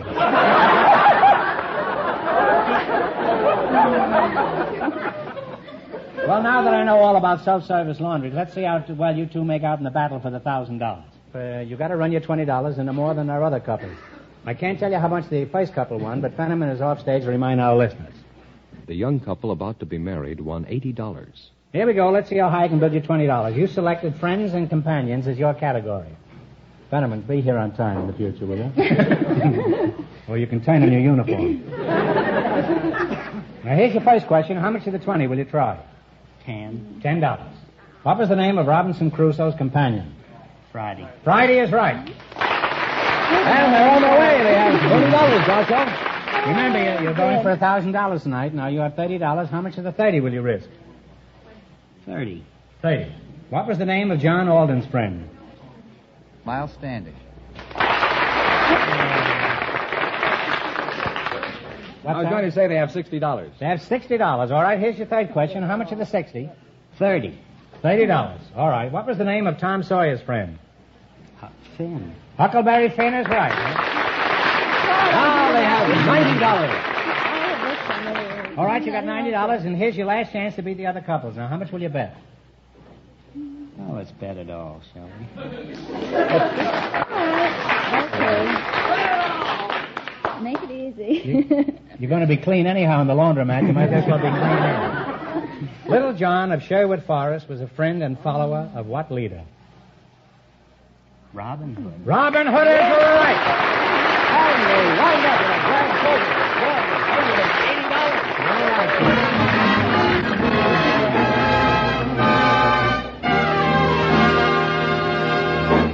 Well, thanks and good luck from the DeSoto Plymouth dealers. Now, we'll soon know who gets the chance at the $1,000 question.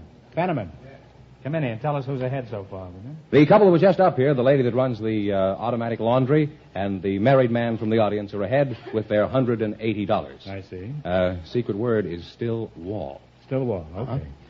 We went searching through the audience tonight for some people with unusual occupations. And just before we went on the air, we selected Mary Mitchell, and her partner is Mr. William Peeler. Folks, come on in here and meet Groucho Marx. Well, welcome, kids. Welcome for the DeSoto Plymouth dealers. And if you say the secret word, you'll divide $100 between you. It's a common word, something you'll find around the house. Mary Mitchell, is that right? Correct. Mary Mitchell, right? And William Peeler. Mrs. Mitchell, where are you from? Libra, Missouri. Libra, Missouri? That's right. What is the population of that town? 800. 800. Before I left. Is that why you left, Mrs. Mitchell? Well, I wouldn't be surprised. Well, you may before the evening is over. Now, Mr. Peeler, where are you from? I'm from Iowa. Now, you were chosen tonight because of your unusual occupations. Mrs. Mitchell, what is your occupation? I am associated with the Cat Care Club. A cat care club? Cat Care Club. Well, what is a cat care club? Well, we rescue cats and find homes for them. Do you give cats to anybody who asks for one? For example, could I have a cat? Well, you would have to qualify. You'd have to be investigated. I can't even get a skunk to live in my house. What do you mean? I've been investigated. How many cats do you have at the present time? Oh, about 150. Well, where do you get your cats? Oh, people phone from all over the country, all over the county, and even other counties. Just before I came down here, a woman called me and wanted me to take care of 35 cats. She started out with one cat a short time ago, and now she has 30 cats. She's 35. She says she sees her mistake. But it's too late, so I must take the cats. Mrs. Mitchell, biologically, that's not possible. You can't start off with one cat and then have 30 cats. Well, she did You have take to start off with 2 cats. Well, in Not much I know about cats. I know. 2 stray cats came in after she took the one cat. So she really started with 3 cats. Oh. Well, that's more like it, anyway. Now, what is your unusual occupation, Mr. Peeler? Well, I am a wood carver.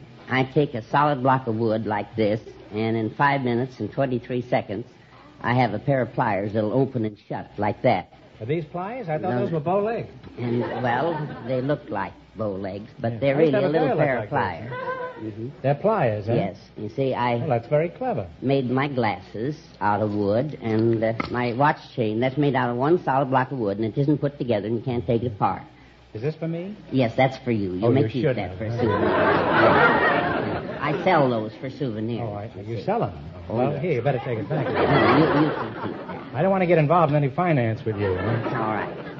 Now, where do you do this whittling? Well, in store windows and before Kiwanis clubs and Rotary clubs and Boy Scout groups mostly. Is there pretty good money in your business? Is it true you're always in the chips? Well, I manage to... I make these pliers. I sell them for $1 a piece. Let's see that. I've never seen one of those. And, Well, that's very interesting. Is this for me? and yes, if you want it. Oh, you shouldn't have. I may get enough for all the brothers here tonight. Huh? I'll have his watch before he leaves here. You say people pay $1 a piece for those wooden pliers? Why? Well, you see, I throw in a $50 bill with each pair that I sell. Well, that's Free. a pretty good come on, huh? I can see you have a very good head for business, Mr. Peeler. Have you had it examined lately? Now, tell me, Blockbuster, that's because you're a wood carver. Tell me, how do you make money giving away $50 bills? Well, you see, I print my own money. That's why I can do it. Well, that explains it. I'm relieved to know that you're not doing anything dishonest, Mr. Peeler. Now, as one counterfeiter to another, why do you do it? Well, because, you see, we got a lot of colors in the rainbow, and we got a lot of different kinds of money. And all of the money we've ever had has always been green on the back. Well, one year I want to print the $100 bills red and the $50 bills blue and the $20 bills brown. And then I want to come out over the microphone and say, all you people that got a $100 bill that's red on the back dated 1950, I'm going to call it in 3 weeks from tomorrow at a discount. Now, you go home and get that $50 bill or that $100 bill out from under the rug, and you go down, you buy that suit of clothes you've been looking at for the last 6 months, but you were too stingy to buy the suit of clothes because you thought more of the money than you did of the clothes. But if you hang on to the money, you're going to have pay a discount. So when you buy the suit of clothes and the factory opens up and hires another guy, and we've got more prosperity than we've got now. And that's the way I intend to eliminate all unemployment and all poverty in the state of California by just changing the money a little bit, making it different colors and putting a date on it and calling it in every once in a while. I used to think I talked a lot, huh?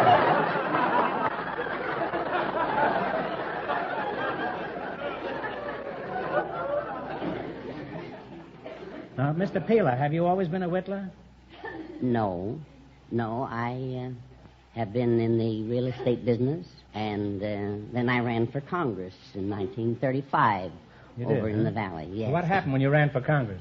Well, out of 150,000 votes, I only lacked 952, getting enough to go down to Congress, because you see, I didn't have quite enough money. My major opponent, he spent $25,000, and I only had 10. But with that 10, I bought a little automobile and put loudspeaker horns on it and had a microphone in front of the wheel, and I'd go down the street and I'd say, Peeler for the people. Peeler peels the peeling from the pension problem. He puts the plan plainly and paints pretty pictures of its possibilities. Please put this paper on your piano, and if you like him, put him in Congress. Plan to hear him tonight at the high school. Everybody come out. I'm surprised you got any votes.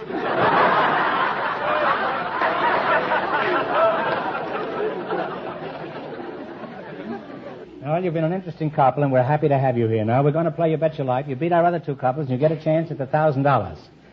At the DeSoto Plymouth question, that's the $1,000 question. I can't tell you how much the other couples won, but Fenneman's all going to remind our listeners.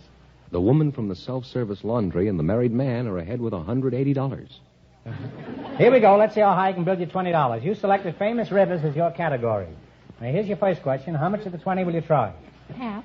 Half? Is that all right with you, that's Mr. all Peeler? right, yes. What is the name of the river boundary between Texas and Mexico? The river boundary between... What is the river between Texas and Mexico? Oh, yes, I know what that river is. I don't know, and I wish you'd tell me, huh? Between Texas and Mexico? Yeah, the Rio Grande. Rio Grande is right, huh? And we're on our way, Groucho. That's $30. Remember, you're going for $1,000 tonight. Now, how much of the $30 you going to try? Half. Half? Is that all right with you, Mr. Peeler? Well, I guess so. All right. What is the name of the South American river with the largest volume of water in the world? Well, Amazon. The Amazon is right. On the way now, they have $45. Here's your third question. How much of the 45 will you try? What do you say? Oh, we can spare 20, I guess. 20 it is. $20. What is the name of the river that cuts through the Grand Canyon? Colorado. The Colorado is right. And now they have $65. $65 is your last chance to beat the other couples. Now, how much of the 65? Let's shoot half of it anyway. You want to shoot all of it? What he says, we'll I'd like to come out with a $5 bill anyway. What do you care? You're going to print your own money anyhow. Well, mine ain't any good, though, you see. I can't spend mine yet. All right, kids, come on. We got another show next Thursday. What are you going to do? $20. How much? $20. Here's your last. All right, here we go. London Bridge crosses what English River? Oh, you know that. Now, don't get your own bridge The Thames. mixed up in this, huh? The Thames is right, huh? And they wind up with a grand total of $85. And that means the laundry lady and the married man, with $180, get the chance at the DeSoto Plymouth $1,000 question.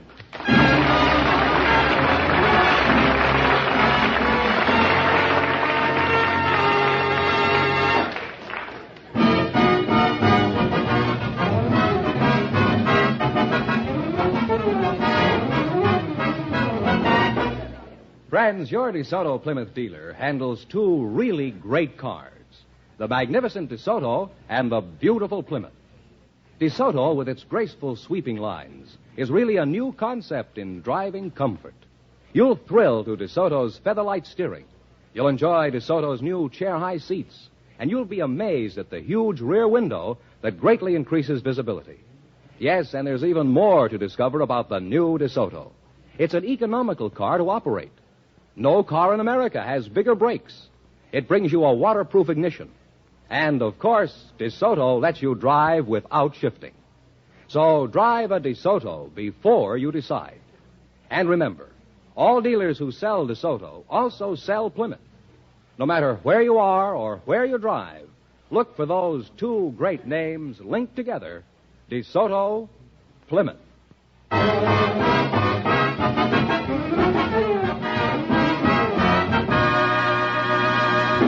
Well, here we are, the gal from the laundry and the fly trap, huh? All right, here we go for $1,000. I'll give you 15 seconds to decide on a single answer between you, so think carefully and please no help from the audience. Here it is. Ready? What is the name of the city that has been the capital of Korea for more than 2,000 years?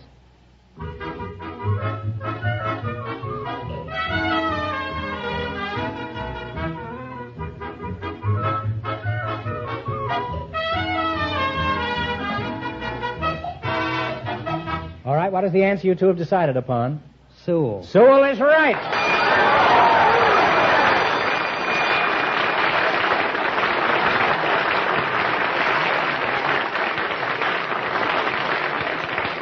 Well, you had the right answer, so you won $1,000. What are you going to do with all that money? I kind of like... You're going to buy a bathing suit and go back in that raft, huh? Oh, well, I think I'll kind of spread it around. I think... Well, spread some around me, will you? Money's fun if you can share it, and I can think of a few people that kind of need some. Well, that's a good way to spend the money, yeah? Let's see, you win $1,000 and how much? $180 in the quiz. That's $1,180. You really cleaned up tonight. Congratulations.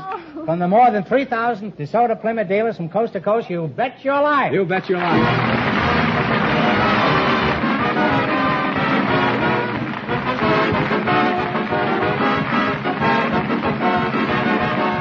Be sure to tune in again next Wednesday night at this time for the Groucho Marx Show, when the big question will be worth $1,000. And don't miss Groucho's television show, also presented by the DeSoto Plymouth Dealers of America. And remember, all dealers who sell DeSoto also sell Plymouth. Two great cars, both products of the Chrysler Corporation. And when you drive in, tell them Groucho sent you. Good night, folks, and remember, just be sure to see your DeSoto Plymouth dealer.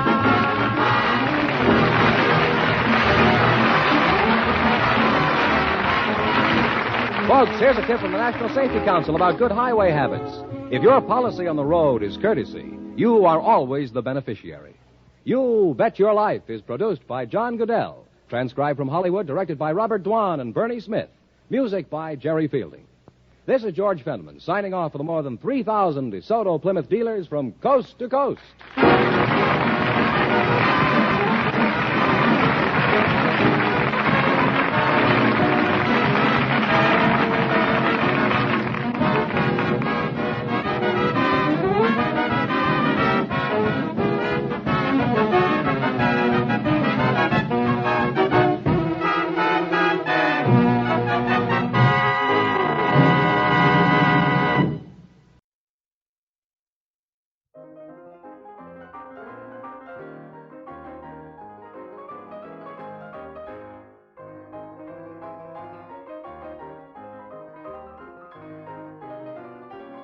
my apology for blowing up your living room and then turning it into a seal enclosure.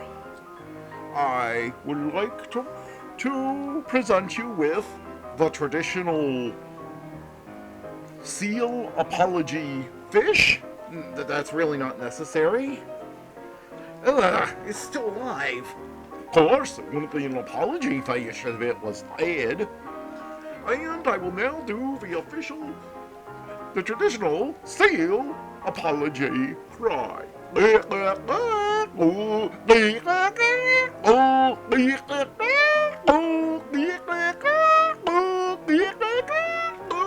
Okay. Apology accepted. All right.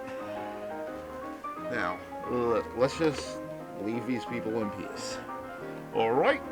Good night, folks, and we thank you all for your support. See you next time.